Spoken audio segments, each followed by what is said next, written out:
Sup, my fellas, don't forget to leave feedback and enjoy the story.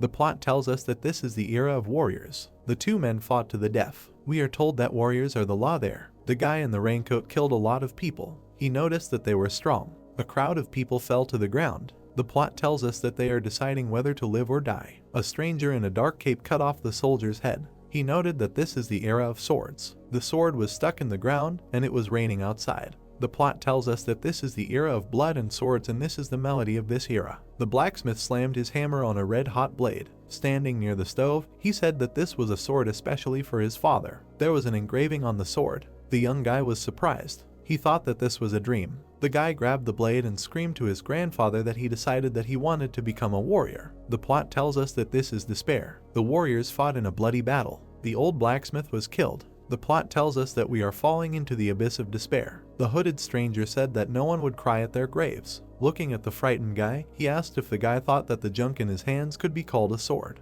Watching him, a warrior in a dark cloak said that swords, like people, are unequal from birth, noting that only in the hands of a warrior does steel become a weapon. They ask us where the young man should run. The guy ran away in an unknown direction. The plot tells us about his father. His father's face was serious. He looked at the mountain of corpses. The warrior's eyes glowed with a yellow light. We are told that he is like a hellraiser. In the face of the strongest enemies, he will only become more furious. The angry father's eyes lit up with a bright light. He killed a lot of people. The guy looked at the blade that his grandfather forged. The tearful young man heard the voice of his grandfather, who asked him to find his father and go. He looked at the grave from which the blade protruded and saw the outline of his grandfather, who said that he trusted him with this sword. The guy put the blade behind his back. Drops of blood ran down his father's body. We are told that the father and son's journey has just begun. The door opened for his father. Bill thought that today the sword that does not belong to him is crying. He imagined that he was standing in the abyss. He held his blade in his hand. With a saddened look, he thought that he was a jester and had to play his role.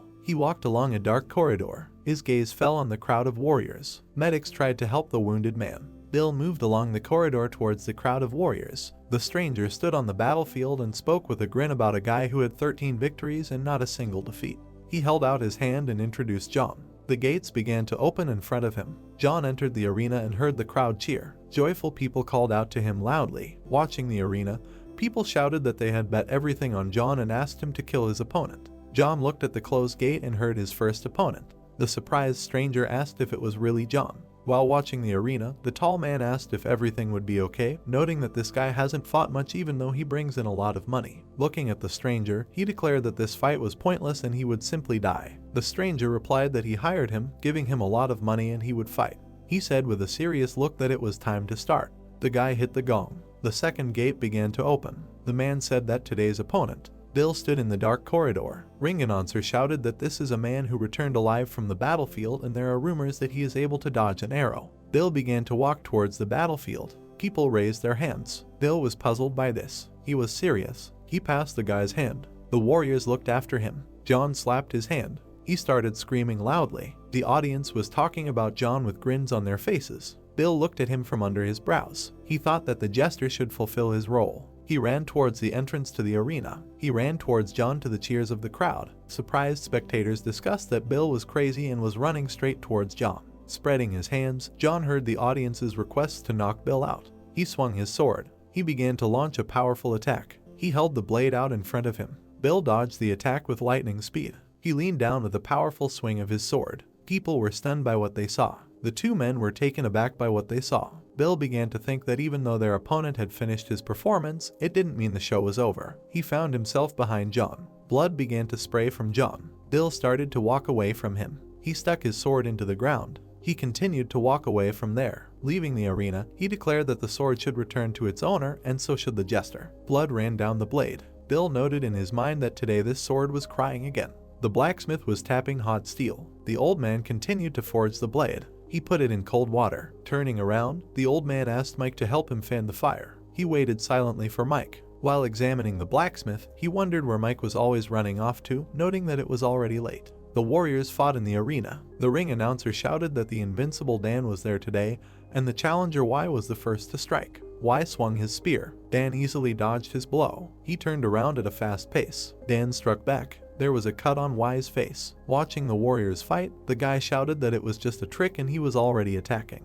He asked about the guy behind him. There was a warrior behind Dan. While watching the fight, Mike cried out that he needed to be more careful. Pointing his finger, Mike wondered what Dan was going to do. Looking at the crowd of people from below, he said that Dan was in danger. Pointing with his hand, he said that Dan would come. Many people asked Mike with great interest what was going on there. He began to fold his fingers. He testified that they should give him money for the details. People were dumbfounded by this. They started throwing coins onto the scales. Frowning, Mike said that he still is. Taken aback, the men asked what happened there. Mike again motioned to be paid. People started shouting that this was just extortion. They started throwing coins onto his hanging bowl again. Sitting on a stick, Mike asked with a serious look what was going on, noting that Dan was trapped, but he noticed the enemy behind him and dodged. He said that now it is a 3-on-1 battle. Surprised, Mike stated that they forgot that their opponent is the Sword Master Dan, and even if there are 3 enemies, he is absolutely calm. Sitting on sticks, he watched the fierce battle. The blade on the stranger's belt rang loudly. A warrior in a dark cloak walked towards the battlefield. As he approached the arena, he heard people shouting Dan's name. Turning around, people turned their attention to the mysterious man in a dark cape. A girl in the stands watched the fight. Dan continued to fight the 3 warriors. His face was calm. He spun the spear in his hand. Dan clutched the spear in his hand. He swung his weapon. The spears of his opponents were cut off. He killed both enemies. Dan stood near 3 corpses. Mike said with a surprised look that the future #1 swordsman in the world, Dan, would easily win another victory. People started shouting joyfully. The unknown person continued to advance towards the arena. He entered the gate. The stranger approached the spectators, who screamed loudly. The plot tells us that a warrior is a person who respects the law and maintains order. The man was scared. Standing in front of the corpses of people, he screamed that there was an intruder. He looked at the entrance of the arena and shouted that there was an intruder there. Surprised, Sam began shouting loudly to stop the fight. Stunned people asked what was happening. They began to run away and said that it could be the enemy. Mike was taken aback by this. A crowd of people began to run past him. Standing in the arena, an unfamiliar man ordered to stop the panic, hide the weapons, and take the wounded. He suddenly turned around. Seeing the guy in the cloak, the man asked if he was a warrior. The guy asked where the future #1 swordsman Dan was. A grin appeared on the man's face. Many warriors appeared behind him. He asked what the guy was talking about and who he was. The guy in the raincoat with a serious look said that he would ask again where Dan was. Pointing his finger at him, the man suggested that he was looking for Dan and asked if there was one among them. A crowd of warriors surrounded the guy and said that he was in the wrong place and it was better for him to return.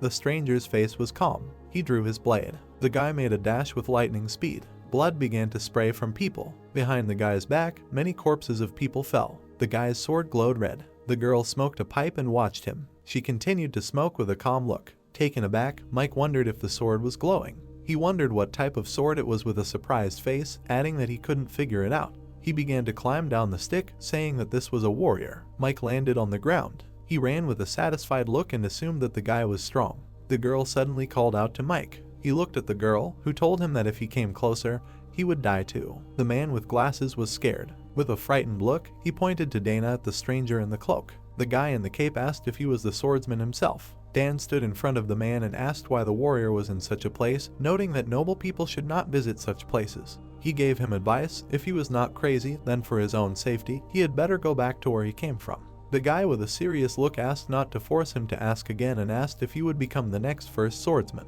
Dan looked at him and replied that everything was true and this was often told to him. The guy took out his sword and asked to prove it. Dan noted that he could not beg for mercy. He swung his spear. The blade on the spear scraped the ground. The guy pulled out his sword. Dan delivered a powerful blow. The guy dodged his attack. They began to strike. Dan struck again.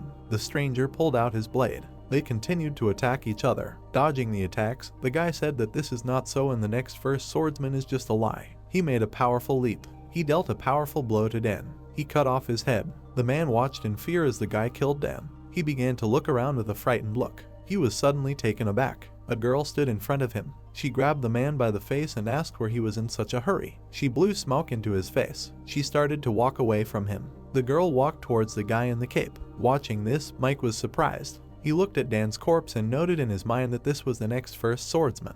He heard footsteps from the side. He put his hands on the ground. Mike bowed his head. The girl looked at him. Beads of sweat ran down Mike's face. He looked after them. Rising from the ground, he thought that the stranger was very strong. The girl and the guy left the arena. The man's corpse was lying on the ground. Foam was coming out of his mouth. Noise was heard from the settlement. The old man continued to tap the sword. Lowering his head, he sighed. Smiling, the old man said that it was 10 years of hard work and it felt as if his whole life had passed. He noted that he should have given it back before the war started. Sitting in front of the stove, the old man asked for forgiveness, noting that 10 years had already passed. He started crying and talking about his son. Looking at the blade, the old man stated that it was there just to finish it off. Entering the forge, a surprised Mike asked if his grandfather had finished it.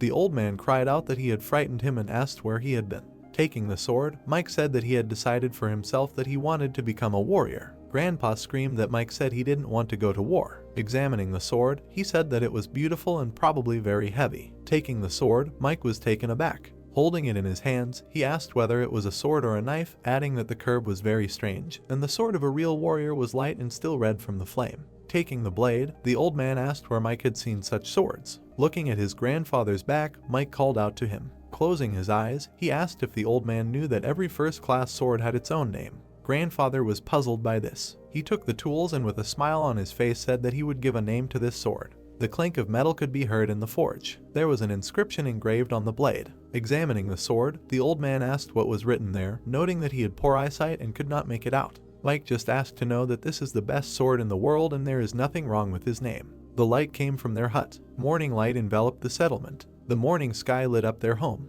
Rays of light hit the blade. It was hanging on the wall. The old man and Mike were having breakfast at the table. Hearing the ringing of the bell, Mike cried out with a smile that they had guests. Jumping up, he shouted that he was coming. Moving aside a piece of fabric, the girl said that she would like to buy a lock. Smiling, Mike asked her to come in. He was taken aback by what he saw. The girl and the man in the cloak looked at him. Smiling, she assumed that she had seen him yesterday. Mike looked at the cloaked warrior. The old man put his hand on Mike's head and said that such noble people visited their workshop. Bowing, he asked them to enter. Standing at the entrance, the warrior asked her not to linger. Entering the forge, she asked what the rush was, adding that she would simply buy a castle. Entering the room, she assumed that the new maid was rummaging around in her room. While examining the forge, she asked if the old man had locks. Grandfather replied that it was so. He took Mike by the head and tilted him towards the ground. He began to look for the lock behind the girl's back. She looked around the room with interest. She saw a blade on the wall. She read that it said Sword of Glory. The girl with interest on her face said that she had heard that when a warrior receives a personalized sword, he receives the whole world.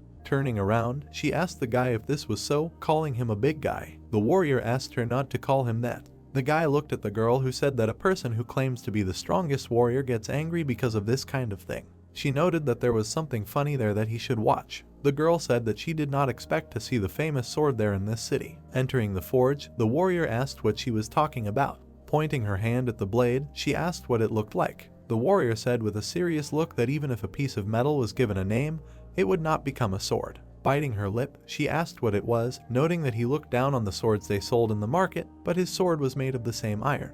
The warrior frowned at this. The old man dropped the castle to the ground. Picking it up, he replied that he was sorry. Standing in front of his grandfather, the guy asked if he knew that making swords for personal use was illegal. The stunned old man lowered his head. The warrior said that he broke the law. Bowing his head to the ground, he began to ask for forgiveness. Approaching the wall, the warrior cried out that he was taking the sword. The frightened old man noted that as he can see, his tools are quite poor and even this does not look like a sword or a knife. He asked how such a poor person could make such a noble thing as a sword. The warrior looked at him with a serious look. Pointing his finger at Mike, the guy said that in this case he would take him away. Mike was taken aback by this. The stunned old man asked not to do this. He looked at Mike and asked him not to move. Grandfather took the blade. His hands began to tremble. Standing in front of the old man, the warrior ordered the sword to be raised higher. He began to take out his blade and asked to look at it. Drawing a sword from which a bright light emanated, the guy screamed that this was the end. Having struck, he noted that this is what a real sword looks like. The old man was scared. He received a powerful blow. Grandfather held the sword in front of him. Drops of blood ran down his hands. He lowered his hands. The wounded old man began to fall to the floor. The bleeding old man fell to the ground. Mike was dumbfounded. He started running towards him. Sitting over his grandfather's corpse, he tried to call out to him. The warrior stood over Mike and asked if he thought this piece of junk could be called a sword. Looking at Mike, he said that swords, like people, are unequal from birth and only in the hands of a warrior does steel become a weapon. The warrior with a serious face cried out that no one would cry at their graves. Mike was taken aback by these words. The coin fell to the ground. Mike looked at her. The girl with a smile on her face said that this was the money for the castle. She started to leave from there. They left the forge. Mike looked at the coin on the floor. He was furious. He started screaming loudly. He grabbed the sword and ran towards the exit of the house. The old man took him by the hand. He held his hand and asked him not to leave and do nothing. Taken aback, Mike turned to his grandfather. He laid his head on the ground and told that he had been making this sword for his son for 10 years. He started crying and said that this really was like his whole life. His gaze went blank. The old man let go of Mike's hand. He stood over the corpse of his grandfather. Hugging him, Mike asked him to wake up. Loud screams were heard from their house. The plot tells us that a warrior is a person who respects the laws and maintains order. The people bowed their heads. A warrior walked past them with a girl. There was a thunderstorm outside and lightning was striking. The man was pulling a cart. Mike followed her. Looking at his grandfather's feet, he wondered why. He remembered telling him that the old man should do something worthwhile, not this. He asked how many years he would continue to make this rubbish. Grandfather cried out that this was a sword and a craftsman must forge at least one sword in order to be called a blacksmith. Frowning, Mike asked if he could actually get money for it. Continuing to forge, the old man replied that he would never sell it. The surprised protagonist asked why he was doing it then. Mike started reading the book, and the old man asked him to continue studying. He began to dig up the earth. Mike dug up the soil with tears in his eyes. He began to cover the old man's corpse. Looking at the corpse, the main character tried to call his grandfather. He remembered how the old man sat by the window. Mike asked what he was doing. The old man's face was saddened. He started crying. Holding the pan, he asked the old man to wake up and sit down to have dinner. Grandpa walked over to the stove and said he needed to get back to work. A puzzled Mike asked him to eat something, noting that he had no intention of selling the sword, so it might as well be tossed. Standing by the stove, his grandfather ordered him to shut up, noting that he was making this sword for his father. The main character was taken aback by his words. Turning around, Mike replied that the old man didn't even know if he was alive or dead and 10 years had already passed, so he needed to go eat. The old man forged iron. The steel was hot. The blade was sticking out of my grandfather's grave. Bowing his head, Mike said it was his fault. Frowning, the main character asked for forgiveness, noting that he was very sorry. Wiping away tears, he said that it was all his fault. He started shouting that it was all because of the inscription and if he had not written that name on the sword. The spirit of the old man appeared next to the main character and declared that the son of a warrior should not cry. He looked at the blade that was stuck in his grave. Smiling, the old man said that this was the most beautiful name he had ever heard and his grandson was so smart. Gritting his teeth, Mike continued to say that it was his fault and it was his fault. The old man put his hand on the main character's head and said that it was not his fault and it was just an accident. Mike stood in front of his grave. Grandfather asked him to listen. The main character opened his eyes. The old man asked him to step. Mike looked at the sword. Grandfather asked to find his father. Standing at the grave, he noted that he was entrusting this sword to him. Mike stood in the rain in front of the grave. The man ran forward. A crowd of people ran forward. Screams were heard from the forest. The dogs ran through the forest. The dogs opened their mouths. The guy turned around with his mouth open. One of the group turned and called the captain. Bill looked straight and said that he needed to look around here for now. He would catch up when he finished. The guy noticed that he understood everything and ran away. Bill took up the stick. The captain looked straight ahead with confidence. He then stabbed one of the dogs in the chest, after which the stick flew to the side. Bill injured the next dog. One of the dogs began to whine looking at the protagonist. The last dog ran away. Bill turned and asked the guy if he was okay. Bob rubbed his face and replied that he was fine. The guy looked straight ahead, after which Bill looked in the same direction. The guy ran out of the bushes and called the captain, and he asked why he had returned. The guy with the bandana gritted his teeth, after which they pierced his back and he shouted for them to run. Warriors in helmets on horses were behind. One of them took the reins and shouted what he was doing with this stick. They, savages, are constantly trying to play heroes. Bill turned on him and shouted that he could only know that because they were poor, they had to fight for their lives every day. Bill stood in front of the squad and added that noble people like them can only hold on to their sword, spewing complete nonsense if he is confident enough, so let him shut up and go out to duel with him. The warrior jumped on his horse and shouted how dare he, a deserter, insulted the warrior, he will not leave here alive. The warrior ran with his sword towards the captain. Bill scrunched his face, then he tensed his gaze. The sword quickly flew towards him. Bob opened his mouth and shouted to the captain. The sword cut the warrior's throat. The stick cracked, after which it completely broke down. Bill fell from the warrior's blow, after which he fell along with the horse. Bill leaned on his hand. The guy began to slowly get up. Bill straightened up in front of the remaining warriors. He smiled and asked where their vaunted strength was. The warrior looked at him carefully, after which one of them opened his mouth and told the guy to shut up. Blood dripped onto the ground. Blood was dripping from the guy's stomach. The warrior ran towards him on horseback. Bill hunched over, then he grabbed his stomach. Bob put his hand on the guy's neck. Then he jumped on him and pushed him. A moment later they both flew into the water. Bill and Bob fell into the water. The warrior stood on the cliff and looked at them. Bill began to drown, and Bob extended his hand to him and thought that he should survive. The young should not die before the old. Bob carried the captain in his arms. Bob took the guy by the hand and said that he would be fine as soon as he rested. He had to go. He didn't want to burden him, and Bill replied that he would go without their direction, but only with him. Bill leaned on his shoulder and added that he should have been taught that sometimes, in order to survive, he had to leave those who could no longer fight, and Bob replied that he taught him not to give up on anyone. Bill and Bob stopped near a destroyed house. Bill closed his eyes. Then a hand touched his forehead. Bob sat down next to him and shouted that he was on fire. Bob examined the captain and thought that if nothing was done, the captain might die. Bob placed a cloth under him and added in his head that he urgently needed to help him. The guy turned and shouted that he would look for help, let him be patient for a while. There were a lot of people in the square. Claire put out a bottle and shouted that she was selling medicines for vitamin deficiency, baldness, flu and much more.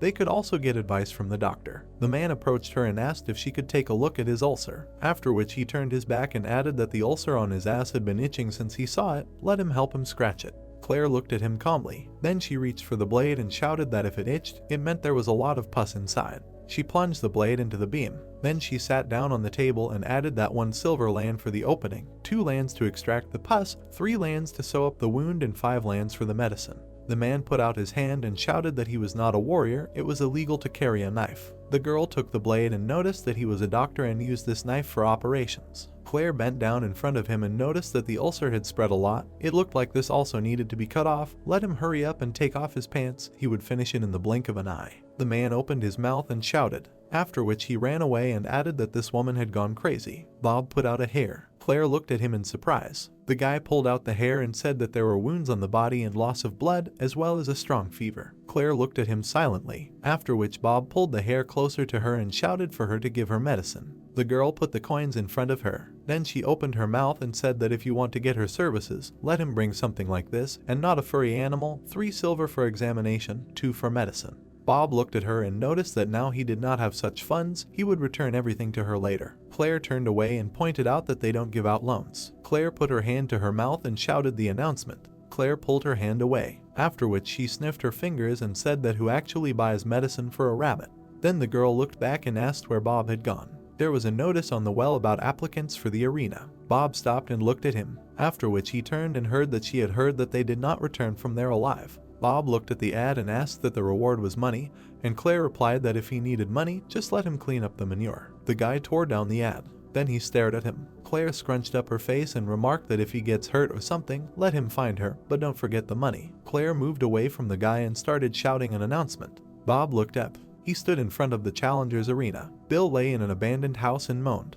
The captain was fast asleep, after which he opened his eyes and heard that he should return alive. Bill remembered a man hitting an anvil with a hammer and screaming that he couldn't do it. Bill turned, after which he froze in the passage and noticed that he was leaving the boy to him. The man near the anvil fell silent and noticed in his head that the battlefield is a place where it is not clear who will die and who will survive. The main character walked with the squad, and then added that he knows he left to defend this country, but while he thinks about how he suffers, he feels guilty. While he thinks about his wounds, he blames himself, and if he does die. The ghost of the father appeared in front of the protagonist, who added that, as he said, children should not die while their parents are alive. Bill looked at him, after which he heard that he was obliged to return alive and remained lying there. The man hit the warrior, then he jumped on and started beating. Sam clenched his teeth and noticed that everyone was already bored with his victories. Sam moved his hand away and shouted to increase the reward and find someone worth, in this situation, gnawing on bare bones. The guy opened his mouth and said that the rewards had been doubled. Is there anyone willing to fight against Dooming? The whole crowd stood silently, and the guy added that there really wasn't a single man here ready to challenge him. They even increased the reward. The guy pointed his hand at the champion and shouted that they were not shy about raising their hands. If they win, they will receive a reward twice as big. Bob raised his hand sharply, after which the whole crowd turned to him, and the guy shouted that there was a new participant over there. Sam squeezed his cigar and stared at the guy. Bob stood with his hand raised, and the herald shouted that they had a brave man. The crowd sharply extended their hand with coins, after which the host shouted that they should give the newcomer a chance, and what if he suddenly wins, and the crowd shouted that he was crazy, he was putting 5 on Dooming. The silver ones fell into the bowl. Sam exhaled smoke. Then he stretched out on the chair. Bob stood in front of Dooming. The champion stuck out his hand and told the guy to come to him. Bob stood up. Then he jumped back. The guy hit the champion in the stomach. Bob extended his hand to strike. Then he froze abruptly. The champion smiled broadly. Ming grabbed the warrior by the hair. Then he lifted him by the head. Then he threw it aside. The crowd started yelling at him. Bob looked at them and heard him get up. He bet everything on him to get up and fight. Bob stared ahead. Ming raised his leg to strike. Then he powerfully hit the guy in the chest. Bob covered himself with his hands. Harold put his hands on his sides and noticed what he was doing, why he volunteered. At this rate, they would lose all the money again. Sam put his hand on his forehead and asked what he wanted, then shouted that if he didn't find someone, he would fight himself. The guy turned and asked why that was. Sam put out his hand and noted that he would go. In any case, if he didn't want to go, let him find someone else. The champion stuck out his hand. Ming spread his arms as the crowd shouted at him. Harold opened his mouth and wondered if the fight would really end there. He was a dead man. Then he closed his mouth. Bob at that moment began to slowly get up. Ming began to turn towards his opponent. Bob put out his hand and beckoned his opponent. Ming clenched his teeth. The champion quickly ran towards his opponent. Then he ducked and flew at the guy. Bob looked up. Then a powerful blow hit him in the nose. The champion's mask fell off his face. The herald opened his mouth. Sam clenched his teeth. The entire crowd opened their mouths. Ming began to fall to the ground. Bob raised his hands back. Alex opened his mouth and shouted in his head that there was still hope, and Sam shouted that this is a spectacle and people love it. Bob froze in front of the prone champion. Bob took the cape. The guy threw her over his shoulder and left. Then he stuck out his hand. Sam looked at him and heard a request for money. Sam clenched his teeth. Then he withdrew his hand with the cigar and noticed that he was very perceptive. The thirst for blood of a real fighter beckons him, like the rosy cheeks of maidens. Bob shouted again, and Sam stuck out his hand and remarked that this guy never disappointed him. Sam lowered his glasses and added that he felt the same aura about him, so he didn't want to earn even more. Bob stood with a swollen face. Claire pulled back the rope and began to count. Then she pulled even harder and noticed that if she pulled on the count of 3, she wouldn't feel anything. The girl stood with her mouth open and said that she understood. Then Claire pulled and the tooth came out. The girl grabbed her mother, and she noticed that it didn't hurt at all. The girl started screaming. Bob approached the doctor from behind. Claire turned and noticed that 3 silver lands were for stitching up the wounds, 2 for painkillers. The guy handed over a bag of money and told her to follow him. They approached an abandoned house. Bob moved the tree away. Then he opened the door. The room was dark. Bill was lying on the ground unconscious. Claire leaned over and noted that she wanted twice as much. His condition was deplorable. Bob lowered his head and noted that he could even triple the price or raise it 4-fold. The main thing was to save him, and the girl thought about what to tell her. The girl opened her mouth and shouted that he should have said that the price was too high and refused, and she would have happily left this place. The girl sat down next to the captain and said that she felt that she was being drawn into something strange. Looking at him, it was clear that they were being chased. Bill opened his eyes and asked who was making so much noise. Bob turned to the girl and replied that she was a doctor. Bill looked at the guy and noticed that he was doing nonsense again. She was screaming so much, it looked like she was one of those poor doctors who sell on the street. Let him drive her away,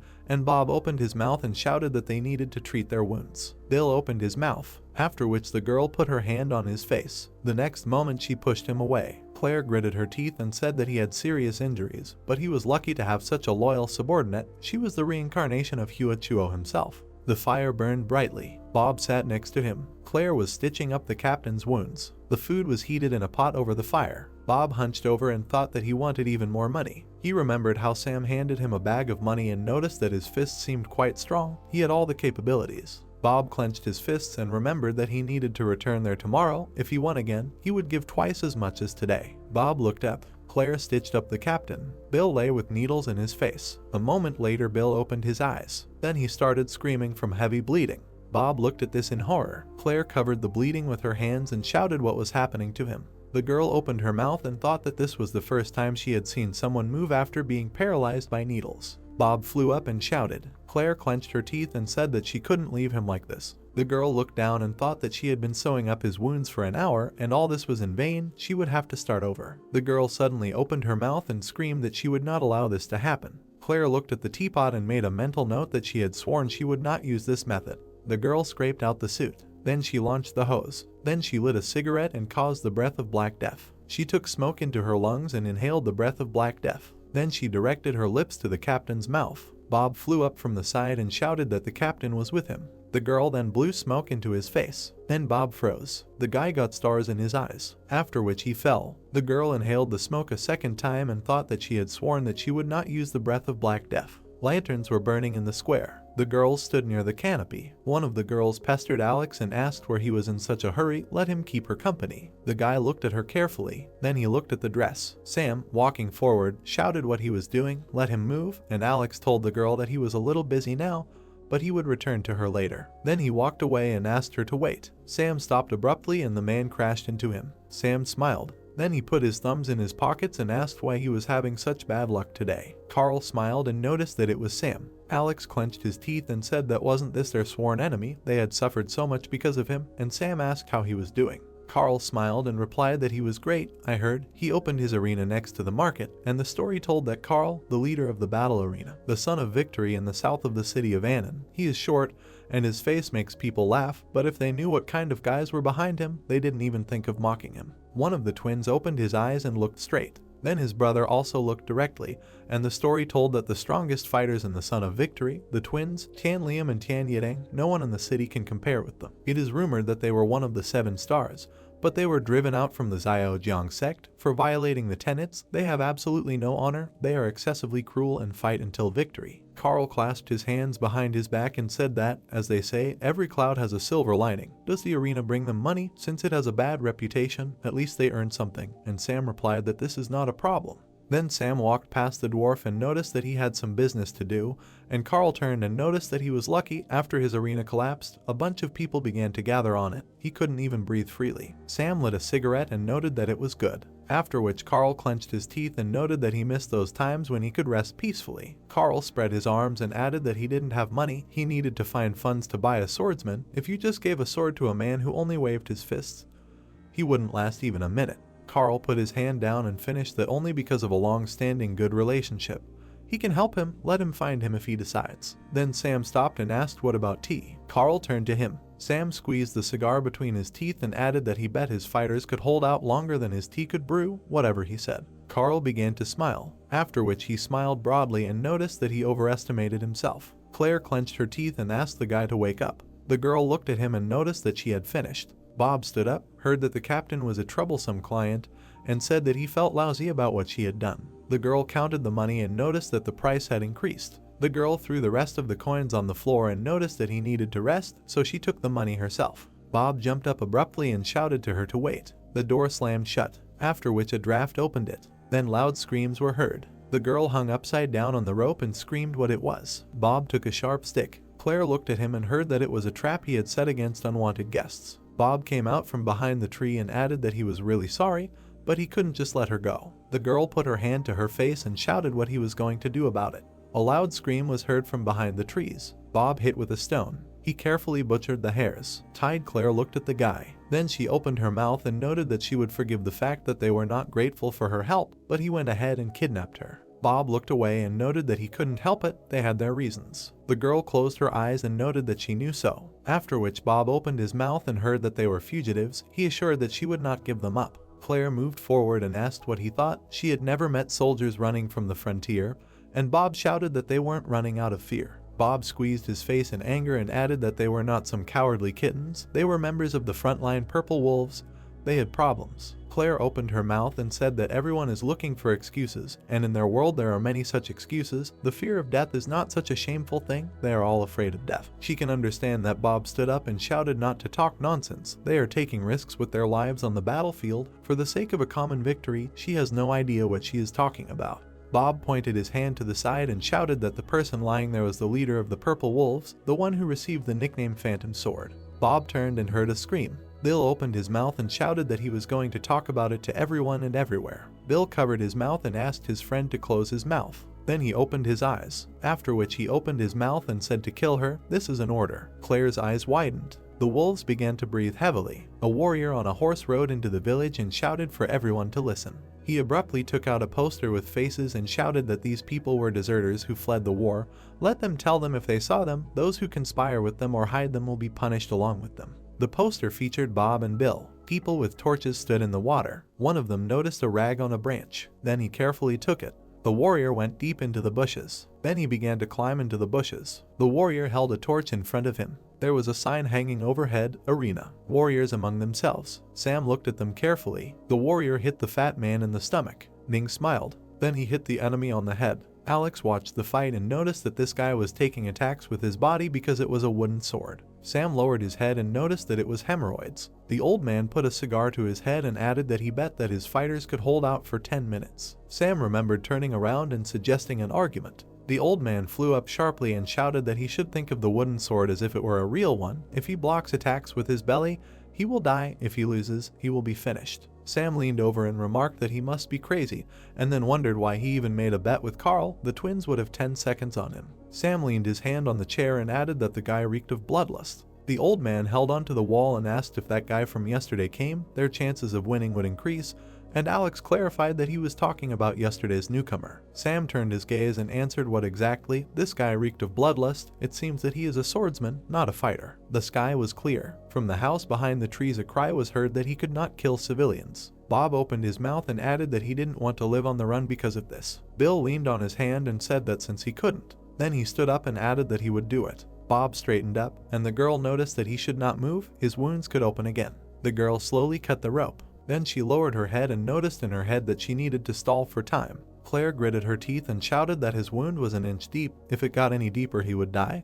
He was standing right now because she stitched him up, but in a few days the wound would start to rot. Stink and maggots would appear. Congratulations on his death. Of course, this won't happen if he takes the medicine she prescribes for him. If he still wants her dead, let him kill her. Bob caught the captain and said that this was why they helped him escape, and Claire noted that in 3 days they would need to check his wound for infection, but for now he needed to rest. Bill pushed his friend away and noted that he felt sorry for this healer, but they had no choice. Claire opened her mouth, thought that after she saved him, he called her a healer, and said that she would help them, even knowing that they were deserters. If she stopped treatment, died, let her not do anything stupid, then she could save herself. Bob clenched his teeth and shouted that he needed to survive and get out of this hell. Let's buy some land, get married, have children and live a quiet life. He still had to return to his son and father. Bill opened his eyes and heard that if he died here, then Sheng Tai and Zhenlong's death would be in vain, begging him to trust him and stay here for a few more days. My foot hit the rope. The stones hit each other. Bill and Bob turned towards the sound.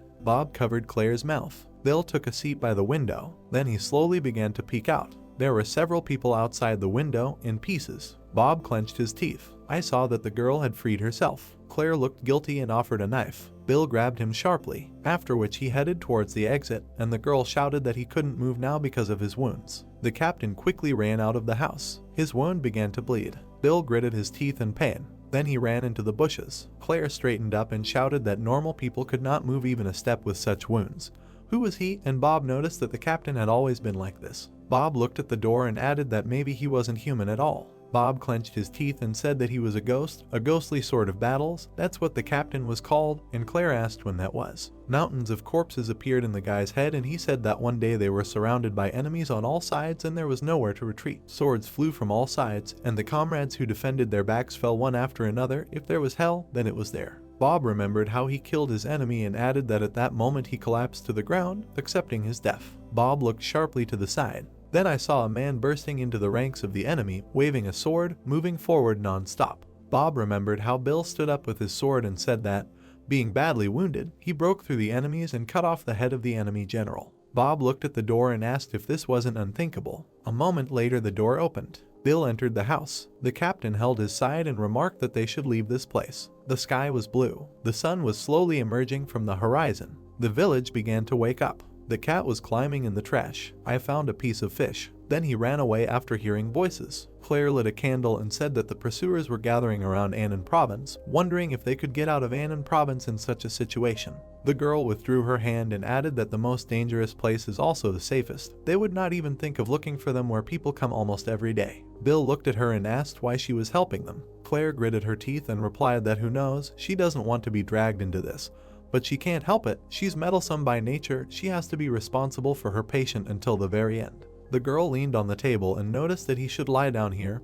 His wound could open again after the fight with those guys. If he said again that he was going to kill her, she would scream and wake up all the people in the area. There is a sign hanging on the wall. The girl kissed Alex and said that it was so good. She lost consciousness twice, and he noticed that if she had an itch, then let her call him, he would scrape it off. The girl approached and noticed that it was so courageous of him, after which Alex opened his eyes. He began to tear down the announcement of 2 deserters. Then he smiled and shouted that it seemed like heaven itself was helping his boss. The monster began to point its fist at the jaw of the guy, who was covering his eyes in pain. A large crowd of people raised their fists, shouting for Ming. Through the crowd, a man with glasses began to watch the fight. Two people began to ask the man whether his fighters would fight with the swordsmen and whether the rumors were true. One of the guys began to raise his finger and say that the whole market was already talking about all this news. And the second began to look in surprise and ask the hero that he knew how strong they all were and there was no need to take risks like that. The man began to shout down guys. The hero began to shout at the guys, holding a cigar and telling them that he would never take on something that he was not sure of.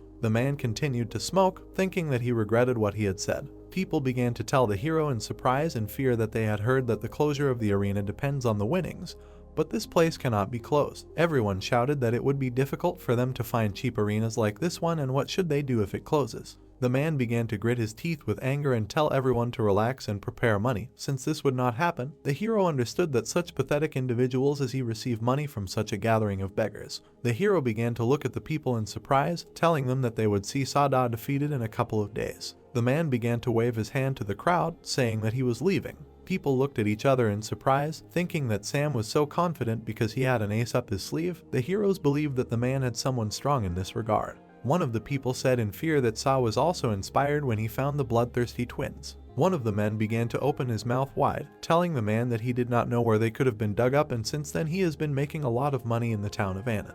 A large number of people began to shout loudly that they heard some warrior supporting the Son of Victory arena and now it becomes clear why these guys make so much money. Sam began to look to the side in surprise, hearing how they began to call him. With a smile on his face, Alex approached the boss, who began to tell the man to look at the sheet as there was something interesting in it. Sam's eyes began to look in surprise at what was written there. The hero continued to smoke, holding the leaf in his hands. A sly smile began to play on Sam's face. The man said that his instincts had not let him down and this was all as expected. On the sheet were drawn two people about whom there was information. Sam began to laugh loudly, and Alex began to talk about how this was the beginning of a new life. The hero began to tell Alexander with a sly smile that in such a world there was only one place where these guys could hide. A gap appeared in the table from the sword that pierced him. One of the men sat on the table and thanked him for the knife. The girl next to him began to tell the guy that he had killed the guys whose lives she was saving. Bill began to look back at the girl, asking her about the fact that she had never killed. Claire, with a straight face, asked the guy what he meant. Bill began to tell the girl that she was not such a good doctor and most likely killed a lot of people. Claire began to shout to the guy in surprise, saying that everyone has their own goals and her goal is to save people. Bill began to stand with his back to the girl, asking her if she could help since they needed two knives. The girl held the knife tightly in her hand and told Bill no. Claire began to look at the guy, telling him that ordinary citizens cannot have a knife larger than 10 inches. The girl put her hands on her hips and said that swords can only be used by warriors or those who have received permission. Bill stood with his back to the girl and did not understand why he should get permission for a simple knife. The hero held the wound and tried to say something to the girl. The guy's assistant began to get very worried. Bill looked away, talking about how they needed guns to protect themselves. Claire began to shrug, telling Bill that then she would definitely not give anything since he could kill someone. The girl began to look sideways at the guys, telling them that she could help them get out, but on one condition that they would sit quietly. Bill began to ask the girl what her plan was. Claire began to tell the guy in surprise that in a week traders would come to the city who could take them away from here. The hero's hands were holding onto the bench, and the guy himself said that a week was too long. Bill sat on the bench and looked at the floor, asking Claire why he should trust them. The girl began to angrily tell Bill that not everyone in this world is a villain and some can be trusted. Bill's assistant started calling Claire. Bob began to calmly look at the girl, asking her if there were deserters who successfully escaped from this city. Claire looked at the guy in surprise, without saying anything to him. The girl's hand touched Bob's shoulder. Claire began to smile sweetly at the guy, saying that if they were destined to die, nothing could be done and she would only help them a little. The heroine began to leave, telling the two guys that if it was an injury or illness, the doctor was not the one who would just watch while the guys died. Bill, with his eyes closed, began to tell the girl that he had lost his temper. Claire turned towards the guys, hearing Bill's gratitude for helping them. The girl stood at the entrance, telling them that she just wanted to work as a doctor for a couple of years and for her it would be the best gratitude if the guys escaped safely from this place. Claire began to tell Bill and Bob that next time they should pay in money since she loves them very much. The door closed behind the heroine. Bob began to ask Bill if everything would be fine. The commander was sitting on a bench, telling the assistant that they had already killed several people on that mountain, so people would obviously be looking for them throughout the city. Bill closed his eyes and said that Claire told them that the most dangerous place is the safest, so the longer they stay here, the more they drag the girl into it all. Bob looked at Bill with confusion and asked what they should do. The guy began to look forward, saying that they need to find a place where the government tolerates violations of laws and a place where they use criminals or people like them to make money. Bob thought thoughtfully about the place. The guy began to look at Bill, telling him that he knew such a place, and while he was sleeping, Bob made some money there. The hero looked at Bob with confusion. The assistant began to shout at Bill to leave it all to him, but the hero refused, saying loudly and clearly no. Bob stood and looked at the guy, telling him that he knew these people and only he could do this job. The hero looked at Bob with anger. Night was falling. In one area there was an inscription and an area surrounded by a fence. Two people looked at someone with a historical smile. The man held a cigarette in his teeth, smiling slyly. Sam was sitting on a chair near the fire, asking someone how much he wanted. Bob covered his face with his cloak and told the man that he wanted 1,000 liang. Sam began to look at the guy with disgust. The hero began to tell Alex to go and look around to see if anyone was nearby. Sam tilted his head and began to tell Bob that 1,000 silver lions was a big sum for a beggar, but for people with money it was nothing. The man knocked over the paper for Bob. Sam looked at the guy carefully, saying that it was now posted all over the city. There was paper near Bob's feet. The guy looked at the floor, not understanding that Sam didn't understand who had been standing in front of him all this time, and now the guy didn't know what Sam would do to him. The hero began to blow smoke from his mouth, telling Bob that he could not even think that the guy was a deserter. Sam threw his head back, telling Bob that he wouldn't talk to deserters and they would simply behead the guy in Bob's body as food for lions, and his head would be impaled as a warning to the guy's comrades. But the man replied that he appreciated mutually beneficial relationship and hoped that he can have fun with Bob. Sam looked ahead and told the guy that if something went wrong, he would have to hand him over to the guards. Bob fearfully asked the man what he wanted from him. The hero snapped his finger and his assistant opened a cabinet in which there were many different weapons. The assistant began to hold a huge hammer in his hands, and Sam looked at Bob, asking if he had heard of swordsmen. The man began to ask the guy to show what he was capable of, and if Sam realized that he was good, Bob would get women and money, and that's it. Whatever the guy wants. Bob was surprised to ask the man that he wanted Bob to become a swordsman. Sam, holding a cigarette, told the guy to take his time, and if Bill's assistant wins, the man will take him in and the guy will be able to call him brother. Alex walked around the area. The guy began to peek around the corner, realizing that there was no one there. Alex began to leave, not understanding what the boss was thinking about when working with such people. The guy began to leave the territory and, singing a song, said that the reconnaissance was over. Sam looked at Bob confidently, saying that he had no other choice. The door began to fly off its hinges. Sam and his men began to look at how someone was standing near the entrance. Bob looked at the silhouette with confusion. Sam, with anger and disgust, began to ask the silhouette who he was. Alex held onto his neck, which was being squeezed, and asked for help to be saved. It's dark outside. Bill began to confidently and unafraidly look at Sam, saying that they were the ones who escaped from hell itself and now they want to renegotiate the terms of the deal. Blood began to flow from the table. Drops began to flow from the table. Blood began to form stains on the floor. There were more and more of them. A man sat on the floor in complete darkness, drawing something. The brush painted a stripe. The man's hand created hieroglyphs, and the hero himself said that a good sword is like water. There were many hieroglyphs written on the sheet. The man said that this was a student of their kendo section, which had been passed down for generations, and the whole essence of everything was contained in these words. The man opened his mouth, asking himself why he decided to show all this. One old man lowered his head and said that this was his fate. There were dead bodies in the area that the man had killed. The old man began to close his eyes and tell the man that he saw these words, so now he will have to preserve their legacy. The old man's mouth began to open wide, telling the hero whether he liked it or not. The old man immediately changed his body and angrily began to shout to the guy that this was his endless burden. The hero began to look at the guy with anger. The huge sword began to pass over the man's body. Greg sadly lowered his gaze and said that the rock would never be able to move further, and no matter how huge it was. The old man wondered if he could catch the strong small stones that the river carried. The man knew that even if he tried, the river would still it will also be full of stones. The hero looked at the old man in surprise. A pool of blood and fragments began to appear on the floor. The man began to walk away, telling Greg that his fencing was weak. Bill opened his mouth wide and looked forward. The guy jumped away from Sam's assistants, who were trying to kill him. One of the warriors was swinging a sword next to Bill. The guy opened his mouth wide, holding the weapon tightly with both hands. Bill squeezed, not allowing himself to be hurt. The assistant closed his eyes. The guy's hand covered his face. Bill pointed his fists at the guy, hitting him hard. Sam began to watch the battle in surprise. The hero spoke with interest about how great Bill was. The hero pointed his fists at the guy with all his might, killing him with all his might. Sam looked at Bill in surprise, telling himself that he had found a gem and now he could break one person's face. Bill's hand began to move towards the sword. The guy's hand held the weapon tightly. Bill began to jump towards the frightened Sam. The sword was on the guy's neck. Bill glared at Sam, asking him what the terms were. A smile began to appear on the man's face. Sam began to look confidently at Bill, telling him to win the match and then the man would help them get out of the city. Sam's voice was heard in their room, saying that the Moonlight Shadow is an area between two cities and is a hidden place where the authorities cannot interfere. The man looked at the map, explaining that this place is considered neutral territory and many sword fights take place there with huge stakes. Sam looked at the card, telling Bill that he just needed to fight in a duel and when it was all over, everyone could leave with the money. The man asked Bill if he liked this proposal. The guy looked at the map without saying anything.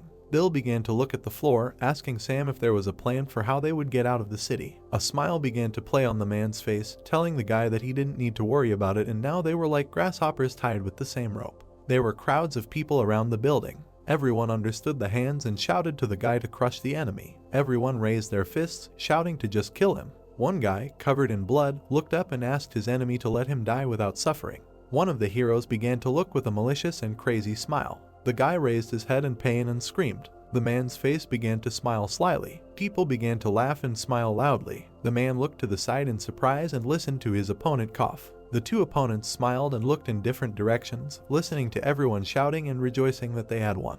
Bob and the crowd looked at the twins in fear, saying that no one could defeat them. Bob's eyes began to look at them in surprise. Sam stood with one person who told him that he went up the stairs. The man looked askance and asked Sam what he was looking at. Sam walked past his opponent, who was lying on a bed without one arm and screaming loudly in pain. Bob looked at the patient without saying anything. One of the men began to laugh and asked Sam if he had gone completely crazy because he wanted to fight in the Moon Shadow area. The man asked the hero whether he agreed or not. The hero held a glass and said that he agreed because he could not miss the chance to admire how Sam was becoming poor. At home, Claire stood in the middle of the room with her hands on her hips. The girl looked down and realized that they had left without saying anything, although she really wanted to help them. In one place there was a bloody bandage. Claire looked in surprise at Bill, who was talking about how he received the sword, although the circumstances were not encouraging. Voices were heard from the room that the guy did not listen to the girl. Claire bandaged the guy and asked him about what she said about not wandering around. The bandage was lying on the floor, and the girl herself said that the job was done. Bill looked at the girl and thanked her for taking care of them all this time. Claire looked askance at the guy and said that she had a name and there was no need to call her a doctor. The girl with Bill began to look askance at the door. Bob looked at the guy in fear, saying that it was time for them to leave. The carriage stood near a tree. Bill's legs began to leave the room. The guy opened the door, looking down at the floor. Claire looked at Bill in surprise. Bob looked down and told Claire that he would not forget her kindness. The door began to close. The girl began to open the door to the street, shouting to the guys. Claire looked forward at the carriage and told the guys not to dare die. The girl stood and looked into the distance, saying that she could not save them. Bill and Bob began to move away into the fog. The man looked forward, telling his people to quickly go and move. Everyone began to shout what was inside and who was screaming. Everyone looked carefully at the building, from which voices were heard asking to open the pace to make sure that it was really there. The carriage wheels began to slow down. One of the people was carrying a man by the hair, asking him if he knew that knives over 10 inches were prohibited. The guy shouted that it was a carving knife, so he asked my lord to let him go. One of the men began to look at the silhouette, asking to remove his turban. The guy in the cape held the object in his hands, looking at it confidently. One of their heroes began to turn to Sam, talking about whether everything would be normal, since today the check was stricter. Sam looked at the floor and, holding a cigar in his hands, said that he had already bribed everyone. Crowds of people looked at the building. Two men from the inspection began to tell one guy on the carriage to stop. The Czech began to look into the cart, saying that there have been a lot of criminals lately, so they should check everything. The hero did not show it and said that they were just swordsmen.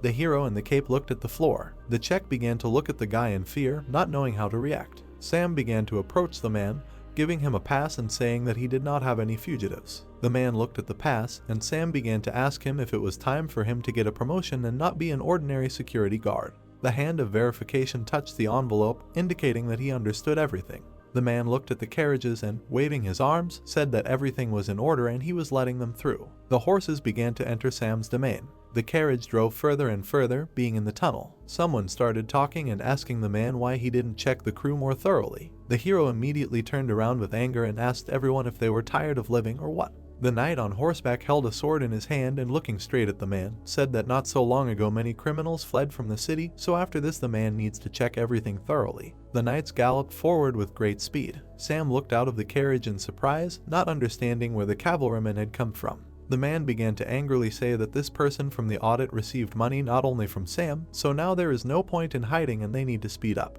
The carrier began to shout that he would do everything and then began to quickly accelerate.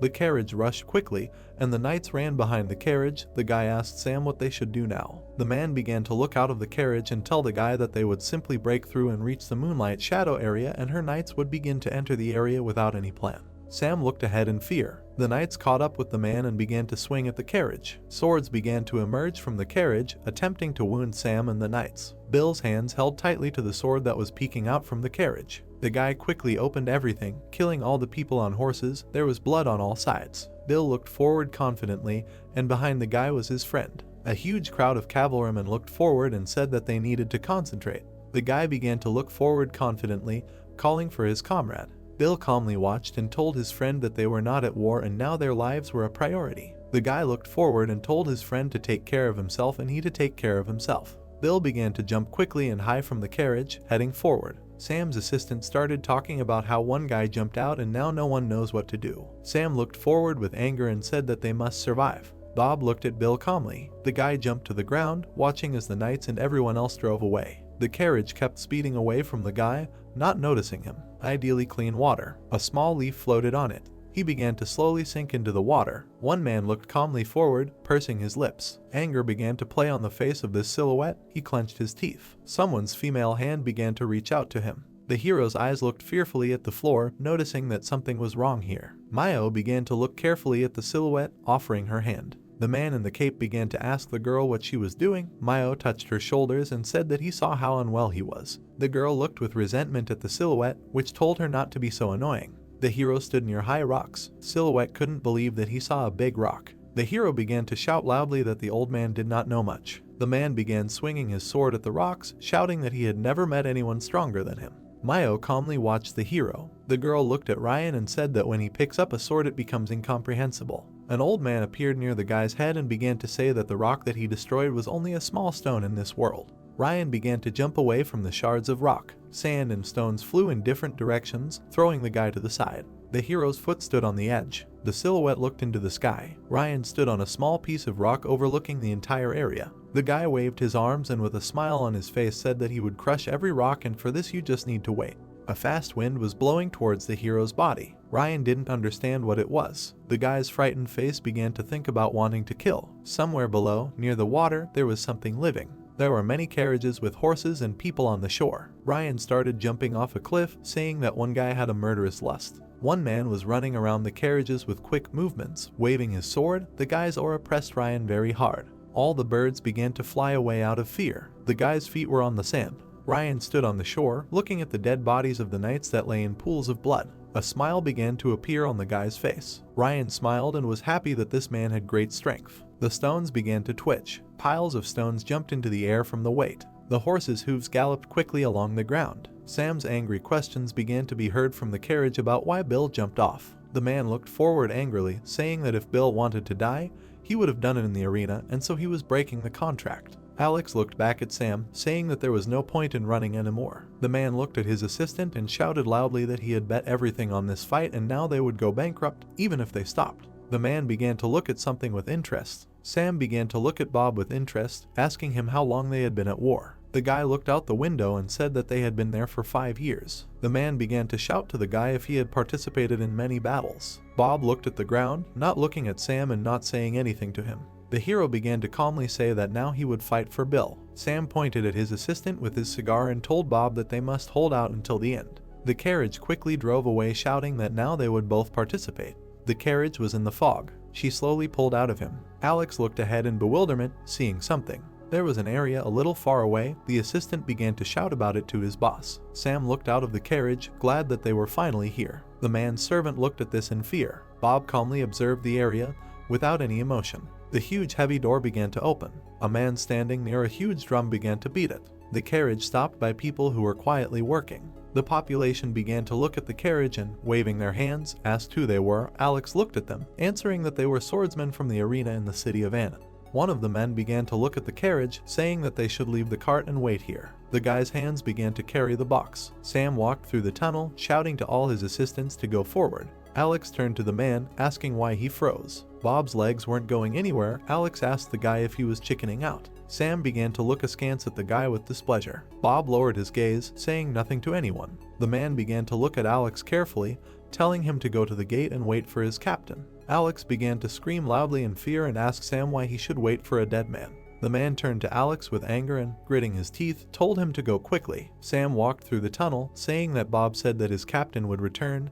Alex did not believe these words. The man smiled with a cigarette in his hands. The hero held hands, smiling widely. The other man looked ahead with excitement. All the crowds of people were laughing and were in a huge hall. Some groups raised their fists and shouted loudly. One of the masked fighters waved his weapon. Two guys fought each other with great strength. At the end of the building tunnel it was dark and there was no one there. Bob looked forward, and Sam's servant fearfully said that their battle was next. The servant's hand began to take the sword. The man looked at the sword in fear, saying that this was his first sword fight. The servant looked askance at the guy and asked if they could win. Bob looked at the guy, thinking about his words. The guy began to look at the servant, telling him that now that he had taken the sword. Bob looked sadly at the floor, saying that now it was a matter of life and death. The man, holding a sword in his hands, looked at the arena, saying that now it was their turn. All the people showed their fists and shouted loudly. The man stood with a watch and with a smile on his face asked Sam if everything would be done soon. The sand in the hourglass was coming to an end.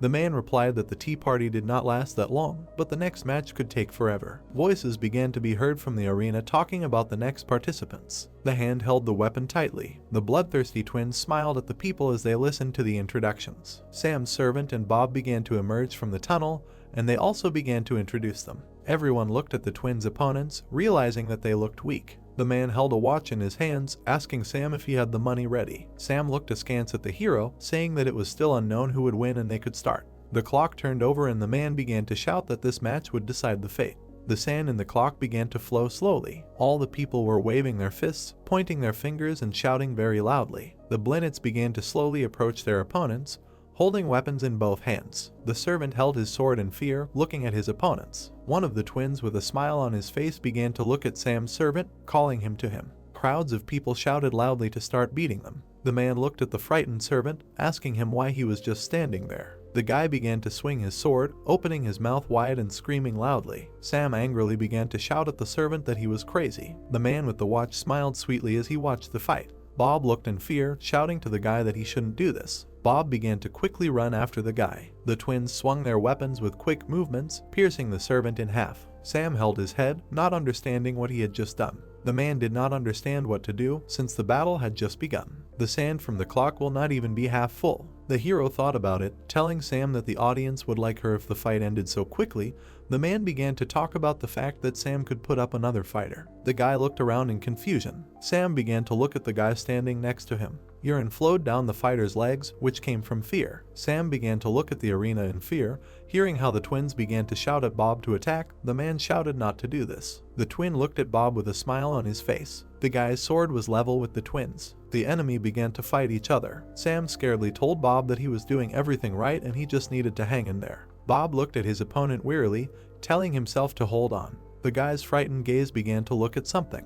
One of the twins swung and wounded Bob. The guy sat on his knees, shouting that his leg hurt. The enemy smiled, pointing his sword at Bob. The hero clenched his teeth, remembering Bill's words that he needed to be protected. The guy's hands weren't holding weapons. Bob opened his mouth wide, covered in blood, thinking that it would all end so easily. The twin began to hold Bob's hair with quick movements. The Protvanik swung his weapon, intending to kill him on the head. The crowd of people shouted louder and louder to kill him. Alex stood near the entrance, not understanding why he was waiting for a dead man at such an important moment. The guy told himself with dissatisfaction that even if he was alive, he would not come because he was not a fool. Alex's gaze began to look at something. A silhouette was visible in the distance of the fog. Bill quickly flew out of the fog on his horse straight into the arena. The plot tells us that in this hellish world you have no time to think. Mountains of skulls. The plot continues that all you can do is swing your sword at the enemies that are advancing. Fragment of a bloody massacre. The plot says in contrast that Bob is participating in such a battle for the first time.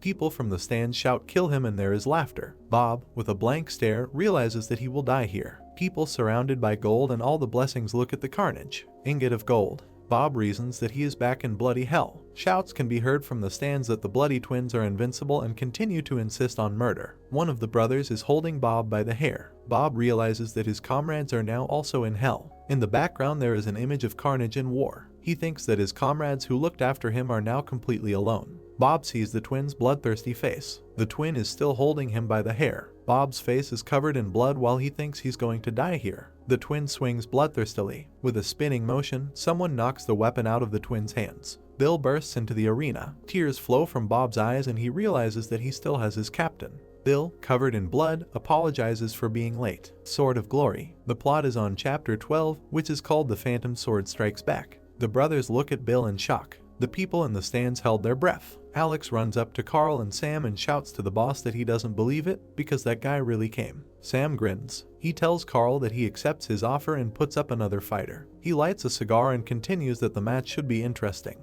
Carl laughs. He looks at the hourglass and says there are still 2/3 of sand left. Grinning, he adds that 2/3 of the suffering is for swordsmen. Blood is flowing from the stump of Bob's arm. Gemini tells Bill that you don't seem to understand where you've come and it's better to go where you'll be safe. Nan and Bay smile bloodthirstily. Bill is serious and states that this is where he wants to be. He looks at them from under his brows and shouts that he will leave the arena only after he is done with them. Twin pulls Bob's hair. The twin throws Bob aside by his hair. He takes his sword out of its sheath. Both brothers, armed with twin swords, look at Bill bloodthirstily. Carl states that Nan and Bay are warriors from the Xiaozing sect. Sam is surprised that the rumors about the brothers are true. Carl continues contentedly that the Xiaozing sect is known for their dual blade skills and that is why they are both different from street swordsmen.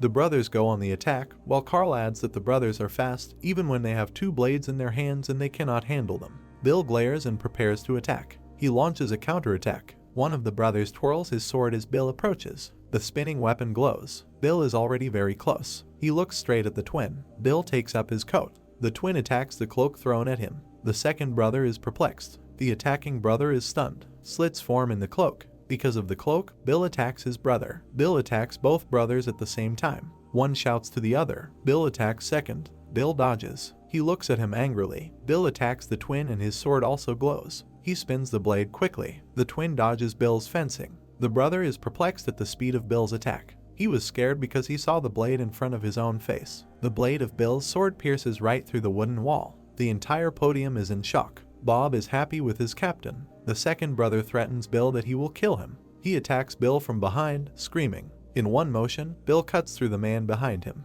Bill stands in a fighting pose against the backdrop of the murdered twins. Sam tells Carl that he will have to clean the arena. The entire floor at Bill's feet is splattered with blood. Bill extends his hand to Bob and says that it's over, it's time for them to go home.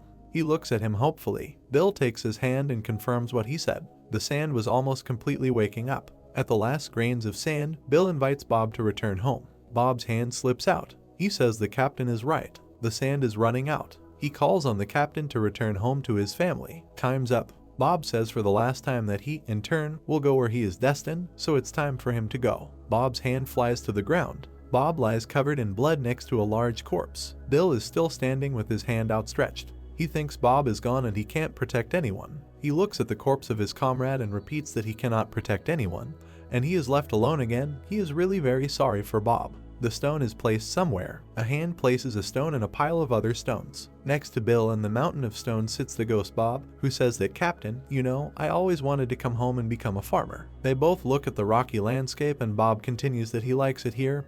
It's beautiful. The ghost looks devastated and says that he really does not want to be eaten by any animals, just like their comrades who died on the battlefield. Bill looks forward and listens. He says that someday he will come to all of them and then invites them to have a drink. Bill looks at the ghost and says that he has to go. Bill leaves, and Bob agrees with the proposal and says that he should not rush. The ghost dissipates and says they can wait. A wind with leaves blows over Bill's head. Bill walks away from Bob's grave. The plot is on Chapter 13, which is called The Way Home. Rocks. Bill notices Sam on the mountain. Sam with a cigar calls Bill a sentimental person. He comes up to him and says that he was waiting for him. He hands Bill the tag and asks him to take it. Because it is an exclusive tag of his club, it can help him on his way home.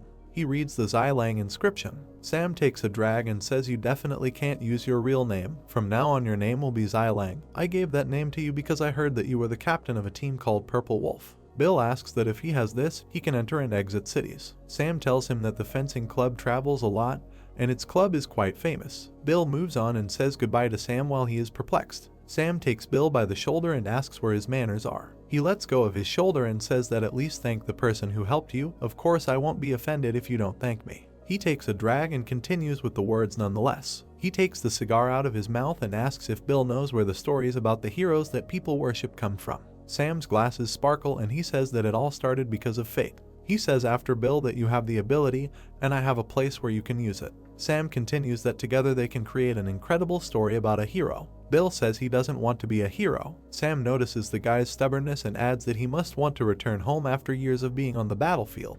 He ends the sentence by saying that he is going to return home empty-handed. Sam takes the cigar out of his mouth and says that if you become a hero, you will be able to make a great comeback, and if not, then people will call you a deserter. Bill goes further and says his family doesn't care. Sam shouts after him that I can be sure that your life will forever be connected with swords. Bill doesn't hear. Alexa asks why they let him go so easily and points out that with his sword skills they can make a lot of money. Sam took a drag and called Alex an idiot because he already understands this. Sam says you just have to wait and he'll come back. Alex is perplexed as to why Sam is so sure of this. Sam walks towards the rocks and says that the life of a swordsman will never be normal, such as fate. Alex thought about it. Sam indignantly asks Alex what a guy like him who has never held a sword would know. An argument is heard from the rocks. The echoes sound like, "You still have the nerve to talk about others. What happened? What's wrong with me, you bastard? What did you say?" and a few unintelligible remarks. The man holds the reins and commands to go forward. Bill walks through the gorge as the cavalry rides off with Alex and Sam in the background.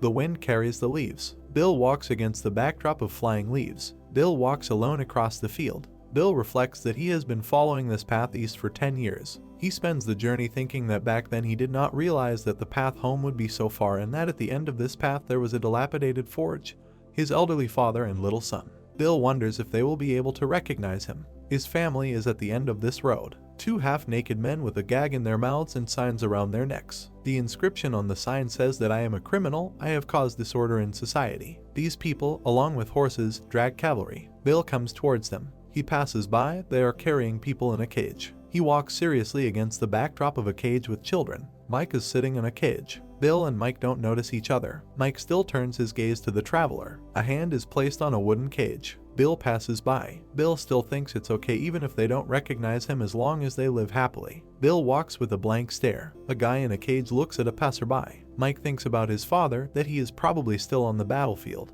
Leaves in the wind, and a traveler in the background. Mike's goal is to give his grandfather's sword to his father. Blue butterfly flies. She's getting closer. She is very close to the reader and Bill is in the background. Mike is interested in the butterfly. He extends his hand to her. The butterfly is very close to the boy's hand. The butterfly flies away from him. She looks after the cavalry with the cage. The plot takes us a week earlier. The plot is in chapter 14, called Conflict. Against the background of the replacement, the owner of the tavern rejoices at the well-sharpened cleaver, saying that it shines. She looks at the cleaver and tells Mike that she was very worried since his grandfather was no longer there, but it looks like she was worrying in vain. She gives 2 coins to the boy, to which he thanks her. Mike headed for the exit with a toolbox, but he wanted to ask the owner something. She asked him what he wanted. He asks if she can only find someone on the battlefield if she knows his name. She looks at the boy in surprise and asks about his name, because it is difficult to find someone even if you know what camp he is in. She asks how Mike plans to find them. Mike smiles softly and responds positively, because this is really hard. The owner asks Mike not to tell him, not to think anything stupid, and to just live his life here in peace. Sean says that this is a sign that someone is in the Bayfen sect. His friend asks if he really ended up in this sect. He reasons that entry must have been expensive. Sean replies that he doesn't know because his father did all this and he's hungry, so he suggests they go somewhere to eat. He asks the owner for the best meat and alcohol she has. Comrade Sean says that in this case, in a few years he will become a warrior. The second comrade adds that he should not look down on them when he becomes a warrior. Sean asks what they are even talking about, because from now on they must all address him as Your Honor. The first one notices that he is not a warrior yet. The second one says that the first one is right, because Sean just joined the sect. Sean asks again what they are talking about. He points his finger at them and says that warriors are the law of this world and they must follow the laws to maintain order in this world, but considering that they are his friends, he forgives them for the first time. Mike walks past them and Sean reminds them that they need to know their place. Sean turns his attention to Mike.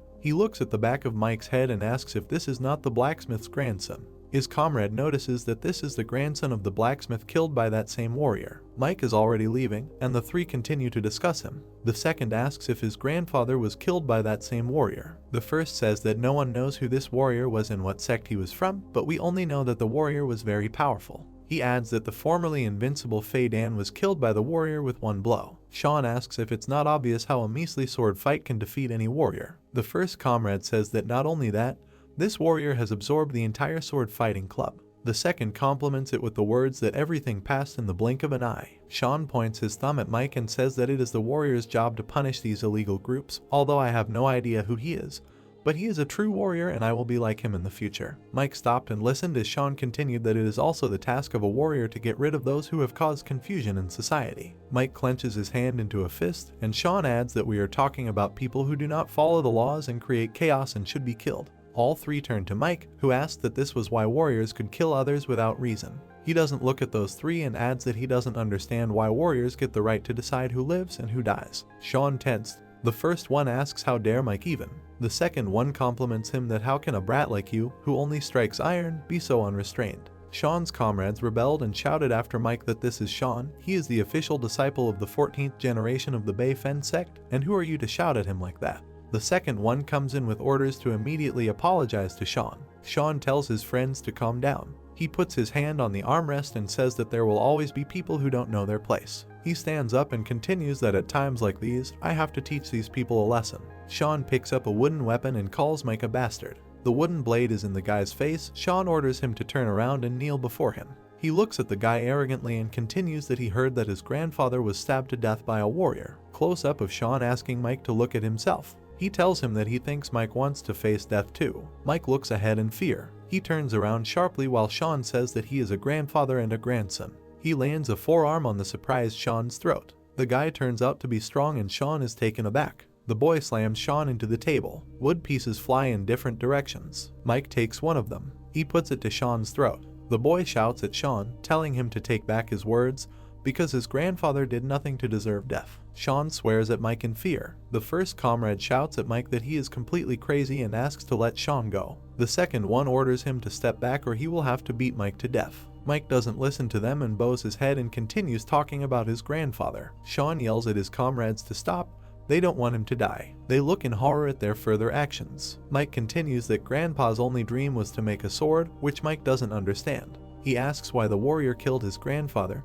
People are not allowed to have dreams or what? Mike screams in frustration asking why. The owner came to the screams and looks at the fight in horror. She asks the boy what he is doing and that if his grandfather sees him like this, he will grumble at him again. Mike watches and listens devastated as the owner tells him that this is why others call you poor and pedantic. She asks him to get out of her store now and insists on it. The boy lets go of the piece of wood. Mike stands up and says he's a fool. Sean coughs and scolds the boy for daring to touch him.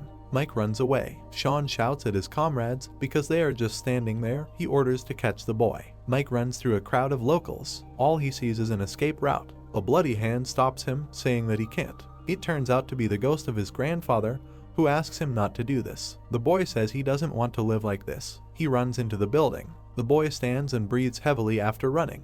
He is determined that he must leave, but along with the sword. Mike looks at the sword and adds that he still has to find his father. Emblem with 2 swords and a bird. The banner flutters. Locals kneel before someone. A group of people with banners walks surrounded by locals on their knees. The man next to the main one tells him that there is a dilapidated forge behind the slope. That bastard must be hiding there. The chief orders to show him the way. The owner overheard this. She runs inside and realizes that things are bad. She doesn't understand what to do. The owner runs away saying that his grandfather was killed by a warrior. She runs and thinks that such a small child has angered a warrior and what should I do now because he is so unhappy. The plot is in chapter 15, which is called The Chase. A ringing sound is heard over the village. Mike takes a container from the top shelf. The container is filled with coins. Mike looks there and says that this is savings for becoming a warrior. He looks worriedly and realizes that he no longer wants to become a warrior. Mike dumps the coins out of the container, concluding that this should be enough for him. He turns around and says he's almost done, but there's still something left. He looks at the sword. Mike places his hand on the hilt of his sword. He thrusts the sword blade forward. He turns the sword in his hand. Close up of the blade. The sword glows. The red-hot sword is beaten off. Grandpa Mike is a blacksmith. Mike with a brush asks his grandfather why he works on this sword every night. Is his father really that skilled in fencing? Grandfather replies that the country was very poor at the time when your father went to the battlefield. The soldiers had to prepare their own weapons. Grandfather is tired and says that his father's father is a blacksmith. He continues to work and says that the problem is his social status. He sighs tiredly. The grandfather thinks that he did nothing for his son. Grandfather turns around and says that Mike was right because his father is really very good at fighting. Mike asks if this is true. Mike writes something, and your grandfather explains that when he was your age, there was a bandit in the city and no one dared to anger him with his large physique, but in order to defeat him, your father chased him around the city for several days, and this bandit they beat him until he cried, and in the end he fell to his knees and begged for forgiveness. Mike doesn't believe it. The grandfather thinks he was mistaken because his son looks fierce when in fact he is not. Mike calls out to his grandfather. He stands with the sword again and asks if he can recognize his father. He turns around and asks another question. If we pass by each other and I don't recognize him, what should I do? He stands near the collected backpack. He packs the sword with the words that they are blood father and son. He puts the bundle with the sword in his bag and confidently declares that he recognizes his father. The owner looks into the forge and calls out to Mike. She takes his hand in hers and says, "Thank heavens you are home." Mike asks what happened. She apologizes to Mike for yesterday, but if she hadn't kicked him out, Sean wouldn't have just let him go. Mike says he understands that. She remembers why she came and says that now is not the time for this and adds that they came for him along with their elder. Mike asks again. The owner worriedly says you can't stay here anymore, you have to leave now or say goodbye to your life. I don't know what those people will do to you. Mike is perplexed. Mike climbs out the window and thanks the owner and asks her to take care of herself. He jumps out of the window. He's running. The owner replies that he should not worry about her because she should be the one apologizing, that she can only help now. She turned her head. The owner noticed something. People who arrived looked into the house and asked why she was here. She falls to her knees and turns to him. With her forehead on the floor, she replies that she came to pick up the knife that he sharpened for her. The senior's assistant says there is no one here. The owner is grabbed by the hair and insulted. The elder pulls his hair and shouts asking where she hid the boy. She replies that she doesn't know because when she arrived there was no one here. There is a scream. Mike hears him. He stopped and turned around. The girl is dragged by the hair with the words that this bitch is behaving inappropriately. Locals lock themselves at home while the owner shouts that the truth has come for a knife. The chief's comrade holds her and says that such a person should be a slave. She should learn to be obedient. The elder prepares to cut off her head and asks him to shut up. Mike is holding onto the edge of the wall. He spies on what is happening. The elder asks her, like a warrior, where she hid the intruder. Mike is far enough away, but he hears her pleas for mercy. The sword is taken out of its sheath while the elder asks again whether she hid it or not. Mike looks intensely at the floor. She says she made a mistake and asks him to forgive her. Mike realizes that he needs to find his father. Blue butterfly flies. She's getting closer. She flies right over Mike. He thinks about his grandfather. Mike looks at the butterfly. He reaches for the butterfly, turning to his grandfather, who failed him and now cannot find his father. The man began to unsheath his sword when he asked the woman if she would continue to lie to him. He opened his eyes and asked her a question about whether she looked down on them, the warriors. A sharp blade flashed near the woman's face when she said that she really didn't want to offend them. The warriors stood around the woman when someone exclaimed that they had finished sharpening her knife. Mike stood with the bag in his hand when he asked why she left. Sweat appeared on the woman's face as she called the boy by name. The man with his hair tied up ordered him to be tied up. My knees sank to the ground. The man kicked the boy with his hands tied and cursed. The man clenched his teeth and asked him who gave him the right to threaten. The foot pressed the boy's face to the ground when the warrior added that now he would teach him a lesson because the child did not know his place. Other men stood next to them as he added that Mike would never see sunlight again. The light from the window fell on an object wrapped in fabric. They told him that they would leave him here for a while and promised to definitely return for him soon. His bare feet were wrapped in bandages. The world is unfair. The men had signs on their chests saying they were criminals who had caused chaos in society. They were born defective. Behind the man was a cage with people. Others were born with power. People walked bent over in front of the cart. Mike lowered his head and said that eagles eat snakes that eat mice. It's survival of nature's fittest. The boy closed his eyes and added that the world is fair while being unfair. Mike opened his eyes and said that this is how the world works. Something was falling on my hair. The boy's eyes were open. He looked questioningly. The man opened his mouth and asked him how much it was sold for. Then he closed his eyes, stroked the child sitting next to him and added that he was sold for 100 coins, and that it was cool because this is how his owner gave a gift when he sold him. And then he repeated his question. Mike looked forward and asked why he was asking this. The man looked up and replied that this showed his value as a slave. Then the boy said that he had nothing to worry about because he was not as valuable as this guy. The man opened his mouth and replied that then from now on Mike must do whatever he tells him. Two riders were riding behind the cage when the guy added what he would tell him this time. The sun disappeared behind the clouds. A building could be seen in the distance from the cage. There were windows in the building. Someone shouted that they had arrived and that they should move faster. The man put his hands on his belt and told him to hurry up, while the guy wished him death. The child was drooling as he watched others being served food. The man in the headband turned his head and asked where these beggars came from. Then the people near him assumed that they were newbies and asked what they were looking at. The other man gritted his teeth and told them to turn away or lower their heads. The boys stood behind each other. Between the brick walls, someone was shouting for them to stop messing around, and that it was no wonder they had all become slaves. People stood near a destroyed stone building. The whip flashed. The children huddled together when a voice was heard saying that they were finally here. A man with a whip in his hand said that they were all useless trash, abandoned by their owners, parents, and the whole world. The children opened their eyes wide when he added that only this place could accept them, because no one wanted them, and that since they came here, they would no longer be trash, because from now on they would be reborn. The man stood in front of the children as he said that all of them, whom people look down on as slaves, will become very powerful warriors. The man pointed his finger forward and added that their rebirth would begin from today. There was a grate between the stone walls. A crowd of people stared at the giggling half-naked men. They stopped in front of the children with weapons in their hands when a voice said that they must defeat them, because their lives would be on the line. The hand swung the whip as the voice asked why they were standing and cursed. The whip flashed. A crowd of children were whipped while they were told to fight, and told that if they did not want to die, they had better fight with all their might.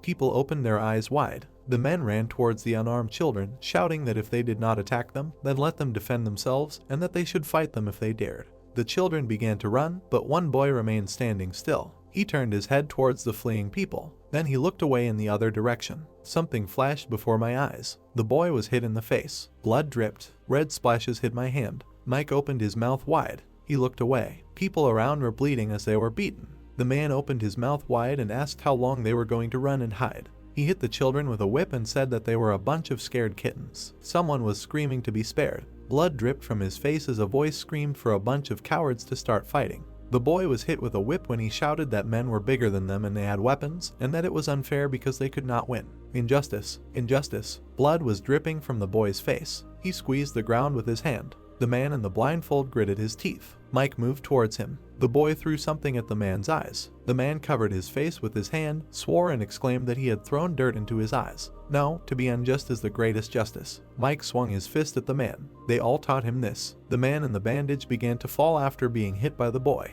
The man looked ahead silently. Other men stopped near the children. The guy covered his head with his hands and asked what he was doing. The man in the bandage fell in front of the boy. The guy opened his mouth and exclaimed that this was very cool. Mike opened his mouth and screamed. The man in the bandage covered himself with his hands. The hand waved the whip. The man swung a whip at the finger when he asked where he learned such dirty tricks. The boy hit the man with his head. A man with bandaged hands covered his face with them. The guy looked from under his brows and asked that isn't his head amazing. Blood began to flow down his face as he added that they should not forget that she was worth a full 100 coins. The guy grabbed his face with his hands and started screaming that he was bleeding and that his forehead hurt a lot. Blood sprayed when the man hit the child and asked how he dared to do this. The feet stood on the ground when their owner said that he thought that men were strong. Mike looked at the man in the headband and added that they were just show-offs who relied on their large physiques. The children's eyes widened when he started yelling at them not to let themselves be deceived, because these people were just trash, and that if they were hurt when they were beaten, then they should stand up and show their best. A man with a bare back approached the child and replied that they just wanted to scare them, but it seemed that the children just wanted to die. The man gritted his teeth and asked if the boy had thought about why he was sold, and then said that until he was killed, he would not be able to leave this place. Mike stood opposite a tall man who said that now he would give him such an opportunity. A stone hit the man's head. He touched his face with his hand. The little child was crying and begging for them not to fight. The man in the headband swung his weapon as he shouted that they really didn't understand that he would finish them off today, and then he turned to his brothers and suggested that they kill them all and spare no one. Suddenly he closed his eyes. The children threw stones at him and shouted that they were not afraid of him, even if they all died. One child put his hand over his mouth as the man cursed and exclaimed that he would kill them. The boy continued to cry. Another child bit a man who asked how he dared to do it. He was talking about letting him go. There were screams everywhere. The man raised his hand with a weapon and continued to swear while the children shouted that they needed to grab him by the leg to knock him down. An open palm rose up as the voice told them to stop. The man stood with his hands down. He swung his whip and shouted for them to stop. The whip flashed. The man moved his hand to the side and told the three adults to leave. The men were leaving when one of them told the children to consider themselves lucky. The three men turned around when someone asked them where they were going, because this was not the end, and called them cowards. Mike hung his head and exclaimed that he wasn't done with them yet. The man with the whip looked at the boy and said that the battle was over and that he had lost, to which the boy replied that it was not over and that he had not lost. Mike was hit in the face. The boy rolled on the ground. The man swung his whip again. There is blood from the child's face and body. He stood up and replied that he would definitely not lose. The man looked at the child and said that he lost the moment his rage clouded his mind. He opened his eyes and added that Mike must remember that losing your mind means dying. The hand waved the whip. The man waved a whip in front of the children and said that right now they had all taken the first step towards becoming fighters. He walked past the children and added that here they would learn countless invincible methods of fighting.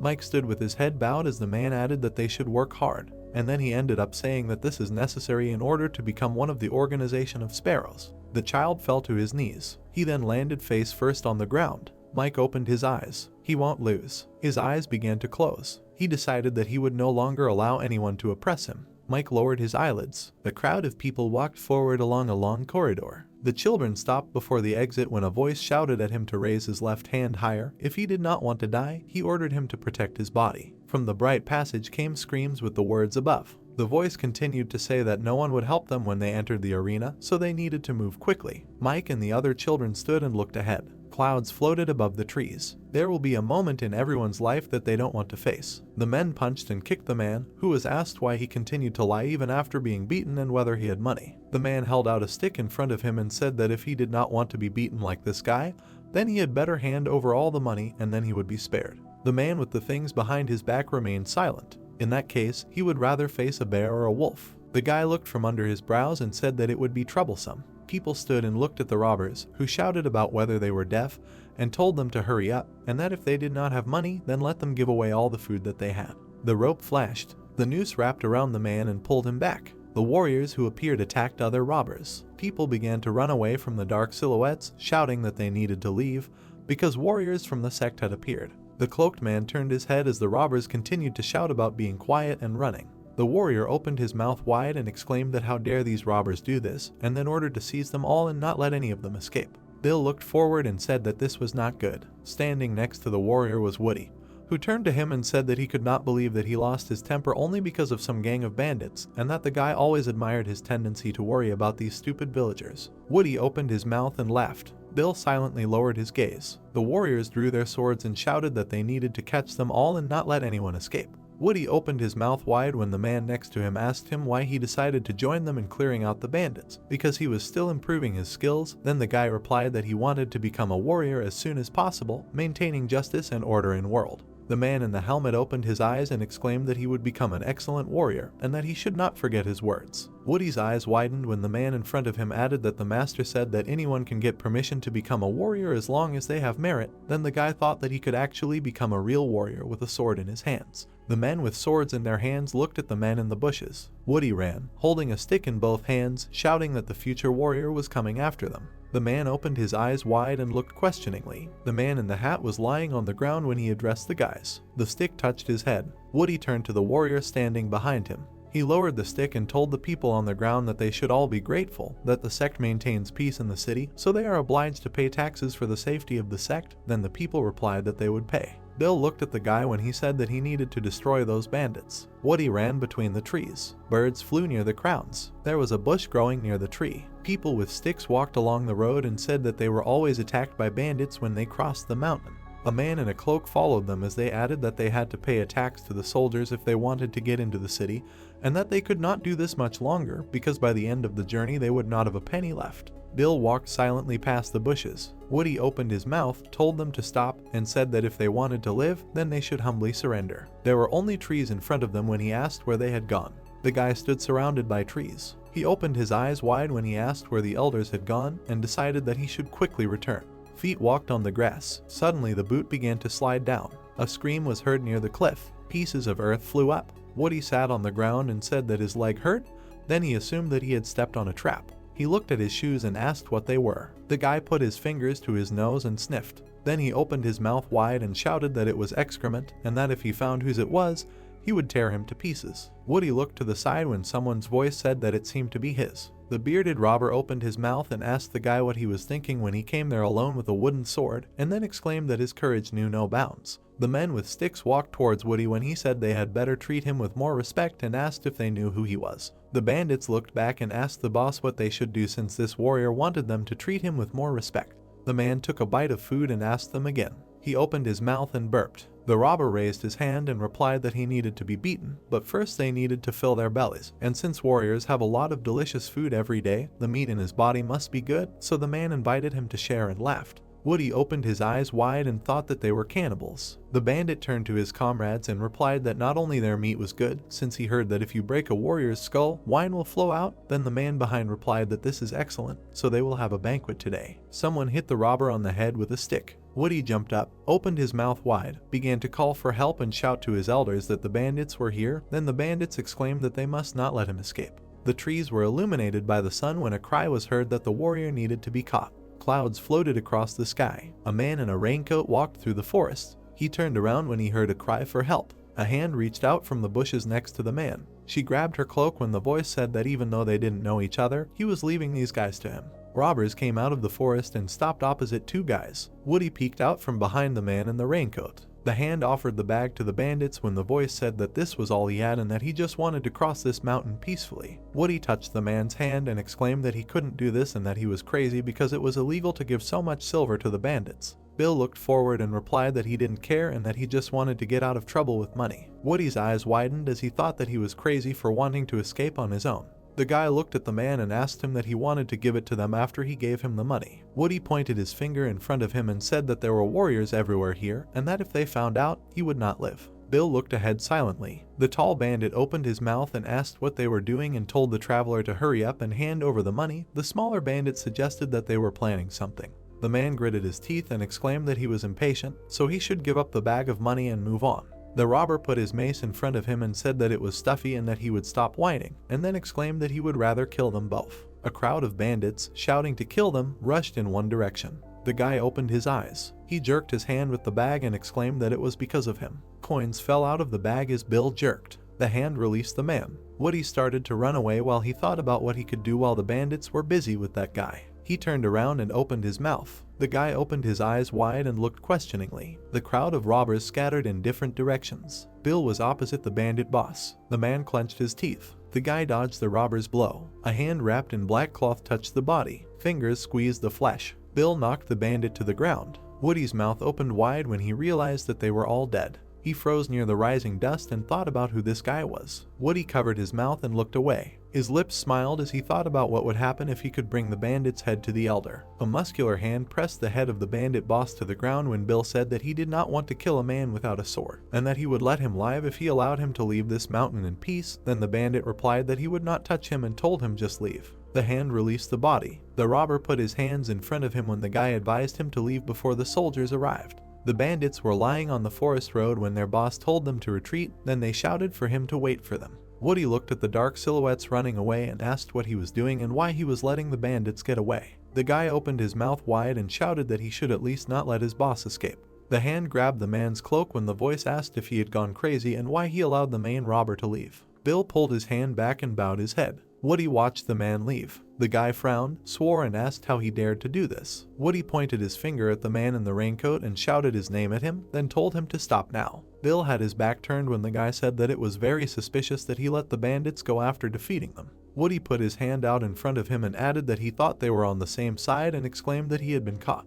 Bill turned around and looked back when Woody said that the warriors were hiding in the woods here and that the guy would be caught as soon as he called them. The guy grinned and concluded that if he didn't want this, then he should bring the bandits back. The man with a grin asked to return the bandits to him. Bill began to look at the guy with dissatisfaction. The man looked at the hero and asked if he knew the consequences of disobedience. Bill still looked at the guy with anger and did not answer him. Woody, with a grin, began to tell the guy that this is the privilege of warriors and no one can disobey an order from a warrior. Bill's huge fist began to approach Woody's nose. The guy began to fly away, flying along with the blood. Blood began to flow from the nose. Bill held his fist straight, and Woody flew down with blood. The guy began to tell Woody not to tempt fate and solve his problems himself without shifting them to others. Blood began to flow down the guy's hand. Woody looked at the bloody hands in fear. The guy began to look at Bill leaving, not understanding how he could do this. Woody screamed with tears in his eyes and did not understand how the guy dared to do this. The guy began to look up, seeing how they began to call him and ask what he was doing here. The three people looked at Woody with confusion,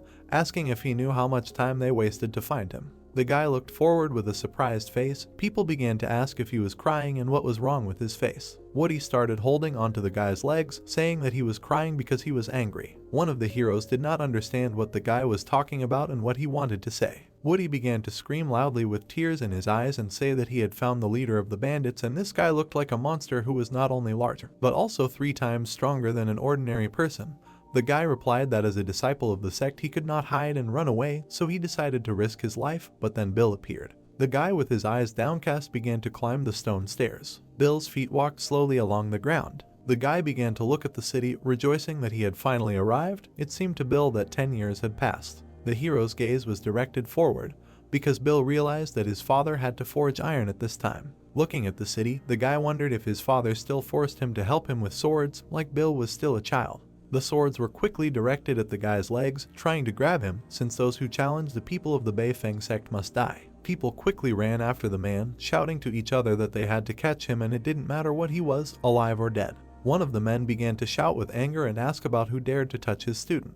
The guy's feet approached the cliff. The hero stood near the tree, realizing that there was a dead end and they could not get out. A crowd of people stood in the forest and shouted that there was no one in this place. A guy with a sad look began to ask Woody that he had come up with this story to shift responsibility. The guy shouted and said that this was not true at all. Woody began to clench his hands, shouting to the elder that if they gave him a real sword, he could bring the head of the bandit and that suspicious guy. The elder's gaze began to look suspiciously at the hero. The man began to tell Woody in disbelief that the last time a child hit him, he whined. The man began to tell his group that they had wasted too much time and they needed to return to the sect. Woody did not understand why the elder let this man go so easily. The hero began to look at Woody with anger, telling him not to call him that. The guy listened in surprise as the elder said that the student was not a warrior, and those who did not become warriors could not call a man elder. People started touching Woody's head and sarcastically telling him not to relax and to train harder, everyone telling Woody that he shouldn't have come when he could do nothing to help her. Anger began to appear on the guy's face. One of the group began to ask how Woody got into their group. They began to answer the guy that the hero simply had money. Anger began to play on the hero's face.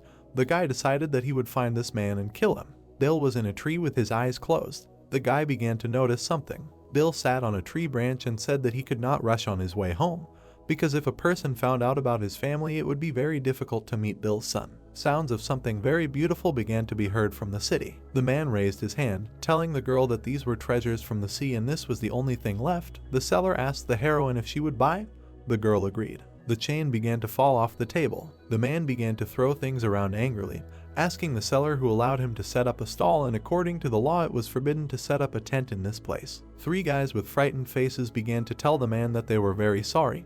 He was wrong, but the hero began to ask the guys that they thought an apology would be enough for him to let him leave. Bill listened behind the wall as the hero shouted at the boys, saying that they should be sold into slavery so that they could learn to regret their actions. Bill understood that even the city of Jiangxi was not peaceful. Fingers held the jar. This was the same drug that shook the country. One of the people began to say that he had heard that even an elephant would fall to the ground after it. The guy looked at the jar, asking his friend why he wanted it. The boys peeked around the corner looking at the girls and talking about why else would a young man buy this. Woody began to look at the guy with contempt, telling him that if he was caught, he would be in big trouble, so the guy had to be careful. The boy turned to the man in fear. Woody looked at the guy with dissatisfaction, without saying anything to him. The man turned into an angry Woody and began shouting at the guy to call him master. The hero immediately lowered his gaze to the floor, calling the man master. Woody began to walk away from the guys, telling them to follow him and throw out their anger. The boys were surprised to ask the man where they were going. The guy's eyes began to look forward, telling him to go to that girl who humiliated him and hid that brat.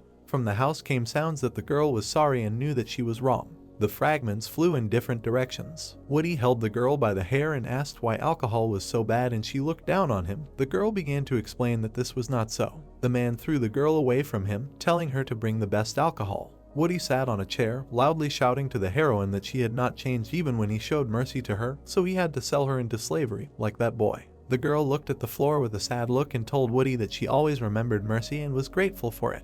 The man began to look at the girl with anger and tell her that she should remove the barracks and give them her best alcohol. Shards. The girl's hands used a rag to pick out the fragments containing the liquid. Woody began to look at the girl with anger. Young held the rag with her eyes downcast and looked down. There was something unusual about the girl's phone. Woody began to look at Young in surprise. The man began to look at the guys with a calm face. Woody, with a smile on his face, began to ask them about how they had never done this. The man began to tell the surprised guys that he wanted to help make their dream come true. The boys did not understand how Woody would do it. The hero began to gesture with his hand for the guys to give him the sleeping pills that they had. Flag with hieroglyphs. Moon. Splash of water. Woody looked down with a smile on his face and told the girl that this was good alcohol. Jan was glad that they all liked it. The man began to look sweetly at the girl, asking what her name was. The girl, without looking at Woody, said her name. The man began to look at Yang with interest, telling her to go and pour him a drink. The heroine began to look at the guy in fear. Woody began to angrily ask the girl what she was looking at and shouldn't she be grateful and happy that a young man like him asked to pour him a cup. The girl's hands held the bottle and poured alcohol. Woody began to tell the girl that this was fate and it would be good if they became much closer. The man smiled as he looked at the alcohol and said that now that he thought about it, he had caused the girl some problems. Ian thought that Woody was joking. The man with a smile on his face began to hand the girl a glass, telling her to drink it. Woody began to look angrily at the girl, saying that this was his apology to him. Yang looked at the mug in fear. The man looked confidently at the girl, asking her not to break his heart and drink this liquid. Yang was holding a glass in her hands. Woody looked at the girl with a smile on his face. One of the guys watched Yang askance. The other guy looked at her in surprise. The girl began to slowly bring the glass to her mouth. Yang looked at the liquid, holding it near her mouth. The heroine opened her mouth slightly, about to drink. Woody began to look with anger and misunderstanding at one guest who distracted Jan and asked her for a bowl of soup with rice. Bill was at the door. The guy's hand was opening the door, asking for his order. All the people began to look at Bill with confusion. Woody looked at the guy in fear, his mouth parted. The man immediately hid his face from Bill as he sat at the table. Yang began to get up from the table, looking at the guy and saying that she would serve rice soup right away. Woody looked at the table with an angry face, not understanding why, of all the taverns in the city, Bill was here. The guy understood that if they met now, he would not be able to take revenge for himself. Bill sat at the table, looking forward and talking about how they met again.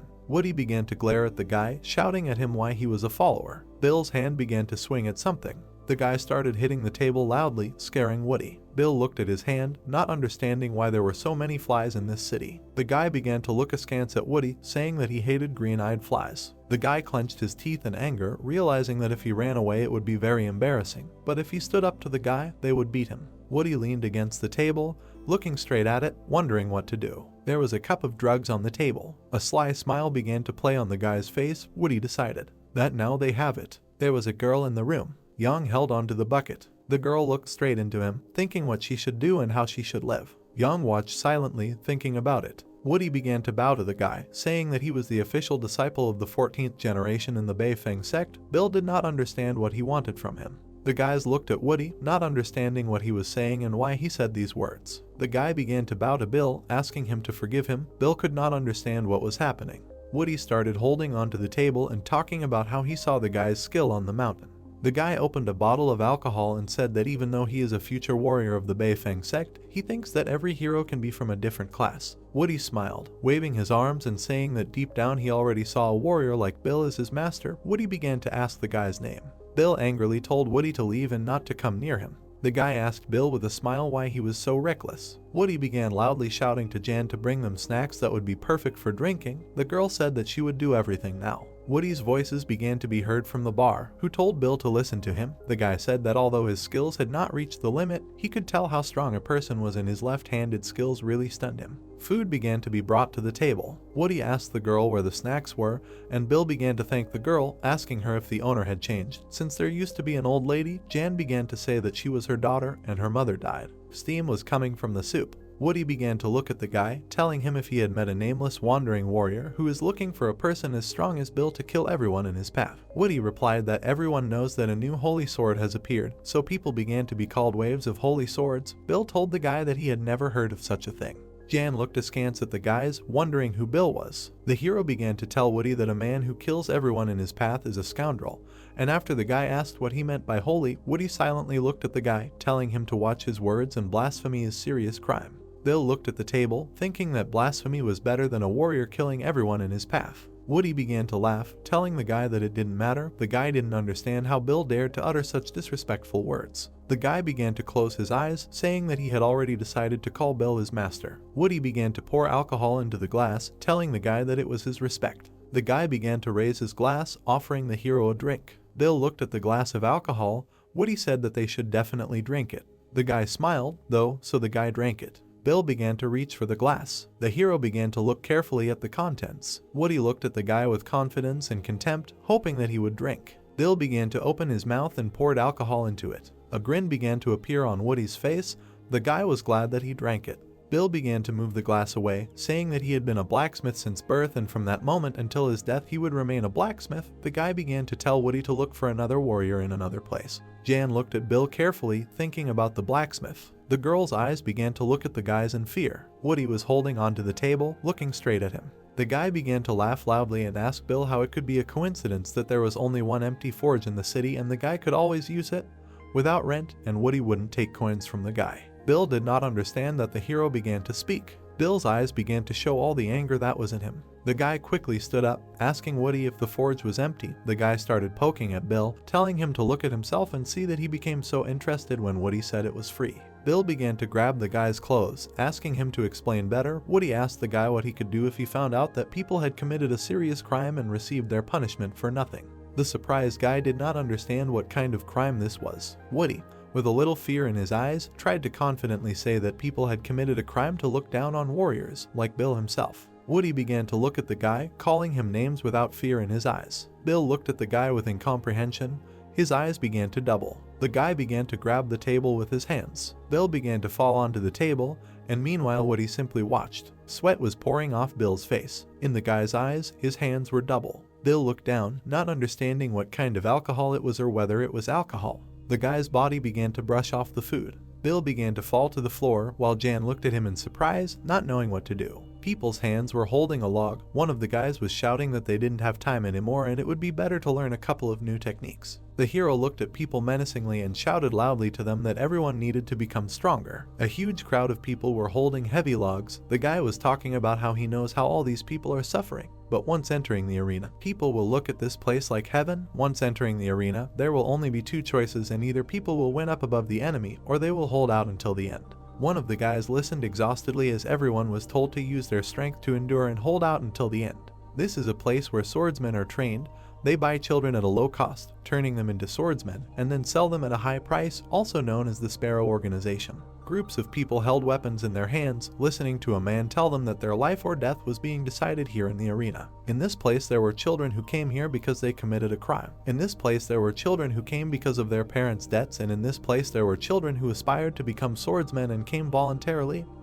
Every person came for various reasons. The sun was just beginning to shine. People carried logs in the heat, becoming very tired. The sun was shining even brighter. One of the people opened his mouth from fatigue and looked up. The guy's eyes were scared and tired. The guy began to fall slowly, looking at the sun. All the people watched in fear as the guy fell on the sand from fatigue. Mike looked to the side uncertainly and with a dry mouth, realizing that he had to become stronger. The guy began to grit his teeth. There was a sword in his pocket. The black silhouette looked towards the sun. One of the boys began to look into a deep well. The two heroes began to pull a bucket of water. The guy tiredly pulled the rope. She was rising. I was getting up. One of the boys looked into the well, telling his friends that it was very deep. The other hero looked at his friend, telling him to be careful. The boys began to move away, not wanting to do what they were ordered. Hands were immersed in water. They began to wash someone's feet. Duke looked at the boy who was washing his feet. The man was the #1 person living next to the wall of the Sparrow Organization.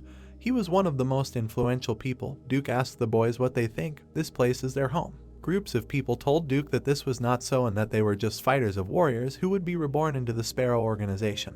Duke's assistant began to shout and say to stop the empty talk and stay in place. While wiping the man's leg, Duke told everyone that there were several unwritten rules in this place. The man began to look at the children, asking them if they knew these rules. The assistant began to laugh and told Duke not to scare the children. Michael didn't answer and just stood there quietly, doing nothing. The man began to approach Michael with a plate of water and talk about how if he didn't follow the rules, everyone would have to be held accountable. Michael's head was completely in the water. Duke looked at everyone with contempt, saying that he was the king here. Michael listened with his naked head down as they called him names. Duke began to push the guy, shouting at him that he was just an ignorant brat. The man began to kick the boy. Duke's assistant said that he should be punished so that he would not throw sand at anyone, like last time. The man looked askance at the other people and told them to go and rest. Duke walked away, telling Michael to stay and move. The guy covered his body with his hands in pain.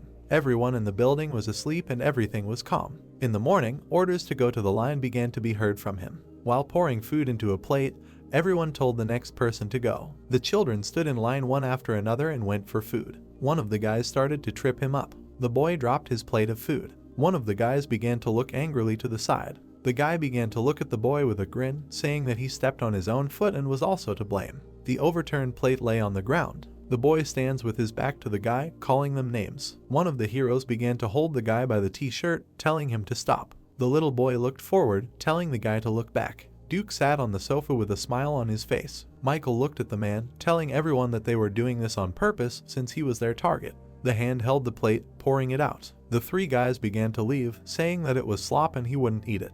The hero's hand began to offer the boy a new plate of food. The guy looked sweetly at one boy, saying that they need to eat this, even if it is pig slop. The boy did not believe that she would give him this. Shu listened to the guy who asked what she would eat. He smiled and said that he had an extra bowl. Because of the guy's cute face, he was nicknamed the girl. Michael looked down at the floor and began asking Shu why he approached them and whether he was afraid of them. Shu began to sit on the bench, calling Michael new. The guy began to ask him his name. Shu started talking about what he heard. Michael was very cool when he first came to this place. Duke's company laughed loudly. Shu told Michael that he was the first who dared to challenge men. Michael looked at the company and asked the guy that they were really so strong. The boy answered yes, that he was the strongest and no one could beat him. Duke smiled slyly and looked forward. Everyone thought that the man would probably be sold for the highest price and become the strongest swordsman. Michael began to look forward, telling Shu that he was not telling the truth and Duke was not strong. Michael looked forward confidently, realizing that he had met a much stronger person and in comparison with him Duke was a complete zero. Comrade Tong flies with a wooden stick. Tong looks at him arrogantly and says that he can't even block a blow. Comrade Tong is bleeding.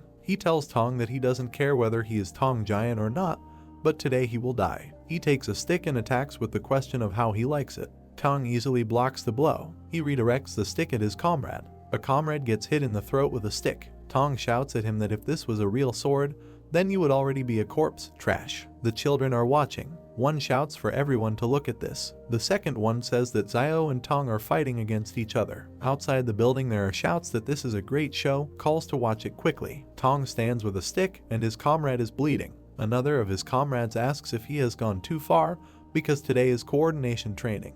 He arrogantly notes that they were wrong to think that he would coach, they would like him to coordinate, and why didn't they just approach him, because he would have agreed. He continued that if you win, then I will renounce my position and will kiss your asses every day, so I alone should be enough for the two of you. Both look at Tong aggressively. The children are perplexed that it is 2 against 1. The reasoning is that no matter how strong Tong is, if Guan and Ba attack him together, then he will have a hard time. Mike hears that they are one of the best swordsmen in the organization. The two prepare to attack while the kids notice that there's a good show going on. There were training sticks lying down. One takes a stick for himself. The other tells Tong not to have any regrets. The second one notes that they will not give in. Tong looks confidently and asks again that they will not give in to him and who they even think they are. He orders them to stop boasting so shamelessly. Both of them go on the attack, screaming. One pointed the wooden sword so that it glowed. He swings. He accelerates. Tong parries the blow of one while the second attacks him from above. The second one spins a wooden sword. He strikes. The blow lands on Tong's elbow. The children look in shock and one states the fact that he so quickly knocked the sword aside. The second one asks how he did it. A conversation begins. The children can be heard saying Sword Kai, it's all because of the Sword Kai, no one can defeat it, it's too fast. Tong's eyes glow with rage. Someone notices that this is a real Tong and if you want to resist him, then you must wield the Kai sword stronger than him. The two prepare to attack again as the children reason that this is why no one here can defeat him. The guy in bandages attacks. He accelerates. Both go on the attack. Tong smirks and calls them idiots. He goes on a counterattack, shouting how they are even going to defeat him with such a thoughtless attack. Stick hits stick. The force of friction causes the sticks to break. One stick broke another. Pieces of wood and sawdust are flying around. Tong bleeds his opponent. The second one is perplexed while the guy in bandages screams from pain in his shoulder. He screams and holds his shoulder, and the children comment that his shoulder is dislocated, could be broken, it looks like incredible strength. Tong glares at the second one. He looks at Tong in horror. He throws down his weapon and says he surrenders. The stick falls to the ground as he calls Tong's name. Tong puts a stick on his shoulder and calls him a weakling and says that he can't believe it, that he has to train with people like them every day. All the children are stunned, except Mike. They think he is incredibly strong. Mike confidently doesn't look away. The plot is in chapter 22, called 2 Moons. Tong remembers his battles, thinking about how boring it is and how he wants to find someone equal to him. The sun breaks through the smog while he continues that he doesn't want to spend every day fighting with garbage. Approaching in the sun, even closer, and one more thing. Children are cleaning up the barracks. Someone called out Mike, calling him a brat who doesn't know the rules. Mike turns to Tong's comrades. They order him to clean it and take it to the warehouse. Mike asks if they shouldn't be doing this and orders them to clean it themselves. Both were surprised. The man with bandages says that the brat still doesn't understand. When the elders say, then he must do it. The second one compliments him that they are not in a good mood today and it is better for him not to anger them. They leaving work for Mike with the words that if he doesn't do this and gets caught by them, he will regret it and let him try hard because his elders command him. Mike wipes his wooden sword. He sits alone and wipes it. He noticed something. He is holding a stick. He spins it. He took an attacking position. Mike realizes. He thinks about Tong. His memories are of Tong's comrades screaming during the last fight. Tong attacks. Mike swings and tells himself to use his strength to counter his opponent's sword. He looks forward and shouts that next use your head to see the target. A man in bandages attacks from above and Mike replays this in his head. He twirls the weapon in his hand, instructing himself to develop his wrist. He punches up and says rely on the recoil power and attack in the air. Rotational kick. The man in bandages hits Tong on the elbow. View of the building. Someone is looking behind bars. He sees Mike training. Mike hits the floor with a stick. He thinks that his Kai sword is not as strong as Tong's and only Tong can fight like that. He took an attacking position and aligned himself with Tong. He discusses how he should fight. The plot begins with the memories of Bill's father, which say that how about becoming a blacksmith, and why, as a blacksmith, can't I make a sword for my son, who is going to the battlefield? Picture of the battle. The father tells his son that you just don't have to go, nothing will change if you stay. A man's head was pierced with a spear. Bill says he'll be back. Battle. He wonders what will happen to Mike. He repels the spear attack with his shield. He thinks about Mike, what it will be like for him to be abandoned by his own father. Bloody battle. Bill says I'm doing this for him, at least I'll be like you when his own son inherits the forge, who can't even forge a sword. Hit. Bill hits from behind the backboard. A helmet flies in the air. Someone is swearing. Shield Bill disintegrates. He says that the Lord promised. It flies away. He continues that for merit, the master will give everyone a part of the conquered land. Bloody sword. Bill goes on the attack. Blood splashes. He says he will give this land to Mike. It cuts the enemy into pieces. He stands alone in front of a crowd of armed men. He says the war will end soon. Two armies attack each other. The birds fly away. Mountains of corpses. Someone is standing with a bloody blade.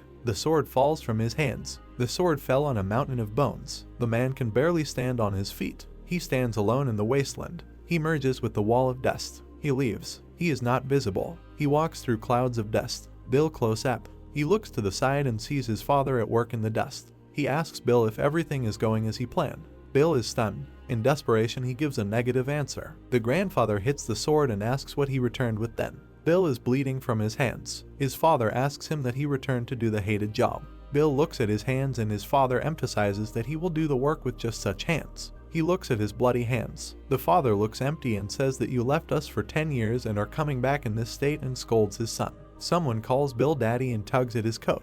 Bill looks at the child. He sees a child without a face who calls him. Bill wakes up in horror. Bill is hanging tied by his hands and Woody says that he didn't think he would wake up so quickly. Bill doesn't understand what's happening. Woody asks if Bill remembers him, because he was the one who said that he could use the forge for the rest of his life. Bill realizes that he is tied hand and foot.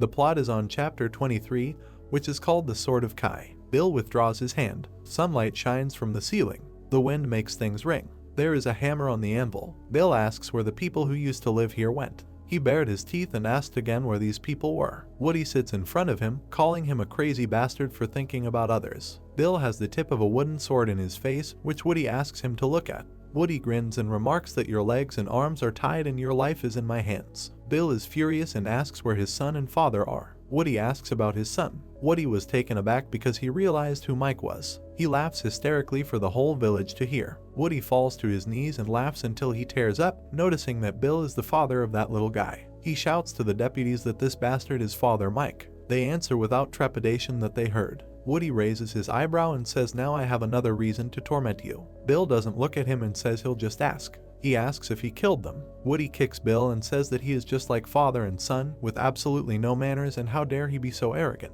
He points a stick at him and asks if he knows what Woody was thinking about before Bill woke up. He takes Bill by the hair and asks what he must do to repay all the humiliation he has endured and what I can do to make you suffer more. Bill says that he can do whatever he wants, but only after he answers his question. Woody looks at him mockingly and says, "Guess what? I killed that little guy or sold him. I'm very curious what I did." Bill hits him with his forehead. Woody rubs the bruise and asks the Sixes what they are doing there and when they will start the fire, because he already wants to tear the guy to shreds. They look into the oven and see a sword there. They tell Woody that there is something in there. Bill doesn't understand. A pipe, and in the background there are questions about whether it is something valuable because it looks like it was hidden.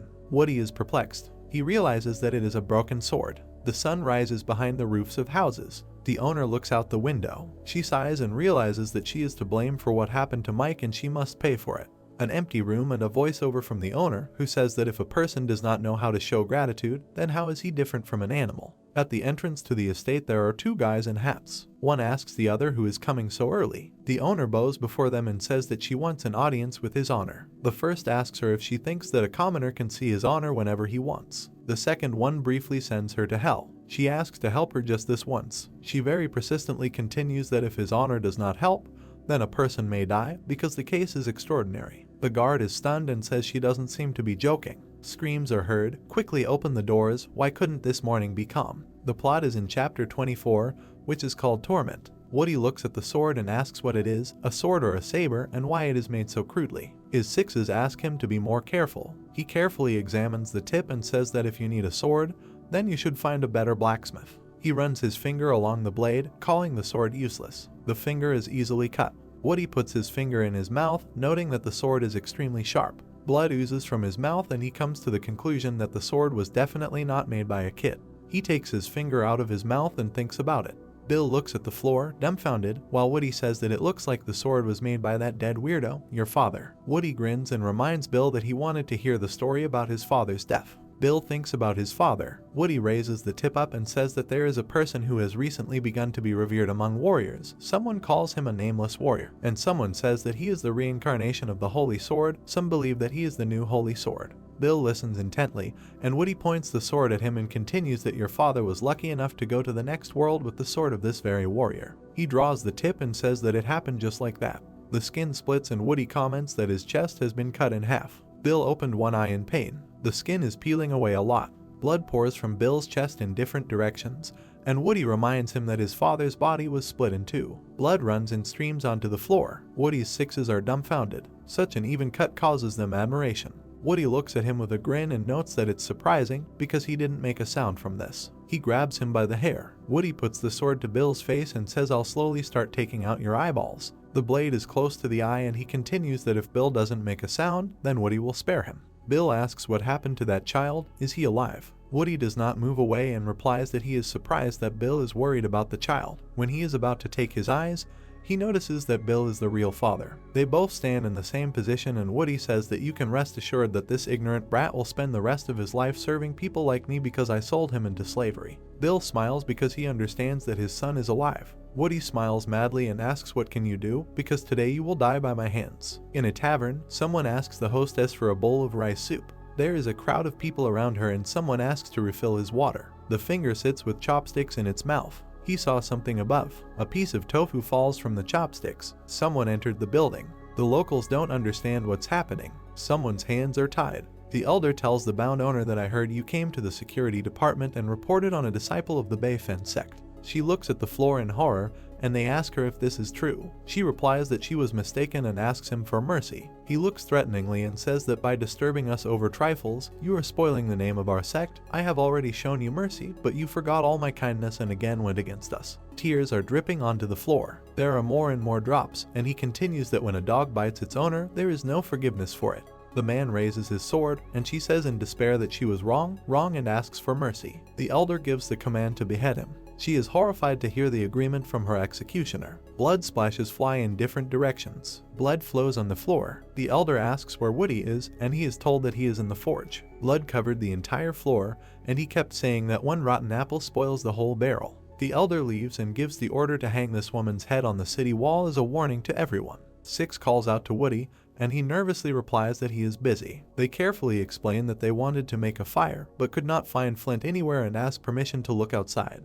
The second one asks almost to go with him. Woody is perplexed. He turns around and is indignant that they can't start a fire for a very long time and orders them to do it faster. They run away. They run and say that it looks like Woody really wants to kill that guy. The second one replies that if we just go, he can avoid punishment anyway, but whoever gets it is us if we stay until the end. The first one notices that he won't turn a blind eye to us if we just run away. The second one is that I don't care, if you want, then stay. The first one comes to his senses and asks to wait for him. They noticed something and stopped. The elder comes towards them with his people. Bill tells Woody that he should have killed him back in the mountains. Bill tries to break the rope. Involves all limbs. Bill is furious. Woody stands up and tells him that this rope cannot be broken even by the strongest man in the world. But do what you want, for the more you suffer, the more I enjoy. Bill gets even angrier. He thinks that as long as you are alive I can find you, no matter what happens I will find you. Woody grins and says he suddenly changed his mind. He looks madly and remarks that instead of tearing out his eyes, he will do something else. He brings the sword to Bill's hand and says that he will cut off his wrist here. Bill screams. Pieces of the house fall on Woody. The house is collapsing. Woody looks up in horror. He calls Bill a monster and takes a swing. Bill destroys the building. Woody, horrified, calls him a monster. A beam hits him on the head. The sword falls out of his hands. The sword falls. The roof collapses and Woody screams. He covers his face with his hand and calls Bill a psycho, a crazy bastard, because if he wants to die, then why doesn't he tell Woody about it? Woody calls for help. The beams are cracking at the seams. Bill destroys the structure he is tied to. Everything breaks. Woody runs out and gloats that he survived. The dust makes him sneeze. He shouts, Bill, what kind of tricks are you up to doing? He sends him to hell to his daddy. The wall is cracked. Woody is terrified. He fell to his knees and covered his head with his hands. Someone calls out to him. The elder stands in front of him and says that he asked not to call himself master. Woody presses the soil with his fingers and thinks about why the elder is here right now. He kneels in front of him. The elder's people order him to honestly tell what happened, and if his version differs from what they know, then Woody will be expelled from the sect. Woody tenses and tries to form a thought. He looks at the floor in horror and does not understand what to do and how to justify himself. Behind, the building is completely collapsing. The beams break. Woody looks back in horror. Bill stands in the middle of the rubble. He holds the hilt of the sword. He wipes the blood from his face. Woody is horrified and doesn't understand how Bill survived. He has 9 lives or what? Woody grabs the older man by the hem and says that he teamed up with the bandits and wanted to kill me. The elder turned around and listened to the fact that he caught him and brought him here, and then was going to report as soon as he found out where the bandits' base was. Bill goes to them, and Woody hides behind the elder and continues that Bill is fiercer than any animal and asks to see the scale of destruction that he has done. The elder asks Bill if he really conspired with the bandits and orders him to tell the truth. Bill tears the rope with his teeth. She is torn. Bill says he'll spare their lives if they go away and leave the brat to him. The elder's people mock him, because how dare he talk to the warriors of the Beifen sect like that. The elder says the boy doesn't understand his place. I will close my eyes that you didn't fall on your knees and ask for mercy, but you dare to threaten us. He adds that showing them your disrespect is a crime. Bill angrily asks that disrespect is a crime and what the self-proclaimed warriors wanted to say. The elder frowned. Woody pulls the elder by the hem and asks him to be careful, because the guy is a master. The elder gets angry and asks if he thinks that Beifen's warriors are just decorations, because how can he call such rabble a master? Woody admits that he was wrong. The elder gives his men the order to teach Bill a lesson. The hand rests on the hilt of the sword. Both arm themselves. They go on the attack. Bill looks forward confidently. He thinks about his father. The plot is on chapter 25, which is called The Vain Fool. The older man calls Bill a vain fool. Bill prepares for a counterattack, and he wonders if Bill can stand with his head cut off. The foot leaves the ground. The guy approaches Bill. He throws a punch right in front of his face. The guy is perplexed. He thought he had it. Bill looks the guy straight in the face with confidence. His father's sword pierces his opponent. Bill turns it over in his hands. He attacks. The guy was injured. Bill pierced him right through. The elder is perplexed. There's a lot of blood around. The guy is grabbed by the hair. Bill rips out his eye. The sword cuts the guy. The second goes on the attack. His sword pierced his comrade. He screams that he can't reach his sword. The elder urges him on, because what is he waiting for? The guy is in a panic and cannot get his weapon. Bill thinks about his father. He swings at the guy. He says he's late. A drop of blood. His eyes look up and down. He said that he sees nothing. A streak of blood on his face. He repeated that he saw nothing. The guy cut his head off. He kicked him in the chest. Blade in the head. He pulled out his sword. The body fell to the ground. The guy looks at the sectarians. The master was surprised. He killed a warrior from the Beifeng sect with one blow. Who is he? Hand on the ground, fingers spread, Woody asked, "And this is the blacksmith?" I thought with horror, "This is a psycho." The hero bowed his head, looking from under his brows. He thought that it was a ghost who had returned alive from hell. The master stepped forward. Gritting his teeth, he said that when he caught him, he would skin him alive, cut up the corpse and feed it to the dogs. The warriors around the master shouted, "Everyone, formation of a circling phoenix." Woody smiled slyly and thought, now every warrior will begin to circle around and attack him. This is the strongest formation, passed down from generation to generation in the sect. As soon as he gets into the ring, death will not be avoided. The warriors shouted furiously, yes. They run forward. They gather around Bill. They took the swords out of their scabbards. The guy's stern look. He jumped, one of them looked back in surprise. Bill attacks him. The warrior shouted in fear where he was going, thinking that the formation was not ready yet. There is a sword blade at his head. He leaned over, closed his eyes, shouting, no. The warriors collided with each other. Bill struck. Spark, the man opened his eyes wide. His face is cut open. The hero strikes again. The warriors fall, blood splashes. A sword blade flashed in the sky. He's flying down, stuck into the ground. The sword was in front of the master, behind which Woody was hiding. He turned to him. He asked, yes. He put his hand on top of the sword and said if he wanted to become a warrior. He turned around, handed him a weapon, let him not hide behind his back, attack, run forward without a drop of fear. This is what it means to be a warrior of the Beifeng sect. The guy looks at the blade, swallowed saliva. The master said that he was handing this sword to him. A stream of blood, his hand tries to pinch the wound. The warrior grabbed his neck, fell to the ground. The survivors, trembling with fear, look at the guy. Unbelievably, they all died from one blow. A shadow on his face, burning eyes. Bill looked back. They stand with their swords carefully placed in front of them. The master shouted angrily, don't be a coward. They are all warriors of the Beifeng sect. It is their duty to protect and uphold justice. They shuddered. They looked forward, eyes wide open. They ran towards Bill. The master shouted that he was alone. Let them attack him at the same time. The guy looked at them questioningly. The warrior raised his sword above his head, swung it, blade. The guy's hand with a weapon. All three attack him, blow. Sparks from the blade. Movement of the hand with the sword. Counter strike. The warrior clutches a sword in his hands. Jump to the side. Torn clothes, a cut on the skin. Blood spattered. Bill jumped back. The warriors swung. Try this. The man shouted angrily, how dare he kill the soldiers? This is unforgivable. He shouted to the others not to give him a chance to rest, to surround him and cut off his head. The guy dodged the blow. He swung his sword. Flesh. There is a strip of light on a dark background. He hits a hot iron with a hammer. Dip the weapon blank into water. Bill hit his back against the wall. The warriors approach him, laugh. There is no turning back. He is a corpse. A broken sword cannot defeat three whole ones. The hero's weapon is covered in blood. Blood flows down the blade. Drops fell to the ground. The warrior raised his sword and shouted that he would kill him with one blow. Bill in profile, clenched his teeth, screamed.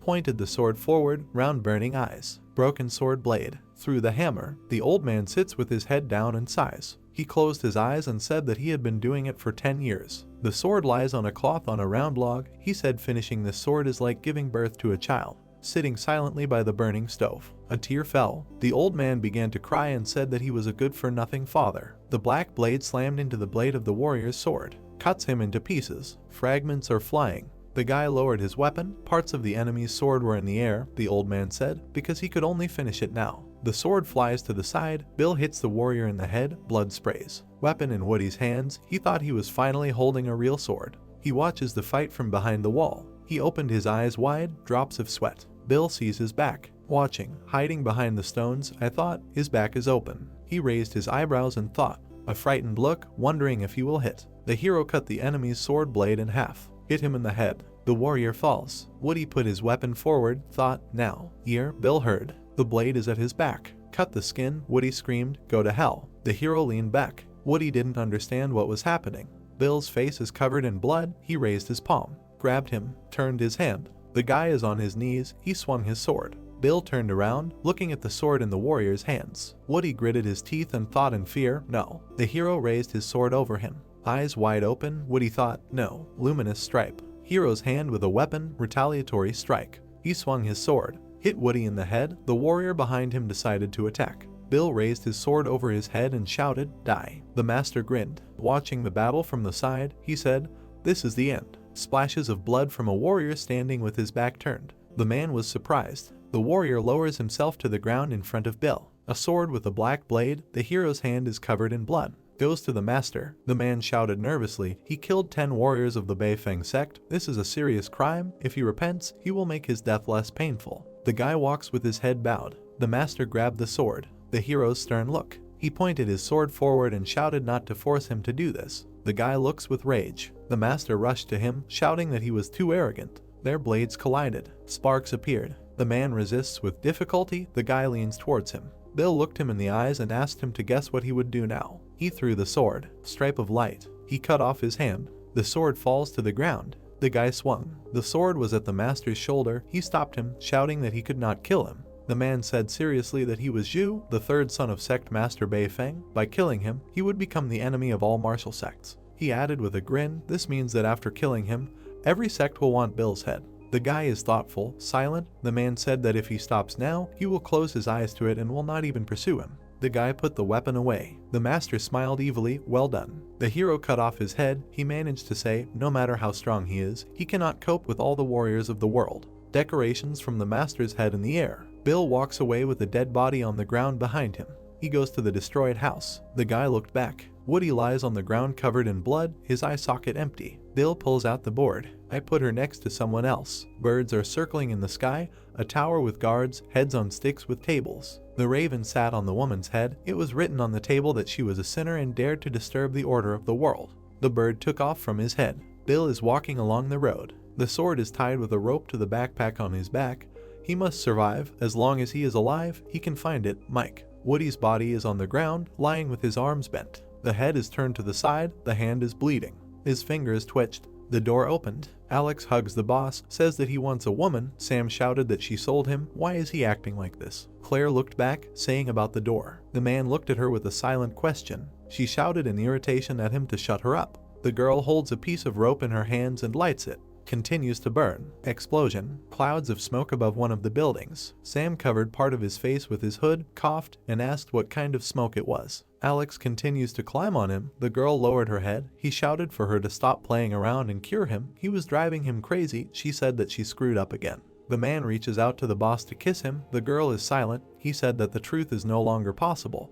What she drugged him with, if this continues, he will soon die. Wooden boards on the ceiling. Alex is lying on the table. The girl looks under the blanket with which he is covered, asked how many Viagra tablets he took. She said to take just one. Sam replied that he was in the brothel for 4 days in a row. The girls could not get away from him. Cigar in his teeth. The boss added that just a little more and he would go to the other world. So let her do what she wants, even acupuncture, even cauterization, but she needs to cure him. Sam put his hand on his side. The girl looked under the blanket, said that he had taken too many pills. All the Kai had gathered in one place. There was only one way to help him. He asked which one. He dropped the cigar from his mouth, and the girl pressed her index finger and thumb together. The boss frowned. What a greedy guy. He asked how much he wanted. She continues to show the gesture, answered, 100 liang. The man was indignant. How much? Why so expensive? The front of the hospital. He shouted that Viagra only cost 1 liang. She replied, if so, good luck finding a woman who can handle his needs. A man approached the building. Isaac and his people. Claire's hands, throwing crushed leaves, said that in order to get rid of the side effect, it is necessary to disperse the Kai gathered in one place. Standing by the jug, she said that she would also give him a decoction of youth broth to calm his lust. Sam asked again, youth broth. He gritted his teeth and asked if these strange names even existed or if she had made them. She crushes the leaves with her hands. She asked skeptically,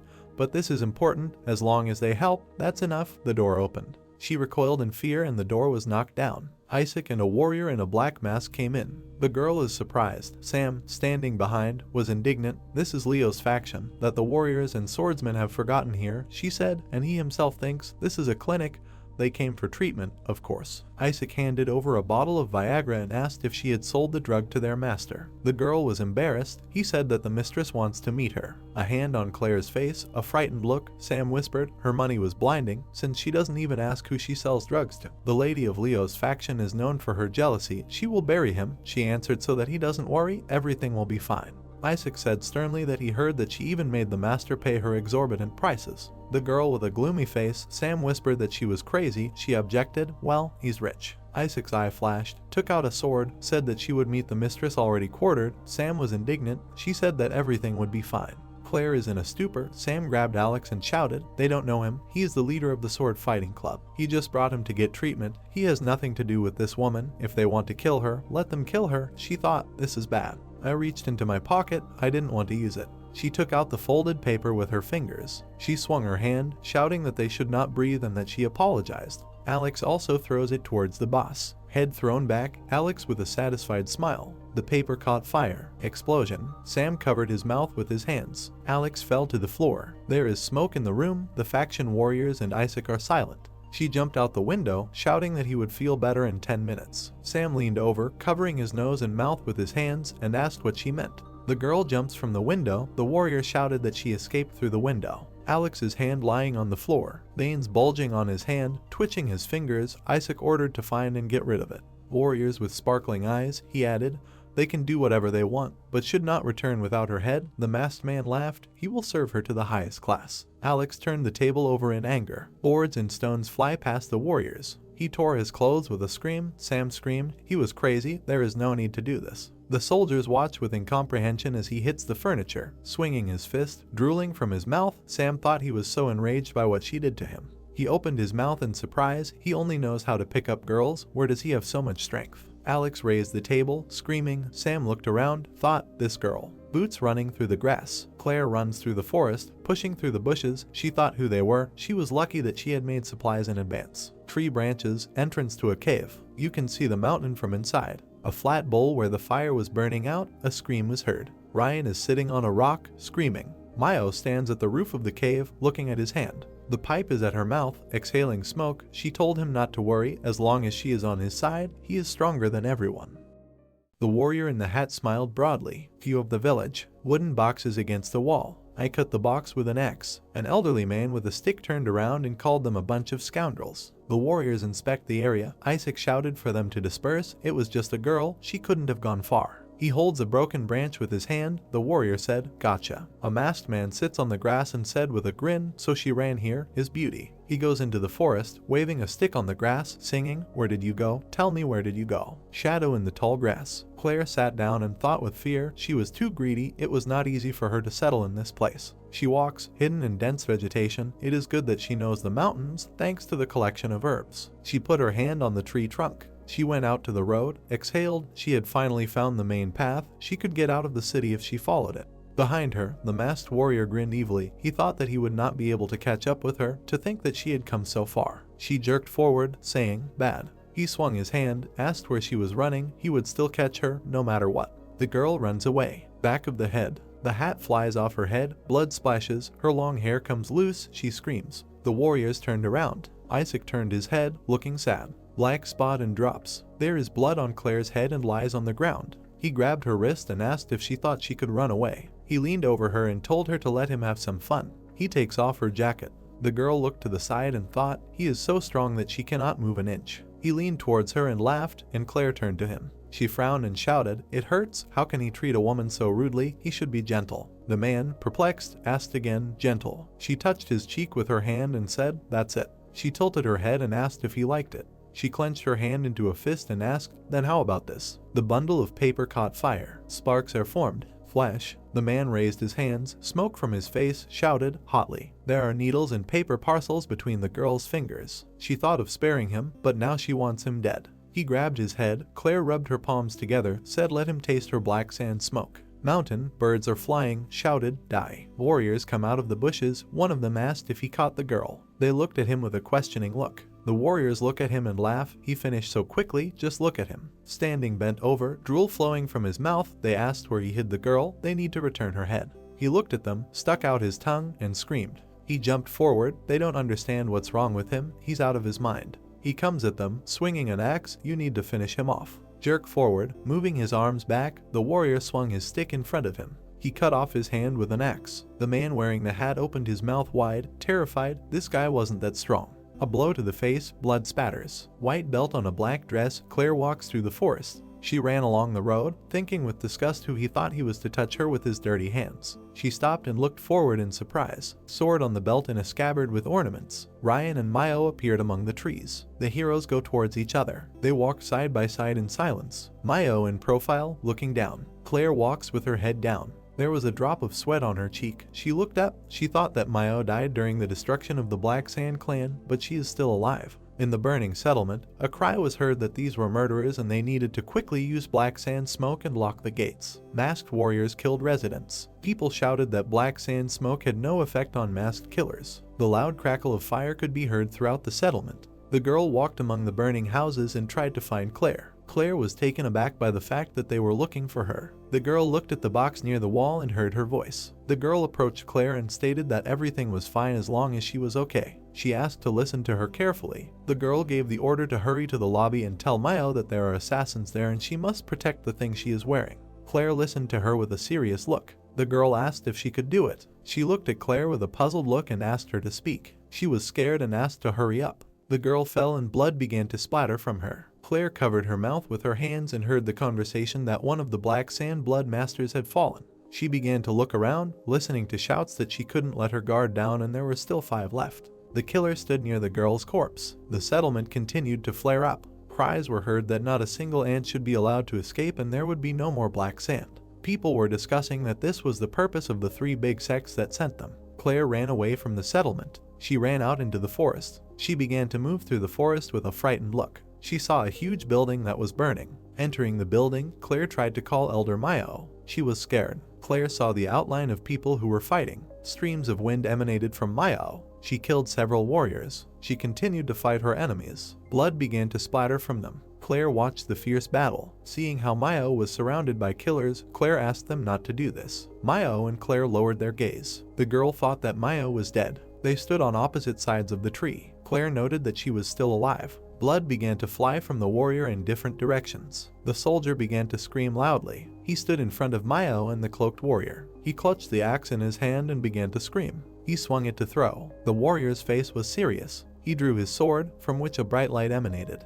He killed the mercenary. She and Myo walked past the killer. Holding his sword above his head, the dark-cloaked warrior stated that this mercenary was a psychopath and was moving very slowly. Looking at the mountain of corpses, Myo assumed that this killer had killed them. She looked down and said it was like deja vu and it was quite interesting. She took the needles out of the corpse. Inspecting the needles, Myo asked if they were the reason he went crazy. The warrior asked if it was one of her people. Looking at the needle, Myo replied that they don't use that kind of method. They turned around at the loud screams. The mercenaries asked if they had killed their comrades. They asked why be so cruel. The hooded warrior listened with a calm expression that he would pay for treating them like this, fighters from the Lion faction. The warrior began to draw his blade. The soldiers turned around when they shouted that they needed to stop. The man with a serious look asked how they dare threaten the warrior, noting that they should stop this nonsense and bow to him. Isaac tilted his head and asked if the warrior remembered him, noting that he revealed that he was a warrior from the 14th generation of the Dragon Sky sect. Isaac noted that he always respected the guy in the hood and called him the Elder Ryan.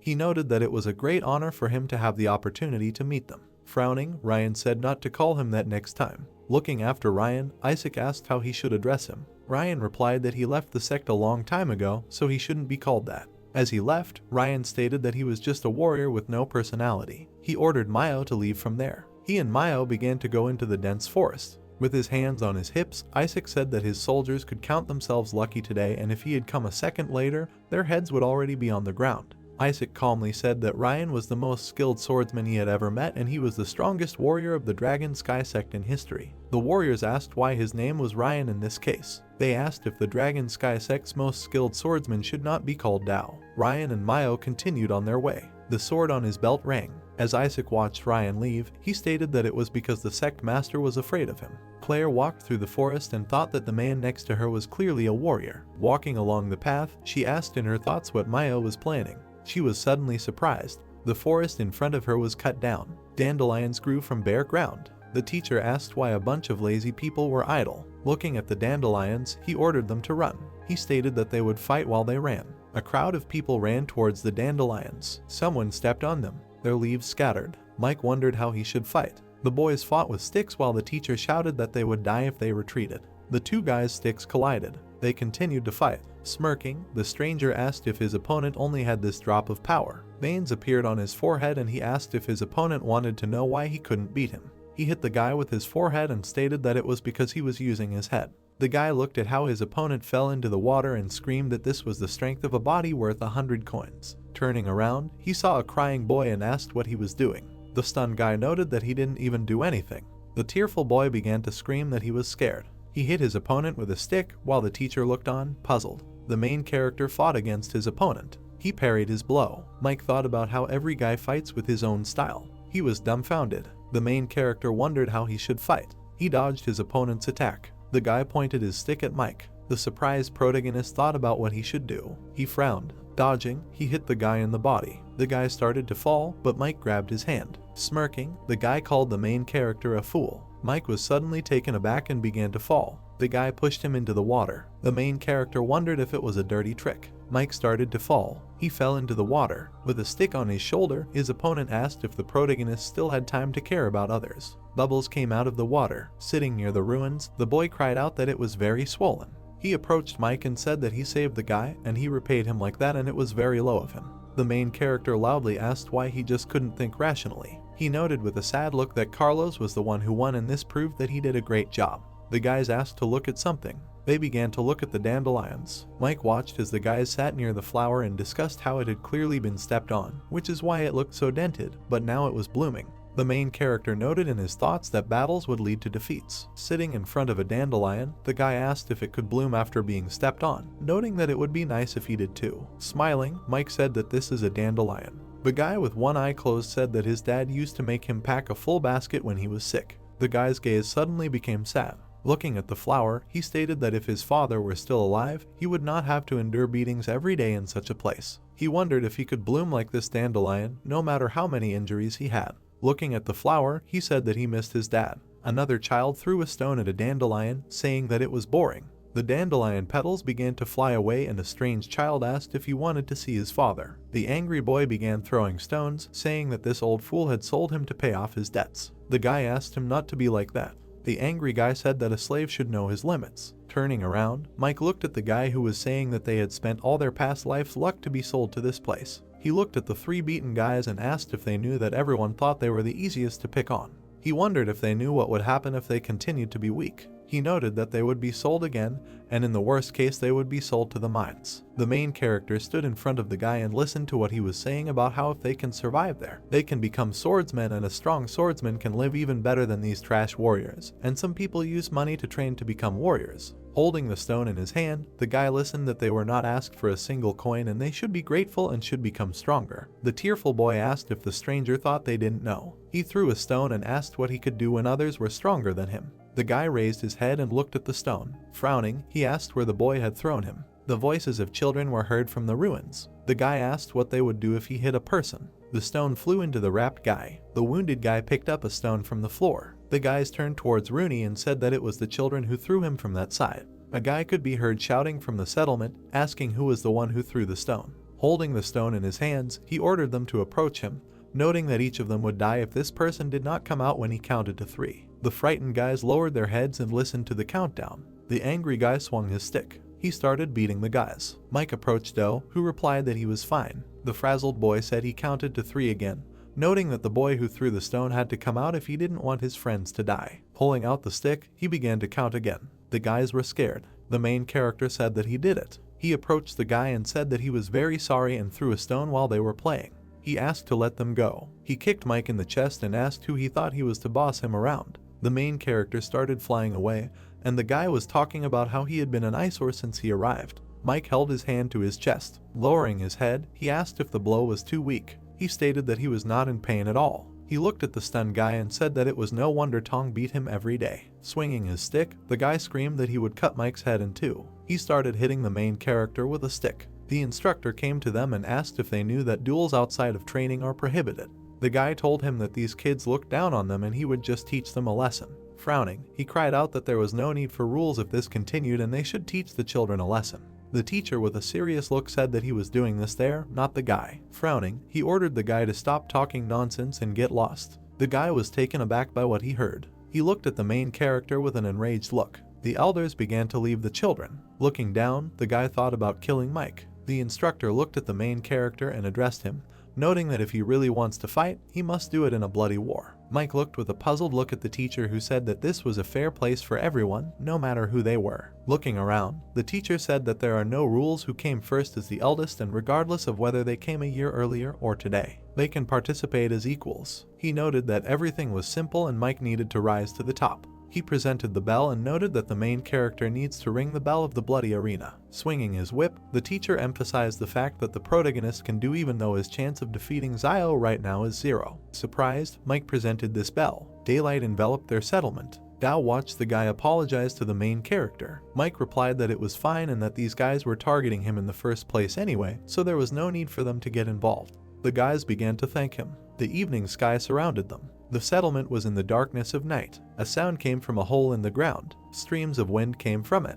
A terrible noise came from her. Mike noted in his mind that from this day on he was now cleaning the warehouse and it was his responsibility. Sounds were coming from the warehouse. The main character noted in his thoughts that he liked it there because he could train there every day after finishing classes. Standing in the warehouse, he waved a stick. He lowered it down. Lowering his head, he began to sigh, and in his thoughts he remembered the words that if he really wanted to fight, he could fight in the bloody arena. As he held the stick, he remembered that this was a fair place for everyone, no matter who they were. He looked at his hand and saw blisters. The spirit of his grandfather appeared next to him and told him that his body would suffer if he continued like this, adding that he should not rush and should take things slowly. Looking at the floor, the main character remembered his grandfather. Mike noted in his mind that he couldn't rest at all. Looking at the hand, the main character stated that it was because of him that they ended up like this. He thought that it was all because of him. People began to creep up to the warehouse. The guys were carrying buckets and called the main character. Mike walked up to them and asked if they were all going for water. The guys replied that it was so.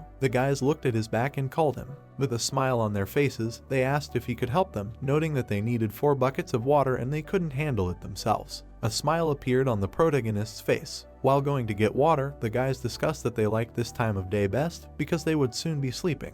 They noticed that it would be great if they could sleep as much as they wanted. Approaching the well, the guy said that he was scared every time there. They asked Wang to throw the bucket. Wang asked why him again and if it was Juan's turn. Juan cried out that this was not so, noting that he had thrown it yesterday. They concluded that in this case, Feng should quit. Mike watched their argument with interest. Feng screamed that he almost fell last time and asked Wang to help. Looking at the guys, the main character said that he would do it and there was no need to argue. He approached the well. He started looking into it. The main character began to lower the bucket into the well. The guys stood behind Mike and turned to him. The guy said he knew it was wrong, but they had no choice. Mike turned around and asked what he was talking about. He pushed the protagonist and asked if he would understand their reasons, noting that he had a good heart. He pushed Mike and cried out that they were sorry. The main character began to fall into the well and scream loudly. He was scared. He looked up and saw the outline of 3 guys. He gradually moved away from them and sank deeper and deeper to the bottom of the well. He began to see darkness. Mike wondered in his mind why they did this to him.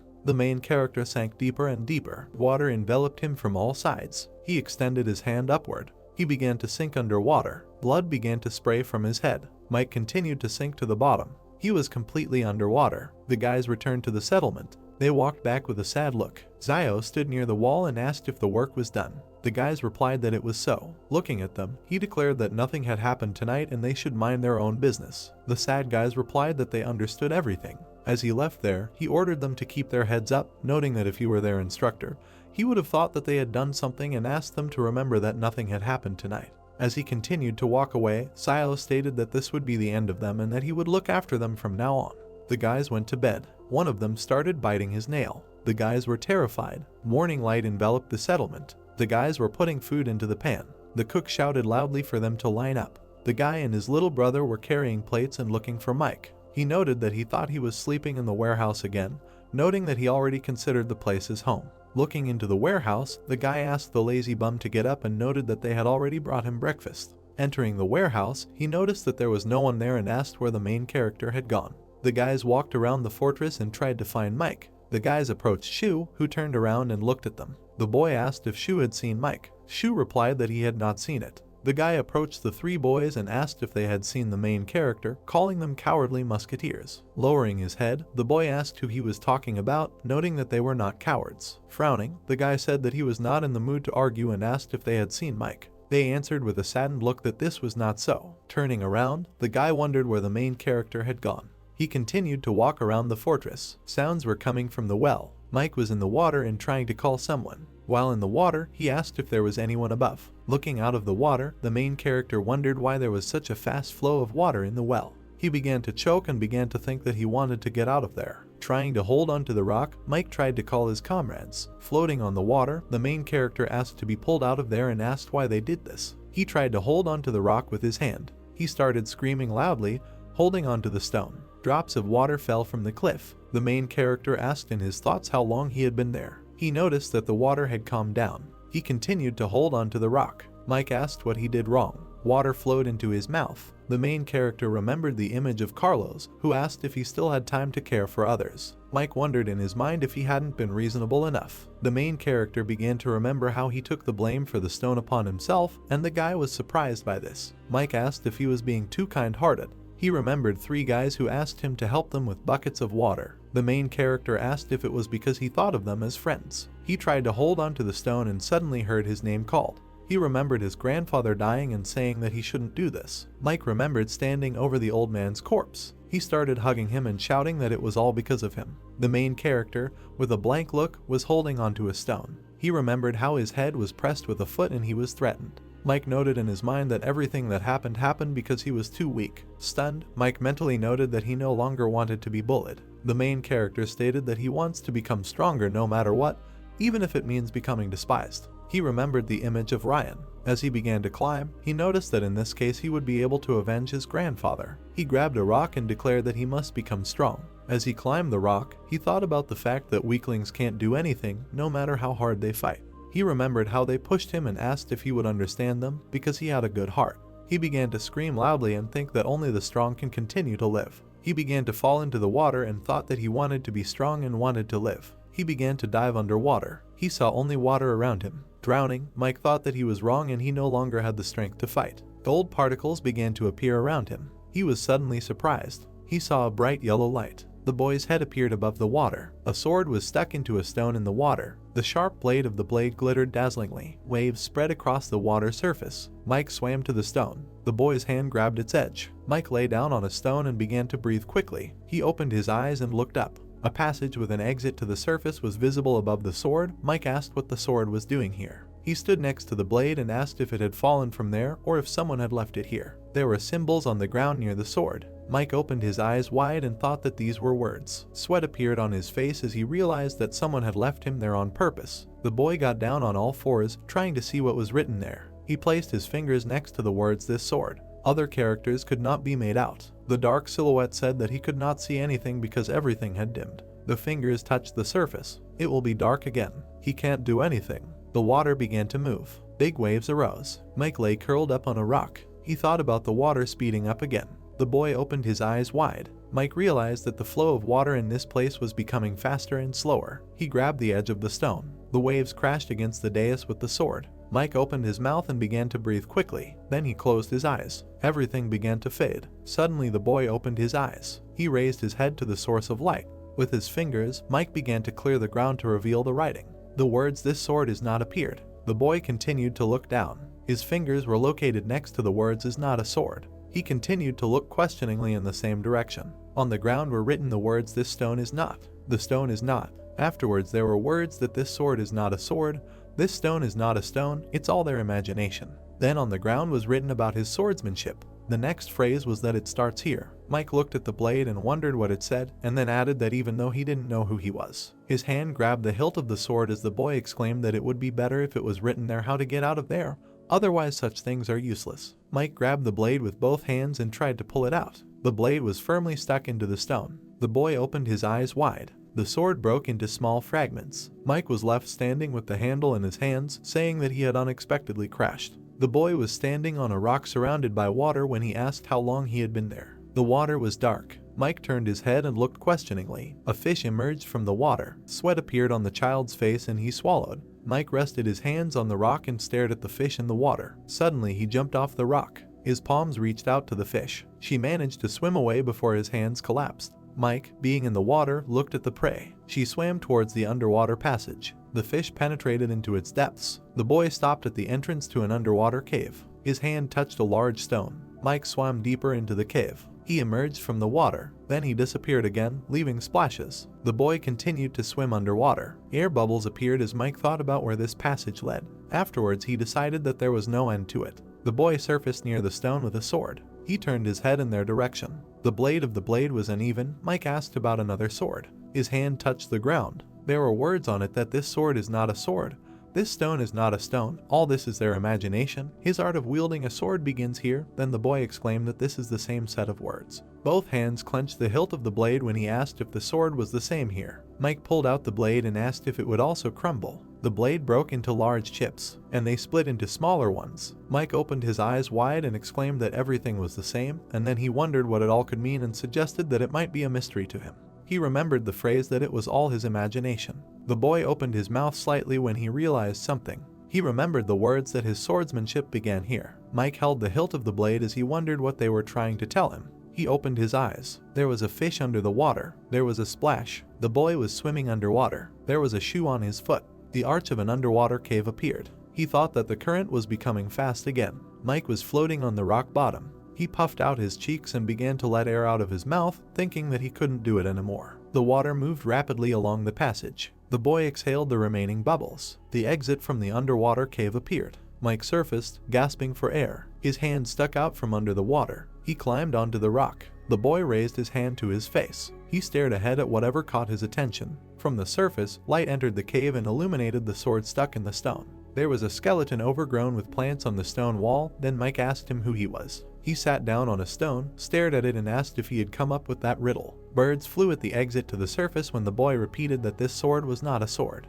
He opened his mouth and added that this stone is not a stone. The hilt of the sword flashed as Mike summed up that it was all his imagination. More birds appeared above the exit as he said that his swordsmanship begins here. The boy looked at the skeleton and asked him if he was really strong and that he had incredible sword skills, and then he asked him to let him ask him some questions. He opened his mouth wide and asked if he could become strong if he solved this riddle. The skeleton's neck and eyes were covered with a cloth when he asked another question that if the weight was like that, then why did he end his life like that? That is, in the end he died. The sword also began to be overgrown with plants. Mike asked the skeleton what his answer was. Something fell on the boy's hair. He picked it up and assumed his answer was bird droppings. Then he raised his head and said that this was not the answer. There was a nest on the edge of the cliff when Mike exclaimed that he was so hungry that he could eat an ox. There were 4 eggs in the nest. The boy added that instead of this ridiculous answer, he now needs a lot of food. The hand grabbed the edge of the stone. Mike climbed up. Several pieces of debris rolled out from under his foot. They flew towards the ground. Then the boy decided that he would think about it after his stomach was full.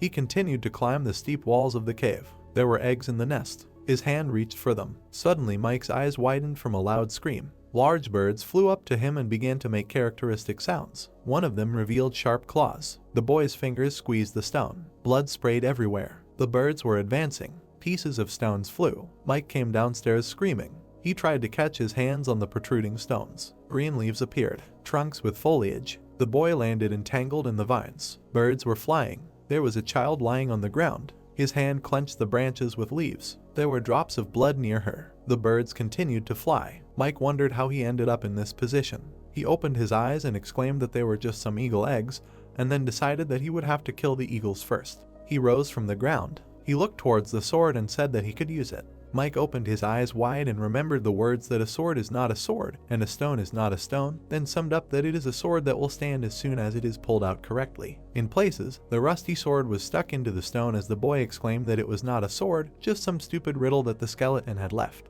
Blonde hair tangled underwater. Mike reached out to the fish. His palms almost grabbed one of them. Splashes of water rose. The boy looked at the prey swimming away from him. His mouth opened wide as he thought that his technique wouldn't work because the fish was too fast. Splashes appeared over the water near the rocky shore as Mike exclaimed that they would just give him one. High stone walls stretched upward. Foam appeared on the water surface. The boy appeared above the water and thought about the current. The waves began to rise. Mike walked up to the gap between the stone walls. He opened his eyes wide and assumed that this was the way out. He stood at the cliff from which the waterfall descended and thought that this was the only way out. Birds were flying high when the boy realized that there were eagles and rocks above him.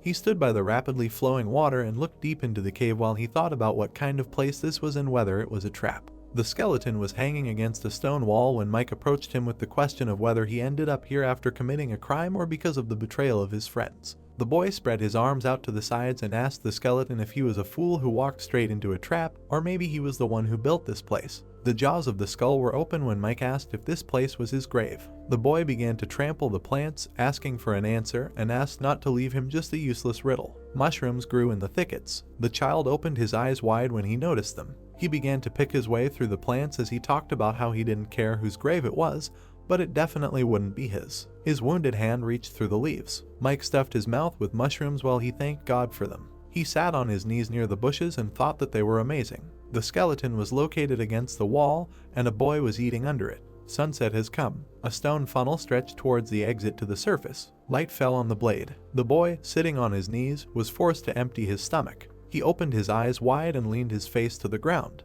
His hand squeezed the grass. He squirmed, lying on the ground and screaming. The eye sockets of the skull were covered with cloth. A body lay by the water. The birds looked down. One of them sat down and turned her head to the side. Birds began to fly above the ground. The eagle landed near the body. With his beak he tore off the flesh. The birds landed on the shore. Suddenly a hand squeezed the eagle's throat. A flock of birds began to fly down. The boy opened his mouth wide and began to scream. With his back turned, he swung at the eagle. Sharp claws appeared. Mike stood with his eyes wide open. He opened his mouth wide and screamed. A stone flew at one of the birds. Feathers fell and she screamed. The bird hovered above the ground. Mike put his hand out in front of him. Suddenly he opened his eyes wide and started coughing.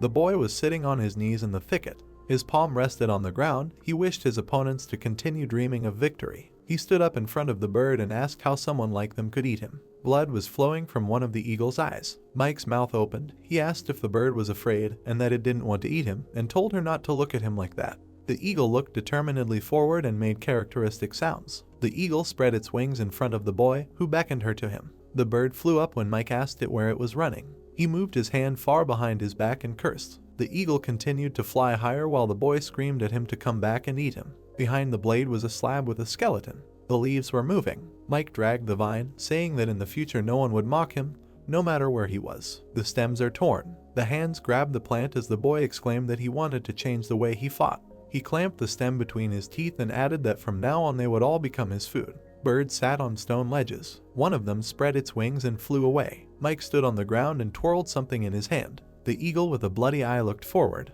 The boy opened his mouth wide and screamed. The stem was clutched in his hand. The vine is torn. The dark object was moving. Pieces of stones fell to the ground. Mike looked away. His hand clenched the stems as he exclaimed that these few vines were not enough. Leaves began to fall from the plants as he added that he needed more. The boy was pulling several stems of vines. He opened his eyes wide when he turned to the birds and said that if they thought he was an easy target, then they should not be shy and come at any time, because he would happily play with them. At the foot of the skeleton slab, Mike continued to drag the vine when he noticed the letters. And then I discovered it again. Among the thickets it was written that this sword is not a sword.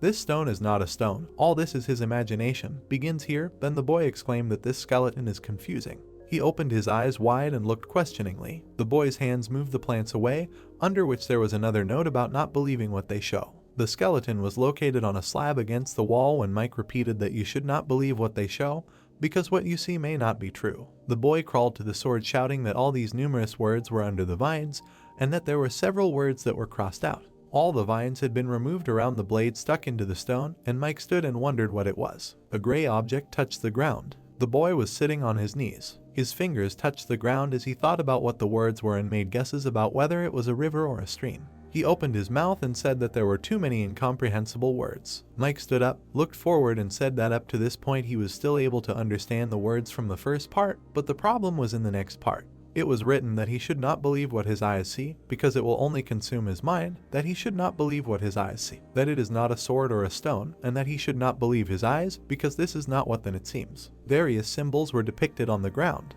The boy opened his eyes wide and said that he really did not understand the meaning of what would happen next, but he understood something of what he was seeing now. He realized that up is down and down is up, and that there is neither up nor down, because they are one. Remnants of the vine remained on the ground and other symbols became visible. Mike added that the true eye would see everything as one. He continued to think that man is continuous silence, which is nothing, and nothing returns to unity, and that peace is Kai, Kai is nothing, and Kai returns to unity. The boy also thought that the true eye sees Kai. Mike looked away and said that he couldn't think of anything to understand what they were trying to tell him because there were too many words that were erased. He, standing with his back, looked at the skeleton and addressed him. The water became restless. The waves rose. A man was lying on the bare rocks. The boy lay with his eyes open. He sat down and looked towards where the birds were. One eagle's eye sparkled. The hand clenched the stone. Mike froze, eyes wide. The bird suddenly took off. The plant-covered skeleton stood against the wall as the kid thought about how he had no idea whether the sword art the skeleton recorded was strong or weak, and that was normal. He decided that he must learn to fight. Sitting on his knees by the sword, Mike looked at the symbols, thinking that in order not to be eaten by eagles, he must grasp the straw, even if it is rotten. The exit to the surface was visible in the distance when the boy decided that he had to put everything on the line for the sake of these words. There is a green bush growing on the ground. Wounded hands took part of it. Mike, sitting on his knees, bent over the ground, thinking that he could barely speak because of this moss and water. A bird sat on a stone in front of the child while he thought that he still did not understand what they were trying to tell him. The one-eyed eagle looked ahead as Mike wondered what would happen even if he were lucky enough to understand them all. His fingers cleared the ground of plants while the boy wondered if he still had a chance to escape from this dungeon. He opened his mouth and exhaled. The boy lowered his head to the ground when he decided that he would try to read again. He thought that a few more words, and after that he should understand everything.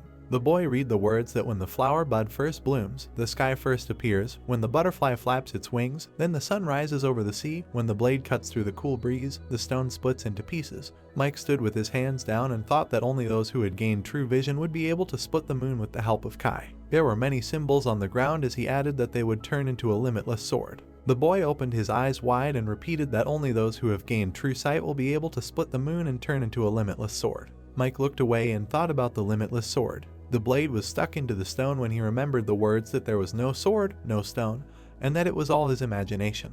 A white silhouette was seen against a dark background as the boy said that up is down and down is up, and that there is neither up nor down. A hand appeared as he added that they were one, and that only true vision would see them all as one. A drop of water froze above the surface when Mike asked if this meant that everything he saw was a deception. His finger traced a hieroglyph on the ground as he spoke about how peace is Kai and Kai returns to unity. The boy sat on the shore while he talked about how they write neither stone nor sword, but does this mean that regardless of stone or sword, everything is Kai? He continued to sit on the shore, talking about how peace is Kai and Kai is nothing. Mike decided to cut through the moon through the silence. Then he cursed and said it was difficult. The birds flew in the same direction. The eagle flew up to the boy. Blood spatters appeared. The stones were also covered in blood. The exit to the surface was visible high up. There was a splash of water. A black aura appeared on his palm when the boy said that the sword was not a sword, and this stone was not a stone, and also that it was all his imagination. Mike fell into the water exhausted and asked the skeleton if he could write everything a little more simply, because he was very tired.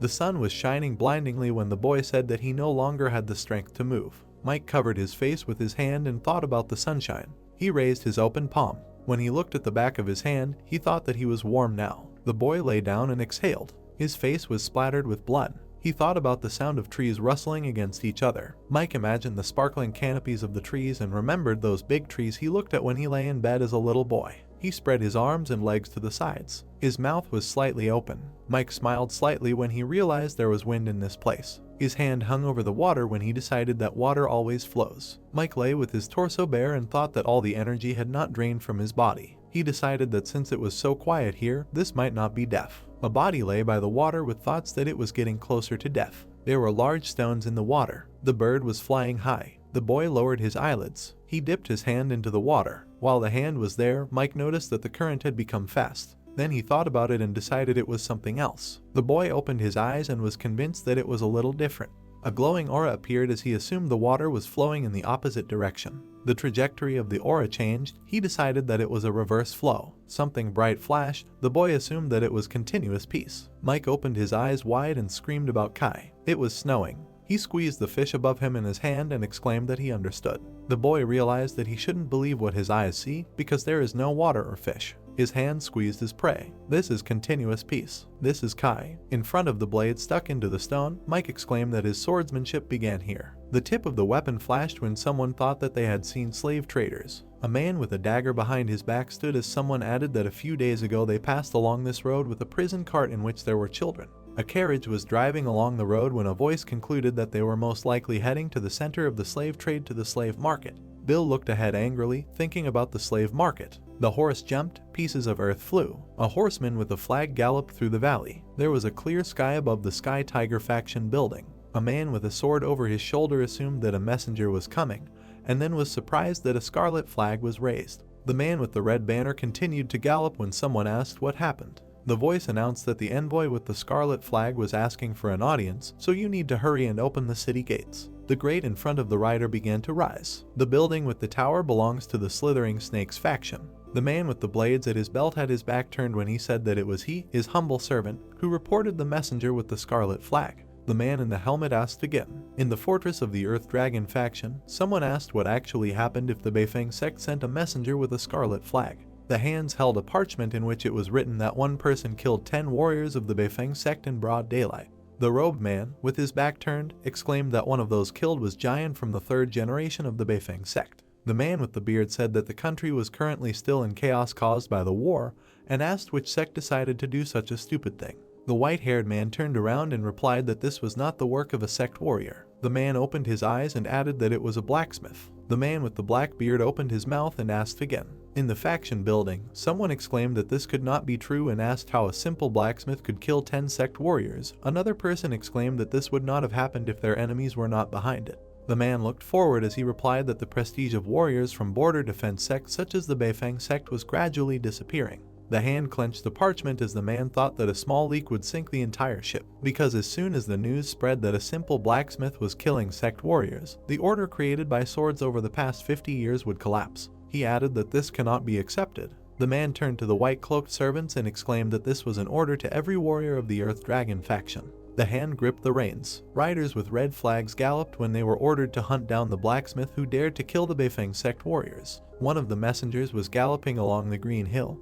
who was ordered to announce the message that the blacksmith's head must be brought, since the one who dares to disturb the world order must answer for the consequences. Clouds floated across the sky. The wheels of the cart were rolling on the grass. The man walked with a load on his back. He walked past a wagon loaded with hay. Bill walked with his head bowed and his lips pursed. The man in the headdress looked ahead. Someone put his hand under the hay in the wagon. The hay flew up. The man with the sword in his hand opened his mouth and exclaimed that the slithering snake faction wanted his head. Something sparkled. The warrior struck the backpack. A man jumped high above the man with the sword. There were blood spatters everywhere. The man kneeling said that they did not open. He was stabbed with a blade. The man holding the hat in his hand replied that they were careless. Bill stood up and asked why they wanted him dead, since he never harmed the slithering snake faction. The man standing by the cart threw out his hat and replied that from the moment he, the blacksmith, killed the warrior. The man smiled evilly and exclaimed that he was the common enemy of those in the martial arts world. Bill looked ahead and thought about his words. The warrior began to take out his blade, saying that even if he did not die today. He then drew his weapon and added that he would die tomorrow. The foot quickly stepped as the voice said that it would be unpleasant for both of them if he lived another day, so it would be better for him to go to hell right now so that he would suffer less.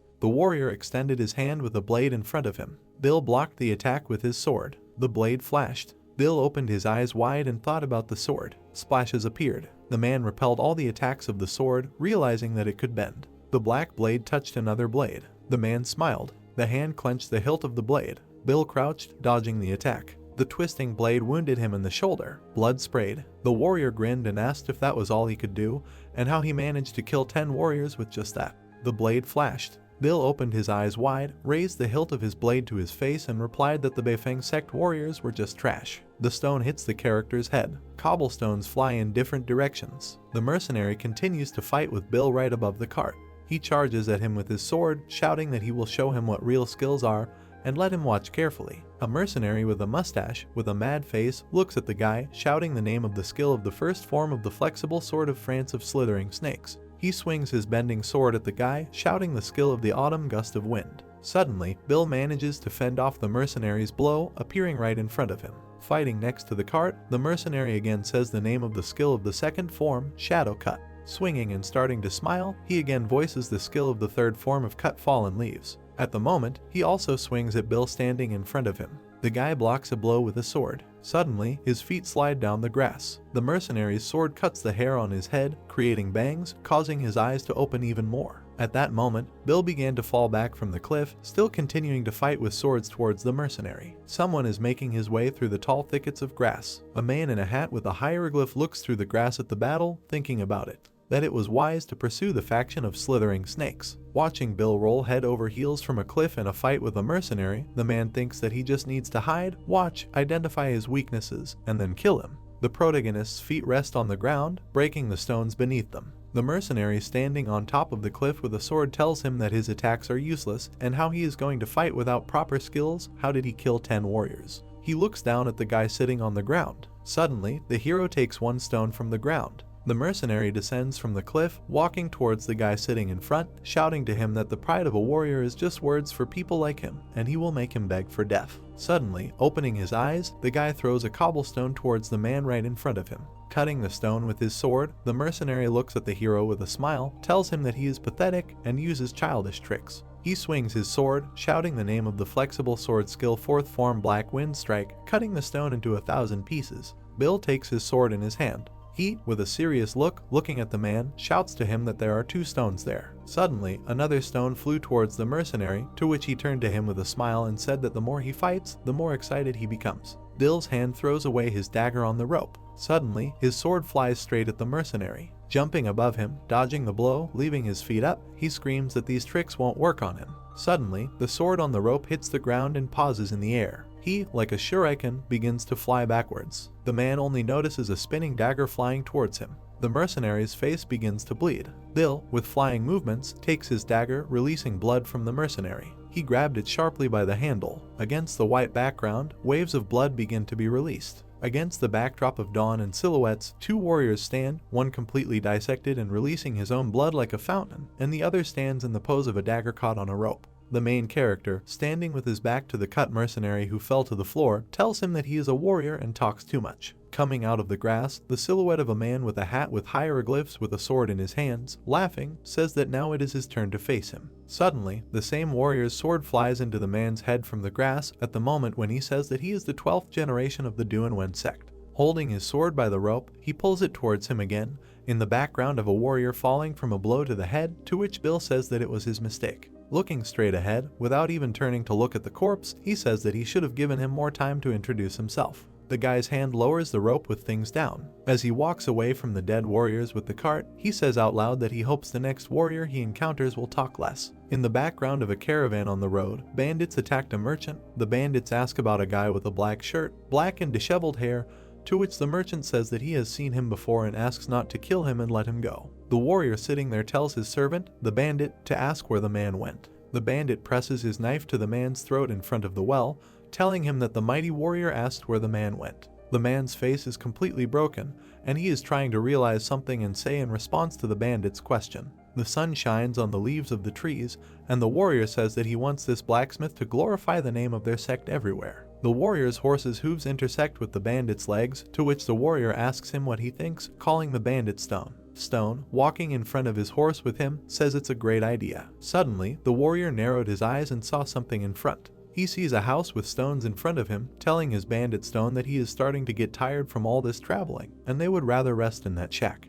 Against the backdrop of a blue sky with a sunset, Stone responds positively to the warrior. The man's hand opens the curtain of wooden sticks, asking who is in charge here, and he needs to come out and pay respect to his master, because his master is a warrior from the Wisdom sect. Unexpectedly, Stone and his master fell into shock right at the entrance of the building from what they saw. The men and numerous warriors sitting in the building begin to turn towards the heroes who entered, asking what kind of sect this is, and this is the first time they have heard about it. Standing at the entrance with their mouths open in front of the evil and dangerous warriors, they ask in their thoughts what is happening. And these are the sectors of thoughts, as well as the tiger and dragon sect of the 3 main sects.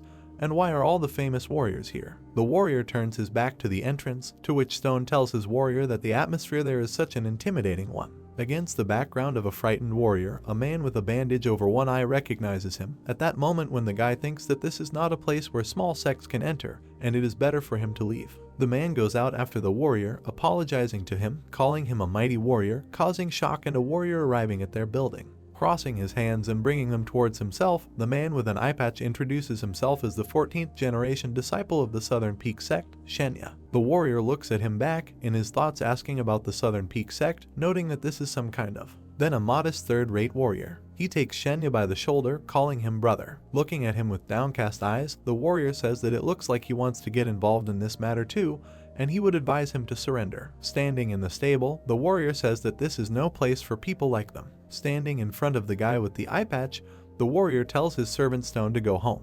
Hearing this, the headband warrior starts to get angry, showing his teeth and talking to himself about why this is happening, and he paid his respects to him, but he didn't introduce himself to him, and he looks down on him or something like that. The warrior silently looks after the departing guy on a horse with a servant next to him, who tells him that he has learned a lot today. Walking away from the building, the warrior addresses the servant, saying that some warriors look like bandits, to which the servant responds positively. Shen, looking after the other warrior with a displeased face, says that it is all because the sects accept random people as warriors, and this led to something as shameful as this happening. The Southern Peak sect generation disciple looks away in disappointment, asking his servant what he will say to this, calling him Malu. Carefully looking at the master, the old man asks him how a servant like him would know this because he only follows orders. The guy with the bandaged mouth turns into a malicious smile. He, along with his servant, stand next to a crowd of horses and buildings, telling the man that this is what he will say, because soon his name will be the talk of all guilds. Walking next to the man with a quick step, with a confident face, Shen Yang tells his servant to follow him, to which he answers positively with a smile behind him. Lightning shoots bright flashes in the evening sky. Rain pours on the green treetops. Bright bad weather with lightning struck the roofs of the city. Water falls on the roofs of the building. The light through the bars illuminates someone's hand. Suddenly, she gradually begins to move, and her owner begins to ask for help. The guy tries to open his eyes, but there is a large wet rag on one of them. He lies on a good bed, with a glimmer of light in the background, in a good room, and thinks that he is saved. The purple sky leaves behind droplets of rays falling from a huge fern. Against the backdrop of a calm blue sky and the roof of a building, the question of whether he's serious comes screaming out. The man stands up furiously from behind his throne, and furiously asks the character what he wants to say, that the blacksmith killed 10 warriors of the Southern Peak sect in broad daylight, and the head of her son Zhu Jian was also cut off by him.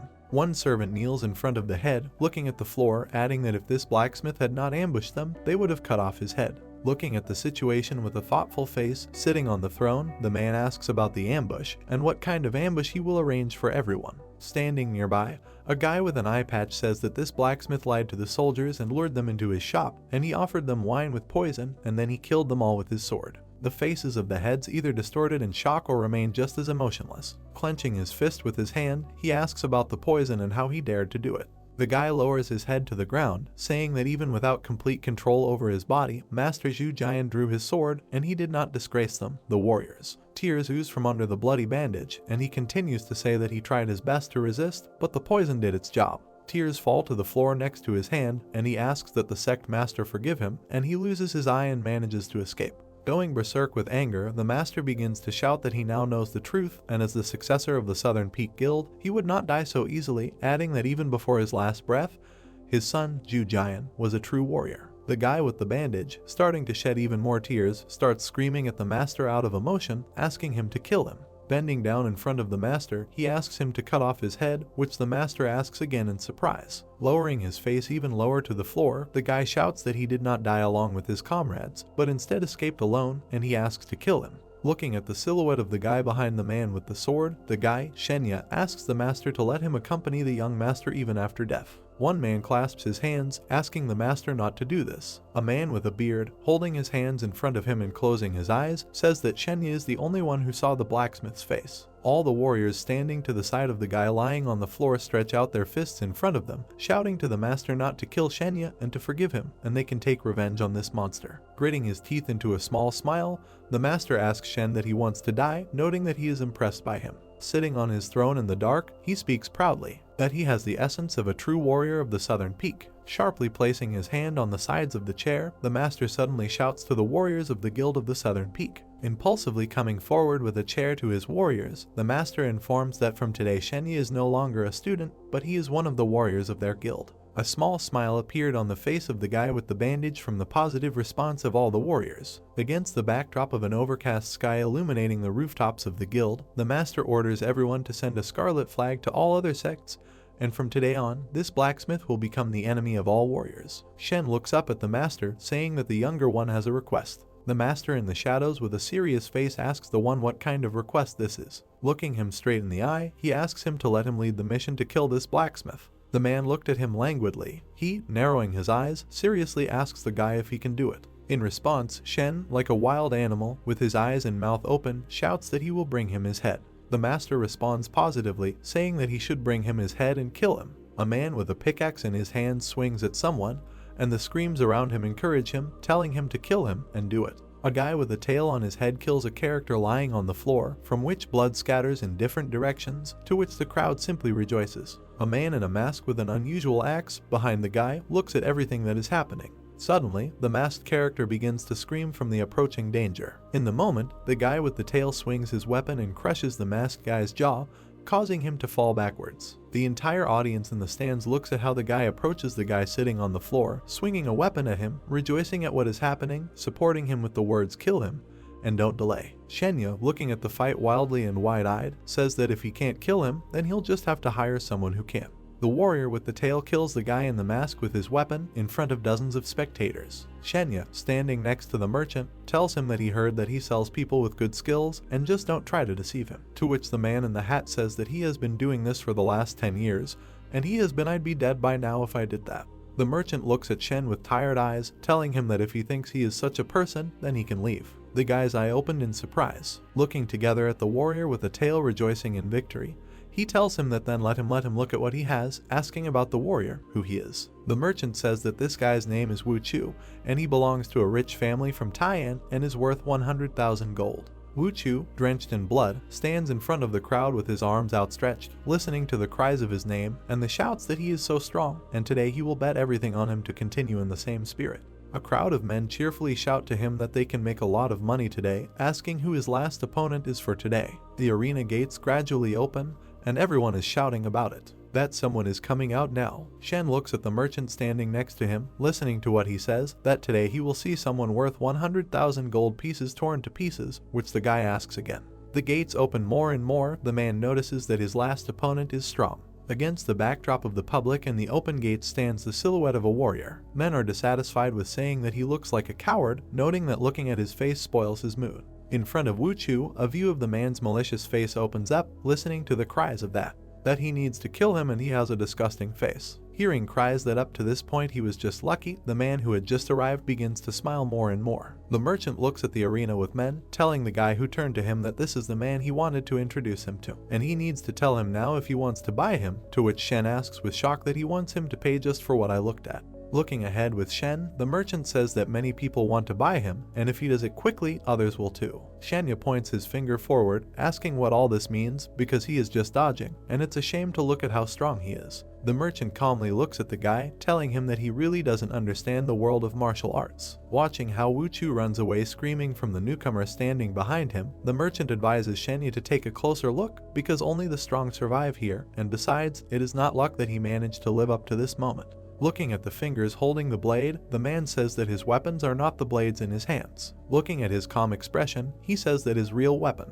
Making his look even more serious, the merchant says that his weapon is small and difficult to notice. Wu Chu swings at the guy with all his might. The guy explodes from his seat with his bare feet. He, slipping under Wu Chu's body, swings his hand at him, looking at the situation with a smile, to which the merchant says that this is a hidden weapon. A tube of poison emerges from under the bandage from the guy's hand. She sharply shoots her needle towards Wu Chu's neck. The merchant says that it is a hidden weapon coated in poison. Wu Chu holds himself by the neck in surprise, not understanding anything. The guy behind him falls back, and Wu Chu himself begins to cough. The merchant, looking at the situation with Shenya, says that everything is over, to which the guy asks questions with a surprised face. The newcomer, standing with 2 daggers with a smile on his face, gradually laughs, to which the merchant says that he has already won. Suddenly, the guy starts running as fast as he can towards Wu Chu. The warrior opened his eyes at what he saw. An incomprehensible silhouette of a guy runs in front of him. The guy walks behind Wu Chu. He swings his blade with all his might with both hands. The guy's dagger stabs into the guy's hand.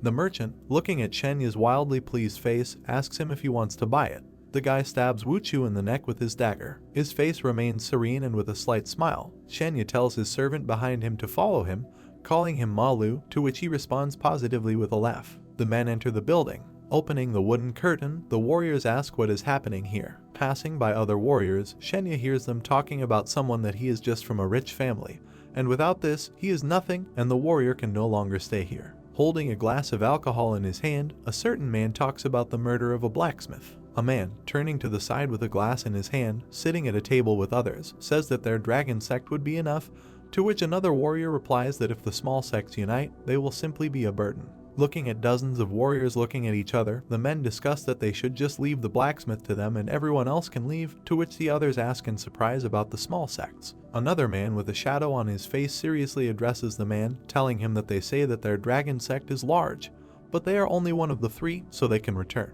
The head of the dragon sect, holding a glass to his face, says with a satisfied smile that people say that they, the tiger sect, could be in the big 3, but they do not believe these rumors. The leader of the tiger sect begins to shout at the dragon sect not to think that they are better than them just because they are replacing the king. The men begin to quarrel. The head of the dragon guild asks the caller what he thinks that the king would trust his life to such a small guild as theirs, to which all the men in the hall begin to shout and get up from their seats, asking what the head of the dragon guild said, and Shen is behind them, asking what's going on. Unexpectedly, Shen stops all the men, attracting everyone's attention. Fisting his hands in front of him, he says that it looks like everyone here is from respected sects, and he pays his respects to everyone by introducing himself as Shenya from the 14th generation warriors of the Southern Peak sect. All the men begin to discuss what kind of Southern Peak sect this is. The man, tearing a glass of alcohol from his hand, begins to scream about it, that the young Peak sect is the one who started this horror. The man sitting at the table with an angry face says that it is all their fault, asking the guy if he is ashamed, adding that the worthless grid in which 10 warriors were killed by the blacksmith still dares to appear in this place.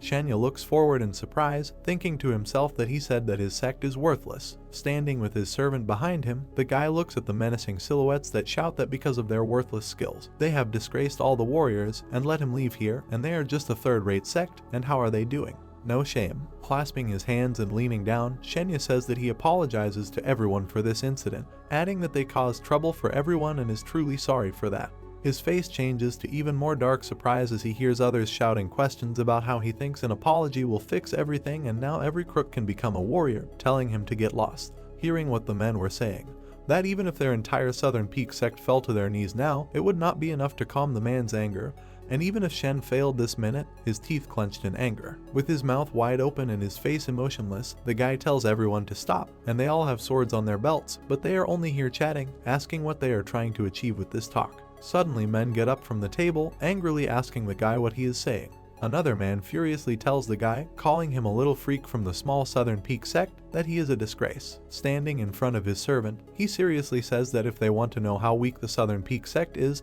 then why not test it with their swords? Malu's face continues to distort with a satisfied smile, hearing that his master utters a question for all men, that they are not afraid of this. One of the leaders of the sects asks about fear, noting that it is funny. Drawing his weapon from its sheath, the man asks Shen how he dares to talk to them, the best sects, like that, when he himself is from a third-rate sect. The men loudly draw their blades. They rush forward in a crowd, shouting that this is good, and if he wants to die so badly, then they will fulfill his wish. Together they point their swords at the hero. A man sitting on a chair behind the other standing warriors begins to laugh, saying that the child angered the warriors with simple words. Raising the cup to his lips, he says that this is so funny and at the same time sad. A man standing nearby seriously asks the man what sect he is from, while he hit his glass with all his might on the table, spilling alcohol from it.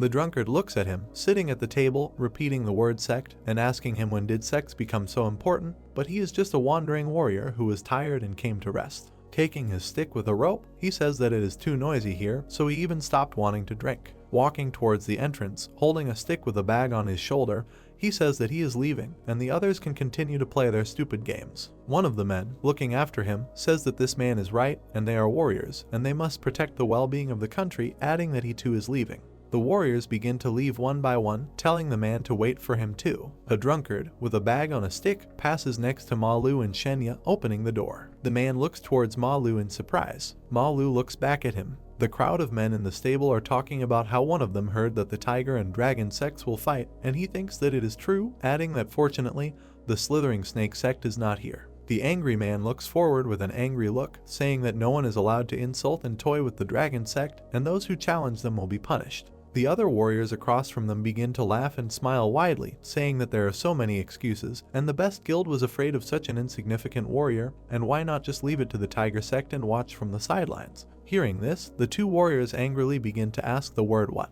All the warriors, standing opposite Shenya, are discussing something. The head of the Dragon Guild says that if they have come to this, they will first deal with the Tiger Guild, to which the head of the Tiger sect nearby responds positively, adding that he has long been wanted to stuff him with a dragon carcass, when suddenly Shenya distracts everyone. Pulling out his sword, with wild eyes, he begins to ask them about how they are going to talk again, and if they are tired of talking, and let them take out their swords and fight like men, and whoever survives to the end will become the real one winner. Looking at their faces with open eyes, Shen asks them what they are afraid of. Suddenly, he starts shouting at them that they are cowards, fueling everyone's anger. The head of the Tiger sect begins to attack the guy, calling him names. Shen looks at his servant standing behind him.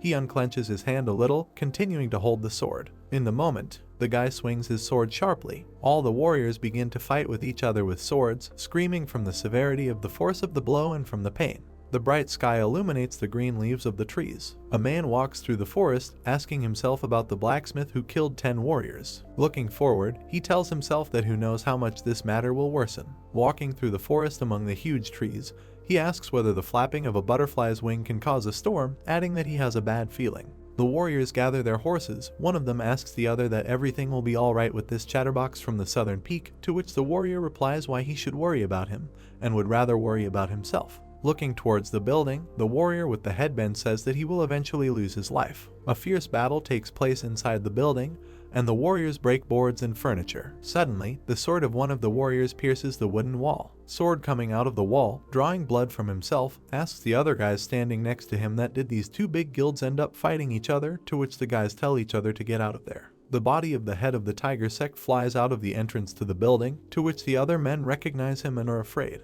The man looks up, covered in blood, trying to say something about his body. Walking away from the building and bleeding, he asks others to help him, but Shenya comes down after him. He sharply plunges his sword into the head of the Tiger sect. Pulling out his scythe from his head, with a smile on his face, he asks what is so special about the dragon and tiger sects if they can't even fend off the 3 forms of his lightning blade. Standing next to the corpse of the tiger sect leader, he looks up, saying that it was so easy, and he wonders why the strongest sect wasn't them. Mad Shenya looks towards the other men, asking them what they think. The warriors fell into a stupor from shock, trying to answer something. Blood oozes from the guy's blade, falling down. Malu also holds his blade in his bandaged hands. In a dark room against the backdrop of a bloody sword, the guy's servant is sitting by the corpse, doing something and laughing. The cart stops and rides along the path. The horse, together with the owner and the cart, rides along a path in the thicket of the forest, to which the owner notices that it is very hot today. The man behind the horse, an old man, asks the character sitting next to him what he is doing.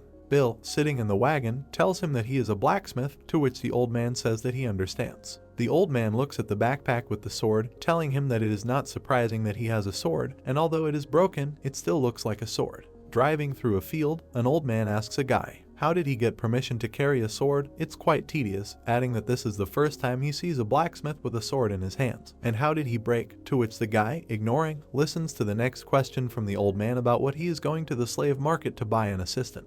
Controlling the horse with his back to Bill, he says he can see his blade is over 11 inches. Looking forward with kind eyes, the old man tells him that he better hide it well, because if the warriors see it, they will get angry and it will be better for Bill. Looking at the sword, the guy answers that the reason he doesn't hide it is different. Looking down, he says that he is looking for a person who recognizes the sword. Looking at the blue light sky, the old man notices that Bill is young and mysterious, and he gradually understands this. Continuing to ride the wagon, the old man says that they are there, and this is the largest slave market in the north. They look at a landscape of small mountains with a huge lake and a city built on the water. The guy's eyes widen in recognition. He sees in front of him shaved naked people in chains. A man selling slaves with white hair calls out to customers, telling everyone to look here, and these are the strong slaves from the north. The girl approaches the man, telling him that these girls are from the coast and let him come and see, to which he receives a negative answer. The guy walks by with his eyes closed, listening to the girl talk about how she doesn't know and should just come up and look. Walking past a cage of girls with her eyes closed, one of them asks the guy to buy her so she can take care of the children and cook. Leaning her hands on a log, looking after him, she asks him to buy her because she can do a lot. Children play with each other on a white background. Stones fly from top to bottom against the blue sky. They fall straight into the girl's arms, hitting her. The pebble falls down, bouncing off the floor. He rolls towards Bill standing by the fence. Suddenly, absolutely all the children look away in surprise. The guy with open eyes also looks at them. he looks at the children who are asking each other if they can still play, and now it's his turn when suddenly a man runs up to him from behind the guy. The man tells Bill that they are all healthy and very obedient, so he should take his time and take a closer look because there are both boys and girls here. Looking at the children, Bill says that he is looking for a child who was sold here from Giant's Eye City, causing a surprised look on the face of the main man. The man asks about the city of Giant's Eye. The man, with his mouth wide open, asks the children which of them is from Giant's Eye City. Let them raise their hands. The children begin to raise their hands in surprise, both men looking at the crowd of children raising their hands. Bill tells the man that the boy is about 13 years old, to which the man tiredly remains silent. He, opening his mouth wide, tells the children to give up if they are under 13 years old. The children, starting to look at each other, gradually lowered their hands. Unexpectedly, the guy with a sharp movement takes the sword out of its sheath and raises it up with his hand, saying that Dao-er, and his name is Dao-er. Still holding the blade up, he looks at the children and says that the boy, the child of a blacksmith named Dao-er, and his grandfather's name is Dao-yan. Opening his eyes with wildness, he shouts to all the children to look at this sword carefully. Looking at the black blade, he speaks that this is the sword of Dao-yang, the sword of glory. All the children look at him with shocked eyes. He looks back at them, surprised that there is no reaction from them, remaining silent. The guy steps back, as if scared of something, causing confusion among the man standing next to him. He asks what this all means, and Bill is going to buy anyone or not. Looking ahead in shock, he hears the man say that if he's not going to do it, then let him get lost. Looking away, he continues to listen to the fact that there are healthy and obedient children here. Opening his hands against the background of children, the man says to the guy that he needs to choose quickly, a boy or a girl, and they are cheap, eat little, and he can sell them for a higher price when they get older. They are really good and obedient. With his head down, Bill looks at his shadow as he continues to hear the man telling him to come and buy them. He stands in the middle of the houses, looking down alone. Bill sighed. He looks at the male seamstress, thinking that he won't be able to find him if this continues. The man is covered by the shadow of a man, which makes him start to pay attention. Bill, looking at him with a grin, asks if he can make him a flag with a tall pole. Continuing to work, the man says that he can and will do it if he offers a good amount. On wooden sticks hangs a wanted notice for a 13-year-old child from the city of Giant's Eye, to which the townspeople ask what it is, and he came to the slave market looking for someone, and what is the drawing in the middle. People look at Bill, who has a banner with an announcement sticking out of his back, asking each other that he has the same thing hanging on his back, and he has a blade in his hands, but he doesn't look like a warrior. Looking ahead seriously, Bill thinks that if he can't find Dao-er, then he will let him find it. From the blow, the man begins to bleed from his mouth. The man, who fell to the floor, begins to tell the bald man who attacked him to stop, adding that he gives up and should just take the money and leave. Opening his mouth wide with snow-white teeth, his caller begins to laugh loudly. A bald man in gray armor with a crazed face looks at the people, asking that anyone is up to the challenge, and if he beats him, he will get back 10 times his bet. The old men on the sidelines are shouting that if they were 10 years younger, they would have defeated him with one blow, shouting at him to stop bragging. A guy passes in front of them with a flag from his backpack. Bill confidently approaches the bald warrior standing opposite. He drives his FLG plus AG into the ground with all his might, breaking it. Standing opposite each other, placing their flag, the spectators begin to ask what kind of flag this is, and what kind of strange person this is, and who thinks how much he will put. Bill, looking confidently ahead, says that he is betting 100 gold. The whole crowd in shock asks about 100 gold. The bald man looks at Bill with a smile. He raises his eyebrows with his own hands. The urn with coals emits smoke with an odor. The man, lying on the sofa with the girl looming over him, filling the whole room with smoke, says that he thought she was just another blood-sucking doctor, and never thought that she was a real doctor. Inhaling the smoke, showing a smile on his face and closing his eyes, he says that it felt like butterflies were flying around, and his fatigue disappeared in an instant. Opening his eyes, he looks at the doctor and asks that her name is Hanya, if she wants him to find her a place in his house, and she will stay in it, calling her baby. The girl looks at the guy with a tired look, thinking to herself about that. Who else does he call baby? Taking off her gloves, she asks him that he is used to calling everyone that at the slave market. Throwing her gloves down with the man looking at her, she says that if he continues to talk like that, she would recommend that he look for someone else. Spreading her arms to the side, she heads towards the exit, saying that she is leaving, to which the guy, rising from the sofa, asks her if she is angry, continuing to call her baby. Rising from the bed, he touches his face with his hand, telling her that she can't leave like this because the freckles are much worse than before and his skin has become softer, which gives him a headache, adding that he will give her more money, so he asks her to help him, and he begins to get annoyed the fact that it is getting worse. Turning around, the girl looks at the man in silence. She looks at him emotionlessly, telling him to double the amount offered, and if he agrees, she will continue. If not, then he can look for someone else. Lying back on the couch and crossing his arms, the man says sure, but she needs to make him look 10 years younger, and she can start right now by continuing to call her baby. Gnawing off the end of the thread, she looks at him with a tired look, thinking that this is so annoying. Against the backdrop of a blue sunset and a building, the man begins to scream in pain, asking the girl why it hurts so much, to which she tells him to be patient if he wants to look 10 years younger. Holding a bag of money in her hands, she says that he paid very quickly. As she leaves the building, she hears people discussing how the strongest man has been defeated. She walks out to the crowd, peeking out to see what's going on, asking who defeated him, to which the crowd shouts that it was a random guy, and at the same time, he was looking for someone, and someone heard that they were going to fight again. People ask each other about what they can bet on, and they decide to bet 1 gold among themselves, receiving a positive answer. The girl with a surprised face asks why it is so noisy here. The warrior stops the crowd with his hand, saying that everything is in order and let people not come near him. Wiping blood from his nose with a bandaged hand, the bald warrior, with a tired look in his eyes, says that he made a mistake and was hit only once, justifying it by saying that he was just warming up. Bill looks down at the warrior, asking what he wants to get again, and the warrior asks him what he is talking about, because this was just a warm-up. Removing his hands down, he says with a villainous face that they start right now, and don't let Bill cry like a baby if he beats him. The bald guy, with his mouth open, screaming, swings his fist at him, to which the crowd notices that this is the strongest blow. The crowd looks on in shock, asking what happened. Suddenly, their eyes open from the unexpected cries of the warrior that his shoulder hurt. In a moment, Bill throws the bald man into a deflection, breaking his back with a stone from below. The warrior's hand breaks at the moment. The guy flies on top of him.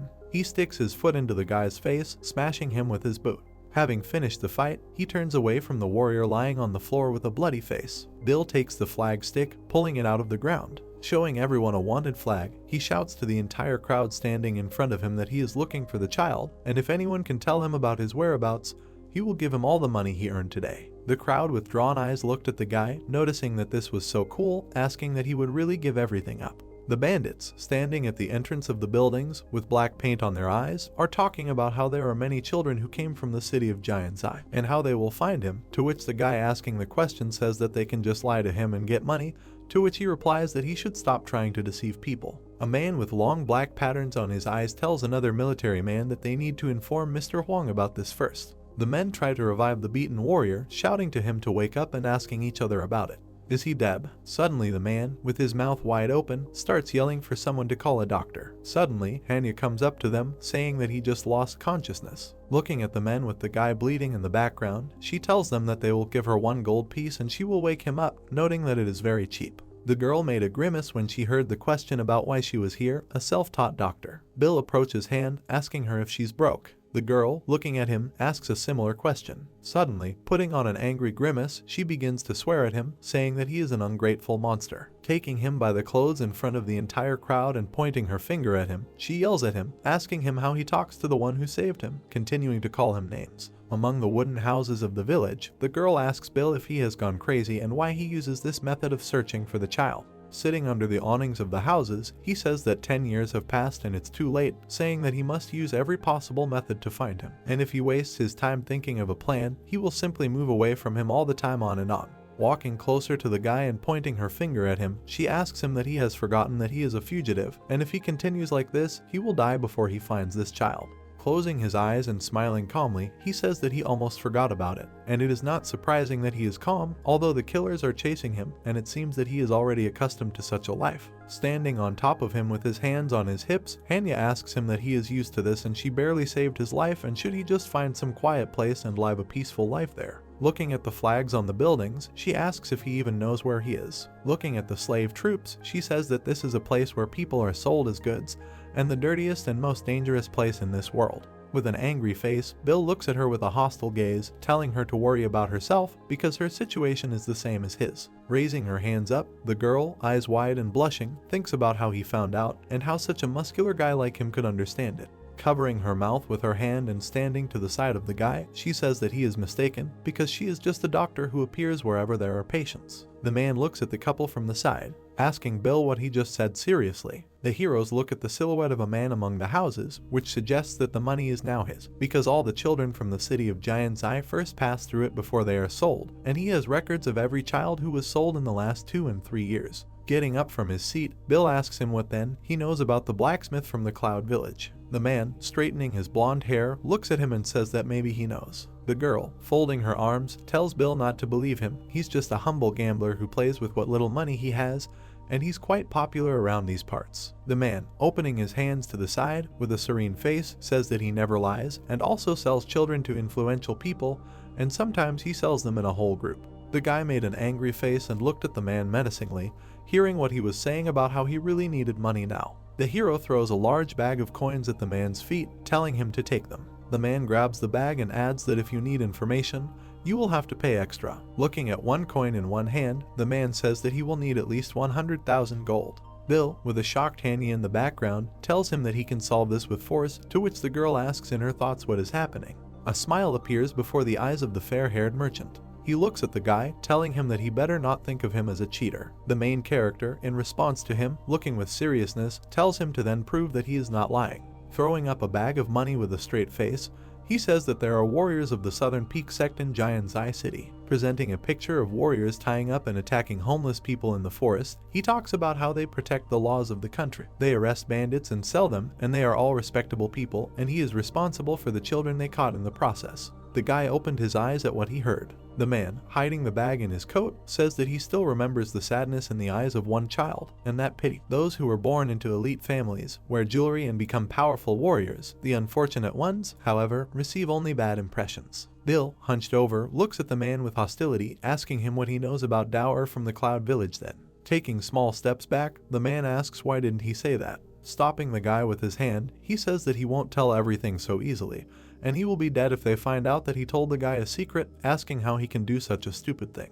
Bill looks at the man whose palm is showing and says that he gives 3 days. Moving further and further away from him, he repeats once again that he gives him 3 days. Walking around the corner, keeping his fingers in the number 3, he repeats once again that they will meet here in 3 days, and he will tell him where Dower was sold when he sees the money. The man's hair is hidden around the corner. With loud steps, he walks away in the other direction as the main character watches. The girl behind the guy asks him that he won't believe him, and the amount of 10,000 is not small. Opening his mouth little by little, imagining the canyon in the background, he begins to tell something about the shadow of the moon. The girl draws the letter with confusion, to which Bill asks if there is an arena nearby. Looking forward with a serious face, against the backdrop of a tired girl, he says that in this place one could earn 10,000 gold, to which Hanya thinks to himself that he is really stupid. A male merchant puts on a hood. He, with a hood on his head, walks near the slaves carrying heavy loads. With his head bowed, he walks through the very center of the lively market. He looks at the signs with the faces and names of the participants in the battle, listening to the townspeople talk about how they will pay 10 gold for Pai Wu and Yuwu to fight. The man, remaining hooded, looks up, asking that Ling Kai and Hui are also 10 gold each. These are the only people fighting today. Looking at the other pieces of wood with the participants and the bet, someone says that Zai Quan and Jai Men have a bet of 100 gold. Showing his small smile and sparkling tooth, the man says that this is better and this is how he should play. Walking away from the battle stand, he says that he feels great because the time has come to turn his life around. Looking down through the bars, the merchant asks what the payments are for Jai Men and Zai Quan. The man sitting at the table behind the bars says it's 12 to 1. Throwing a bag of coins through the bars, he says he's betting 10 on Jai Meng. He watches from the side as the man distributes coins among the compartments, rustling other pieces of paper. The seller hands a piece of paper to the guy, saying that the bid has been made. Grabbing the piece of paper, the sarcastic man says that everyone should have their happiest moment in life, and he thinks that this is that very day for him. Many slaves are harnessed to metal shackles. They are all sitting in the same room, waiting for a fight, when suddenly silhouettes of characters look out from the corridor, discussing the fact that a random person defeated the strongest person. Passing by the slaves and the fire, the men following the old man say that he spent the money he won on searching for a child, so now the market is a complete mess, to which the gentleman walking in front of them replies that it looks like he is looking for his child, which was sold in slavery. He adds that there is always a stupid father who appears from time to time. Wiping his tears with a handkerchief, the gentleman says that this is fatherly love, noting how touching it is. Men with painted faces ask what they should do with the strongest man, because he lost his face and lost all his money, and they think he can do business there anymore. The owner turns to the gang in irritation, asking what this monster paid him. The gang leader says no. Looking at the heated brand, the master asks that this is the first time the head has experienced something like this. Passing by a picture of a slave being roughly burned in the neck, the decorated guy asks the owner why not sell him into slavery and get at least something. Stopping, the gentleman orders him to stop. The gang looks at the irritated angry man who shouts with a question about who would buy this monster, noticing how annoying everything is to him. Walking down the corridor with torches, he screams that it really hurts him. The gentleman asks what this time, to which the bandits, pointing to a barely sitting man, covered in blood, tied to a pole, say that today he was caught in the slave trade, to which the man begs them to let him go. Covering his nose with a handkerchief, the gentleman, standing next to his warriors opposite the man, asks everyone what he is saying and what that smell is, to which the guy replies that his legs were cut off and he began to rot. Looking at him emotionlessly, standing among the warriors, the master declares that now he is worthless. The man lowers his head forward, asking them to let him go, to which the warriors ask what they should do with him. Continuing to cover his nose with a handkerchief, the nobleman tells them that while it has not yet rotted, let them give it to his pet, to which he received a positive response from the warriors. Silhouettes of warriors are dragging someone into a huge corridor. They pull that male slave's neck, making him drool and foam at the mouth. His foot drags along the floor, leaving a bloody trail behind it. Drops of blood appeared next to the chain on the stone floor. A man, conferring in the moonlight from behind bars, lies on the floor, leaving blood stains behind him. Against the background of his bloody back, from the dark room, burning animal eyes and a roar can be seen. The man tries to get up to see where the sounds are coming from. He sees hungry tigers coming at him with burning eyes and drooling from their mouths. The man's eyes widen even more in shock. Against the backdrop of a huge corridor, terrible sounds of death are heard. Lowering his head into his hands, the hooded man asks God to let him win at least once. Looking at the cheering crowd, the herald on the tower shouts that this fight is between Zaiquan, the Dragon Blade, and Ijaimeng, the Tiger Fang, to which the man thinks that everything has begun. The gate gradually opens, and in front of it stand the feet of a warrior. With his mouth open in emotion, the man thinks that this is his last chance, persistently asking. Suddenly, the man turns to the side with a blank face at the moment when someone asks him why he is here. The painted guys stand next to the hooded man, asking him why the guy who was begging for money in the morning suddenly ended up here. The man's face is distorted in fear, and he begins to think about why all this happened right now. Looking at the roofs of houses and gates, the girl asks Bill if he has gone crazy. Looking at him, she asks if he even knows what kind of place the arena is. The hero looks forward. Friend, he closes his eyes tiredly. He, with his eyes closed, is in the dark, thinking about her, noticing that this is a place without direction, and he is somewhere in the dark. Hanya, looking at him with attention, says that this place kills people like animals, and people are happy when someone dies, asking Bill if he is willing to risk his life for the simple words of a scammer. Turning his profile to the side, the hero asks about risking his life for money. He calmly looks at the girl without a drop of sadness, telling her that his life is worthless and he has been dead for a long time. Standing together around the houses, Hanya tells him that someone is really ready for money, but suddenly Bill interrupts her, asking why he shouldn't take advantage of it. Standing with their backs to each other, the girl is shocked to hear the words spoken by the guy that he, whom she sees in front of her, is just an empty shell of a person. The girl looks at the guy going down to something, asking him that the one she saved was actually a dummy, to which the guy agrees, saying that she did it in vain.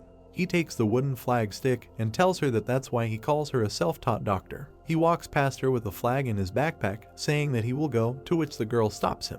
Looking at him with open eyes and arms, she explains to him that parents sell their children because they want to survive, and he is not the only one in the world who is hurting. Looking at him, his back turned, she asks, why can't he just live for himself? Bill asks again so he can live for himself, imagining the silhouette of a man against the background of a destroyed village.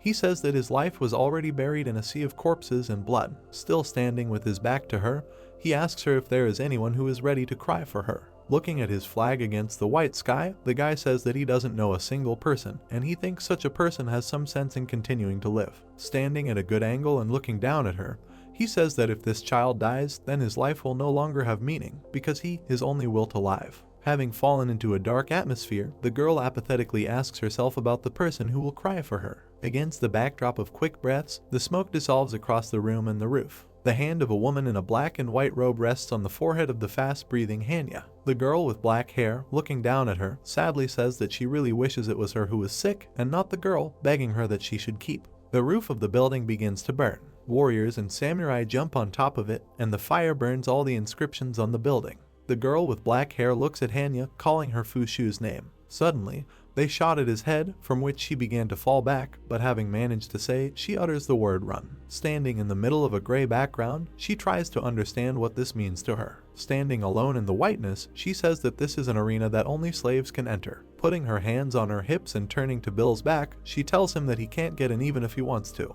She looks at him with sad eyes, telling him that he has 10 gold and she will help him. The guy turns to her. He, with open eyes, sets a new price of 5 gold. Lowering her head and hunching over, the girl looked displeasedly at the hero, thinking that he was a miser. The crowd of spectators cheers in the arena, shouting for the warriors to hit each other, cheering for Zai-Quan to kill him and Jaimeng to continue. The bandit took the hooded man by the throat and began to tell him that he was already telling him that if he comes here before he pays off his debt, then he is a dead man. To which the man, gritting his teeth, asks him to wait, and once the fight is over, he will have the money to pay him, and this time everything is certain. A guy with painted eyes looks at him in disbelief, asking what he will win with his terrible luck, noting that anyone he chooses will always end up losing. The man, holding his hand and the man's hand on his neck, says that this time he will definitely win, and let them wait until the fight is over. Pushing him into the wall, the bandit answers in the negative, saying that he will not give him another chance, asking the man why he doesn't tell Mr. Wong himself, to which he begins to ask again, asking the guy to stop.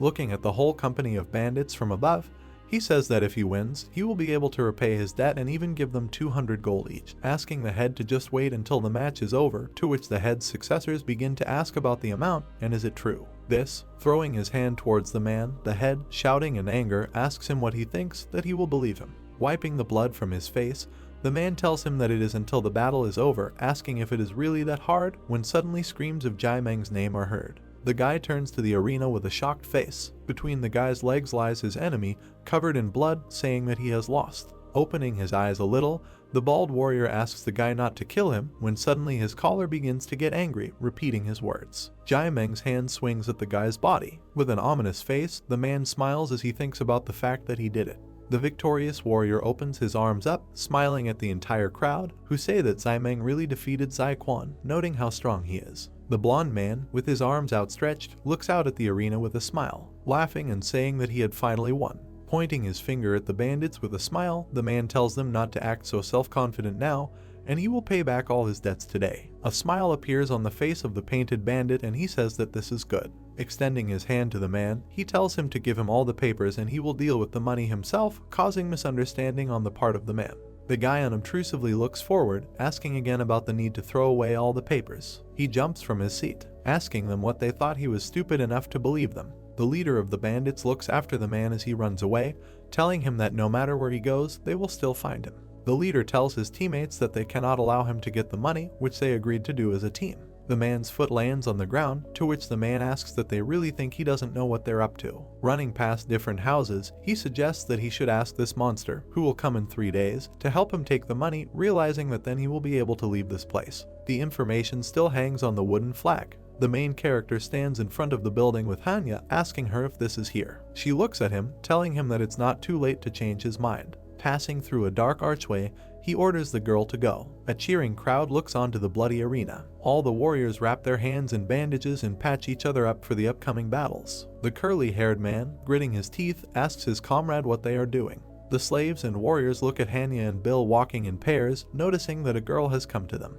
Hanya continues her move, avoiding the frightening silhouettes of men, telling Bill not to worry or be afraid because she can handle it. Suddenly, out of nowhere, someone's dirty, shabby hand appears. The girl, frightened by the hand in front of her, screamed. The man behind the wooden bars, holding onto them, with a crazy look in his eyes, tells her that he will definitely repay her, and she just needs to lend them to him. He will do whatever the girl asks, asking her to save him. The doctor looks down, listening to sobs that he cannot be here, and he does not know how to fight, asking her to lend him money only one time, and he will repay her 10 and even 20 times more, but he needs help. As he passes guards stabbing people with spears, they tell him to be quiet and no one will save him, adding that if he can't pay, then let him pay with his life, to which the man tells them that he will pay with his hand, asking if it's enough this. Raising her gaze, the girl asks the guy if he is sure that he will win. Walking past the beaten people with his backpack, he says that he doesn't know, and he will have to try and find out. Holding a wooden tablet with someone's name in his hands, the man shouts that today's bet is 100 gold, and the bet can be increased 12 times because it is Jaimen,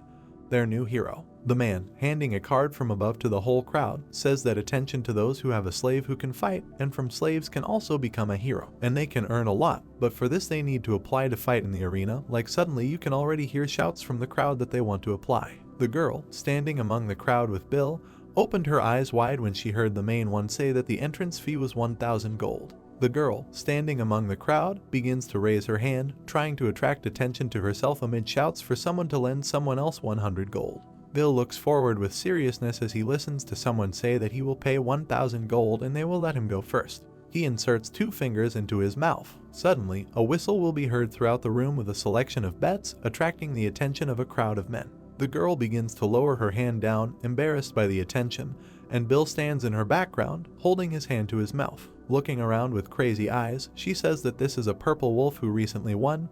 He is the strongest in the country. Pointing at Bill, she says that he is the strongest slave and he wants to fight. The crowd looks at the guy's flag, asking him that he is the strongest and why he has a flag on him, that he is looking for a child, and does he want to fight with the flag. All the men around start laughing, saying that they look like a stupid couple looking for a child, telling them that they have come to the wrong place and there are no children here. A huge man approaches Hanya, asking her that isn't she that little girl doctor, and is it really so difficult to make money that she came here, adding that if she needs money, then let her come to him tonight, and he will give her a lot of money. He grabs the girl by the hips from behind. She opened her eyes warily. At the moment, flying past the main character, she takes out her sword. She hits him in the stomach with a calm face, causing him to double over in pain. Hanya, holding the old pervert, turns to the worker at the bets, ordering him to bring here a worthy opponent for her slave, saying that the bet will be for 300 gold, and she will pay 3,000 for the entry fee, amid which the old man screams in pain, telling her let him go. The wage worker with sparkling eyes looks at the girl,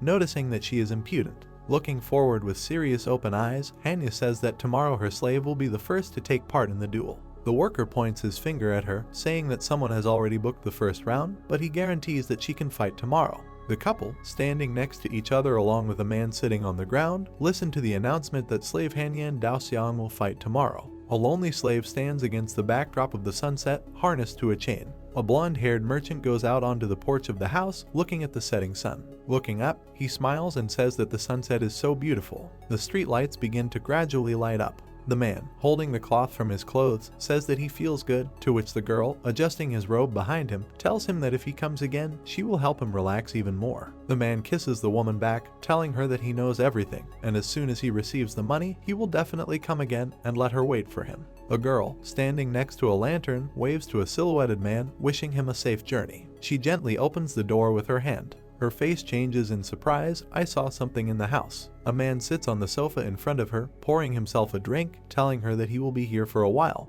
and that she should not accept clients during this period. The girl, making an angry face, asks him where the child is, and didn't he say that he would bring the child when he came. The empty-eyed man holds the glass to his mouth, saying that he doesn't have any money yet and she doesn't need to worry, because in the next few days he will receive a lot of money, and by then, he will bring her child here too. She looks at him, furiously asking about her child, adding that he is his child too. Gritting her teeth together, the woman says that no matter how addicted the man is to gambling, she asks how he could sell his own child. Sitting on the sofa, he exhales and says that who knows how many men she has been with, asking her how he knows if this is his child, and since she gave birth to a child, then he is only hers. Suddenly, the dishes begin to fly in different directions. The woman grabs the man by the hair, screaming at him that this is all because of him, and that he should come and take the child. Angry, the man looks at the girl from under his brows, calling her names and asking how she dares to contradict him. He violently throws the woman onto the floor and onto broken things, shouting at her that he said he would pick up the baby later. A woman lies on the floor, shedding a tear, and hears a man shouting to her that they will soon have money. The rooftops of the village are silhouetted against the dark sky,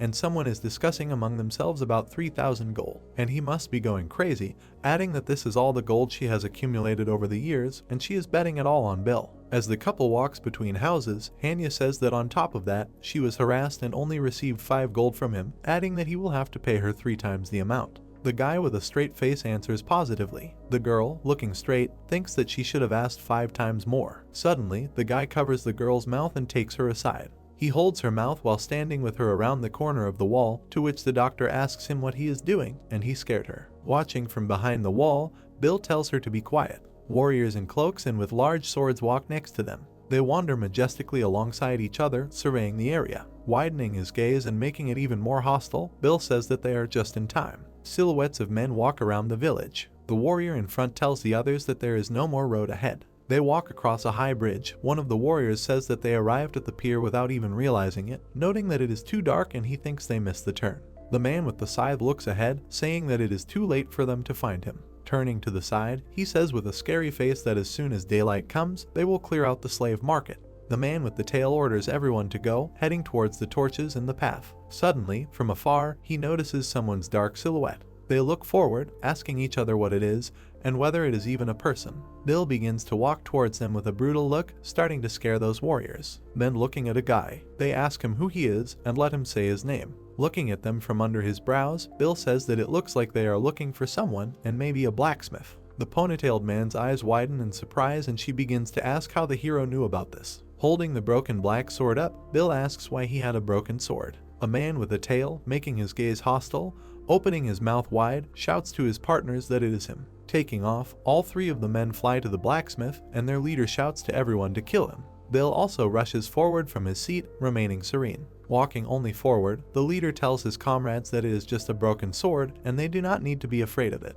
One of the white-banded warriors thrusts his sword forward, shouting for the hero to die. Suddenly, the blade of the black sword began to change. The attacking warrior noticed this and fell into a panic, his eyes wide open. The sword is knocked off his hands, to which he asks that the blade has lengthened. The gang leader looks to the side with open eyes, calling out to Comrade Fan Y. Suddenly, Bill's rope starts flying around everyone. They take away the weapon from one knight and shoot the second, to which the head tries to keep track of the condition of his comrades, asking after why home. Angry, the guy looks forward with beads of sweat and eyes open, asking how dare Bill do this, and he is quite brave. The guy's eyes begin to burn with aggressiveness. The blood moon is obscured by clouds at night. It illuminates a high pier with water. The corpses of the soldiers who fought with Bill float in the water, beating against the stones. Water falls down from a stone. The drop continues to fly against the sky. It breaks right in front of the warrior's face. The gang leader looks up at the guy, raising his eyes. He sees that the hero is also looking at him. Bill, sitting under the dock opposite the bound man, tells him that his struggle is in vain. Looking at him with tired, interested eyes, he asks if he knows what he learned when he first took to the battlefield. Then, dangling in the water and choking on it, tell him that he is a stupid blacksmith, asking what he is going to do with him. He holds the man's hand in the water, saying that this is called obtaining information, to which the head asks what he is doing. Slowly releasing his hand, the man's hand slips down. The head of the band immediately finds himself completely underwater. The man tries to surface, coughing and gasping for air. Sitting opposite the man, Bill asks him how many sects are hunting him. Being half underwater, the head of the gang with wide eyes asks the guy how he dares to do this to the warrior, and he looks down on him, telling him that if he angers the warriors, then not only he, but also the people he cares for and loves will be found and torn into a million pieces. He goes back under the water. A lot of time passes, the man looks up at the pillars of the pier. Suddenly, he notices the moon emerging from under him. The moon continues to shine clearly. Still under the dock, the man asks the guy to stop, to which Bill tells him to look at the situation he finds himself in.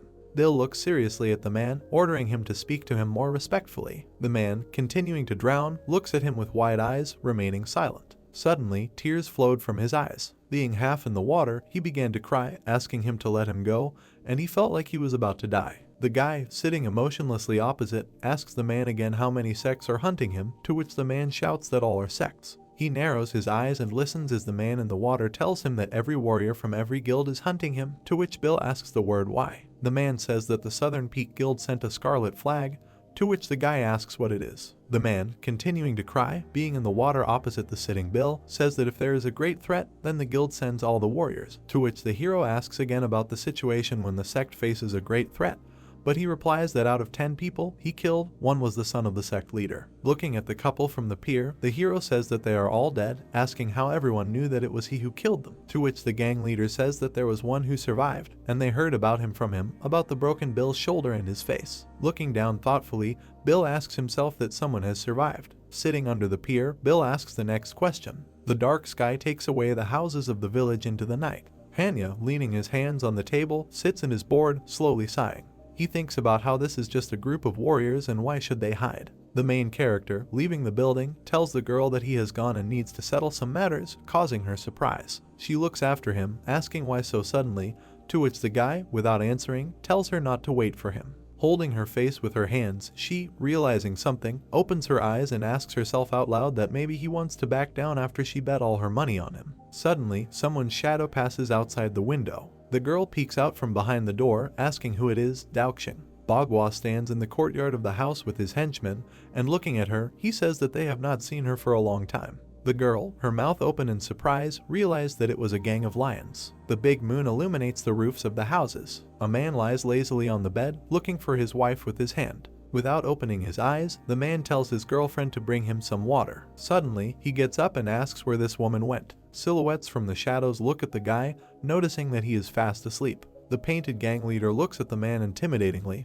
telling him that no matter where he runs, they will still find him. The girl grabs the board against the wall with her hand. She steps back from the cloaked silhouette, who screams and asks Nee that she thought they wouldn't be able to find her if she hid in the slave market.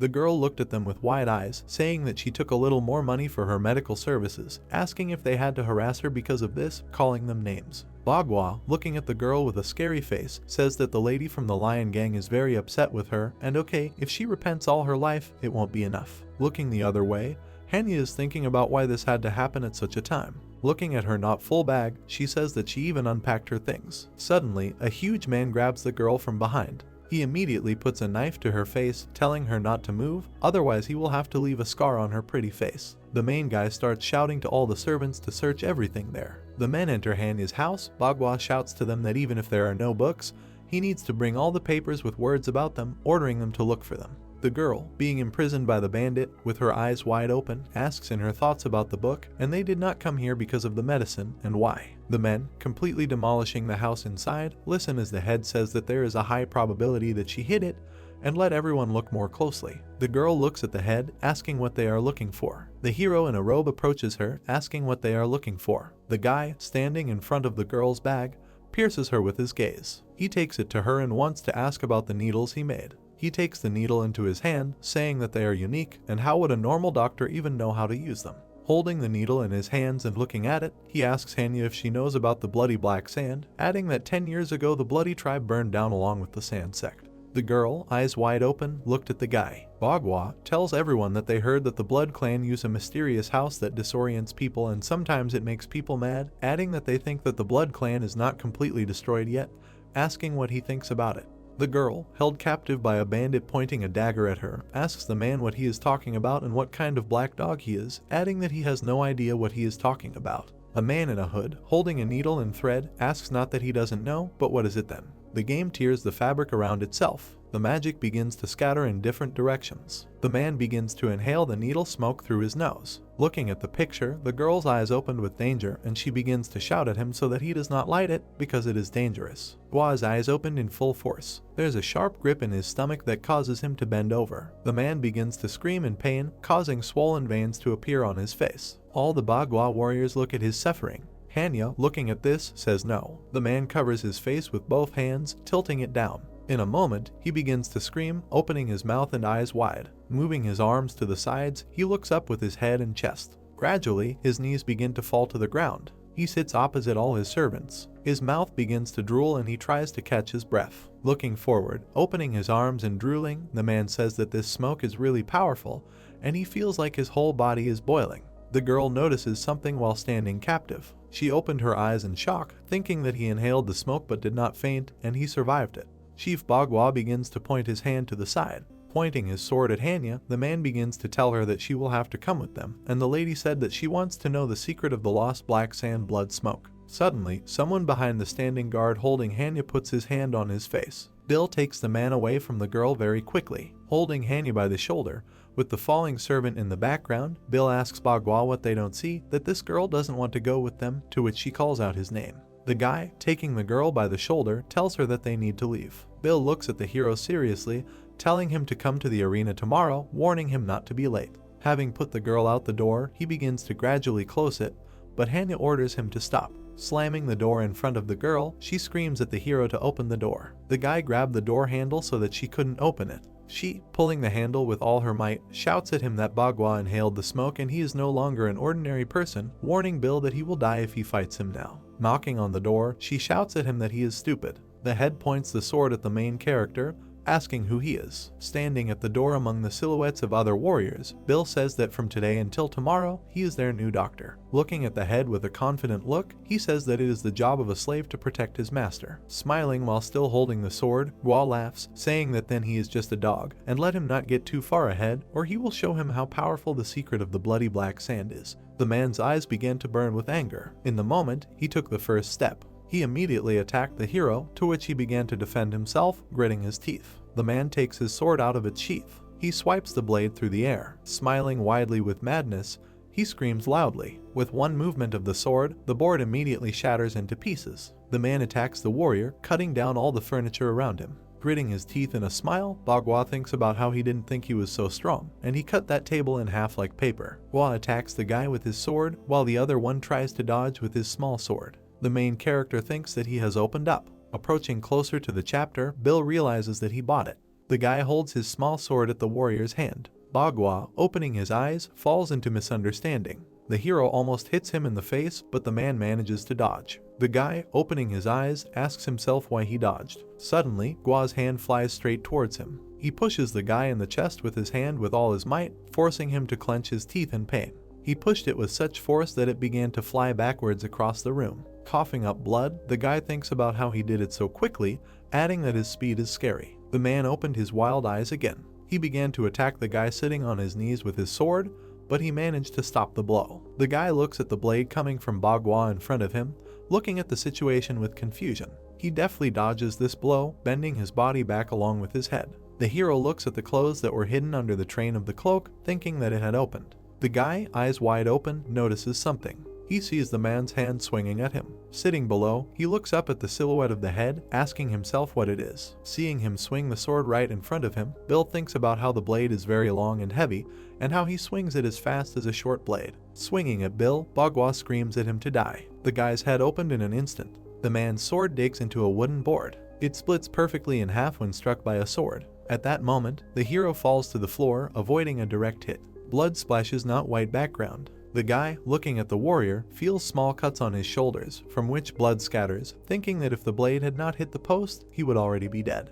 The guy's hand falls to the floor. He leans on his blade as a warrior behind him asks if he came here himself. Swinging at Bill with all his might, the man with a crazy smile tells him that he is like a moth flying to a flame. Letting his blow down with all his might, the man shouts that Bill will die just like this moth. The guy abruptly stops the man's stick with one hand. With one hand holding his weapon, with the other he lifts the man's body. Taking him by the throat, the man looks forward with fear in his eyes. In a moment, with one hand, he throws the man's body over himself. The guy puts it in front of him, causing the man to start making nervous sounds. Bill, looking seriously at the entire Bagua gang, says that he changed his mind and he was going to let them go. A crowd of men stare at him, stone-faced, asking each other what he's saying, and has he gone crazy? The head, standing opposite, extending his sword forward, asks the hero what he thinks, that he would not dare to kill him, even if he used his subordinates as a shield. Looking at him from behind the head of the head servant, Bill asks him that his subordinates think the same way, to which the man begins to pitifully call out to the head. Holding his short sword in his hand, the guy waits. Suddenly, he began to move his fingers. Blasting his sword forward, Gua says that his servant is just a useless piece of garbage that will no longer be useful, and let him be done with. The sword plunges into his servant's chest. Jumping back from the man, Bill also swings at the wild leader standing in front. He opens his hand, allowing the rope to move quietly. The rope, making spinning circles, flies up to the urn with a candle. She begins to scatter the ashes and fire from the urn. The dagger's rope reaches the candle. The head's eyes widened in shock. The rope extinguishes the candle, causing complete darkness to reign in the room.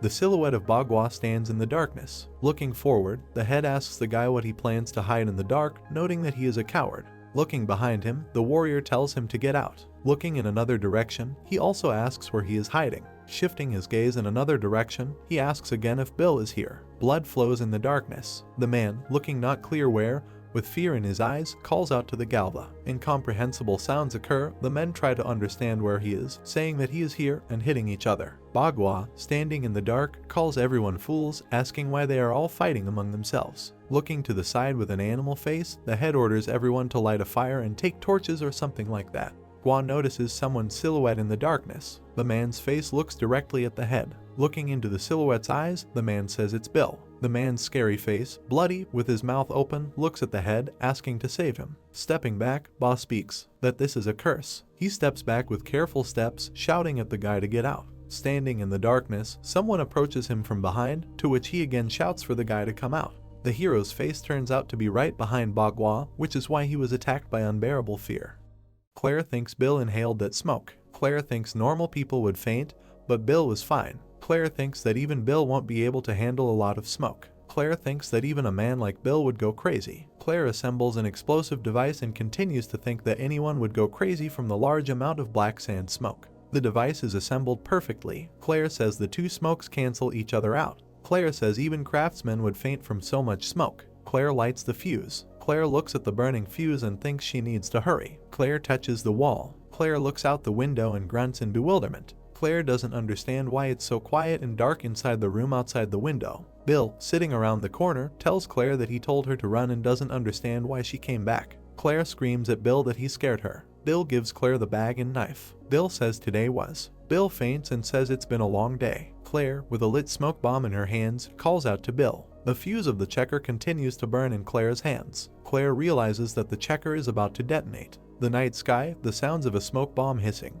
The moon is approaching. A large bird sits on the bare branches of trees. In a camp lost in the forest, a man cooks food over a fire. The wounded Bill lies on a camp bed and says that he thought that if he left the battlefield, he would no longer have to smell the smell of blood. Bill says he was very mistaken. Claire says that although there are no fatal wounds, Bill's body is full of cuts. Claire adds that Bill shouldn't force himself into tomorrow's battle. Bill replies that it is just a scratch and there is no need to feel sorry for him. Claire ironically asks if Bill wants to be patted on the head and called a real man. Bill asks Claire to be quiet and let him be in silence. Claire tells him to close his eyes and sleep. The fire is burning quietly, the wind is blowing, a night bird is sitting on a branch. Claire asks Bill if she wants to ask him what happened. Bill replies that everything is obvious. The doctor, greedy for money, defrauded his clients of money and what happened was what happened. Claire doesn't understand where he heard that. Bill says that apparently he's right. Claire tells him to shut up and says she's tired. Claire, thoughtfully, says that she really does, but decides not to say anything. Smoke from the fire rises into the night sky towards the full moon. The wind flutters a flag with a sword depicted on it. Bill and Claire stand next to the flag. Two warriors fight with swords. One of them pierces the body of the other with a sword. A white-haired young man with a sword turns away from his defeated enemy. Juan smiles and says that this is the third one. The observer says that such a warrior occurs once in a million others. The observer adds that this warrior was worth the money that was spent on him. The crowd shouts that the warrior is truly the king of murder. The new warrior swings a weight on a chain at the white-haired youth. The cargo flies to the target. The chain tries to capture the white-haired man entirely. The white-haired young man lunges with his sword. The young man pierced the attacker through. The warrior froze with his hand raised. The warrior began to lose his balance. The young man snatches the chain from the hand of the falling warrior. The warrior falls into the arena. The white-haired youth remains in the arena and returns to his hat. The young man picks up his hat from the ground. The young man puts a hat on his head. The stands shout for the young man to kill the attacking warrior. The observer raises his fist. The observer puts his thumb down, ordering the young man to finish off the warrior. Screams can be heard from behind the gates blocking the entrance to the arena.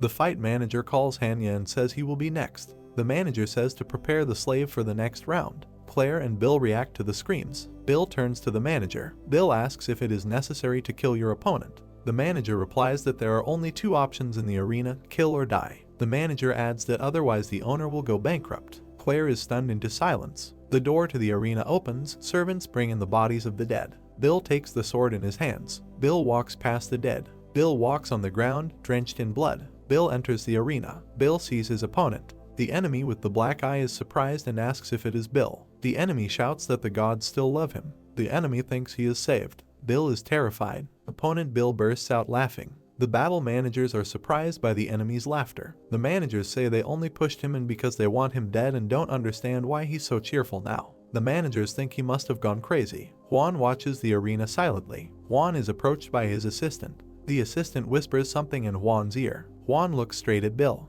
Bill stands in the arena, deep in thought. Juan clutches the armrest of his chair. Juan tells the assistant to do as intended. Juan's henchmen say they need to go. The enemy strikes with Bill's sword. Bill jumps away from the line of impact and does not hit his opponent. The enemy thinks Bill is just ducking. The enemy laughs and thinks that Bill will naturally not hit him. Bill grabs the opponent with his hand and pins his arm to his body until it hurts. Bill presses harder. The enemy asks him to wait. The enemy says that there was one time when children were brought from Giant's Eye. The enemy says that son Bill is probably one of them. The enemy suggests that Bill give up his hand if he wants to know more. The enemy tells Bill not to worry, he doesn't need Bill's life, but only his hand. The enemy offers Bill to give his hand to seal the deal. Bill thinks, holding his opponent by the throat. Bill thinks that if he can find the child, the hand is not important. The enemy laughs. The enemy is anticipating how he will cut off his hand. The enemy swings his sword with a scream. Bill knocks his opponent's sword away and the sword flies into the air. Bill says that the enemy should not have been in the arena after agreeing to provide information for 10,000 gold. The enemy lies in the arena and groans. Bill says the deal ends today. The enemy yells at Bill that he is a bastard, that he was going to let Bill go, but he attacked the enemy for real. The enemy shouts whether Bill has the courage to kill him. Bill and the enemy fight. Bill puts his sword to his opponent's throat. The tribunes demand that Bill kill his opponent. Juan froze, waiting. The enemy tells Bill that if he dies, Bill won't be able to see his son. Bill kills the enemy with a sword. The enemy wheezes. The enemy is bleeding. The opponent falls into the arena, into a pool of blood. Juan condemns and says that the enemy turned out to be a piece of crap and did not live up to his expectations. Juan says that disappointment will give him premature wrinkles and that it is incredibly annoying. Bill grabs his opponent by the long white hair and drags him out of the arena. Bill addresses the enemy and tells him to stop pretending to be killed. Bill says he knows he's still alive. The enemy opens his right eye. The enemy asks Bill to call the doctor and says that he is in pain. Bill replies that the enemy will not die from this. Bill suggests moving on to the main part. The enemy pretends that he doesn't understand anything. Bill says that the enemy must answer his questions if he wants to live. Bill looks at his opponent. The enemy doesn't understand anything at all. At this time, Juan's henchmen grab Claire. Claire asks who they are. The henchmen invite Claire to go with them to Juan in an amicable way. Suddenly a net is thrown over Bill. A sharp swing of the sword. Juan's henchmen see the net shatter into pieces. A sharp blow with a fist. The net falls to the floor. The enemy does not understand what is happening. A man flies out of the doorway. Bill comes out after the man, clutching a sword in his hand. Bill enters the room where Claire is pinned against the wall. Claire sees Bill and addresses him by name. Bill clutches the sword in his hand. Bill curses. Juan's henchman sneaks up from behind and tries to break Bill's head. The sound of a blow. Cage with tigers. A basement with cells. In the middle there are several bloody bodies. Two of Juan's henchmen are standing above them. The face of the lying body does not look like Bill's face. Juan asks the assistant if he is sure that he has found the bodies of the warriors. The henchman says he is sure. The henchman says that he saw the numbers of the warriors and they are from the Xioxiang sect. Wang is surprised and asks if they are really Xioxiang.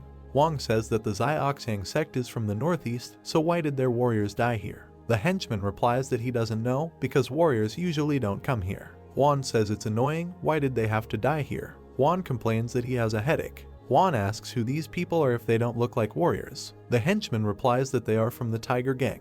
Juan asks if he is from the same Tiger Gang that launders money. The assistant confirms. White-haired thinks that the necks of the dead were cut very cleanly. The white-haired man examines the wounds on the necks. The white-haired man thought. Juan annoyedly wonders if all these people died in the house of that woman doctor. They answer him yes. Juan asks where the woman and the slave are. The henchmen answer that they caught them, as Juan asked. Juan says he's going crazy. Did they really have a battle in the middle of the night and doesn't understand why there are corpses scattered everywhere. White-haired continues to look at the corpses and comes to the conclusion that the people were not killed by the same blade. White-hair says that 4 people were killed with the same blade and that one of them had his hand cut off. In the darkness you can hear screams, "Grab him." White-haired comes to the conclusion that only one guy was hurt by the shorter blade. White-haired believes that the guy was killed from behind. The faces of Isaac and Bill are visible in the darkness. White-haired believes that the guy did not even have the opportunity to scream. A man's shadow attacks another man's shadow with a knife. White-haired says that he has finally met a strong opponent. Juan continues to complain and says that he is going crazy. Why did something like this happen in a peaceful slave market? A drop of blood falls to the ground. Several drops of blood fall together to the ground. Hands are chained. Bill is chained to the wall. Blood is dripping from Bill's face. A hand reaches out to Bill's face. Someone says, turning to Bill, "Ah, father." Hands sharpen a sword on a grindstone. The guy sits at a grindstone and sharpens a sword. A voice comes from the house. The voice asks what the hell. Another voice replies that the blacksmith's child looked hungry and there was no one nearby who could feed him. Another voice continues that the child suggested sharpening the knives. The blacksmith's child lies under a pile of rags and sleeps. The woman asks if her maid has gone crazy and why she fed a useless, dirty child. The woman says that the maid had to feed the children of the warrior family. The maid replies that she is to blame and asks for forgiveness. The woman asks who will be to blame if her children get sick because of the blacksmith's child. The woman orders the child to be removed from here. The blacksmith's child wakes up and coughs. The blacksmith replies that the child is not a dirty insect. The woman gets angry and asks the blacksmith if he has forgotten where he is. The woman says that the poor blacksmith must kneel to express his respect. The blacksmith does not back down and says that the child is not a dirty insect. The woman says, well, let's find out whether he is an insect or not. The woman suggests simply stepping on the child. The woman raises her foot to step on the blacksmith's son. The blacksmith offers his back to protect the child. The woman shouts to the blacksmith how dare he call himself a father. The woman orders a broom to be brought to her. The blacksmith's son turns to the blacksmith and calls him father. Bill listens to his feelings. A drop of blood flows down. Several streams of blood flow down. Bill comes to his senses. Bill coughs and says the word father. Bill thinks that he will definitely not force his son to live the way he, Bill, lived. The commoner says that this morning I was on my boat on the Luca River and I saw something dark floating in the river. Ethan listens, leaning on his fist. The commoner continues that I picked it up, it was the body of a warrior. He clenches his fist in his hand and says that it was something incredible. He sits on his knees in front of Ethan and continues that at first I wanted to report this to the officers, but then I thought that I should report it to you first. Ethan uninterestedly asks why he needs this. The commoner replies that the slave market is so big and there are still many ways to solve this problem, but this pathetic man has come to you. He is very nervous and emphasizes that Ethan is the most powerful person. Ethan grins. He holds a gold coin in his hands and says that he is right because he is the most influential here. He throws him a coin and says that it is for him. She rolls towards the commoner. He looks at it and realizes that it is pure gold. The commoner is happy to the point of tears and says that even if he caught all the fish in the river, he would not be able to earn so much. He thanks Ethan. He still uninterestedly asks if anyone besides you saw the dead warrior in the river. Ethan receives the answer that he has nothing to worry about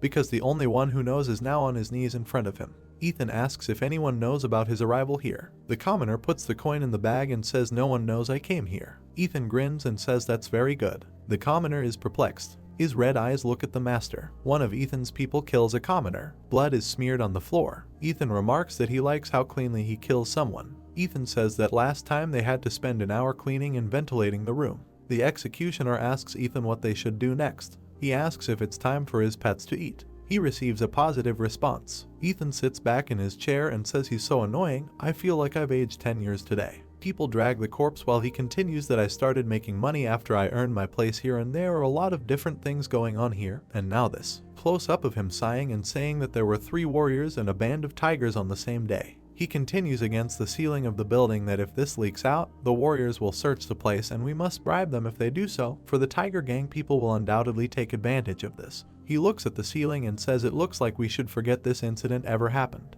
He looks ahead and calls out to Charlie. Charlie responds. Ethan asks if you're sure there was only one person responsible when you checked the bodies. Charlie replies that although the wounds vary, they were definitely killed by the same person. Ethan asks if he's sure the guy did it. Charlie looks down and says that judging by the size of the wound and its depth, I'm sure it was him. Ethan asks if he is strong. Charlie sheaths his sword and gives a positive answer. Ethan asks Charlie with interest that if you both fought, who would win? Charlie looked at him and replied that the odds were 51-49. Ethan grins because he thinks Charlie is 51. He sits back in his chair and says what a waste of time it is to kill him and where did such a little girl find such a guy. Ethan leaned over to his man and asked if he had harmed the slave when he kidnapped him. He told him that the bastard resisted very strongly. Ethan was taken aback, but he continued that it was a little, but nothing serious. Ethan stood up and shouted that you really hurt him. Are you crazy? This man is worth more than 100 like you. The guy is perplexed. Bill is chained to the wall with a fire burning nearby. Ethan says that I thought she was a doctor who knows a little about how to make people more beautiful, but she is not, and from what I see, everything happened because of her. A bunch of people on a leash, and he continues that she probably got into trouble and brought this slave here with her. Ethan tells Claire that you are out of luck, baby. You never knew we would come and lay hands on you. True and lucky we did, otherwise you would have escaped during the fight. Claire angrily asks why she would run away. Ethan is perplexed and says that you are quite brave for a little girl. You have a lot of tiger gang corpses in your house, and you still act like you don't know. He spreads his hands and says that this is proof. She replies that I don't know anything. I was absent all night because I was caring for a patient. He heats the brand on the coals and repeats after her that she was not at home. He looks at the red-hot brand and says you gave orders to your slave to kill the Tiger Gang people. The brand glows and he continues that to hell with the Tiger Gang, because why did you need to kill the warriors? Claire boldly looks at the mark and does not understand what kind of warriors we are talking about. Ethan continues to ask questions about why she did this, and that maybe they are trying to fill the river with blood, killing people left and right. She thought about the word warriors. Someone covers her mouth with his hand. Bill stands around the corner and holds her. She asks what he is doing because he scared her. He looks warily and asks her not to make noise. People in raincoats are walking along the corridor. They look around. Claire realizes in horror what this could be. Someone calls out to Ethan. One of Ethan's men tells him that the warrior is looking for him on an urgent matter. Ethan is perplexed because what kind of warrior is this? Ethan, in horror, asks which warrior and how they found out so quickly and notices that he is going crazy. Woody stands at the open window and says that the criminals who are being arrested. He stands with an eye patch and wonders if they end up being sold to this place. He laughs madly. Ethan gives out orders such as bring some snacks and wine now and find some pretty girls too. He walks with people along a stone corridor and asks why warriors come to such a dirty place as a slave market. There are torches hanging from the very ceiling, and he continues that it looks like something is really happening. The door opens and he greets the respected warrior. He bows his head to Woody and says that these idiots really don't know how best to treat you by bringing you here to this wretched room. He tries to please him and says that I prepared some wine and snacks in the other room and asks the guy to follow him. Woody says he doesn't need it and asks his name again. He gives a positive answer. He bends down a little and says, I'm Ethan, who runs a small business in the slave market. Woody listens as he tells him that I think you might be tired from the long journey and why don't you follow me and get some rest. The man looks closely at Ethan's chin. A man takes a weapon out of its sheath. Charlie sees this and is surprised. He takes out his sword. The blades cross. He stomps his foot. Charlie protected Ethan from the surprise attack. The attacker laughs awkwardly and looks at Ethan in horror. Ethan frowned. Woody looks at him seriously. Ethan scolds this and turns around. He hits Charlie in the face and asks who gave him permission to draw his blade. Charlie stands with a red cheek and listens that you are blind. Can't you see that there is a warrior here and insists that he apologize to the warrior now. He puts away his sword. Metal rings. Charlie bows. Charlie bows and apologizes to Woody. Ethan is nervous and says that I am very sorry, dear warrior. He is from the other side of the continent and does not know about the formalities here and asks to excuse him. The hand takes the hat. Woody grins. Woody takes pity and says that this time he will leave everything as it is. Charlie puts his hat on his head. The man who committed the attack grins. Ethan crosses his fingers and says, Dear warrior, why did you come to such a humble place as this? Woody leans his elbows and says he's looking for someone. Woody sits arrogantly in his chair and says that he heard that you grabbed him, so I have a small favor for you. Brown butterfly flies. Someone tried to catch her. It was a child on someone's back. Bill approaches the crowd and asks, Old man, what is written there? He answered him that he could not read. Mike on his back looks at the butterfly as the old man continues that it looks like there's a war going on and they're trying to recruit soldiers and they say they're going to get rid of the northern bandits and build a foundation. Countries and they are ready to give the land to those who achieve something on the battlefield. Bill asks if they are going to give them the land if we go to war. He receives a positive response. Bill thinks about the land. Mike has almost caught the butterfly and calls out to his father. Bill in chains thinks about the earth. Blood flows from his face and he calls a name. Clouds. Lightning is gathering. Lightning strikes. The cart rolls into the rain and someone pushes them, telling them to use their strength and scolding them. People are trying to get the wheels out of the mud while others are saying, well, what if we win this battle? If we are late with the food delivery, we may lose the whole war and we don't have time, because we are already 3 days late. People push the cart with all their might and one says that I thought we would cut off the heads of bandits. But we do such crap here. He gives the order to rock the cart and continues that we are here because they want us to dig trenches and transport their luggage and collected horse shit. The other one tells him to shut up and kept pushing. Bill is ready. On the count of 1, 2, 3, they all push the cart. The masked man tells them not to be clever, but to work harder and push faster, for they must hurry. He notices something. A spear flies at him. The people at the cart say that this is an ambush. Bandits have come. They attack. A massacre begins and someone orders not to run away and protect the supplies at the cost of their own lives. The command sounds to go on the attack. The man lies under the cart and is indignant at how they will fight with their bare hands. He looks out from under the cart and says that this is complete crap because they need to look for weapons for themselves. He sees an axe in front of him. Everyone is terrified and covered in blood. The man strikes with an axe, but the victim dodges. He tells his executioner in horror that he is not a soldier, but just a slave and does not even know how to fight. The man with the axe doesn't care. He swings while the slave begs for mercy. It hits the guy in the face. The blow was made by Bill. The slave is splashed with the blood of his loser executioner. Bill beats the executioner to death with a rock.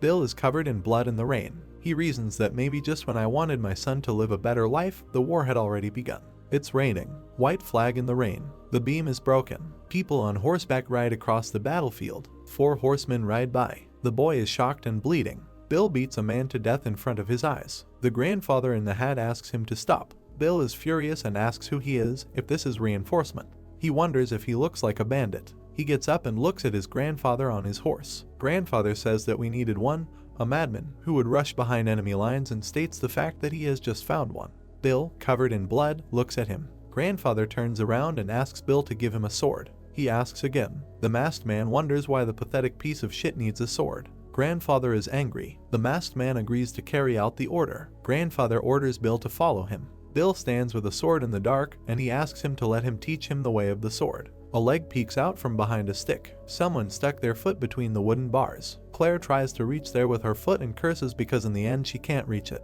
The guard is sleeping at the table, on which lies Claire's knife, which she needs to get to quickly. She reaches out and continues that if only my leg was at least a foot longer, damn my short legs. She looks ahead, dumbfounded. Sparks fly around the room. She desperately asks to let her go. The guy grabs the girl by the hair and shouts, "How dare you break into the Ethan estate?" The guard's hand moves what's on the table and he says that while I was guarding nothing happened. Claire's knife falls off the table. He fell to the floor with a clang. The guard looks towards the screams, where the girl screams that the master promised her that if she handed over that bastard, he would return her child. The guy yells at her that she is a stupid bitch and her child has already been sold. We have already sold him, and how will we get him back? In the background of the cages, the screams say that just sit here quietly and if you make a scene again, I will kill you. She shouts back that you were there too, didn't you hear that? He promised me that he will return my child to me. A guy in leopard print calls her names. The girl cries and asks him to help her tell Ethan. She grabs the bars and says she will do anything if he gives her back her child. Someone hits the table and commands the girl to shut up.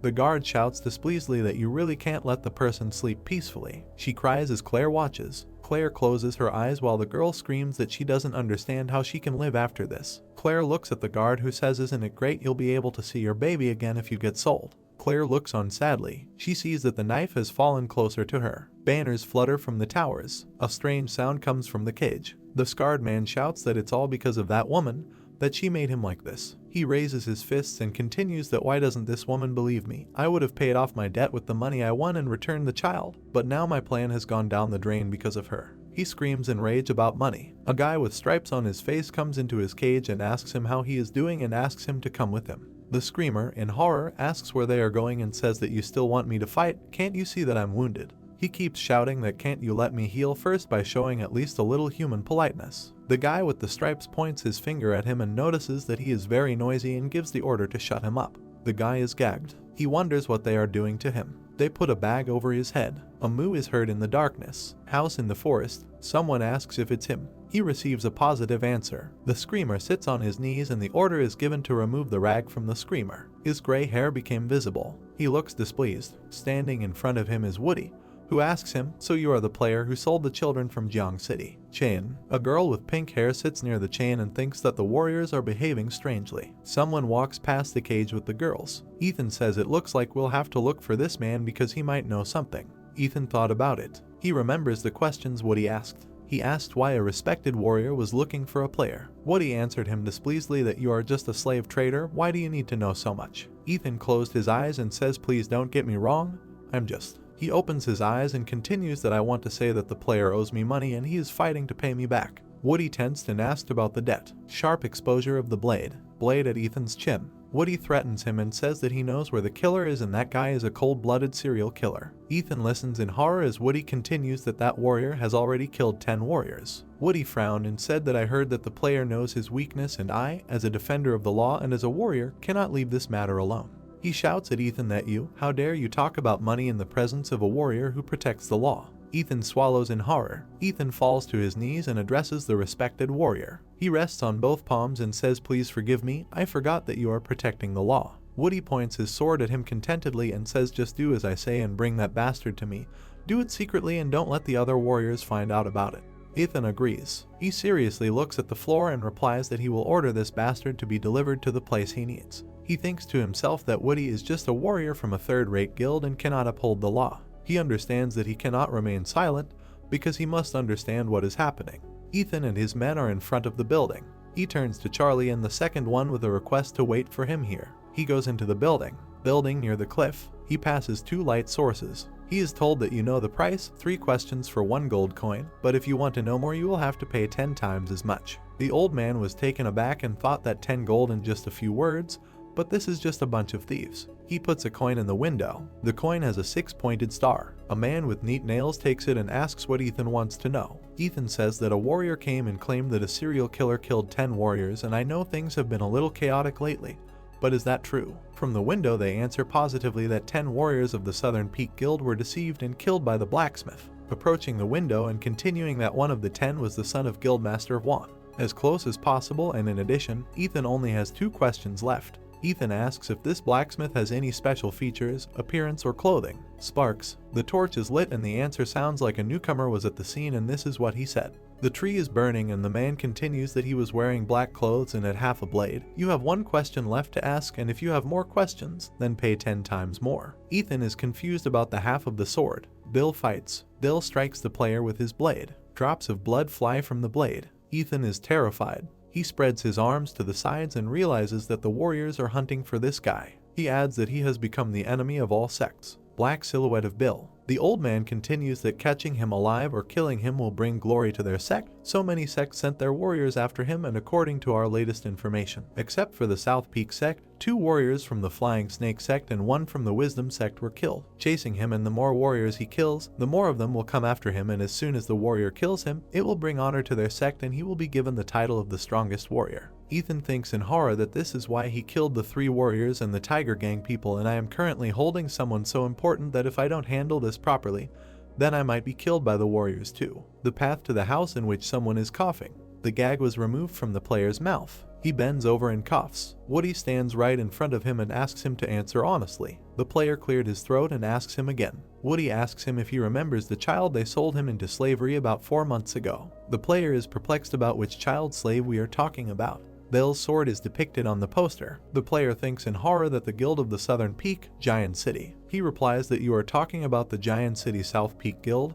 That's right, that's my main place of business. Woody emphasizes that they are looking for a child with gray hair. The player is perplexed. Bill holds a banner in his hand and shouts that he is looking for a child. He stands in front of a crowd of people and says that anyone who gives him information about the child will be rewarded. The player looks madly at the floor and thinks that he is very lucky and the gods really want to help him, and he will be free only if he works with his head a little. He smirks and says it's been a few months, my memory is a little foggy, but as a businessman, I can't easily give out information about my business, dear warrior. Woody asks if he wants to say that he is asking for compensation for the information. Path behind the branch. People are walking along the path. Woody asks if you know how to make stupid people obey. He answers how such an insignificant person like me can know. Woody is pleased and says that it is enough for them to see their family die before their eyes, and then they will remember this painful moment for the rest of their lives. He rides forward and continues that he said that there are groups of sparrows in the Grey Mountains. The man gave a positive answer. Woody smiles and says let's hurry up then because I want him to see his son die in front of him.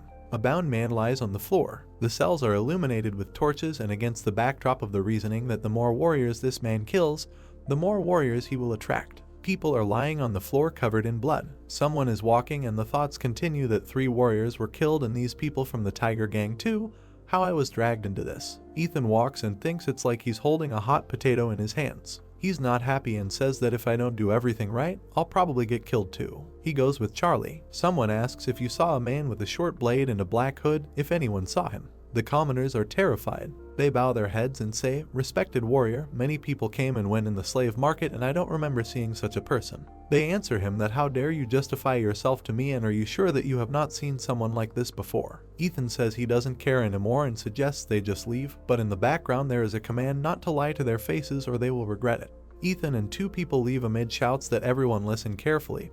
This guy is a criminal, and if you hide or help this bastard, then you will dream of death, and if you see someone like him, then report it immediately. Ethan tensed and thought that this was like a game of heroes between warriors and nothing good would happen if I got involved in their troubles. He stopped and thinks that he must solve this as quickly as possible. He turns to Ba, who replies that he is here. He orders him to get rid of this bastard. He wants it to be as quiet as possible. The torch is burning and someone is snoring. The guard is sleeping at his post again. Knife against the background of snoring. Knife. The leg reaches for the knife. The foot touches the knife. Claire thinks she gets it. She noticed something. A girl with pink hair looks at her with displeasure. Claire is perplexed. The girl puts her finger to her mouth. Fire. The torch is lit. A hand in chains against the background of a torch. People near Bill's cage say that he is still unconscious and he will die sooner or later anyway. The man with the stripes says it looks like he got hit in the head pretty hard. Bill's head is lowered and someone gives the order to take him away from here and raise him up. The answer is yes. The chains fall to the ground. The chain is removed. Two people drag Bill by the arms. Bill is bleeding from his mouth. The building is on fire. The beam is on fire. Sparks. The sword pierces someone. The man in the cloak takes the blade out of his body. The man in the raincoat straightens up. Someone pays attention to him. He points his sword. Someone is running through the forest. His foot touches the ground. Leaves are flying in the wind. The man in the cloak saw something in front of him. They swing weapons at him. He dodges and takes the sword more comfortably. He runs a little forward. The bandaged part of the body is bleeding. The man falls, and the one in the raincoat moves on. A man is bleeding on the ground. There is a wooden handle in the hand. Bill turned around. The man gets up. He thinks he's just a bandit. The man swings at him again. Bill thinks this man is brave. Bill dodges. He hits the opponent in the torso. The sword pierces right through him. Bill stands with a sword stuck into a man. He takes out his sword. He turns around. Bill goes on the attack because there is still one left. He looks to the side. The half-dead enemy grabbed him by the ankle. Bill looks down. He kicks the man. Bill runs forward.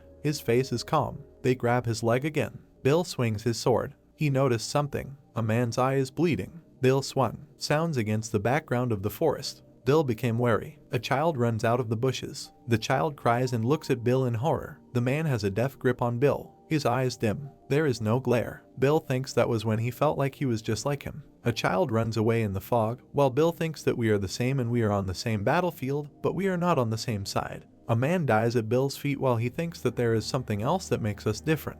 Bill is passed out while thinking about his war. He opens his eyes and thinks that his war is not over yet. There are two tigers in front of Bill. The torch burned in a dark tunnel. The flame was steady, after which he began to fidget. The long tunnel was lit with torches. Two stood near the bars and one asked why they were so noisy, and the second replied that it was probably because this guy's flesh was tougher than the others. Sounds were heard from the dungeon. The man took off the torch and shouted why it suddenly became quiet. The first one went forward and noticed something was wrong, and the second one asked where he was going and why so much curiosity. Two men stopped near the bars. One of them stuck a torch into the cage. Then I saw blood. The man looked at the long trail of blood and noticed that they didn't even leave scraps. The man bent down and shouted to the other one to watch. The dead tiger lay covered in blood, and the man noted that it might have been pierced by a bone while eating. The man turned and shouted at him to quickly walk and say Dongba. Stone ran quickly, and the man shouted to run faster. They would both be dead if anything happened. Stone ran through the dungeon and asked what the hell was going on. The man looked into the cage and asked where the other one had gone. The man climbed through the bars and asked where the good boy was. The guard was shaking a torch in the cage. Then I saw a dark silhouette. The man looked at him in fear. Bill inside the cage looked at him. Then the chain creaked. The chain wrapped around the guard's neck. The man leaned against the cage and threw the torch. The guard opened his mouth and heard the question where the keys were. There were two dead tigers in the cage, and the man replied that they were on his belt. The stone flew into the ceiling. The man opened his mouth and the stone fell on his forehead. Then another one fell. The man stood up abruptly and shouted. There were no incidents during his shift. The guard jumped up and stared into the empty corridor, after which Claire leaned over and noted that she had something to say. The man turned and heard that the rope tying her hands had loosened. What would they do about it? The girl showed a loose rope and added that it was true. It was strange how it came undone so easily. They don't tie well. The man opened the cage and shouted how it happened. He even took care to tighten it. Claire quickly put the dagger to the guard's throat. Then she leaned over and said that she had a knife in her hand. So many strange things were happening at the same time. There was a ghost here or something like that. The guards were playing games at the table and shouting that don't touch anything. They are going to win this game. The security guard came running and shouted that something bad had happened. Mike opened his eyes and asked if someone stole the money and got away with it or something. Stone opened his mouth and replied that Mr. Huang's tiger was lying on the floor and not moving. Mike spread his arms and noticed that the two had been eating a lot lately.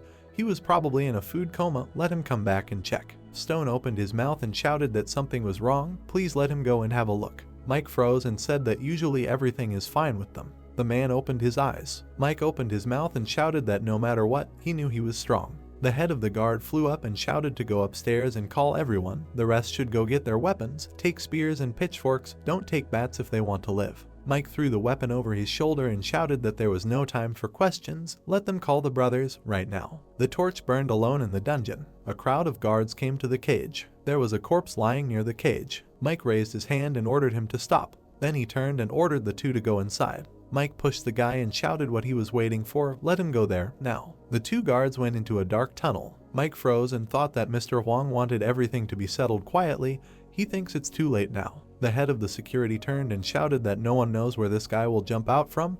If they see him, just attack and kill him. A crowd of guards held out their spears. Bill sat above them. The captain looked at them carefully. The guards looked furiously into the passage. Bill stood with the child on the wall and thought that although it sounded like he was making excuses, he really hoped that he would not be a humble blacksmith like him who could not do anything. Bill jumped from the ceiling. Bill grabbed the guard by the mouth and then added in his head that in order for him to live a good life, he must leave forever. Bill cut off his head with chains. The guards turned in horror. Bill withdrew his hands and then thought that then, after spending 10 years thinking, he finally realized that this day would never come, during which time he lost his father. His child became a slave. Bill opened his mouth and apologized. The guards attacked the warrior. Bill dodged the blows and thought that it was because of him that his child became a slave. It was because of him. Bill opened his mouth. Then he swung the chain. The chain flew forward. The chains cut down two opponents. Bill grabbed one onto his shirt, after which he began to chop down the others. The guards put out their spears. The spears pierced the body. Bill impaled the guard's body on spears, after which he began to let go of the corpse. Bill tossed the corpse aside. Then he swung. The chain hit several enemies. Bill scattered his opponents. The guard ran forward and shouted. Bill dodged. Then he grabbed the spear. Then he waved at them. Then he pierced his head. The guards froze in horror. The guards began to retreat back. Mike opened his mouth and shouted what the hell they were doing. The head of the security opened his mouth wider and asked why they were just standing there. Let them kill him. They have so many people. What are they afraid of? The guards stepped aside. Bill looked straight ahead and asked why they wanted to kill him. He had nothing to do with them. Mike opened his eyes and replied that they were just following orders. Bill opened his eyes and asked loudly which guy gave him the order. The body of the guard fell in front of the crowd. Mike stuck out his finger and shouted how dare he treat Mr. Wong with disrespect. Bill straightened up and asked if he needed to see him. The head of the security opened his eyes and wondered why he called him by name. There is only one enemy. What the hell is he afraid of? Bill started walking forward and asked where Han and the guy called the player were, and Mike shouted that he didn't know. Did he really think that he would answer his questions just because he asked? Bill looked at him calmly and shouted that he would kill him if he didn't do it. Mike leaned against the wall, after which he put out his weapon and shouted what they were waiting for, let them kill him. Mike looked straight ahead and shouted to go forward. Mike bent over and shouted to move back, come closer, and he would kill him. The head of the security smiled when he heard that he had gathered everyone here. The guy raised the weapon behind his back and asked that they just need to kill this guy. Mike pulled his weapon back and shouted what he was going to do.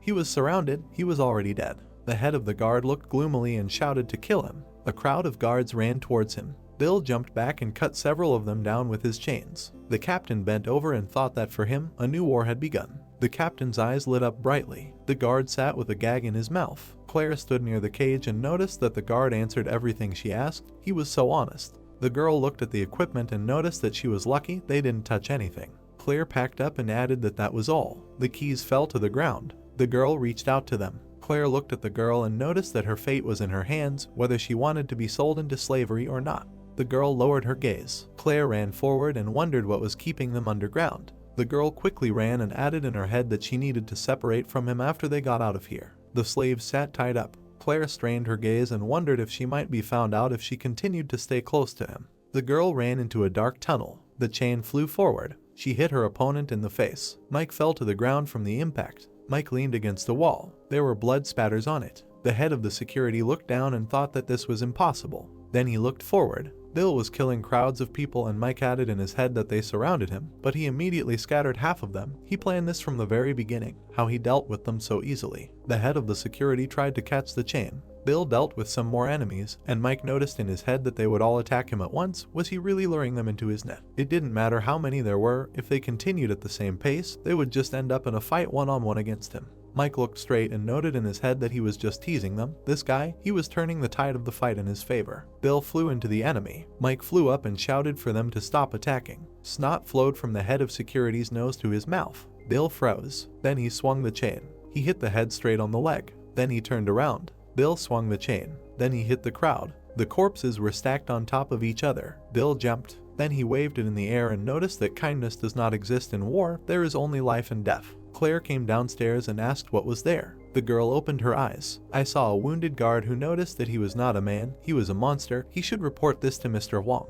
Mike walked by and noticed that there was a monster there. Claire ran on. The girl leaned on the corner. Then she looked out. Then she put her hand to her mouth. The corpse flew past her. The guard grabbed his stomach and asked to be saved. Claire covered her nose. Bill fought in the dark. The captain looked around furiously. Then he pulled the spear out of the corpse. Then he jumped with it in his hand. Claire leaned against the wall and screamed for him to stop now. The gold bar was falling down. Ethan was counting gold bars. He was sitting in a comfortable room. Then Mike burst in. Ethan turned and shouted, "Didn't he ask not to be disturbed?" Mike started to fall and asked to be rescued. Bill jumped with a spear. Claire leaned against the wall and shouted to the captain. The spear flew forward. The girl covered herself with her hands. The weapon pierced a nearby guard. Bill froze, after which he said that he thought they had captured her, but this was not the case. Claire opened her mouth slightly. Then she looked at the captain and replied that she thought he was in danger. She did not think that everything would turn out like this. The guard crawled forward. He slowly crawled towards the exit.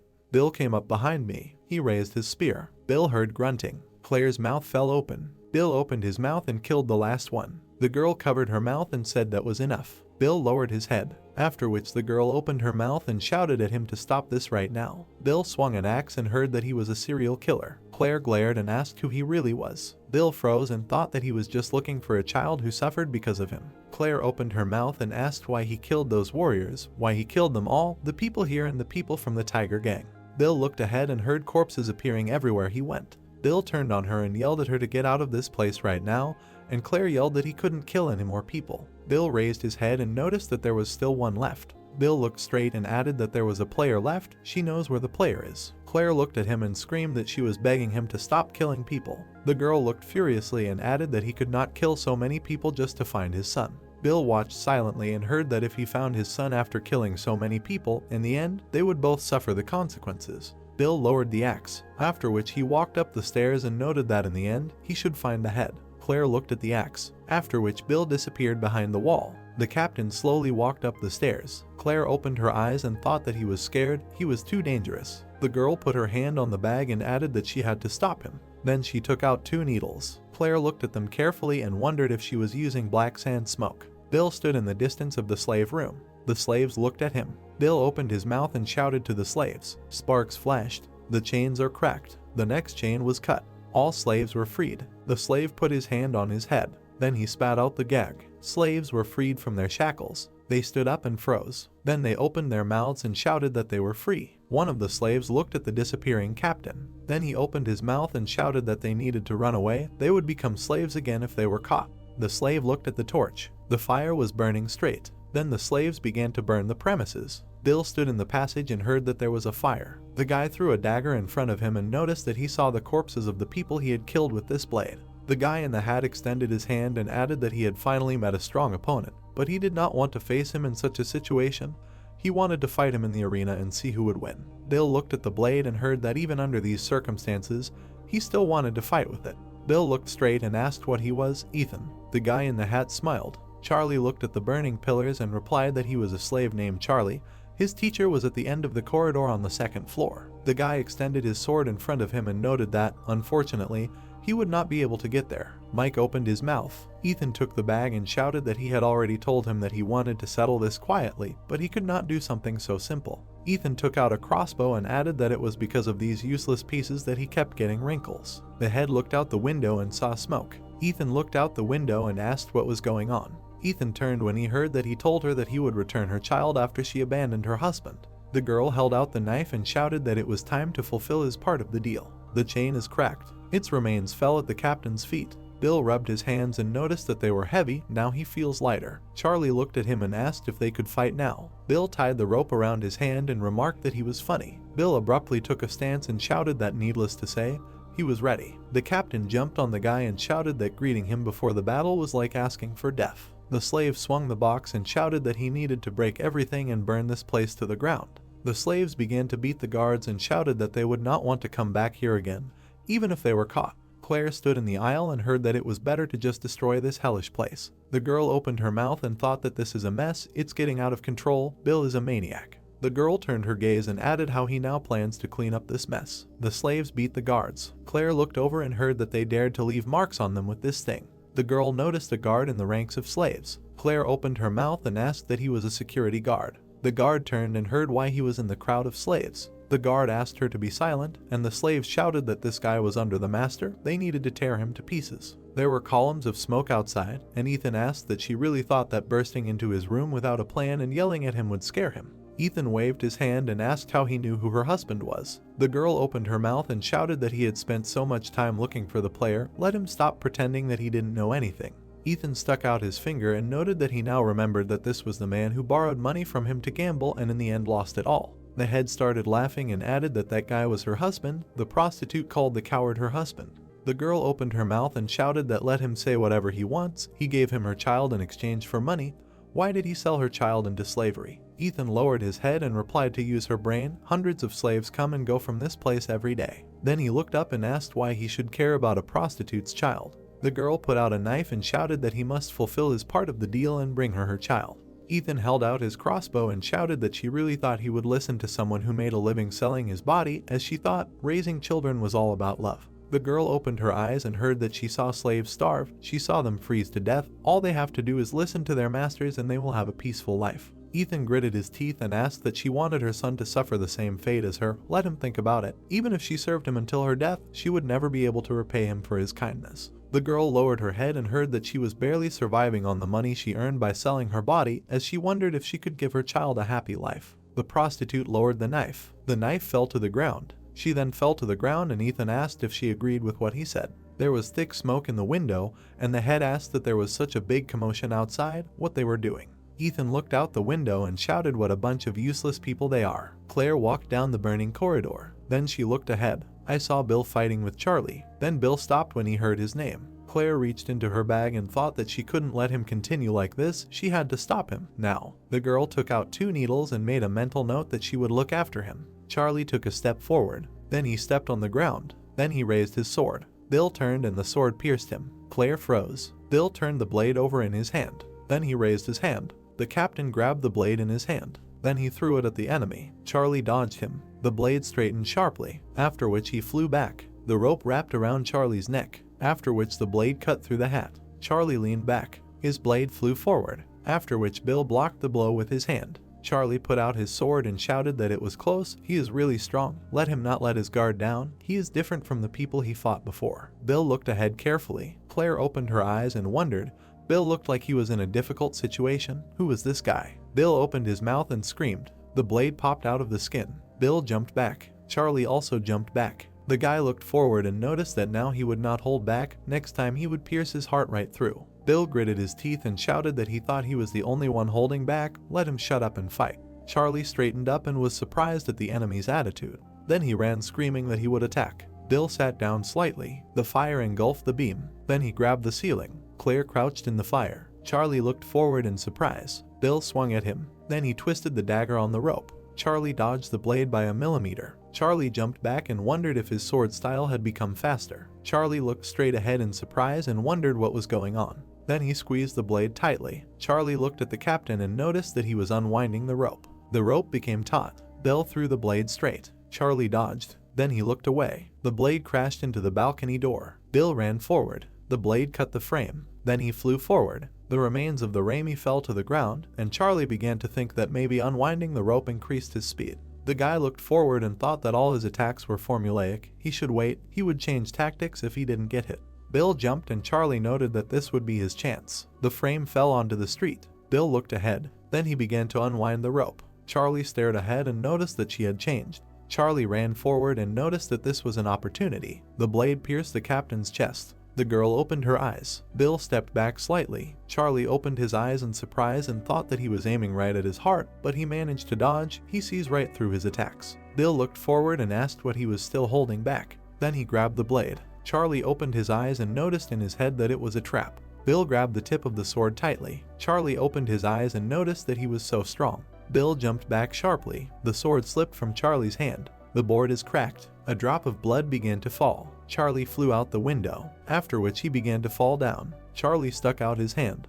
Then he fell on his back. Charlie slowly stood up and looked up. Charlie tensed his gaze. I saw Bill standing in the aisle. Bill looked straight and asked what she was trying to do with those things in her hand. Claire opened her eyes. Bill turned to her and remarked that he didn't care what it was, but if it was something that would stop him. The sword in his hand began to crack. Bill gripped the blade tightly and added that it would kill her too. The blade of the sword cracked, after which Bill threw it aside. The sword fell out of the window, started to fall down. A moment later it sank into the ground. Charlie straightened up in front of him and remarked that it was an expensive blade, what a waste of time. Bill went ahead. Claire froze. Then she jerked away from the fire. Ethan opened his mouth, after which he raised his head and shouted that there was such a big shake, why was there no one here? Ethan turned into the passage and shouted where everyone had gone, let them put out the fire. Coins began to fall out of the bag. The coins fell to the ground. One of them began to roll. Ethan looked at it carefully. The girl also noticed. Bill began to emerge from the smoke. Ethan turned on him.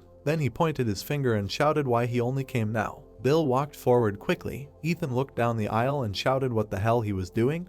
There was such a huge commotion and he was having such a good time there. The head raised his hand and ordered him to go to him. Ethan opened his mouth and added that he should take him to a safe place first. The girl began to take the coins and noticed that with this money, she would be able to allow her child to live a happy life and not allow him to envy others. A moment later, Ethan grabbed the girl by the hair. He started pulling her hair and asked how dare she touch his money. Ethan turned his head when he heard the question whether he was Master Ethan. Bill stood with a blade in his hands. A drop of blood ran down the blade. Ethan opened his mouth slightly and responded positively, after which he thought it was Charlie. The head straightened up and noticed that a minute ago it was just a calm day. It was because of the damn bugs that this place had turned into a mess. Bill entered the room and heard that the mere thought of cleaning up this mess was making him tired. Bill narrowed his eyes and noted that he would be brief. He wanted to see the player. Let him take him to him. Ethan opened his eyes and asked what he was talking about. The girl opened her eyes, after which the head laughed and asked why everyone was looking for this player, why this coward was so popular. Ethan put the crossbow to the girl's head.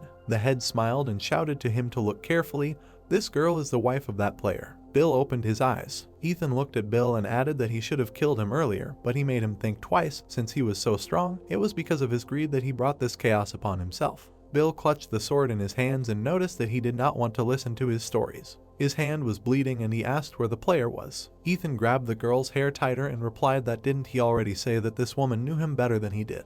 Ethan put his finger on the trigger and added that it looked like she wouldn't live long to tell him where he was. The girl looked in horror and asked to be spared. Bill took a step forward. He began to confidently walk forward. Ethan opened his mouth and asked what he thought. He wouldn't dare to kill her. If she died, he would never find this player. Bill opened his mouth and remarked that he could do whatever he wanted right now. He was only interested in him. Ethan smiled widely. Then he pulled the trigger and shouted that then let them kill her. The girl opened her eyes in horror. Claire ran into the room and shouted that there was no need. This bastard would really kill her. The girl looked at Bill and asked him to save her. Claire opened her mouth and shouted that is his child the only one who is important here? This woman is also looking for her child. Bill stopped and heard that she was just like him. She was looking for her child, who was also sold into slavery. There was silence in the room. Ethan smiled and said that that's right. His child's life is as important as her child's life. Every child is precious. The head pulled the girl and added that all this would be in vain if the parents died before they found their children. Ethan looked gloomily and asked if he knew what kind of trouble he was in. Having killed so many warriors, he would not be able to defeat them all. His life would turn into hell. Fire entered the room. Ethan opened his eyes and noticed that, fortunately, there was a way out for him. He knew how to protect him from the warriors who would come for him. Bill lowered his head. The ceiling began to collapse. Ethan stood in the fire and added for him to join him. He would find his child and he would let them both live happily. Claire looked at him and yelled at him to shut up. He's just a slave trader. What can he do? Ethan smiled and replied that there is a person whom even warriors do not dare to resist. A dark silhouette of a girl appeared in the head of the head and he added that this is the godmother. He will make his warrior's godmother. Bill raised his head and said that if he was done, he wanted to see the player now. Ethan opened his mouth. Then he got angry and shouted that he didn't understand what he said. He gave him a chance to survive? A fucking chance to survive. The ceiling beam began to burn, after which it broke. Bill glared and remarked that if he couldn't take him to the player, he would finish him off first. Claire covered herself and called Bill. Then she looked at him and shouted that he would die too. If this continued, they should get out of here. Everything around was on fire. Bill walked forward and heard that he would give him a chance, just let him accept his offer. Bill walked towards him in silence. Ethan released the trigger. Claire shouted from the smoke to Bill to come here. Then Bill tensed his gaze. Ethan pointed the crossbow at him and shouted that he would kill him. A moment later, the main character's blade cut off the head's hand. Ethan opened his mouth and shouted that his hand had been cut off. Claire covered herself with her hand. Burning coals fell on her. Bill abruptly picked up the two girls. Then he threw them out the window. Claire hit the roof. The girls landed on the roof below. The roof began to fall off the roof. Then she headed downstairs. Claire and the prostitute landed on the ground, and the redhead asked how he could just throw someone out of the window like that if she was okay. The girl opened her mouth and replied that she was fine. Then she turned and looked up. She looked at the burning building and noticed that this guy saved them. Ethan opened his eyes. Bill jumped on him and asked where the player was. There was smoke in the sky and the residents asked why there was smoke. Wasn't it in Mr. Ethan's house? Smoke rose above the village and residents shouted that there was fire. The residents looked straight and noticed that Mr. Ethan was there. The slaves then ran past and a resident asked why the slaves were running away. The residents looked at the burning house and shouted to warn the others so that they would not let the slaves escape. The house was completely on fire, and the residents added that the fire would spread, the market would also be in danger, let them take people away from the market, the fire must be put out first. Two warriors came with buckets and one of them noticed that they could not do anything with so much water, let them drag a cart with water here. The prostitute covered herself with her hand and shouted, "What should we do? This guy is still there." Claire's mouth fell open. I looked at the burning house and wondered what the hell he was up to now. Let him get out of there. Claire abruptly picked up a bucket of water. She ran towards the house and shouted that he thought he was immortal or something like that. He made this mess and why wouldn't he get out of it? The house burned to the ground. Claire poured water into the house and shouted that he was crazy, and the residents shouted that it was dangerous. They shouldn't get too close to the fire. There was still someone there. The prostitute looked sadly. The fire broke the stand, after which the support cracked and someone shouted that the building was collapsing. People started running and shouting for everyone to run back. The prostitute and Claire jumped away. The building was completely destroyed. The prostitute and Claire looked straight, after which Claire turned around and heard that. Didn't she scream at him to leave? Why was she still here? Bill stood next to her and asked if she was admiring the fire or something like that. Claire pointed her finger at him and asked what he was trying to say, who was to blame for this fire. Bill walked past her. Then he handed the bag to the prostitute. The girl opened the bag and saw the money and heard that this should be enough to find her child. Burning ruins remained near them. The prostitute brought the bag to her face. Then she lowered her head and heard that she was jealous of her. Claire turned and shouted where he was going. They had to patch him up first. The girl opened her mouth even wider and added that he will get an infection if they don't clean his wounds. He is not an Iron Man. Bill left silently. Ashes hung in the sky, and Claire shouted to wait for her. The patient should listen to his doctor. The prostitute looked at them silently. Then a tear fell on her hand and she thanked Bill. Smoke could be seen in the distance. The horse stopped. A hut could be seen from behind the trees. The blade hit the floor. Claire and Bill stood up in the house. Bill looked at the floor and noticed that, after all, promises can be broken. Bill began to fall and noticed in his head that he was tired. Then he collapsed and added that he felt so tired. Claire looked at him in horror. She slowly touched him. The girl ran her hand over his cheek and noticed that he was just sleeping. It was getting dark outside, and Claire asked how he could snore in such a situation. A sunset appeared on the street, and the girl shouted that it was truly unpredictable. It was deep night. It was a sunny morning. Light was shining through the foliage. There was a grave near the house and Bill told her to stop pursuing him. He would definitely return the money to him. Claire leaned on the aisle and shouted that he had spent the whole night patching up his wounds and he was telling her to stop following him. Bill looked straight and noticed that it was troublesome. Claire came out the door and shouted where he was going. Bill went far down the path. The grass in the field rustled. Claire was riding the carriage and let slip that he takes her wherever he goes when he needs her and leaves her when he doesn't need her anymore. What does he mean when he says he will pay her back in the future? If he really wanted to repay her, he would do it right now. The girl opened her mouth and added that if he had just given her some of that money, he would have paid off the debt. Claire was riding on a cliff and asked where they were going anyway. The sword rose sharply into the sky. Claire bowed before the warriors. The man put his hand on her belt and asked if she had seen a man with half a blade and wearing a black hooded robe. The girl looked up and thought. Then she pointed her finger to the side and shouted that she saw him. It seemed to her that she saw him at the intersection ahead. The warrior gritted his teeth and asked if she was sure, and the girl replied that she had caught a glimpse of him, but she was not sure about it. The warriors left, and the girl asked what he would do without her. She even now helps him. Then the girl turned her head. Claire looked at the grass and noticed that she had nowhere else to go. She looked at the Colossus and added that only forward. The wind lifted the leaves. Claire followed Bill. There was a noise in the forest. The noise was getting closer. The tree began to fall. The warrior swung his sword, after which he cut down several more trees. Then the next thing, several warriors were cutting down trees. One of them landed on a cut log. The warrior jumped on the felled logs. The second warrior looked at it from below, after which one of them swung his sword in front of his face. Two swords collided, after which they bounced away from each other. The two warriors flew away from each other. One of them landed. Both stood opposite each other, after which Khan opened his mouth and shouted that his hands were shaking.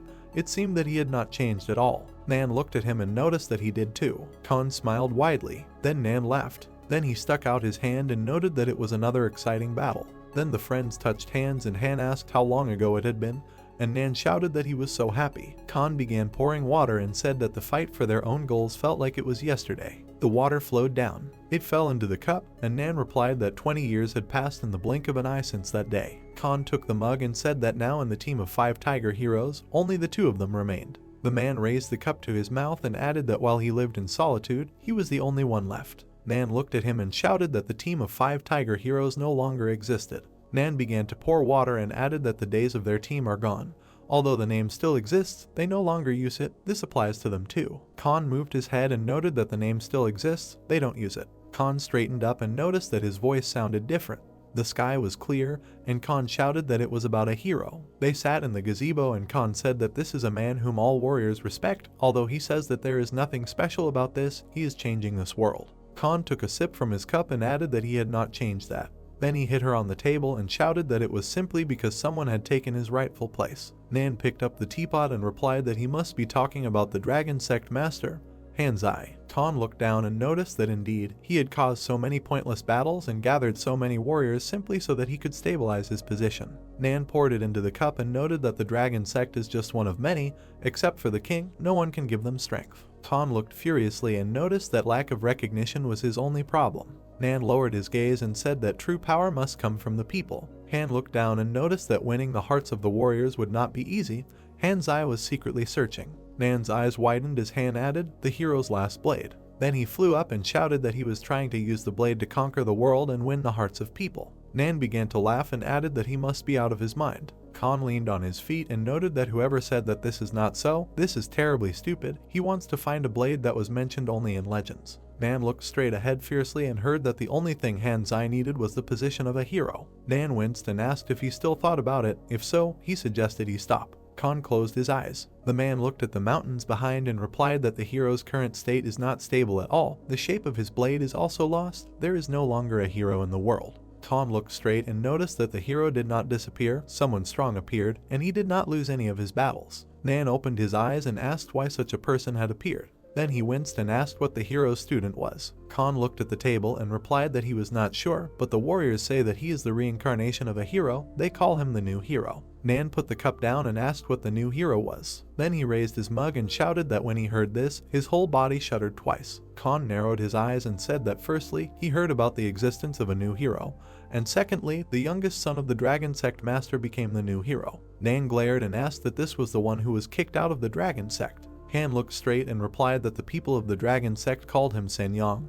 He appeared out of nowhere with a new name. A guy in a black cloak appeared in the man's head, and Khan said that if it was him, then there was nothing to say so that he could fulfill their dream of 20 years ago. Nan looked ahead and asked that he was here because he wanted him to make this dream come true. Han narrowed his eyes and asked if he didn't want to show everyone that he was still strong. Nan straightened up and said that he seemed to believe that he would be the next hero. Khan became gloomy and noted that this is not trust, but he must become a hero. Nan smiled slightly. A drop fell into the water. Then the waves came. A bright light walked across the water, and the protagonist thought that everything in the world is one. The only thing that moves is air. If he wants to move, it will not be easy. The light floated on. Then he turned around. The fire began to swirl in the water, and Mike added that this was because initially everything was one. Feathers and blood flew into the air. The crow began to fall. The main character stood blindfolded and thought that he finally understood why this skeleton had his eyes closed. Then he took off the blindfold and added it because all the eyes see is fake. The main character threw a stone in his hand, after which he looked at the sword and the stone and thought that no matter what they said, it was not so. Wing, blood splashes. The stone bounced off the ground. The raven flew up from its place. Mike tossed the stone in his hand and asked if he was weak because he lost his eye. How was he going to eat it then? A bird without an eye, he asked what he was staring at, said that he threw it with his eyes closed. Who knew that he would not be so lucky? He thought that this bastard wanted to take revenge on him after he deprived him of his eye. The bird flies upward. He waited day and night for the perfect chance to take revenge on him. Mike holds the stone, looks up, told him to calm down, they can solve this issue like civilized people. He thought that he was not bored in this empty place thanks to him. Standing by the river, I felt hungry. He looked at the ravens and asked what to eat today. One of the birds waved its wing. He said dismissively, "Cowards." Water surface. Waves appeared. A fish out of water. He thought it was obvious. The lips formed a smile. The fish swims away. Blue light at the bottom. Air bubbles rise up. The fish swims by bending its body. Dark stripes on the back. Bubbles in the water. He shouted. He caught it. He thought it was as if he had another eye. Fish in hand. He said it was his lunch today. A raven flew up to him. The eye is blackened, looking at him. The boy thought about it. Fish near the shore. He held the fish in his paw. Eating his prey, Mike leaned towards the water. He crossed his arms over his chest, stood in the water, and said, "Water and stones are the same thing. Just a few months ago he thought it was bullshit." Raising an eyebrow, he said, "They are one. If he told anyone about this, they would think he was crazy." He looked down and added that he believed the skeleton. "My foot is in ankle-deep water," he said, "gentle waters." He put his hands on his sides and said, "Hard stones." Raven on a stone. Mike said thoughtfully, "He has a bad attitude about this." Hieroglyphs on stone. Air transforms air. When it condenses and splits, it becomes something else. Foam on the water. Everything in this world is just air in different forms. In the end, it is all part of a single whole. Small bubbles. Waves crash against the rocks. Mike, sitting cross-legged, said that he, too, is a type of air. Eyes closed. He said, "Inhale." He can contact the outside world through the air. Shadow on the cave wall. Crow's circle above. A stream of water falling from a ledge. The waves hit the rocks. He said the place merges with him. He folded his hands, said, "He is air, just frozen in a random place." "A vessel for air?" he asked. "A vessel." He threw up his hands and screamed, "He is just a vessel of air."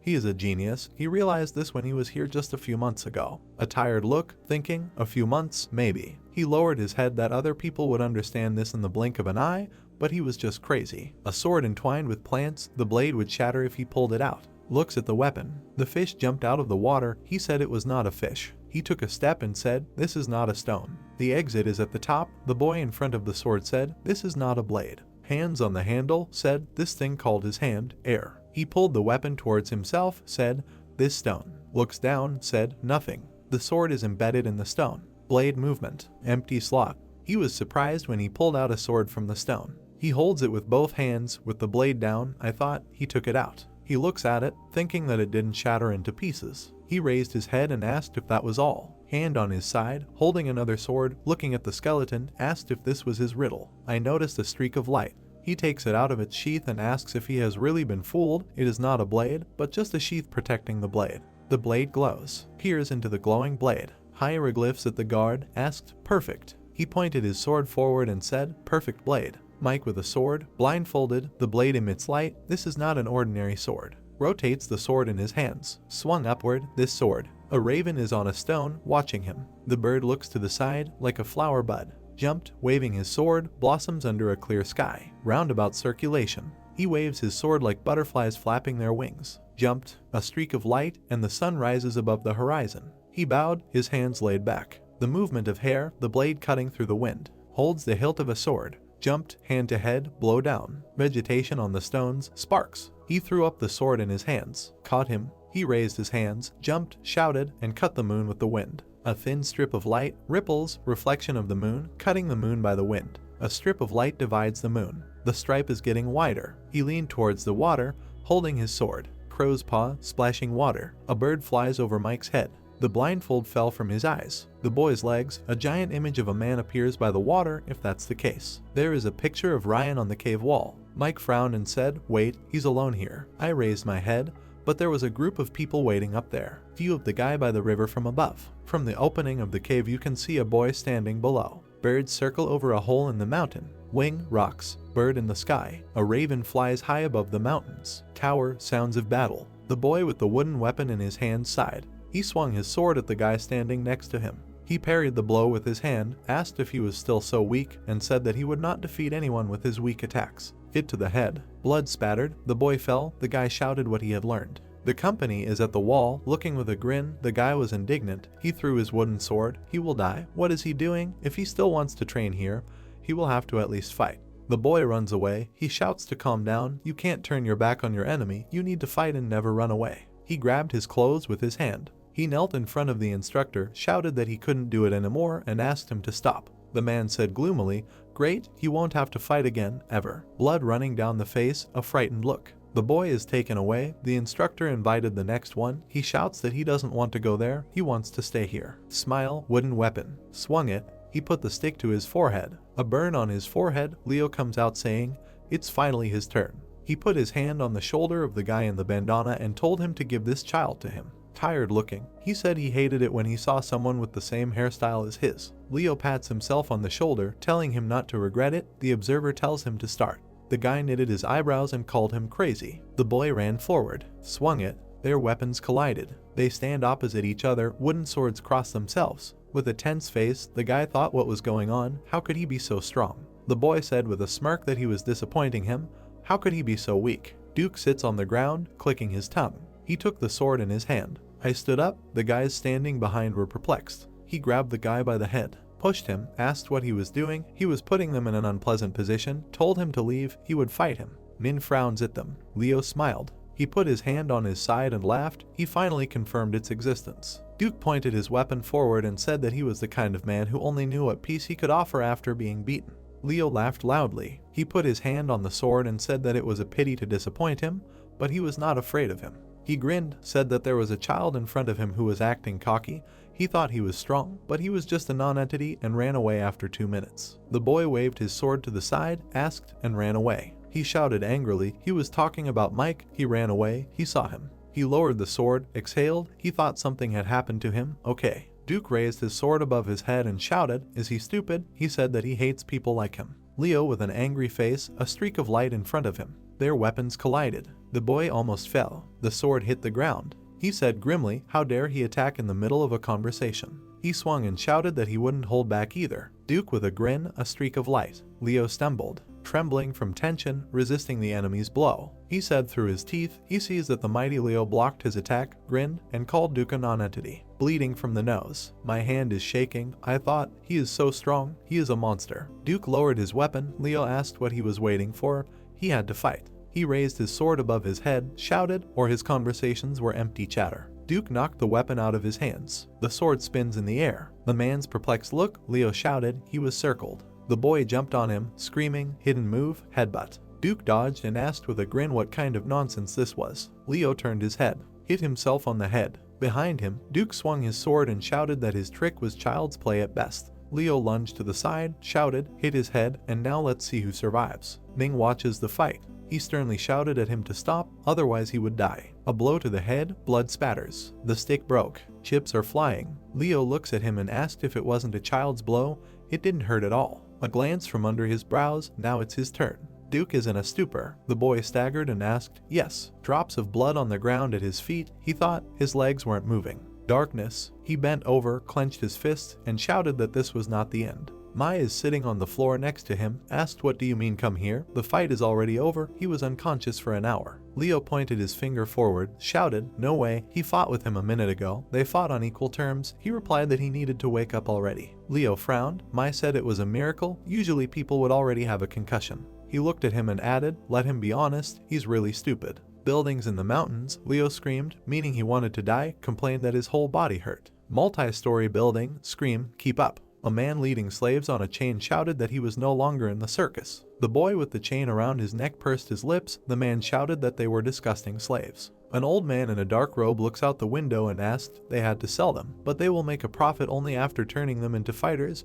Everything has changed since Ming came here. The man standing opposite asked if he had ever seen battles in the arena. The slaves climb into the cage. He added that these people would not last even a minute. Their first fight would be the last. I drove the horses forward. The cart leaves behind the wall. He said that at least they were still alive after being sold into slavery. As long as they were alive, they could still have a chance for the future. They look out the window. The old man said that he understands his feelings, but being sold like this, they will simply end up in mines and on opioid farms and will not live long.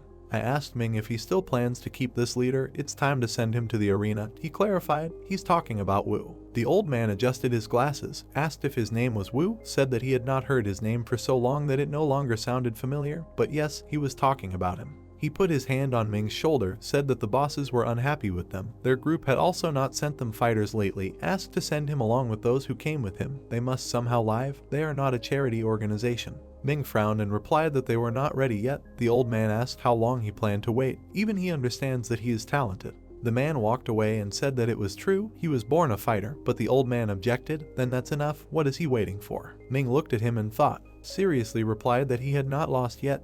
The old man shouted, isn't this wonderful? A warrior with a mohawk with a sword, he replied that he simply had not yet met a worthy opponent. This was his only weakness. A daring man would not survive on the battlefield. Nin looks out the window with his hands behind his back. The old man agreed with him. He sat down on the bench, said that Ming had already lived in a place like this before. The man explained that he did not want to teach them only how to fight, he also wanted to teach them how to live. View of the city, sunset, he suggested waiting a little longer. Night, the light is on in the tower. Silhouettes of people, the guy asked the boy why he came to him. He wanted to ask him for help. Hand on elbow, head down, he wanted to exchange work with him. The guy indifferently asked if he wasn't responsible for carrying water. It would be very stupid to leave such a good job. The boy looks ahead in fear and said that every time he goes to get water, he always remembers. Mike falls into the well, his gaze directed at him. Mike turned his head, looking up, he said, and this look. Mike's face is always in his head. The guy asked with irritation what he was talking about. The boy got scared. He asked if someone had given him the right to command him.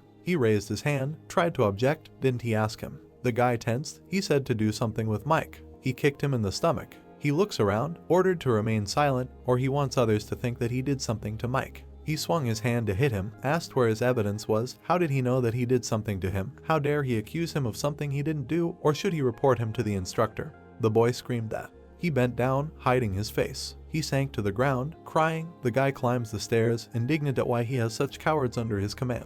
The sun rises over the building. The bell is ringing. View of the towers, shouting to wake up. A guy walks by and hits the boys with a stick, yelling at them to get up and go to the training ground. If they are late, they will be punished. Leo buried himself in the pillow. Mai said that he needed to wake up if he didn't want to be punished. He replied, he's a bore. Raised his head. He hated the morning most of all. Feet in shoes. They run, singing that their group is the best group in the world and after today they will have fame.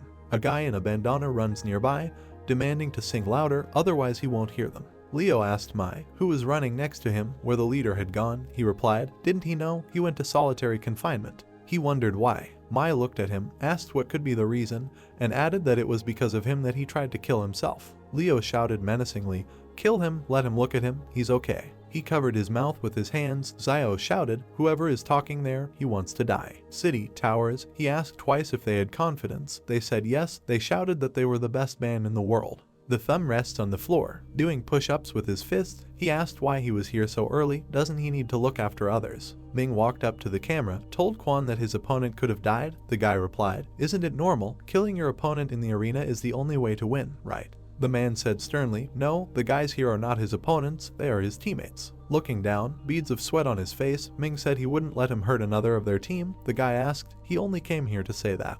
The torch at the cave wall. The instructor at the grate said that a few months ago he received word that a child named Mike escaped from here. He believes that he succeeded. But the slave catchers returned empty-handed and said that they could not find him, Quan suggested, and they said something strange, like, sometimes this happens. The man approached the bars and asked whether, despite the fact that he is a leader, he doesn't know anything. The guy remained silent. He touched his forehead to the floor. Standing upside down, he asked if something like that happened. Well, he's not interested in these children, the man said. Okay. He looked around, saying that he could come to him as soon as he was ready to explain everything. A bulging vein at his temple, the guy said that he wanted to ask him about one thing. The man looks at him with a question. He asked if he hits the bell in the arena, he will fight him using real blades. Ming knitted his eyebrows and replied that if he really wanted to fight him, he could ring the bell anytime he wanted.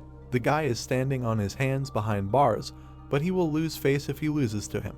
The man stood with his back to him and replied that he would wait. Goes up the stairs. He stands on the thumb of his hand, took the other to the side. He is so irritated and sick of this place. A building with brick walls, the door opened. The man is irritated and silent. Sitting on the bed, he removes his prosthetic leg. He put it by the bed. It looks like there is a traitor among them. Pouring food into a bowl. Boys with plates in their hands, eating. Leo bites a ball of rice and says he doesn't understand. Mai, chewing rice, noticed that he was not using his brain. Leo was indignant. He heard the leader say it himself. Biting the onigiri, said angrily, he said that he saw Mike run away. Mai asked in amazement, he saw it happen? Seriously, it's true. Leo turned to him and asked, here you can become a famous fighter, earn a lot of money, and no longer worry about anything. Why did he leave such a good place? Is Mike crazy? The sun is over the building. Kevin asked if he really escaped. Hands on his knees, rice in hand, he said that if it was true, they could ask others. Leo agreed. It was he who wanted to tell them. Had Mike really run away? He turned around. Behind them the guy said, he is so stupid that he no longer has an appetite. The other asked, is this a bunch of stupid people? Leo was indignant at what he said. How dare he say that he is stupid?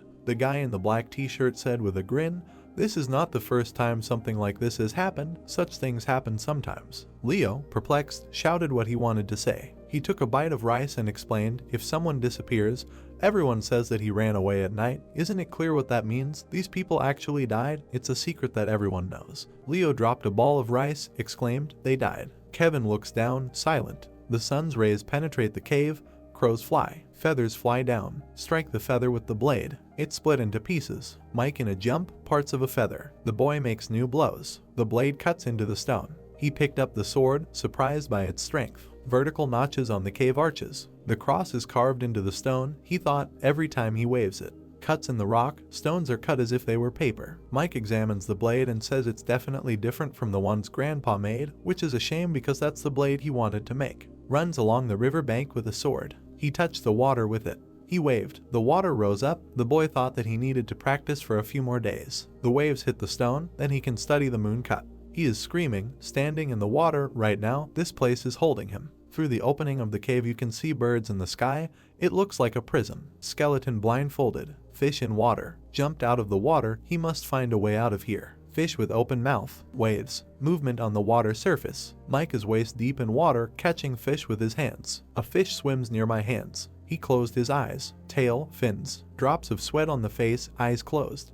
He opened his eyes. Shadows in the water. He pulled his hands out of the water and doesn't understand what's happening. A surprised look. It feels like he is moving through the fog. He does not feel anything that is happening in the water. River, cave vaults. Dark water. Air bubbles in the water column. Why he no longer feels anything. Moon in the sky. Roofs of buildings. Stairs. A torch was burning. The guy said it was so scary. It was so deep. It was very scary. They look into the well, holding the rope. He said, seriously, let him see how much rope they have already used. Behind them is the shadow of a boy. The guy said that he would turn into a cake if he fell there. Another noted, perhaps. The shadow on Feng's face. The guy said enough already. We need to lift this thing so they can go back. Feng clenched his fists and asked how they could say something like that without feeling anything. The guys were indignant. What did they even say? His hand trembled and he replied that every time he comes here. He stands with his head down. He sees Mike's gaze directed at him when he fell. He goes crazy about it.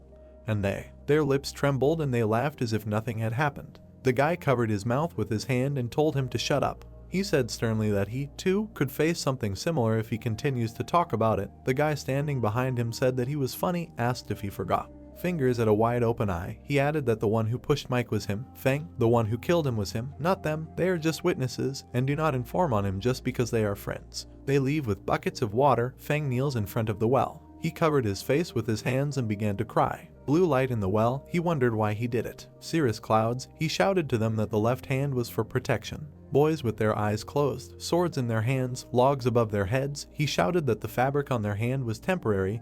In a real battle it would be skin. Ning watches them, shouted that if they have money, they can buy armor. Although it is good protection, it will slow them down. The choice is theirs. Leo furrowed his eyebrows. Looking forward, the man urged them to listen carefully. Their lives do not depend on their right hand holding the sword. It is in their left hand protecting them. Leo asked in profile, displeased. He was joking. How is this possible? He remembered the guy in the black t-shirt who said that the people who disappeared didn't really escape. He raised his sword and swung at the guy in front of him, shouting that if this was the case, he didn't care who it was, he would definitely kill them. He dropped the sword from his hands and was indignant at what he was doing. Weren't they just training? He grabbed him by the clothes. The guy on the ground. Leo leaned over to him, yelled at him to shut up and let him ask him something. Sticking out his chin, he menacingly told him to look him in the eyes and say honestly, it was he who killed Mike. He was indignant at what he was talking about. He pushed him away with his hand. Leo said upset, he is not the one who killed Mike, since he can answer by looking into his eyes. A blow to the back of the head with a stick. He bent over, clasping his head in his hands. It hurt. The guy who hit him told him to train properly. Everyone laughed. Sunset City, he told him to look him in the eye. Leo pressed the guy to the wall, asked if he killed Mike. He answered, "Is he crazy?" The guys at the wall, one of them looked back, asked what he was doing, why he was remembering what happened a few months ago. The guy in the black t-shirt raised his hand to his face, asked, he probably told him something that he shouldn't have said. He looked at the guy opposite and asked what he told him. The guy said that it was the first time in his life he saw such a stupid person.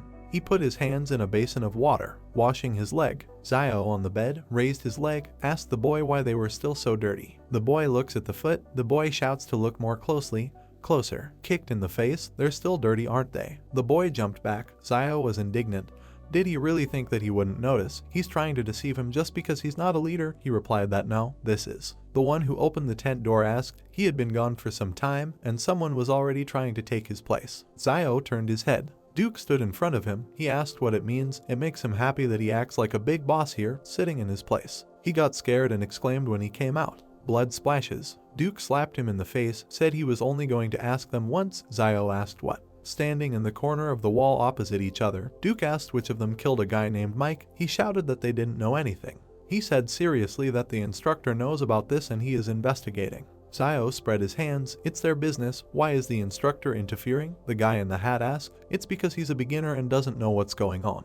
Duke said with a grin that he didn't care what they did as long as they didn't drag him into their troubles. Zio's nose is bleeding. Duke asked him, does he understand? He pursed his lips, looked down and said that he asked him a question. If he wants to die, let him die himself, but not drag others down with him. Zio looked from under his brows and clenched his teeth. Sounds began to be heard from the building that everyone's favorite meat was being served today. The cook looked at the children, saying that he was ordered to cook meat in order for them to work harder, and quarrels began to occur between the children over portions. Two guys were sitting in the corner with food. One child began to shout loudly that it was not meat and it was very rubbery. The kid next to the guy began to smile, saying to give it to him then. The child made an angry look, saying that he would not give. Kevin began to approach Leo. The guy began to tell Kevin that he had arrived just in time. Leo began to look at the guy carefully, asking if he killed Dower. The little boy was eating food and telling Leo that he knew the guy was joking and Kevin wouldn't do that. The kids ate the food, saying that Kevin had no reason to do so. The guy looked at his food and heard Leo say that he was the most powerful and was worth 100 coins. The guys began to look at Kevin's outstretched hand, who was offering them his food. Leo and the guy started screaming with joy, asking Kevin if he would regret it. The guy looked at the floor, thinking about Leo's question, who asked the guy why he wasn't eating and whether it was the food. Kevin's mouth began to open slightly. Leo looked askance at the guy, saying that he hoped the guy wouldn't ask any more questions. The boy couldn't understand what the point was in that. Kevin lowered his gaze and began to say that he knows that the guy has this friend, but everything is in the past. Leo's eyes began to slowly gain anger. The guy did not understand what his comrade was talking about. Leo began to jump up and shout to Kevin that everyone said that he was killed and that he did not escape. The guy did not understand how he could know the truth. Leo's face began to show anger, asking himself how he could do nothing and hear something true. One of the guys looked at the floor, saying that he didn't mean that he should be a coward. The hero asked him what he wanted to convey then. Kevin's muffled voices could be heard coming from the building. The guy looked at the floor, telling Leo that he didn't want the guy to end up like the other boy in their place. Leo started holding his stomach, laughing and telling Kevin not to think about it. It was heard from the walls that the guy was not so naive. Kevin got angry and told Leo that he was stupid. Voices could be heard from elsewhere in the building that one of the guys had been getting weirder and weirder lately. Two guys stood in the corner, saying that yesterday, when the guy was carrying food, he admitted that he was in pain and would feel bad if the guy told everything to the instructor. The hero angrily replied that he was a coward. That's why everything was happening like that. The guys asked the man what they would do, since everyone was worried. The hero calmly looked at the guys, telling them that from now on they should follow the guy everywhere and he shouldn't be allowed to throw anything away. The guy began to hand 2 bags to the boys, talking about what their efforts were. The boys began to ask what it was. 2 bags contained sugar. The boys looked at these bags with smiles, not believing their eyes that they had them. The man answered the boys to hide it well, because if they saw him it would not be good. Words of gratitude were heard throughout the building. There were shouts of training in the sky. A man looked at the children from the window, watching them train. There was a smile on the grandfather's face. The old man began to lower his head, starting to cough. The hero began to hold his mouth, coughing louder and louder. There was blood on the hand. The girl began to look at her hand in fear. The man was holding a stick in his hands, telling the children that training was over for the day and they were going to fix their equipment after lunch, so they should bring it to the man. The boy held swords in his hands. The boys began to look at the guy with dissatisfaction, shouting at him about why he was so slow and to quickly get his wooden swords because if they were late they would be scolded. The boy looked at the hero, still holding the towel with the weapon in his hands. The boy began to look askance at Feng, inviting him to talk. The guy tried to leave, but Feng was grabbed by the t-shirt, preventing him from doing so. The boy began to look at the boy in fear, asking him what he wanted. Leo looked at Feng angrily, asking whether he killed one of them or not. All the children looked at Leo in fear. The guy's eyes looked menacingly at Feng. The boy looked at all this in fear, not understanding how to react to it. Leo began to calmly ask the guy whether it was him or not. A tear began to appear on Feng's face. The guy began to answer that he was simply following an order. Leo knocked down all the guy's weapons, preventing him from leaving. The boy's hand grabbed Feng's t-shirt. The guy started screaming loudly, opening his mouth wide and calling the guy names. Leo's fist quickly swung at the guy so that he flew several meters away. Feng covered his face with his hands, apologizing many times. Leo angrily beat the guy, shouting that everything would not end well and he also needed to die. The fist did not stop beating. Leo's eyes began to look confidently at something. One of the men hit Leo on the head with a stick, saying that you shouldn't try to kill your teammate, so now the guy should be put in solitary confinement. The water from the waterfall flowed quickly from it. The bird looked at him carefully, without saying anything. The raven began to croak, looking to the side. A frightened Mike looked at the bird, telling himself that he had missed and could not even see. The guy's eyes looked confidently at something. Mike began to look at the statue and, waving his arms, asked what he was missing. The statue listened to the guy who said that he had already done everything, but something didn't work. The guy sat near the rocks. The winds in the cave intertwined with each other so that they moved away from each other, destroying and transforming new ones. Mike understood that he should be one with the air, but he had no idea why he couldn't do it. The silhouette looked at Mike, inviting him to start over. The guy closed his eyes, breathing slowly. Mike calmly held his breath. Water was flowing along the rock. The accumulated water began to turn into a drop. She began to fall slowly. Mike's ears listened to all this carefully. A coin began to fall on the ground. She began to spin, trying to fall. There were a lot of coins near the guy's feet. In the memories, Mayo looked at the guy with a smile, saying that this was money for the castle. Mike was frightened and did not understand why he decided to think about her. The hero closed his eyes, saying that there was something in him that separated him from the air. In memories, Ryan spoke angrily about how animals should remain animals. Mike sat near the water, dipping his hands into it.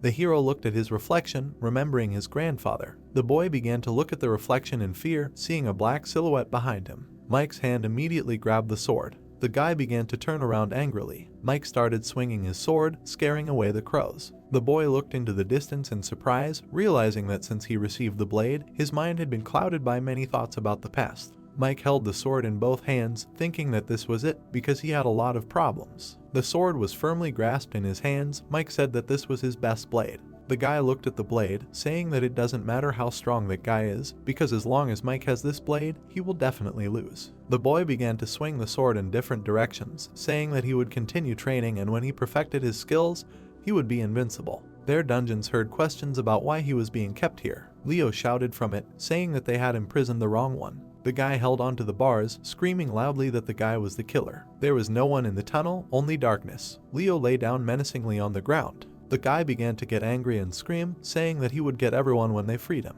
Some sounds were coming from the dungeon. The torch made calm rustling sounds. Leo was lying on the ground, his mouth wide open. The man was sitting on a chair and looking forward. He said that he knew that these children were under the guardianship of the boys, but from now on they could not put the boys in solitary confinement without the man's permission. Zio King began to look at the man, saying that Leo started beating Feng. That's why he was locked up, and if it wasn't for Zio, the guy would be dead. The guy replied that Leo would influence everyone if they just left him alone. The man asked the guy in bewilderment that Leo would be able to kill his comrade.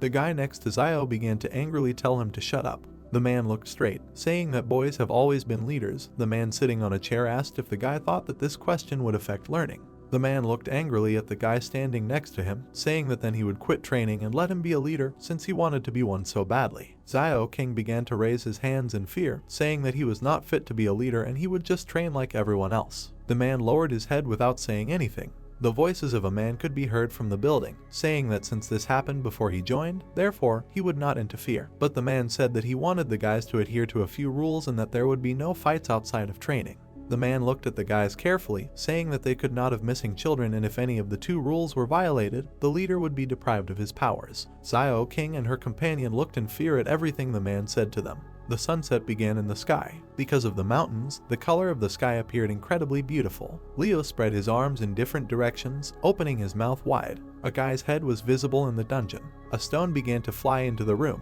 Leo looked at the ceiling with anger. The guy stood up a little and began shouting with questions about who was here. The black silhouette began to tell Leo to go to the well because Feng wanted to tell him something. The boy looked ahead with contempt, not understanding how he would tell the truth and how they could meet. Leo began to look at the open grate. It was night outside and the moon was out. The guy walked down the street with anger, telling himself that it looked like Feng was still a man, but if he had been, he would not have killed his own friend. The guy decided that he should punish the boy properly. Leo screamed to himself that he was a damn animal. The guy walked towards the black silhouette, telling himself that the one who sins always comes first. The man began to look at something in surprise. The guy looked at the open grate, in which Leo was not. Feng in the dark began to tell the guy to leave, since he shouldn't be standing here. Leo didn't understand why he was saying that if he called him. The guy began to approach Feng, holding him by the clothes and asking why he himself didn't tell the truth that he was a coward. The boy was covered in blood, he covered his eyes and coughed loudly. Leo looked at Feng in surprise and fear, not understanding what was happening. There was a bloody knife near the guy's feet. Leo began to look at the knife, examining it. Feng held his stomach, walking in reverse and telling the guy to get out of here quickly. The guy's hands were clenched on his stomach. Leo angrily began to ask the guy if he was mocking him and why he was bleeding. Feng's foot slipped on a stone from the well. Leo began to quickly run towards Feng, shouting to him that there was a well behind him. The guy began to reach out to Feng, who fell straight into him. The guy's fingers almost touched together. Hands did not reach each other. Feng fell into the well. Leo shouted loudly to the guy in fear, but could no longer help. The guy shouted to Feng, trying to somehow help. The torches were approaching Leo. People behind the guy started shouting, pointing and saying that he killed Feng because the boy had a knife in his hands. The man looked at the dungeon and watched carefully. The guy looked away, saying nothing. Guan sat asking the boys if everything worked out and if they did as he told them. One of the guys started pointing his finger to the side, asking if it was Leo. Everyone looked at the black silhouette, not understanding why he was there and wasn't he supposed to be in solitary confinement. The guys began to realize that Leo could not be released so quickly, so he had to be captured before someone else did.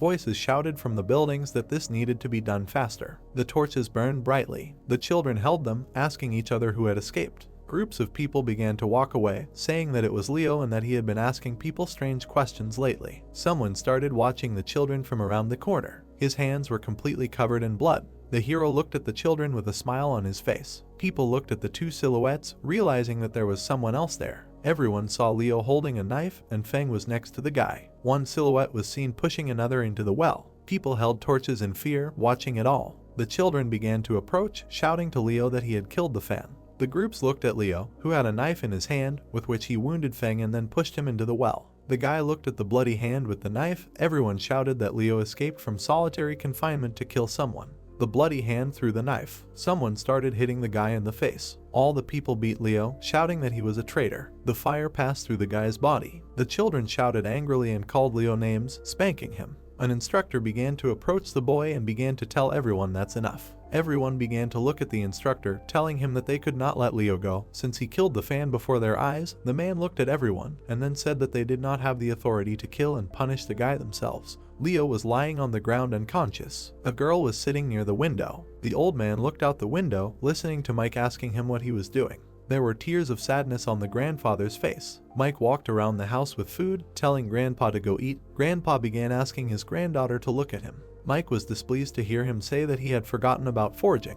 The boy held a bucket of food, telling the girl to eat, and then asked him why he was doing all this if he couldn't even sell it. The old man was working near the stove, asking his granddaughter to shut up, since his grandfather just wanted to make a good blade. Huge lamp. The water drained quickly. There was a whirlpool at the depths. The water was magnetic and sucked in. Grandfather was engaged in forging. Mike held the paper in his hands and, looking at his grandfather, began to ask why he forges blades every night and whether his grandfather knows how to handle a sword. The old man began to forge, telling his grandson that when Mike's father went to war, their country was so poor that he had to forge his own sword. The grandfather covered his sad gaze and said that he had a father who was a blacksmith. The grandfather's gaze looked at the floor, saying that since he was a blacksmith, he could not do anything. A piece of blade. Hot iron. The hot blade was hit with a hammer. The hammer rose, striking the weapon loudly. The grandfather covered his eyes and began laughingly saying that hitting metal for 10 years is the same as being pregnant for 10 years. The grandfather looked at his grandson in tears, but with a smile on his face he said that it was like being born. There was a blade lying on a piece of wood. The grandfather was glad that he was finally able to create it. Mike's voices began to be heard from the house, asking what it was. The guy looked at the blade in his hands with confusion. Mike began to tell his grandfather in surprise that the swords that warriors usually use look beautiful and light. Grandpa held the blade, calling Mike a brat and saying that efficiency was the key to success, which is why the girl said that he was not bad. Mike began to take out his sword, telling the girl to look at it.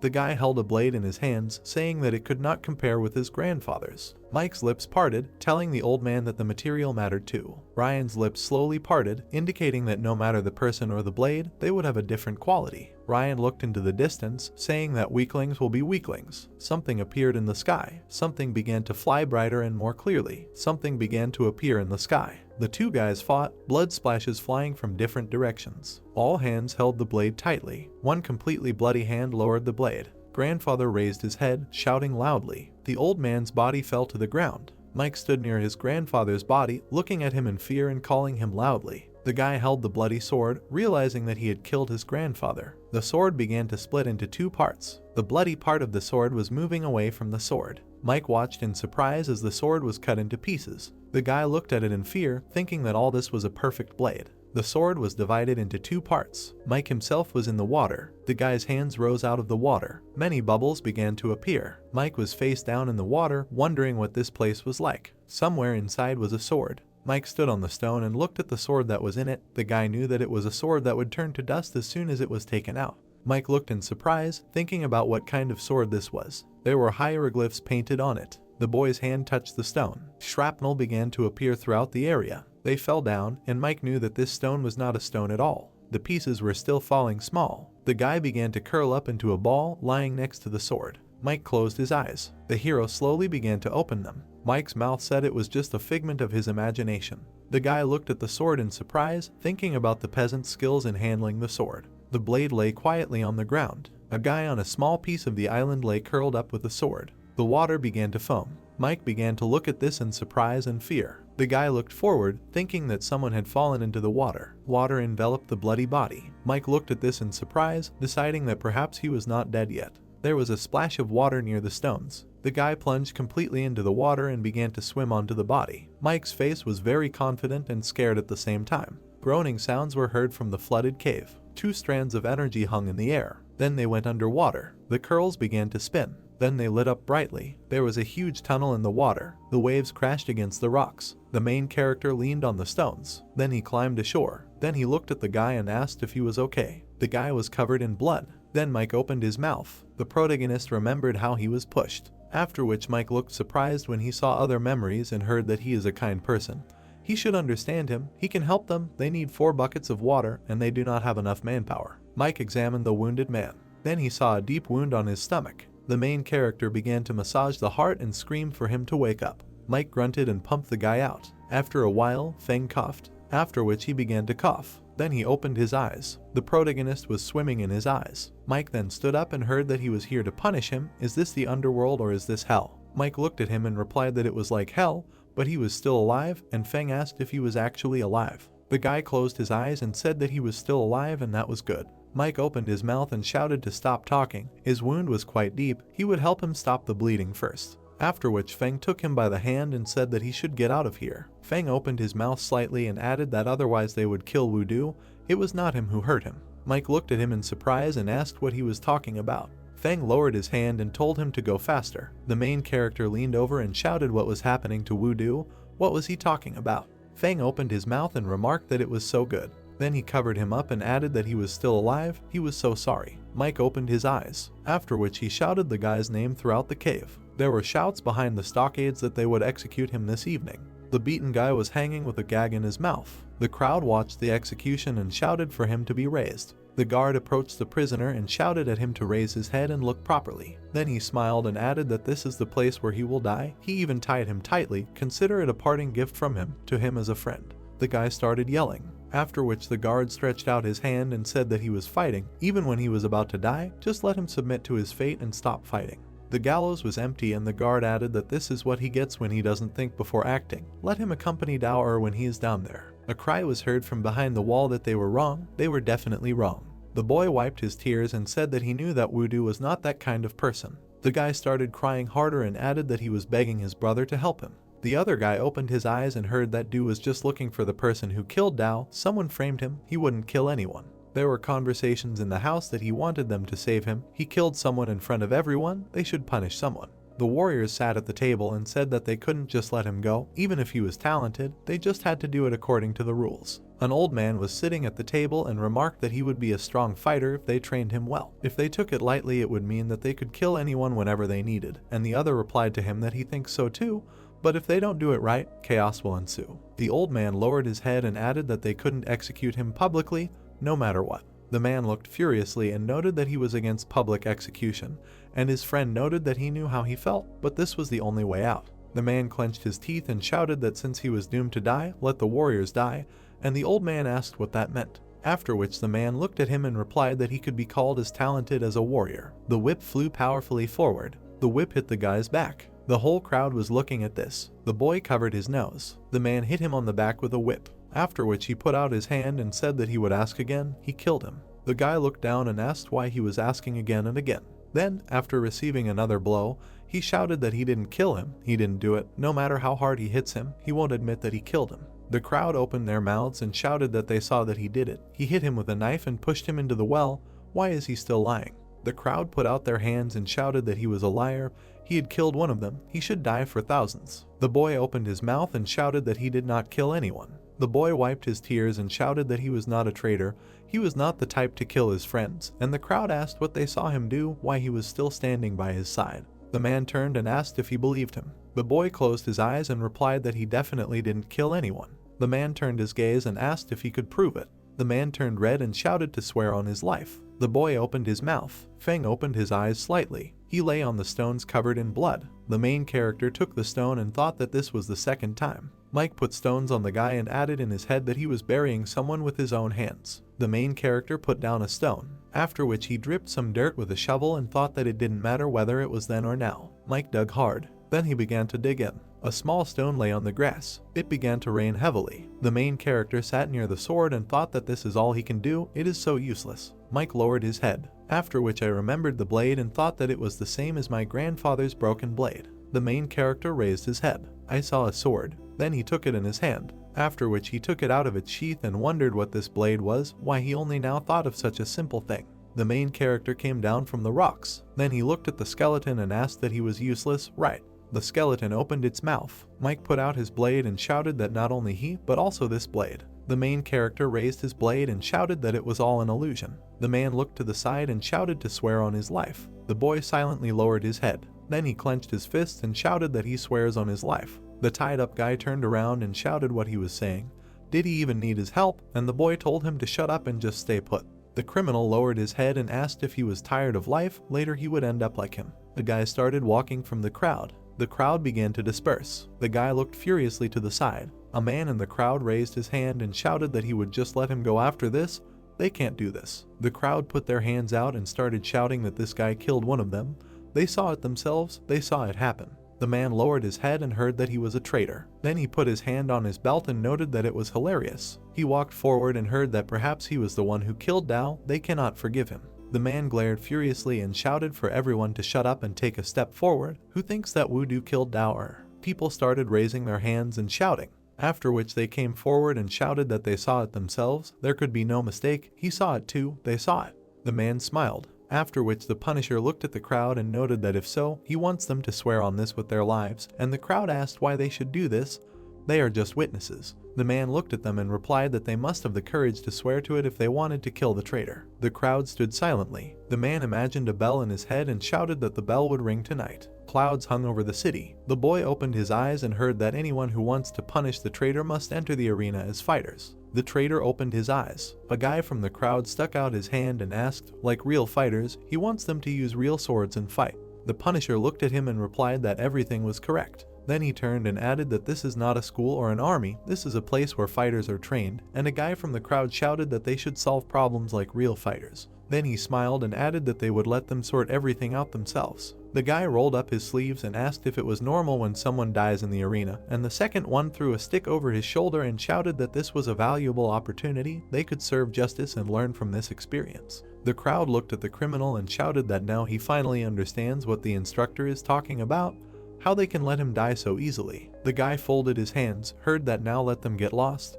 They will gather here when the bell rings, and noticed that they will finally see a real battle. Then he turned his head and added that he would never have thought that he would prefer this to a public execution. And the second one asked if maybe he gave him hope, and heard the answer that he was joking. Who did he think would be killed by voodoo or my yes? The boy ran up to the criminal and asked if he was okay, and he shouted at him to stop touching him, it hurt. A cry could be heard from behind the walls that they would fight. This was not training, but a real battle. The tree was damaged. Then they hit him. The warrior stood and hit the tree. Then he raised his weapon. Then he delivered a powerful blow. He hit the tree and split it. The guy looked straight and asked what it was. Then he screwed up his face and noticed that it was Shu Yu. Shu leaned on the wall and noticed that he knew that it was not voodoo. Then he looked down and asked what was on his mind. The guy raised his weapon and replied to stop dragging him into this. He didn't want to be involved in such stupidity, and Shu asked that he knew who did it. The warrior struck and replied that it didn't matter if he knew who it was. He didn't care. Shu opened his mouth slightly. Then he asked to help him. The warrior trembled when he was called brother. The warrior hit the ground powerfully with his stick and shouted at him to shut up. Then he bent over and added that he asked him not to call him brother, they have no blood ties at all. Shu started walking towards him and said that there are a few people who think voodoo is a murderer, like a bunch of crazy people. Then the guy looked down and noticed that he was the only one who could stop them, let him help. The warrior pursed his lips and asked why he should do this. If he really felt sorry for him, let him go and help him himself. Shu silently stood near the wall. Then he suddenly disappeared. The guy started to walk away and remarked that he knew he wouldn't ignore it. The warrior looked at the floor and heard that it would be the same as before. The guy began to write under himself out of fear. The warrior opened his eyes furiously. The guy looked straight ahead in horror, after which the warrior smashed the wooden dummy with all his might. Then he raised his leg to strike. Questions were heard in the house whether it was necessary to solve the problem through battle. He liked this idea, but what was the point in it? The Punisher leaned on his hands and said that many said that they saw it themselves, but there was not much evidence. The man looked thoughtfully at the table and added that at the moment he could neither kill him nor save him. The old man folded his hands and asked what was the reason why he was trying to solve problems through fighting, and the man replied that he was just giving them a chance. Then he tensed his lips and added that this is a chance to solve problems when the choice is in their hands. The Punisher tapped his fingers on the table. Then he hit him and said that if voodoo was telling the truth. The man screwed up his face and added that then God would help him. The old man folded his hands and pointed out what he meant by Lord, if things don't go according to plan, many children will suffer. The man looked away and replied that he believed children could tell right from wrong. The old man coughed and asked what was making such a fuss. It wasn't like him at all. Anyway, if something happened, he wouldn't be able to help him. The old man began to cough violently, after which blood started coming out of his mouth. The man jumped up, and the old man asked not to worry. The city stood under the sky. Evening began to come, and the old man asked not to tell anyone about this. A bright sunset illuminated the city. The guys looked at the fire, after which the warrior put out his sword and said that it was not bad, it was well sharpened. With this he could kill the wolf with one blow. The guy leaned on the stockade and shouted that everything would begin soon. The traitor was untied, after which he looked displeased. The traitor was tied to the fence. The warrior sat against the background of the sunset.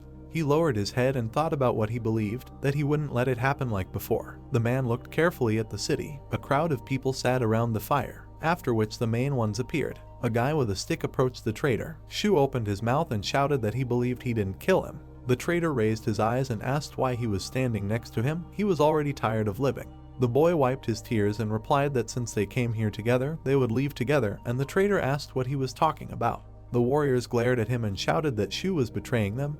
It just meant they would have to kill another one. The traitor leaned on his hand, after which he began to cry. Shu turned and remarked that he was the oldest here, so he would go first, and the traitor screamed. Then he raised his head and shouted that he really believed him. He was the one who killed Feng. Shu opened his eyes in surprise and heard that he had stabbed him with a knife and pushed him into the well to get rid of the evidence. The guy looked at him contentedly. The boy opened his eyes in surprise. The man looked at him thoughtfully. The traitor pushed Shu aside, after which he grabbed a stick and shouted that he had killed both Da Feng and Dao Er. Then he took out his sword and said that they should stop trying to suck up to him and step aside. The traitor then stood in front of the squad and asked how they dare look down on him. Then he opened his mouth and shouted for everyone to come at once, otherwise it wouldn't be interesting.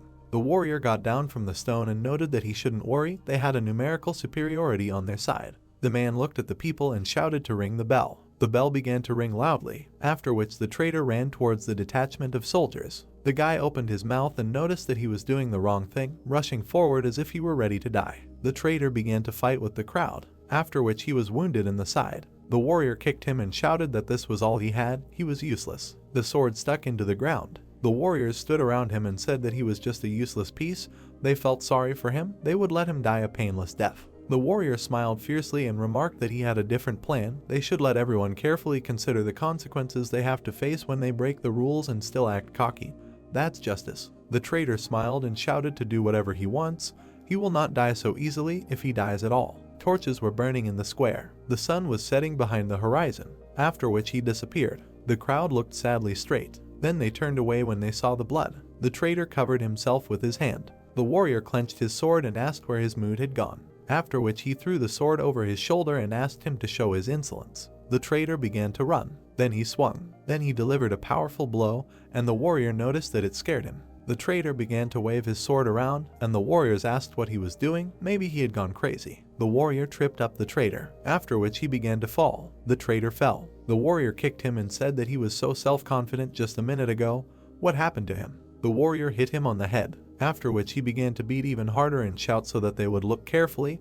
This is what happens when they kill their comrades. Someone from the crowd walked away and noticed that he could no longer look at it. A boy from the crowd opened his mouth. Then I saw the leader. The warrior walked forward. The Punisher looked at him. The old man closed his eyes. The warrior looked away with displeasure. I saw Shu through the crowd. Shu opened his eyes and looked at him, after which the warrior folded his hands and shouted to him to move. The leader looked displeased and noticed that he couldn't see. The traitor fell to the ground, and the warriors around shouted to apologize to Feng and to Dao. Then he allows him to die painlessly. The traitor began to cough. The warrior opened his mouth. Then the traitor began to stand up and shouted that they were idiots. The warriors looked at him furiously. Then the traitors took it and shouted one of them that he was thinking about giving him a painless death since he was so pathetic, but now he would cut him into pieces. The warrior opened his mouth and shouted that it was all a sham. The stone flew forward. A stone hit my forehead. The boy began to sob and shouted that Wudu lied so that they would not have to fight. The warrior opened his eyes and realized that he was bleeding.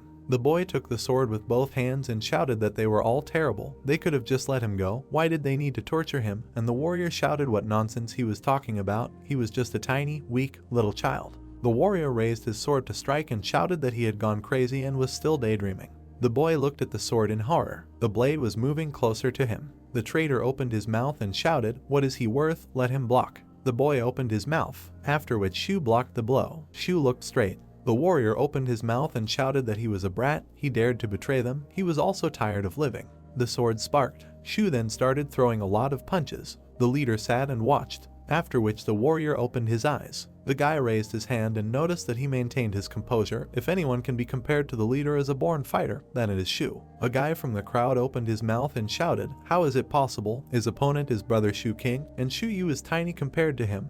How can he win?" The guy put his hand to his chin and replied that you just need to see what happens, how Shu becomes the winner. Shu began to walk forward. Then he dodged the blow. Then he swung a powerful blow. The warrior opened his eyes when a sword hit him. The guy folded his hands and pointed out that Shu would definitely win if it was a one-on-one fight. On the other hand, if 3 people attacked at the same time, no one would be able to win. The warrior raised his sword and shouted that Shu, how dare he betray them? The traitor must die. Shu turned around. The guy covered himself with his hand from the blow. Then he raised his sword to strike. Shu ran through the crowd. The warrior held out his sword and shouted to dodge it if he could. Shu opened his eyes when he saw the sword. He approached him, after which the sword pierced him. A boy appeared in front of Shu and protected him from the blow. The man tensed his gaze. The traitor shouted that this could not happen. The crowd opened their mouths. Shu jumped back. The boy lowered his hand, catching the blood, and said that it hurt. Then he fell to the ground. The traitor took the stones in his hand and screamed. Then he began to crawl. The warrior approached him and noticed that he was crawling like a beetle, after which he raised his sword and noted that let Shu look carefully. This is what happens to traitors. Shu opened his mouth, after which the warrior began to beat and shouted that his kindness ended there. A moment later he was hit in the forehead with a stone. The warrior grabbed his head and asked who it was. There was darkness all around. The traitor crawled up to the boy and told him to get up. The crowd turned to the side. The Punisher looked surprised. A dark silhouette appeared in the passage. The man looked thoughtfully. An unknown silhouette stood in the darkness. The main character began to swim out. Bubbles appeared in the water and the protagonist thought that this sword is not a sword, this stone is not a stone. Mike surfaced and added that it was all just an illusion. There were symbols on the stone. Who walked further along the stone? The main character looked at the inscription and wondered what the riddle of the skeleton was. Mike stared straight and said that it wasn't a riddle, even at the very beginning, it was the answer, he just didn't understand it. The main character looked at the skeleton and asked if this was true, and the statue replied that he was also an illusion. The main character lowered his head and said that it doesn't matter whether it's you or your blade. The eagle landed on the crypt, then he turned his head. Mike pulled out his sword and said that everything in this world. Then he raised his sword and added that it was just an illusion. Then he stuck his sword into the stone and shouted that he would end all this. Mike spread his arms and shouted to take that sword back. He doesn't need to rely on it anymore as it's all an illusion, why should he rely on it? Eagle looked at him carefully, after which everything began to tremble. The crypt began to crack. The main character clenched his teeth, after which he tried to stay on his feet. Everything around began to tremble. Then the stones began to rise, after which holes appeared. The eagles began to fly upward. Water began to flood everything around. Water made its way through the stones. The main character looked at the crypt, after which the skeleton fell. Then he was covered with stones. Mike opened his mouth. Then I saw the rock begin to rise. Mike jumped. He looked at the blade. The stone in which the sword was sticking began to rise. The sword began to be covered with stones. The stones began to fly up. The sword came out of the stone. The sword began to turn over. The blade turned with the handle. The main character looked at the waterfall. Then he approached the cliff. Mike opened his mouth and said that this is what he was trying to tell him. This is why he is here. The main character looked at the gap in the rock and added that he was here, although he did not know who he was. The main character put his hand on the ground. Then he touched his head. The water made noise as it fell from the cliff. The main character took off his shoes, after which he walked closer to the cliff. Mike looked at the eagle in the sky. Then he walked around the slope. The main character looked up. Then he walked onto the plain and looked into the sky. The sun slowly went below the horizon. Then it disappeared behind him. The main character was walking along the road and thought about a fork in the road. Then he turned his head to the side. Mike looked away. The main character walked along a dark path and thought that in this world there is no justice. Some people were born poor, some were born rich. The protagonist looked at the eagle and thought that eagles eat snakes, snakes eat mice. Butterflies flew over the plain and Mike thought that he had finally realized that it didn't matter whether they were poor or rich, it had nothing to do with themselves. In the city, torches were burning in the square. There were people standing in the square. The traders crawled up to the boy and shouted at him to get up. The crowd turned in surprise. The Punisher also turned. An eagle flew over the crowd. Two people looked at the wall and said that everyone had gathered here, what was going on? The eagle landed on the wall, after which people saw he had one eye. The two turned and heard that they had not seen each other for a long time, they had grown up a little. Mike leaned on the wall and asked if they didn't miss them, and he didn't miss them. A scream was heard from behind the wall. The warriors looked to the side and asked what the hell they were doing. The main character came out and asked what was wrong, that they had seen a ghost. Mike raised his hand and noticed that Feng wanted to say something to anyone who was interested. The warriors put out their hands and shouted that Dower should have been dead. Blood ran down my hand. The warrior looked to the side in fear. The main character raised his hand and noticed that Feng wanted to say something. The crowd opened their mouths and asked what was happening. The eagle landed on the wall. The entire crowd looked at him in surprise. Shu looked away. The leader also looked away. The old man narrowed his eyes and asked why don't they stop it. The old man lowered his head and noted that he needed to figure out what was happening, and the man noted that he needed to watch for now. The trader took the boy and shouted at him to say something, to move his finger or something else. The warrior removed his hand from his face and asked that he was still alive. Then he turned and shouted how dare he ruin their event, and Mike replied that his words would hurt his feelings. The main character raised his hand and said that he worked hard to come back. The trader opened his mouth and shouted that he wanted revenge. The trader bit into his leg. Shu opened his mouth and said that he should have stayed quiet. The trader did not let go of his leg and shouted to save Maidu. The warrior raised his weapon and shouted that he was crazy. How dare he bite him? Let him go, don't force him to cut off his head. The warrior raised his sword. The trader grabbed his leg tighter. The main character picked up a stone. The warrior turned sharply, after which a stone flew at the other. The warrior jumped sharply. Then he turned and shouted that he was rushing again. Mike flew up to him and heard that he would cut off his hands. The warrior raised his hand. Mike looked calmly, then he closed his eyes. Then he dodged the blow. The protagonist had some of his hair cut off. Mike hit the warrior sharply in the jaw. The warrior opened his eyes. The warrior received a powerful blow to the face. The leader rose slightly. Blood started coming out of his mouth. The warrior fell to his knees, after which Mike headed straight. The traitor held his head. Then he stood up and shouted that he would never forgive him for this. How dare he kill his friend? He would kill them all. Mike took his hand and noticed that everything was fine. The main character touched the boy and noticed that Maida was not dead yet. He would be fine. The traitor opened his eyes, after which he began to cry. Tears flowed down his cheeks and the traitor asked that he really was Dower. The traitor looked at the boy and asked if he was still alive. Mike looked straight and replied that that's exactly it, let him leave the rest. The main character turned to Shu and noticed that he was leaving Maida and Wudu in his hands. Shu lowered his head and replied that there were enemies in front of them. The battle was not over yet. The main character looked at the stick and noted that he would borrow it. Then he took it and added to let him end it all. He only came back for this. The main character stood up straight with a stick and said that weren't they curious about what Feng told him, and the warriors shouted at him to stop lying. Mike threw the stick over his shoulder and said that it was true. He told them to help Dao. The crowd opened their eyes and asked what this meant. The warrior looked at the floor and heard that he was too stupid to understand what he was talking about. The warrior gritted his teeth and wondered how much this brat knew. How was this guy still alive when he managed to see Feng? The crowd began to look at each other and said that Feng fell into the well. How could he see him? Maybe he saw Feng in the underworld. He must have gone crazy. Feng fell into the well the other day. How could he see him? He probably saw Feng's spirit or something like that. The warrior put his hand on his head and asked what he was talking about. He was trying to say that they killed him. The warrior put out his sword and shouted that they all saw it. Du pushed Feng into the well, as he said that they were trying to put the blame on Du. Let him bring Feng's body. He is desecrating the holy arena. The main character looked down. He glanced at the boots and noticed that these boots belonged to Feng. Mike looked straight and added that his body was covered in bruises and he had puncture wounds under his ribs and 2 more in his stomach area, even though he had pulled him out of the water. The crowd started talking when they heard that he had lost too much blood. The man clenched his lips and heard that if he had not bled to death. The guys lowered their heads and heard Mike add that they could get out together. The warrior held out his sword and shouted that it was him.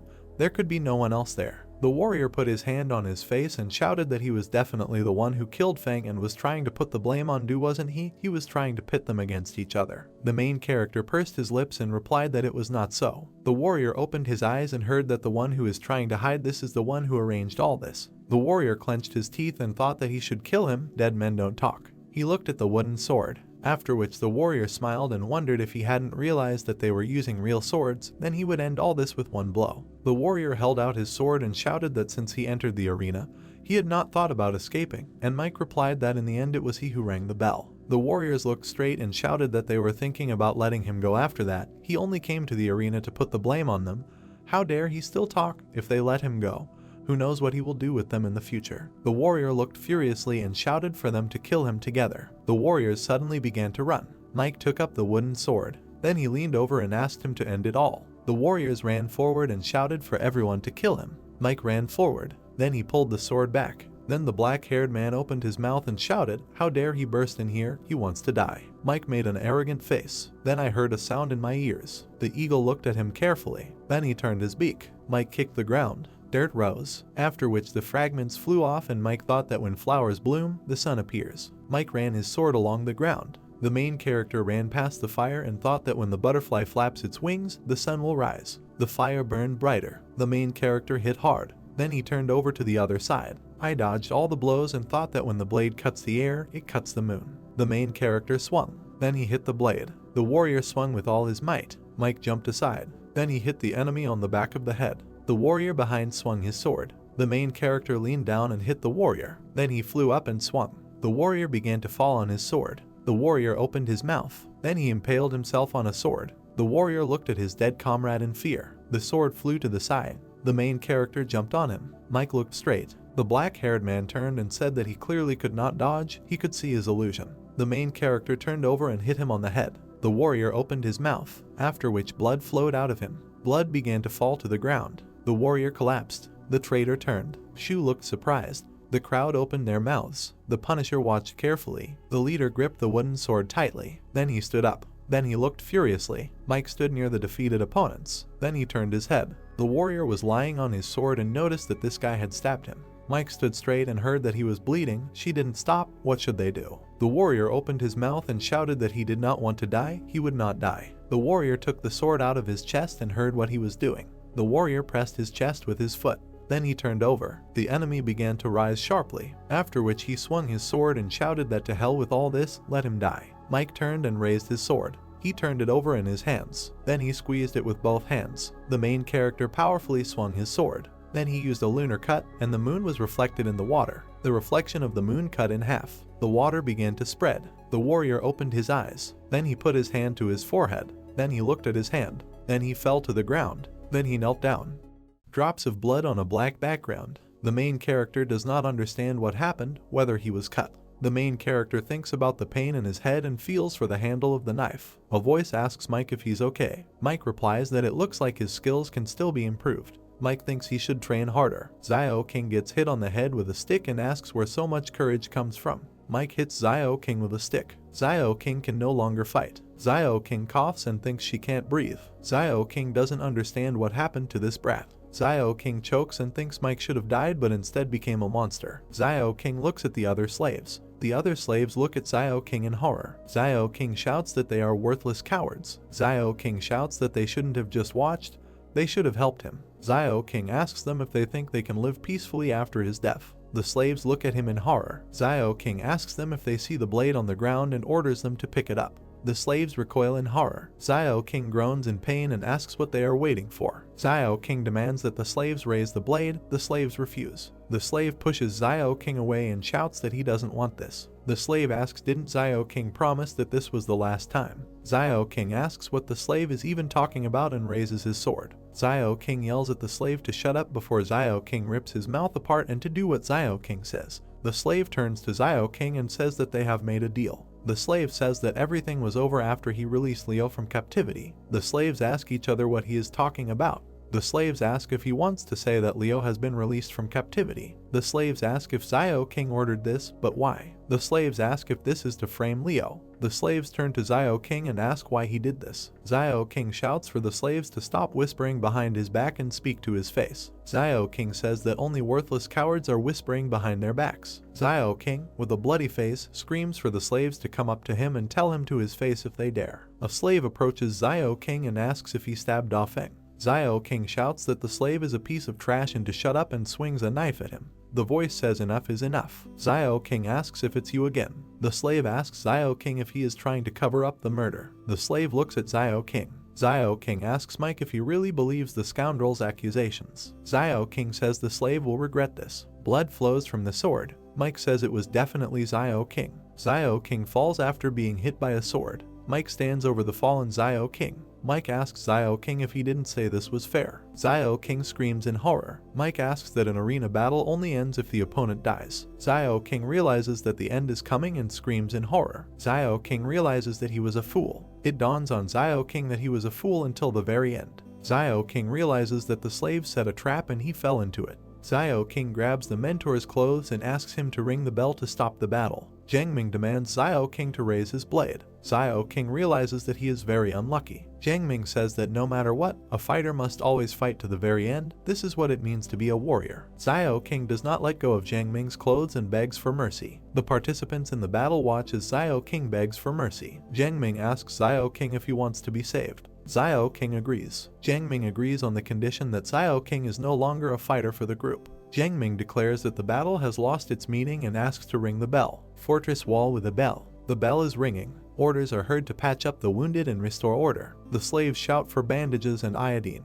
Slaves tend to the wounds of their comrades. Leo stands behind the wall and says that he didn't think that the organization would have a sense of justice. Leo says that apparently big changes are coming soon. Plot: from this day on, the one who controlled everything. Jiang Ming turns to Quan Wu. Jiang Ming tells Quan Wu that he will lose his leadership powers. Jiang Ming explains that the children will no longer obey him. Plot: and the one who will control everything. A black bird flies over the fortress in the night sky. The slaves treat Leo's wounds and ask him to stop being arrogant. Leo says his wounds are nothing. Leo turns to Mike and asks if he has found a miracle pill and could share it. Mike replies that he ate nothing but fish. Leo shouts that it is impossible to become so strong without miracle pills. Plot: this child. The guy says he's not lying. The sky above the fortress. A carriage is driving along the road. The fighter looks at the road. A black bird sits on the fortress wall. The bird sees something incomprehensible. A sudden noise causes the bird to rise from the fortress wall. Mike addresses Shu Yu behind his back. Shu Yu asks how Mike noticed him.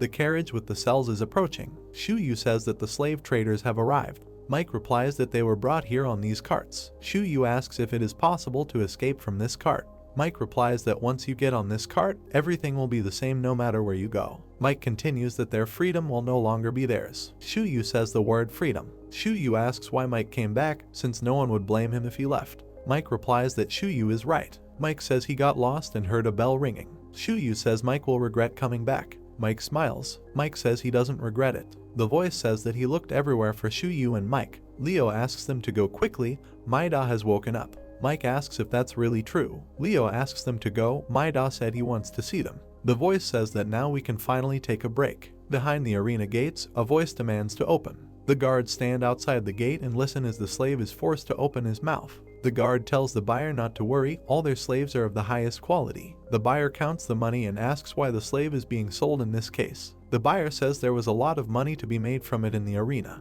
The guard says that he doesn't know, it's just that the authorities wanted the slave to be sold. The guardian continues that the price will have to be paid high. If you pay a little, the organization will go bankrupt. The buyer laughs and asks the guard to stop lying. The buyer says he can be sold at a good price, for example as a bodyguard. The buyer says that he gave enough money. The guard says that since Jiang Ming came, the battles have ended and they have to live by selling slaves. The guard continues that the organization was created for battle and is not an orphanage. The guard doesn't understand what's going on in Jiang Ming's head. The buyer replies that the guard shouldn't worry, he thinks Jiang Ming has his own plans. The guard says he can't help but worry. The buyer asks to inform him when they finally go bankrupt so that he can come and buy them all up. The slave is pulled by the chain. He is told that he is no longer part of the organization. The voice says that we need to hurry up and get over the mountains before the storm. The seller leads two slaves in front of him. One of them is Xiao King, a carriage with cages against the backdrop of the organization's fortress. The guy says thank you to Maida for saving him. The guy thanks Maida, Leo and Mike for saving him. Maida lies in bed and asks her to bring him something sweet. Leo asks if he wants some sugar. Leo asks where he can get such an expensive thing. Leo chides Maida for taking advantage of his injury. Mike says he's been wanting sugar ever since Maida mentioned it and suggests they look in the kitchen. Leo says they'll steal the sugar if they have to. A voice shouts that the fighter is asking for a trial by combat.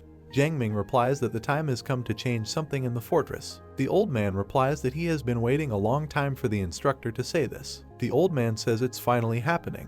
Jiang Ming agrees. The old man asks if Jiang Ming is thinking of sending a leader. Jiang Ming says he wants Mike, Shu Yu and Leo to participate in the battle. The old man says that if they don't send a leader, then Jiang Ming replies that they can't. The old man agrees that they will do as Jiang Ming says. Jiang Ming thanks the old man. The old man replies that it is he who should thank and that now the authorities will be pleased. The old man says that if it works, we need to do it as soon as possible. Jiang Ming replies that there are many people who need fighters from the organization. The old man agrees that this is good. The fortress of the organization and the mountains around. Wind in the desert. Warriors move through a dust storm. Shen sits on a horse and says that the gray mountains are really big. A man with luggage walks along the road and thinks that it is nice to be born in this century. A man drinks water from a leather flask with his head up. The man groans. The man does not understand what hit him in the nose. The man gets angry and asks how they dared to bump into him, someone so important.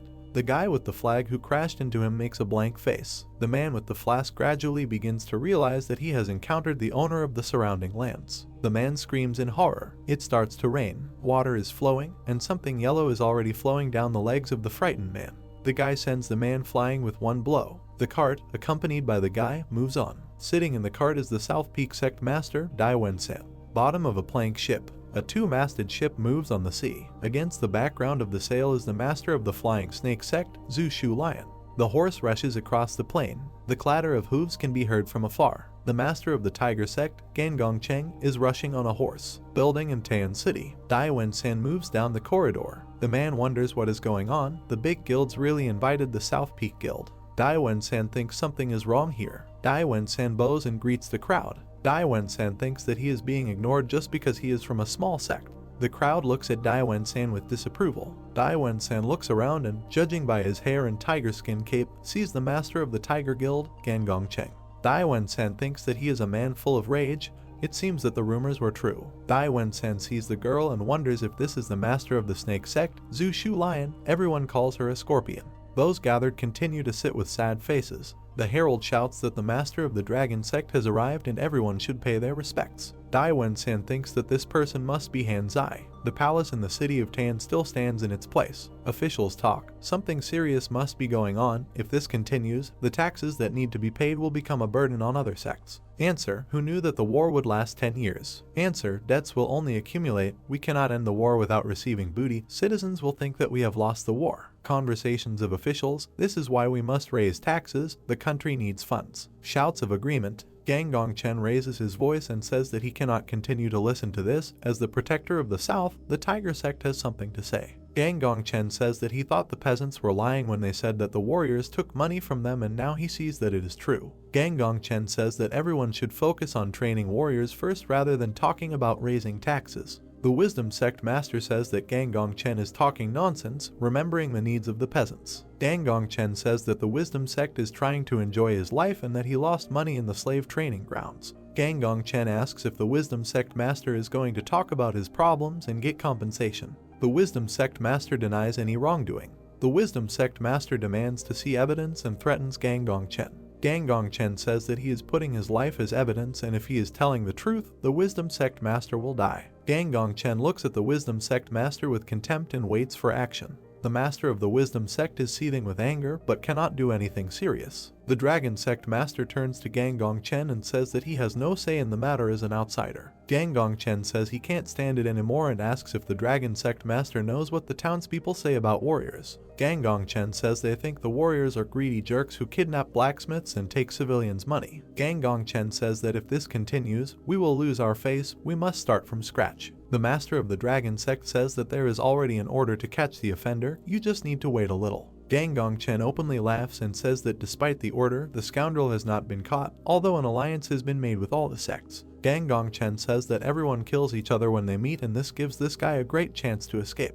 The Snake Sect Master laughs and says that the first-class warriors of the South Peak Sect were killed. The Serpent Sect Master says that this was the first time she had ever heard of the sect called South Peak. The Snake Sect Master says with a laugh that thanks to the Tiger and Dragon Sect, the South Peak Sect has become really popular. Gang Gongchen turns to the Master of the Snake Sect and asks if it is true that the blacksmith killed a bunch of her warriors. The Snake Sect Master replies that the South Peak Sect Master is also here, let him speak out, because the blacksmith killed 10 people from his sect. Snake Sect Master addresses South Peak Sect Master and asks what you think of Gang Gongchen's words. Dai Wen-san replies that one of those killed was his son. Dai Wen-san says that this guy first used poison on his people and then killed them all. Snake Sect Master smiles and asks, is it really poison? The Snake Sect Master says that she sent 2 people to check what happened, and it turned out that he used a short blade and that it is strong. The Dragon Sect Master asks if Dai Wen-san's people really died from poison. Did the warrior named Woody die? Dai Wen-san replies that Woody has passed out.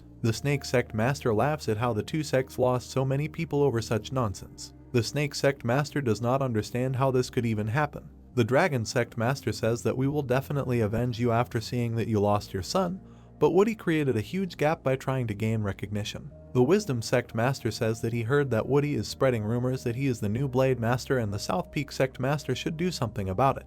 Dai Wen-san realizes that he was called because of Woody. Dai Wen-san doesn't know what to say. Gang Gongchen asks Dai Wen-san how dare he insult the Tiger Sect. Gang Gongchen says that if Han Zai had not stopped them, the South Peak Sect would have disappeared by now. Dai Wen-san is horrified. Dai Wen-san falls to the ground in a bow and apologizes to the rest of the sects and says that he didn't know that he caused trouble for everyone. Dai Wen-san says that if this happens again, he will punish Woody severely. The Dragon Sect Master is unhappy and says that simple punishment will not be enough. Dai Wen-san looks at the floor, cold sweat running down his face. Sweat drips onto the floor. Dai Wen-san's fists are clenched in despair. Dai Wen-san stutters. Dai Wen-san says that this little man dared to hear that the third son of Sect Master Han Zai had received the title of Master of the New Blade Master. Dai Wen-san says that he not only got rid of several small sects, but killed several of the strongest warriors. The Dragon Sect Master and the Tiger Sect Master are angry. Snake Sect Master laughs. Dai Wen-san says he wants Sect Master Han Zai to know that Woody will be at Ryan's mercy. The Dragon Sect Master remembers Ryan and Mayo.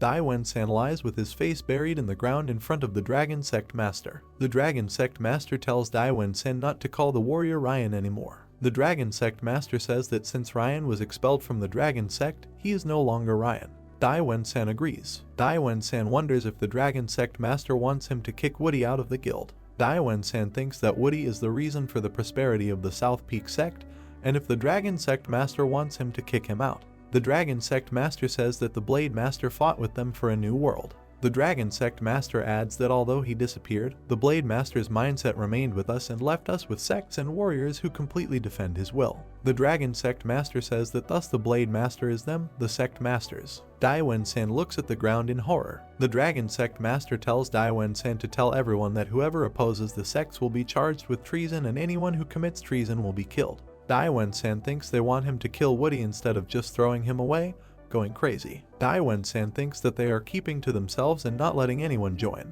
Dai Wen-san thinks that if he disobeys Hanzai's orders, he will be killed. Dai Wen-san is wondering what to do now and comes to the conclusion that now the main thing is to get out of this place. Dai Wen-san thinks that he will have to make a decision soon. Dai Wen-san shouts that he will obey the orders of the Sect Master Hanzai, throw Woody out of the sect and cut off his head so that no one will repeat him again. Snake Sect Master laughs. Tiger Sect Master says that Dai Wen-san has finally understood. Sect Master Hanzai says that Dai Wen-san should not break his word. The sword is jagged. The hand holds a jagged sword. Bill's face. Bill stands indoors, clutching his sword in his bandaged fist. Entering the arena. Doctors bandage a warrior injured in battle. Bill walks towards the entrance to the arena past the seated warriors. The leader of the battle says that so far the warrior has not lost in any of his battles, having won 13 battles in a row. The host announces a participant named John. The gate opens for those entering. John clutches the sword in his hand. John picks up a huge sword and reveals himself to the audience. The stands shout loudly for John. The window displays shout that they have bet all their money on John and demand that he kill his opponent. John says he will win today. The drummer hits the gong. The signal for the start of the battle is heard. The herald announces today's sacrifice. The herald shouts that this is a man who has returned safely from the battlefield and there are rumors that he can dodge arrows flying at him. The herald announces Jai Lang's name. John hits his chest. John screams intimidatingly. The stands support his scream. Blacksmith Bill enters the arena. The herald shouts that here he is. John groans. The stands are in bewilderment, shouting that he is crazy, how he dared to rush at John, whether he is tired of life. The guy on the podium says today is his day. The herald shouts for John to quickly kill Bill. John swings his sword. John's sword comes down on Bill. The sword moves incredibly fast. Bill still dodges the sword. The stands don't understand anything. The two observers open their mouths. Bill ends up behind John. John falls into the arena. Bill pushes John's sword into the ground. Bill moves away from the sword and so does John. The stands don't understand anything. Claire turns to the man and asks that he was going to pay twice as much for John's survival and now it looks like he has to pay 10 times as much. The man takes out the money and asks if Claire wants to work with them and promises 10 times the agreed upon amount as an advance payment. Claire says she doesn't want to work with him, let him close the deal and give the money. The man says that she can take the money, anyway, it no longer belongs to him and asks why she is targeting the organization of slaves from Yunnan. It's due to some kind of disagreement. Claire replies that there is no need to ask about unnecessary things and suggests finishing everything quickly. The man asks if people from Yunnan will come here because they already have enough battles. Claire replies that they will do anything for money. The blacksmith says that he did everything as he was asked, although from the very beginning he considered the request absurd. The blacksmith adds that if he can actually use the blade attached to the chain, the warrior will be invincible. The blacksmith points to the armor and says that ordinary blades cannot penetrate it. Claire groans. Claire says his skill with the blade is so good, so why is he still fixated on that half of the blade? The blacksmith says that fighters have an affinity for a good blade. Claire doesn't understand. The blacksmith says that although he does not know what happened to the blade, he can say that the blade is good. The blacksmith tells us that it is a strong steel plate wrapped in 2 strong steel sheets. But this blade was not just smelted, but shaped by repeated shaping of the blade. The blacksmith says that the blade must have been forged for more than 1 year. The blacksmith says he doesn't know who forged the blade, but it's definitely an amazing blacksmith. Claire is silent, thoughtful. Bill takes the cloak in his hand. Bill lifts his cloak in the air and throws it over his shoulders. Bill sits down against the wall to rest. The staff knocks on the ground. A single human leg moves next to the staff. The one-legged fighter approaches Bill and asks if he remembers him. Bill says he doesn't know. The fighter says that Bill looks like the man who saved him, but he doesn't understand why someone from the battlefield would come to the arena. Bill asks the warrior to leave. The warrior asks for forgiveness and leaves. The warrior turns around and peers into Bill's face. Bill sits silently. The one-legged man grins. Wooden fortifications. The first voice laughs. The second says that stupid people will pay a lot for fighting them. The third voice asks if he really wants to go to Jiandong City. Sam asks if Alex smells it. Sam says it's the smell of money and he doesn't want to miss it. Someone entered the room.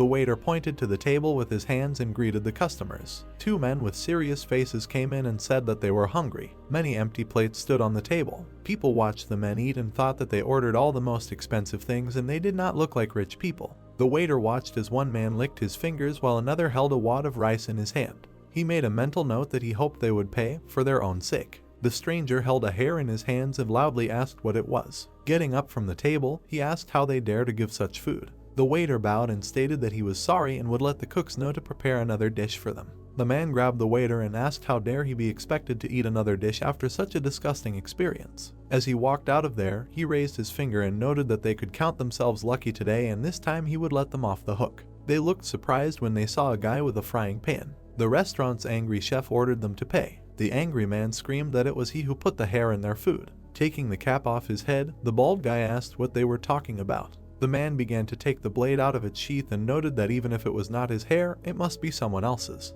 They took out their blades and said that the guy dare not say that they were lying. The furious chef asked if it was true that they knew it was illegal to point it at people and eat it for free. There were blood splatters on the floor. The door suddenly burst open. The cook entered the room. The bald guy was dragging two beaten guys and told Sam that he had two new fighters and he needed help registering them for the fight. Sam looked at him and asked if they were freeloaders again.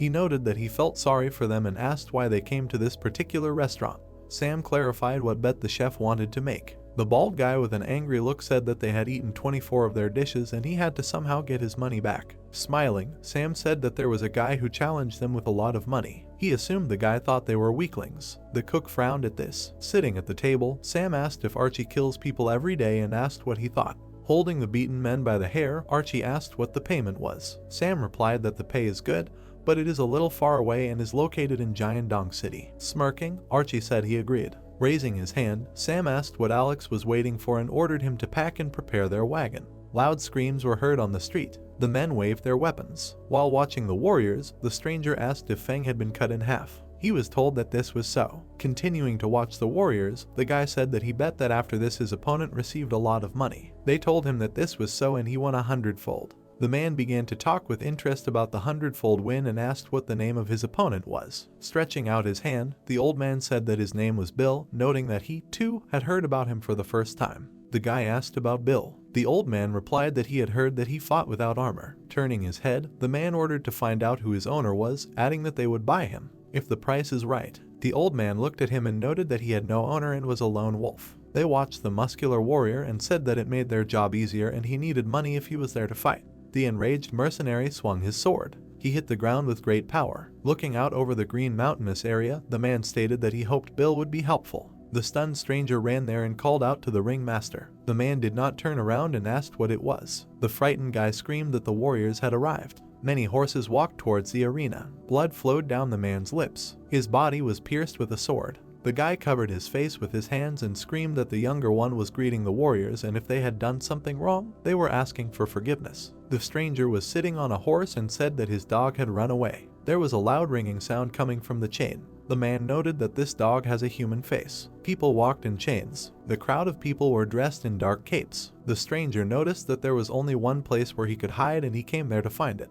The ringmaster folded his hands and replied that he was right and only those who came from the war could hide there. He asked how a stranger could worry about such small things, noting that if he could describe what the person looked like, he would know everything. Sitting on a horse, the stranger asked if the ringmaster had heard what he had just said. The ringmaster was scared. The old man, with an angry look, said that he wanted to take a look for himself. A lot of screaming was heard in the room. People asked Don to start a fight with Bill. Many people shouted that they would pay money. They stood in front of Don. People suggested having a few battles to warm up and decide who would fight him. Don watched the people with an embittered look. He slammed his hand on the table and ordered everyone to be quiet, noting that Bill's next fight had already been decided. The stunned people looked at him and asked who he was fighting. Holding his face, Don replied that Bill was fighting an organization from Nan City. Enraged people began to shout that this was madness and that there were so many organizations in Giant City that there was no need to fight them. Don, with a calm face, asked how they knew this. Screams were heard from the room, which he also could not understand. Someone started knocking on the door. The door began to open. People looked into the house saying that they had heard that there was a wanderer named Bill there and they wanted to see him.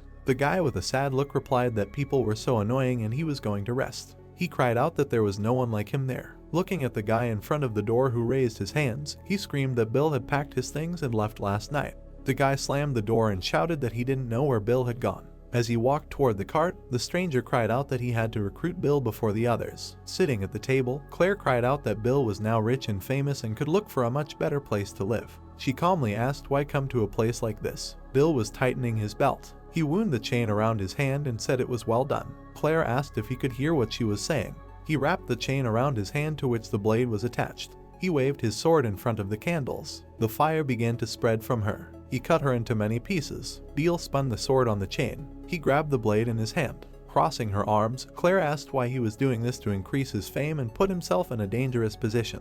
She asked what would happen if he really became famous. She looked at him intently. The sword flew into the wall next to her, causing Claire to be scared. A stunned Claire asked if he was threatening her. Bill asked with a serious face what she said. She looked at the sword and asked if he had heard anything she said. Winding the chain around his hand, Bill asked what Zhao's reaction was. Claire replied with a calm face that he couldn't help but come after hearing about it, noting that he was already on his way while they were talking. Taking the sword in his hand, Bill stated that this was just the beginning and he would not stop him if she wanted to leave. Taken aback, she wondered how he dared say something like that to the one who helped him. Turning away, Bill asked if she could just leave instead of chatting. As he left Claire, he noticed that he had not slept for several days. Claire put her hands on her hips, looking puzzled. Her body was enveloped in steam. She insulted Bill. As she lay in the bath, she wondered if Bill thought his son would come looking for him after he became a little famous. Claire stated that he was a fool and at this rate the people who were hunting for him would get to him first. Looking out of the water, she assumed that Bill was looking for death. She jumped up abruptly and asked why she was so stupid and why she was worried about a person like him.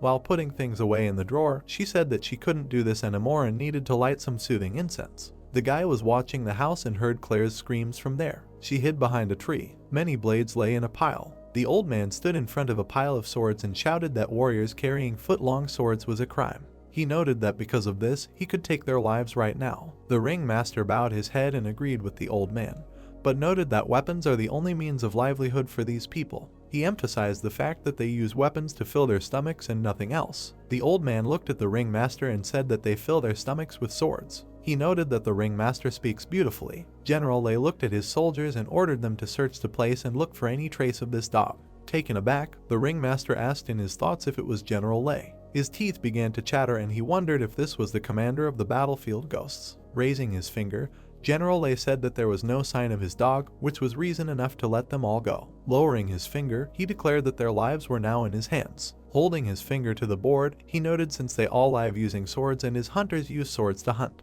Looking at the ringmaster, he offered to kill his hunters, and in return he would let them go. The ringmaster stated that they all wield swords to live, but if it comes to a real fight, he can take their swords right away. Waving his finger, General Lei declared that if he took them, they would all die. The ringmaster was stunned by these words. Bowing his head, he said that if it came to that, he would obey his wishes and field his best fighter. He introduced the bald guy and said that his best fighter was Ren. Frowning, the general asked if the ringmaster was joking. He noted that he must expose everyone at once, otherwise his hunter would not be able to show his fangs. The ringmaster and the warriors behind him were dumbfounded. He looked at the general and ordered everyone to raise their swords. The warriors began to rise. They went for their weapons with an enraged look. Raising his hand, General Lei ordered the hunter to prepare for the hunt. The guy bound in chains rose from the ground. The mercenaries began to raise their blades. They took up arms. There was a loud clink of chains. Chains flew next to the faces of the warriors. Chains tied the mercenary's neck. The warrior began to fall to the ground. The hunter ran past people and tied them up with chains. Blood began to spray from people. He ran towards the bald soldier. He cut him in half with one blow. The hunter began to pull the chain. She began to spin quickly in front of the warrior's face. The hunter struck a crowd of mercenaries. General Lei held his finger to the board. The hunter pierced the soldier's head with his foot. The general began to move his finger. A crowd of people with spears ran towards the hunter. The guy jumped and began to unwind the chain. General Lei raised his finger and watched the battle carefully. The warriors were dumbfounded. The ringmaster looked in surprise as his men died one after another. A pool of blood flowed in front of him. Blood flew into his face. The stunned ringmaster asked if it was a monster. Looking at the general, the guy said that this insignificant one was wrong and they were worth nothing in front of his hunter. The ringmaster declared that they were all he had and asked to spare them. General Lei asked with a serious face what he was doing, noting that if he wanted to live, he must take the blade. The stunned ringmaster asked again. The general said that he was also prey, which made the guy scared. His head was pierced with a sword. He began to bleed and fall to the ground. General Lei sat on a chair in front of a pile of corpses. He looked at the hunter who had killed all the warriors. Smirking, the hooded people began to say that they were stupid commoners. The general ordered the chained people to remove their corpses. The shackled people began to walk towards the corpses. Lei gave the order to burn them. Bright flames rose from the torches. People began to burn the settlement. Smoke rose into the air. General Lei stated that if this guy were around, he would definitely panic right now. The carriage was traveling through mountainous terrain. Alex and Sam sat in front of the horses and asked if there was a fire there. Archie started sniffing. Lying in the cart, he said that he smelled trouble. Bill suddenly woke up. He was lying on the bed. Screams were heard from the house. An enraged Archie screamed that he had traveled for so long and he was there to fight. Crossing her arms, Claire noted that she told him they would return the money. He pointed his finger at her and stated that she would never understand how men feel, noting that he even bets on himself to win in bets. Frowning, Archie asked Sam what they should do. Sam lit a cigarette and told him to calm down, asking how he could expect everything to go smoothly. Sitting on a chair, he asked Archie to accept his loss this time. Archie grabbed his head and started screaming that he was very angry. He started leaving the house. Exhaling smoke, Sam asked if Bill did it to get them there. He noted that Bill had just escaped from Nan City and no one would want to return to such a hellhole. Crossing his arms, Bill said that he had heard that there is a man whom even warriors do not dare touch. Sam started laughing loudly. Looking at him, he asked who the warriors might be afraid of. Bill replied that he heard her name was Godmother. Smoking a cigarette, Sam thought about his godmother. Stunned, Sam asked about her. He looked surprised and asked if Bill was talking about his godmother. He presented the image of a woman in robes and noted that she was not only the person who controlled the economy of the Middle Plains, but also owned a gold mine. Sam emphasized that, simply put, there is not a single sect that does not receive the help of a godmother. Holding the cigar in his hand, Sam replied that this was true and if it came to the godmother, no warrior would dare touch her. A surprised Claire said that they just needed him to help them put in a good word. Based on what she knows, Sam was quite powerful before he lost power. Closing his eyes, Alex said that this is not an easy matter and asked who did not fall at least once when they were strong. Sam asked him to shut up. Putting a cigar between his teeth, he agreed and asked what would happen to him if he helped them. He asked why he should help them, although he had some connections. Bill said with a serious look that he wanted to be a famous fighter and after that he would give him everything he wanted. Exhaling smoke, Sam said that he could not become famous alone. Pointing his hand at Claire, he noted that heroes are not born, but they are created and they need a team behind them to help with this. He stated that his lady would join, he might think. Stunned, Claire asked what she should be involved in, noting that they were just acquaintances. Bill said that they were just acquaintances and they had no relationship. Alex noted with a grin on his face that no one would believe them. Claire raised her hands above her head and screamed that her standards were very high. She wondered in her mind why it seemed even more strange when she reacted like that. Sam said with a serious face that he didn't care, adding that he wanted a strong and elite team. Alex, with a calm face, said that his boss was simply interested in the black smoke that she uses and this turned him, a worthless fighter, into a good fighter. He emphasized the fact that anyone would benefit if they used it. Exhaling smoke, Sam asked who knew he could reveal the secret. Bill asked with interest who he meant and what kind of smoke he was talking about. Frightened, Claire wondered if she had screwed up. Stretching out his hand, Sam turned to Bill and said that he and his team could work miracles. He emphasized the fact that they would only be able to negotiate with the godmother if they had a plan. He asked if Bill thought she was helping just anyone. Sam noticed that these were not only his conditions, but the only way to force his godmother to help them. Stunned, Claire assumed he had fallen asleep. Claire asks in horror that you really think that smoke is just some kind of additive, people go crazy or die because of it. Alex asks her again in surprise. He points a finger at her and asks her to wait, because how dare she use something like that against him and remarks that it's no wonder he felt weird after that. Bill stands there thinking while Claire says you're okay now aren't you, it was an emergency and I had no choice. Sam takes the cigar out of his mouth and says that I am a merchant who deals with people and of course I will have to entrust their lives to the doctor. Didn't you call yourself the best doctor? Claire crosses her arms and asks him to stop dreaming, because she did not agree to join them. Bill interrupts their conversation by saying that she is a barefoot doctor and asks not to mix him up with her and if he is so insistent on her joining, then let him forget about it, because he can find someone else. Sam exhales smoke and asks why Bill is in such a hurry. He lowers his head and continues that it's only been half a day and I'll stay here for a few days. The roof of the house, and in the background he continues that you will have enough time to change your mind. Claire throws her bag and curses. She leans on the table and says that he is a merchant who reeks of copper. The bag unwinds to reveal a pile of darts, and she says it's not a weapon. She holds one in her hand and says that it is the devil himself. A corridor in which groans of pain are heard. There is a bloody rag on the bucket and someone notices that it hurts. The wounded man begs her to just kill him. The torch is burning. In the girl's hand something is burning and emitting smoke. She puts it under the patient's nose and asks him to be patient a little longer. In front of Claire sits Myo, who says that everything will end soon. Incredible pain. The man screams and clutches the sheets in his hands. He's surprised that it's over. He sighs with relief and lies on the bloody sheet. Myo says that a small amount of black sand smoke can numb the pain, and however, if you use too much of it, you can lose consciousness, and there are other painkillers of the same kind. If you use too much of them, the person will die, and you should always remember this. Claire looks worried and asks why she doesn't feel anything after inhaling the smoke. She receives the answer that it is because you are from the Black Sand Blood Clan.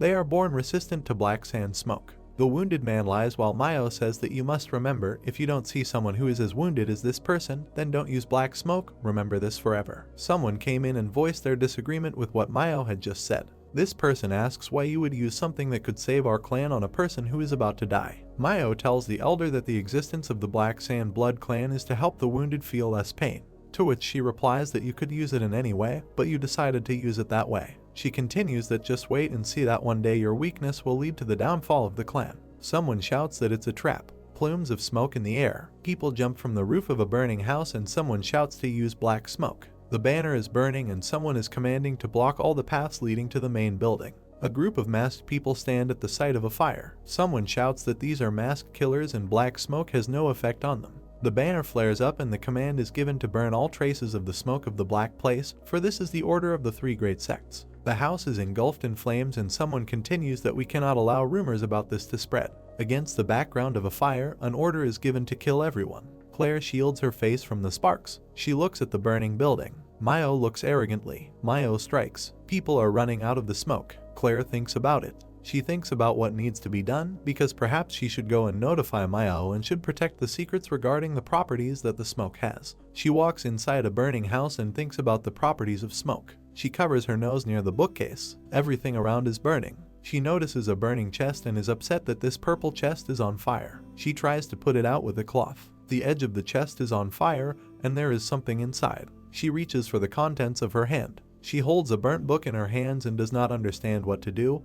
Because half is burnt, she asks for forgiveness. Someone shouted with the team to find the smoke manual. Claire hides while someone notices that the thief is missing and opens the purple chest. Claire was noticed behind the shelf and announced that there was a child here and she must have taken the contents of the chest. She had instructions in her hands. Someone is running. He runs quickly along the stone corridor. This someone stops on the very cliff of the tower. He looks at the falling bricks and realizes how high it is here. The thieves have caught up with Claire and shout to her that this is a dead end and they have finally caught up with her. Claire hugs the burnt manual. Tears flow from her eyes. She jumps down along with the instructions. She falls into the water. Splashes of water. The water calms down. The body sinks. The full moon peeks out from behind a cloud. Claire looks up in horror. She lies on some kind of blanket in the forest and does not understand where she is. She sat down and realized that she didn't have the book. She sits down on her knees and searches around for her book in a panic. She notices a man by the fire who asks what she is looking for and what has gotten her into such a panic.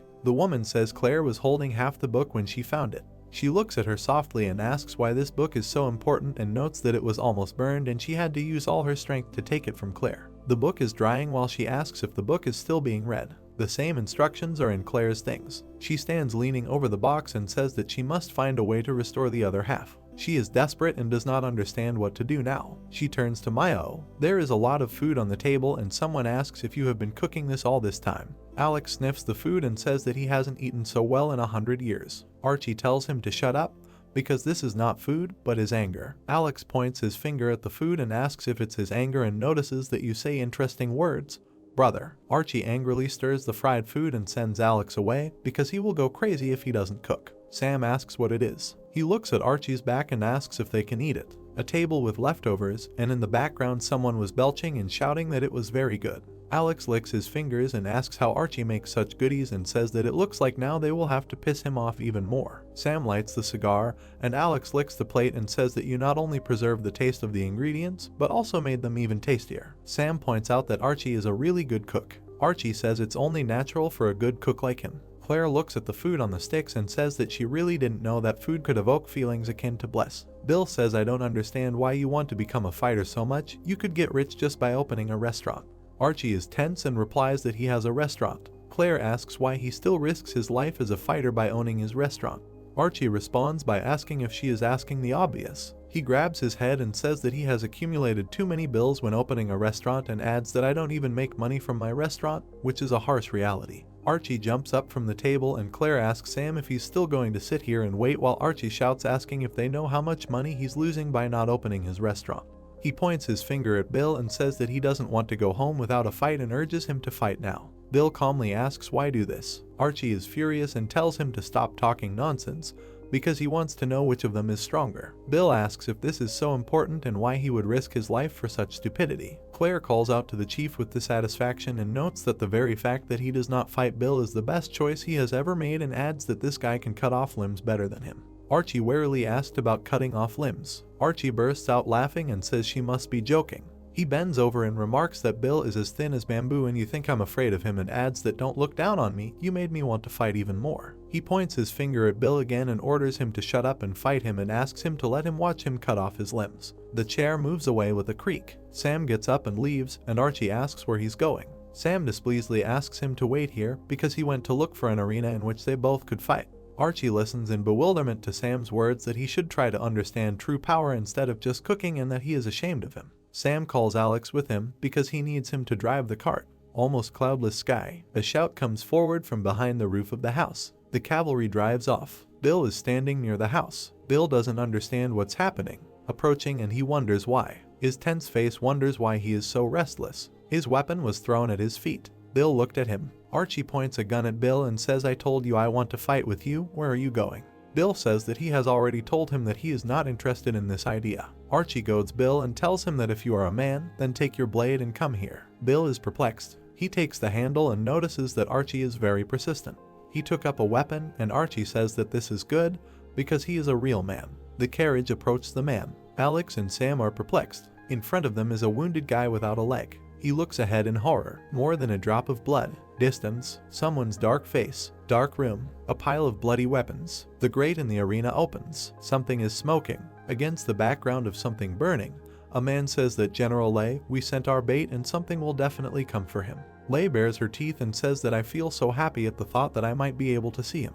He crosses his fingers and continues that tell me if he knows how much I adore him and how much I want to see him. Smoke in the sky. Lei says the smoke makes him think of his first product. Sparks and smoke in the sky. Someone is running. The wounded man wonders why General Liu would search this place. He tries to get away and thinks that I should run as far as possible. Someone is watching him from behind a tree trunk. There's blood on his face. The plot tells us that the enemies were coming in waves and we could do nothing but escape. A crowd of people with weapons runs shouting for reinforcements and the order is given to remain in their positions. Against the background of the carnage, someone shouts that we will be finished if they break through. The story goes on to say that the reinforcements we desperately needed never came in the end and we were left to fend for ourselves. People are fighting and the order is given to fill the empty spaces and not let them pass. The plot says that hope itself has become a luxury. The back of someone's head. The plot tells us the word death. A man is terrified and blood splatters. The plot says that only when you fall do you realize the fact of losing your leg. A man was hit on the head by a spear. Human corpses. Someone screams against the background of corpses.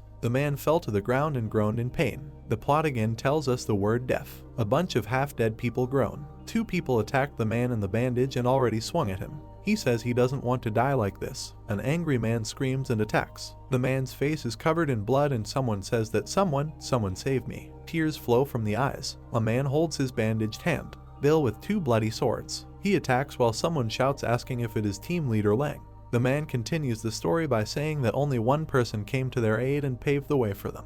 They shout about Bill's arrival. He continues that although Bill didn't know him, a man with a grimace of horror, he sees Bill killing everyone left and right. He continued that he was my savior and my hero. Bill against the backdrop of blood in the air. The gun hits the ground. Bill swings the chains. He dodges Archie's attacks and stones fly around, and Archie is indignant that dodging is really the only thing he can do. Bill frowns and says I was thinking about how strong you are, but you're just using your brute strength. Archie spins his weapon in rage and tells him to shut up, for all he has to do is defeat him. The weapon hits the ground. Claire hears sounds and at first does not understand what they are from, but then she realizes that the 2 are fighting. Claire asks in horror why all men are like this. She turns to her bundle and asks why the men don't listen to anyone. She touches the darts and says she wants them both to calm down. Archie gets angry and says, "Didn't you say you are quite strong? Why are you just dodging, and let me see what you are made of?" Bill makes a spinning motion. Archie notices that Bill has opened up. He decides to strike now. Bill dodges arrogantly. He swung the chains again.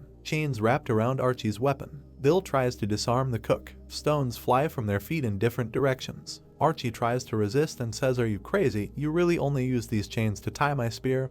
You were just lucky." He yanks the spear back and adds that you can't win with such a small body. The chain creaked. Bill is wary. Bill holds the chains with both hands. His feet are in the middle of his boots underground. He realizes that Archie is strong because it's hard for him. Archie joyfully shouts for Bill to look at himself, because what can he do? Bill goes for a low attack. He grabs his sword. Bill puts the point to Archie's throat and says, "You will die if I fight seriously and just focus on cooking in the future." Archie grits his teeth in shock and says he was just careless. Claire interrupts them and tells them to fight in the arena if they want to fight. Bill looks at her. Archie is bitten by Bill, shouting that he is an idiot because this is not the end. Bill pokes Archie in the eyes. Archie jumps back, clutching his face. Claire reaches for the darts, thinking that she's tired of this and should just put them to sleep. She noticed something. An injured man appears and wants to say something while Archie screams that he doesn't see anything.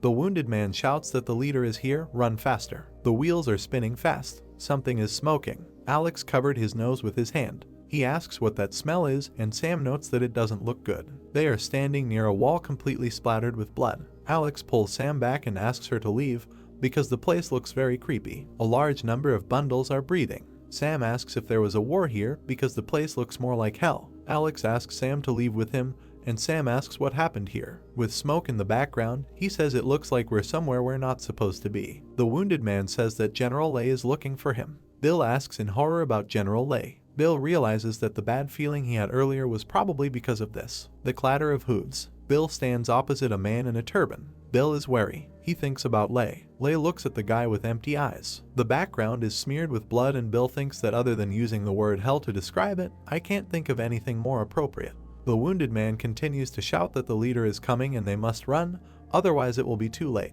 Bill asks him if he came here alone. Bill yells at him, repeating the question of whether someone was following him on the way or not. The wounded man does not understand. There's a sound behind him. He's getting closer. Bill makes a block. A weapon on a chain flies at him. The weapon flies off. It heads back to its owner. It rises very high. The owner catches him by the handle. The man in the cloak is the attacker. Bill asks who it is and if he came for him. Archie has just regained his sight. Claire is shocked. Archie does not understand what is happening and takes up his weapon. The man in the cloak says that he heard about you from his teacher and it is an honor for me to meet you. Bill asks if he is General Lay's dog. The stranger takes off his cloak and asks Bill a question. The cloak falls to the floor and the stranger asks if Bill is the same as him. Bill answers in the negative. The stranger grins. He says that this is true, and if you think about it, then you and I are really different, and at least I am not the dog of a dead family. Bill asks where his master is. The stranger replies that his master is already on his way and will arrive soon. Bill says that the worthless doctor and cook should get out of here because this is his personal problem.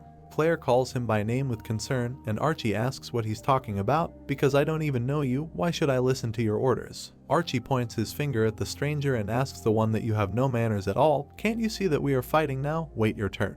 The stranger kneels down and says no, you shouldn't fight head on. He gets down on all fours in horror and tells him to run because there is more than one person there. A crowd is approaching behind the stranger and he says that you better be respectful to my master. Bill is wary. Lay on a horse next to the gagged slave says he was very kind to him in the past, didn't he miss him? He calls Bill his favorite dog. Bill clutches a weapon in his hands. The gagged people are drooling. Bill says I have never treated a demon like you like my master. Lay gives the order to remove the gags. The wet gag fell to the ground. Those two are screaming. Bill is horrified. They shout that leader, we apologize, we are very sorry. Bill is horrified because he knows these people by name. The sun sets behind the roof. Bill is furious and calls him a demon. Lay says that dogs that bear their fangs to their master. Lay discusses what kind of punishment such dogs should suffer. Lay says he will show him. The man says the word leader in horror while Lay calls Bill his precious dog. He orders the two to be killed. One of them says while they are swinging at him that leader, I am leaving first. It was an honor for me to fight with you. Please remember me. You are our hero. His eyes are filled with horror. Blood in the air. They kill those two. The heads splash to the ground. Claire covers her face with her hand in horror. Archie is angry and the stranger sits and watches. Bill's foot leaves the ground. He runs towards him screaming. Lay bursts out laughing. He sits contentedly on his horse and says that you have finally shown yourself and let me see how this fight ends. Bill yells at him to die. He goes into a rage and attacks Lay's people. The man takes the chains tighter. The chains are rising. He grins and says that if the owner agrees, then I will do everything to kill you. Bill frowns and says that accept this from me and don't let anyone command you. He grins and swings his arms. Bill prepares to block the blow. The blow missed, but very close. The skin on his face is cut. He hits back. The stranger dodges. They both fight on chains. Bill turns his weapon in his hand. The stranger warily dodges. He grabs his chain tighter. He swings wildly, saying what his master said. The sword Bill flies behind him, and he continues to say the words of his master that Bill is the first work he created, but you are also an imperfect work and the owner was right, you are truly defective. The foot leaves the ground. Fingers carefully grasp the chain. Cut. Blood spatter Bill. Bill gets a huge amount of bleeding cuts. He jumps back. Claire screams his name in fear. Drops of blood. Lots of drops of blood. Bill stands bent over and bleeding. The stranger twirls his weapon and says, I thought you would last longer, but you are such a disappointment. Lay shouts through the spinning weapon not to let him die in peace. The stranger grins and says that it looks like the owner wants me to torture you. Claire puts her hand on her chest and thinks that everything is bad, because this man is stronger than Bill and if this continues. She reaches for the dart and thinks about the smoke. She is tormented by doubts under the scorching sun. She thinks that I can't, unless it's a very desperate situation, that I can't use them. I can't. The chains hit the ground. Bill is armed and glares at his opponent. Claire is horrified. The stranger tells Bill that let me cut off your hand first. Archie interrupts them, shouting at him to go to hell because he didn't hear that he was ahead. The stranger is focused, and Archie reprimands him about how dare you jump in line. Archie attacks. The chains break the soil into dust. Archie is in attack position and Bill is bleeding behind him. Archie shouts in rage that what he hates most is people who jump in line. He looks at Bill and tells him that I will deal with you later, let me kill him first. Bill says that although I hate dog meat, he has no other choice. The stranger looks at them madly and asks if they are done talking. Archie gets even angrier because the stranger called him bald. He notes that he must be tired of his life with such statements. The wounded man turns around. Archie and Bill go on the attack while the former makes threats about grinding him up and turning him into soup. The wounded man is in shock. The stranger's weapon sticks out of the ground. The chain is stretched. She goes on the attack with force. Archie screams about a dog's heart and attacks. He takes aim at his legs, shouting about a dog's leg. He gets ready and says now. Bill flies out from behind him. He attacks the stranger from above, while Archie ensures him. The stranger is serious. He jerks the chains. He hits up. The blades intertwine. The chain catches the tip of the stranger's weapon. The hand pulls the chain with the little finger outstretched. The blades cross. They're getting closer. The chains are intertwined. Bill and the stranger are pulling each other's chains. Bill says I limited some of his movements. Archie tells him that he is not very smart. He also goes on the attack. The stranger looks ahead. A hand grabs the chain in front of him. He prepares to swing the rest of the chain. Archie flies out from the side screaming that he warned him that he would turn him into a kebab. The weapon hits the ground. Archie looks forward aggressively and does not understand what is happening. His weapon is knocked out of his hands. Archie looks at his weapon in the air. Bill continues to hold the chains and asks Archie to be careful. Archie catches the weapon and the stranger watches his movements. He hits Archie in the legs and he jumps away. He's terrified. Bill once again asks him to be careful. Claire is perplexed by what is happening. Archie's weapon is cut. It's almost cut. In addition, this entire structure hits him in the jaw. He looks straight while drops of his own blood fly around. He leans back. Archie flies off into the bushes. These bushes are far behind Bill. The stranger says that here is his friend. Bill is bleeding. Claire realizes that the time has come and takes the darts, thinking that at this rate everyone will die and it's time to use the smoke. A shadow of doubt remained, because if the situation was not suitable, then Bill would get into trouble because of it. She looks at the angry Bill and thinks that everything can go wrong. The chains are pulled out of his hands. Bill flies ahead, and she keeps thinking that if something goes wrong, there is no way I can fix it. The stranger grins and says that your friend has retreated and you dare to rush at me like that. He attacks him with chains and asks, did my teacher teach you this or did you learn it after leaving? Unfortunately, this is your last chance. Claire asks Bill not to do this because she considers him too careless. The stranger dares him. He is ready to strike and says that he said that he would cut off his hand first. He swings the chains. The stranger suspects something is wrong and says that he will not allow him to do this. He looks to the side. Bill goes on the attack. He clutches the chains in his hands. The weapon hits him and blood flies in different directions. Fingers fly in different directions. Bill pulls up his sword. The stranger points his gun at the sky and he goes with Bill in close combat.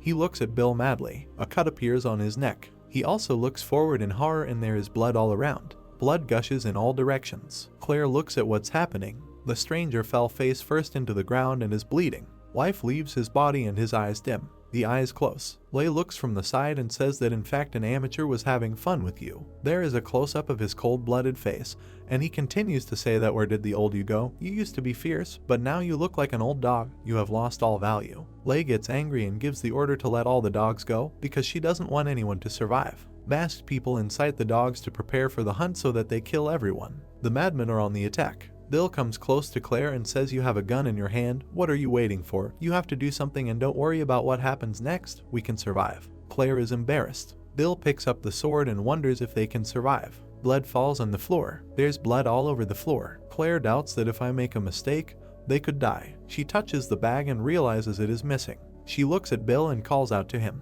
He holds her bag in his bloody hands and says that this old demon does not want to stop the massacre. He opens the bag and says that we must kill him at all costs. Claire yells at him not to touch the needles. She worriedly shouts after him that this is dangerous, give me the bag back, no one can just use them. Bill says that since you have time to talk, you better run. It's smoking. She shouts that you stopped it, how could he use all the games at once? He is serious. He's smoking all over and coughing up blood. The dogs are already on their way. Bill screams. Bill is bleeding and going wild. Claire covers her face with her hands and screams Bill's name. The massacre begins. Madmen are running. Bill is smoking. He is ready to tear the madmen to pieces. He screams and blood drips from his teeth. He goes on the attack. The three dogs laugh arrogantly and counterattack. The horse roars. Lei gives the order to leave because this is becoming boring.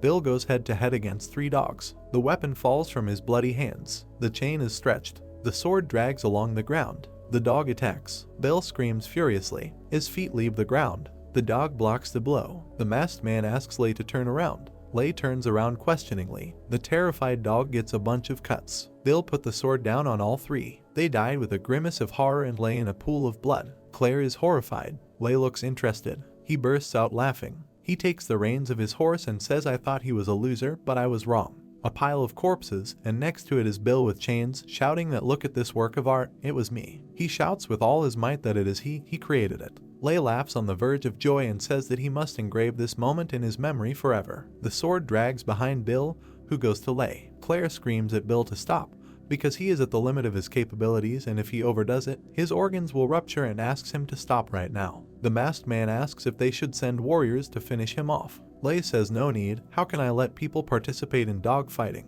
He commands to go. He leaves and says let's meet later, then I will bring the best product for the battle. Against the background of a tree branch, he gives the order to send a spy to follow him, because it will be easier for him to find him next time. Bill stands and bleeds. He glares after them. He lets go of the chains. Blood flies into the air. He shudders in pain. He falls to the ground. Claire screams his name, but he's in a daze. Her voice is getting further and further away from him. Birds fly away from the noise. The scene of a battle with a bunch of corpses. There is a man standing with a bloody sword. He drops it. The sword lies on the ground. The birds fly away. The man looks forward. He goes into the fog. He's getting further and further away. Sparks, glowing sword. The grandfather beats the sword for his son. Mike sits next to him. Mike notices something. Bill goes to them. Bill walks in the fog to his family. He passes by. A blue butterfly flies past Bill. Close up of a blue butterfly. Bill leaves and Mike catches the butterfly. Bill is getting further away. Bill is heading somewhere far away.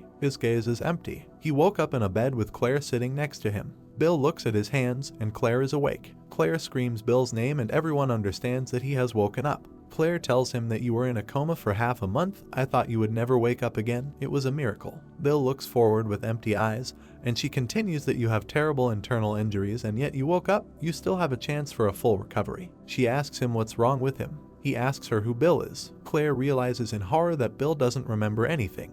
Bill is lying alone in the room. He is trying to figure out if this is his name. That's how this video ends. If you have sat through to the end, please don't forget to press the subscribe button and leave feedback. See you in the next video.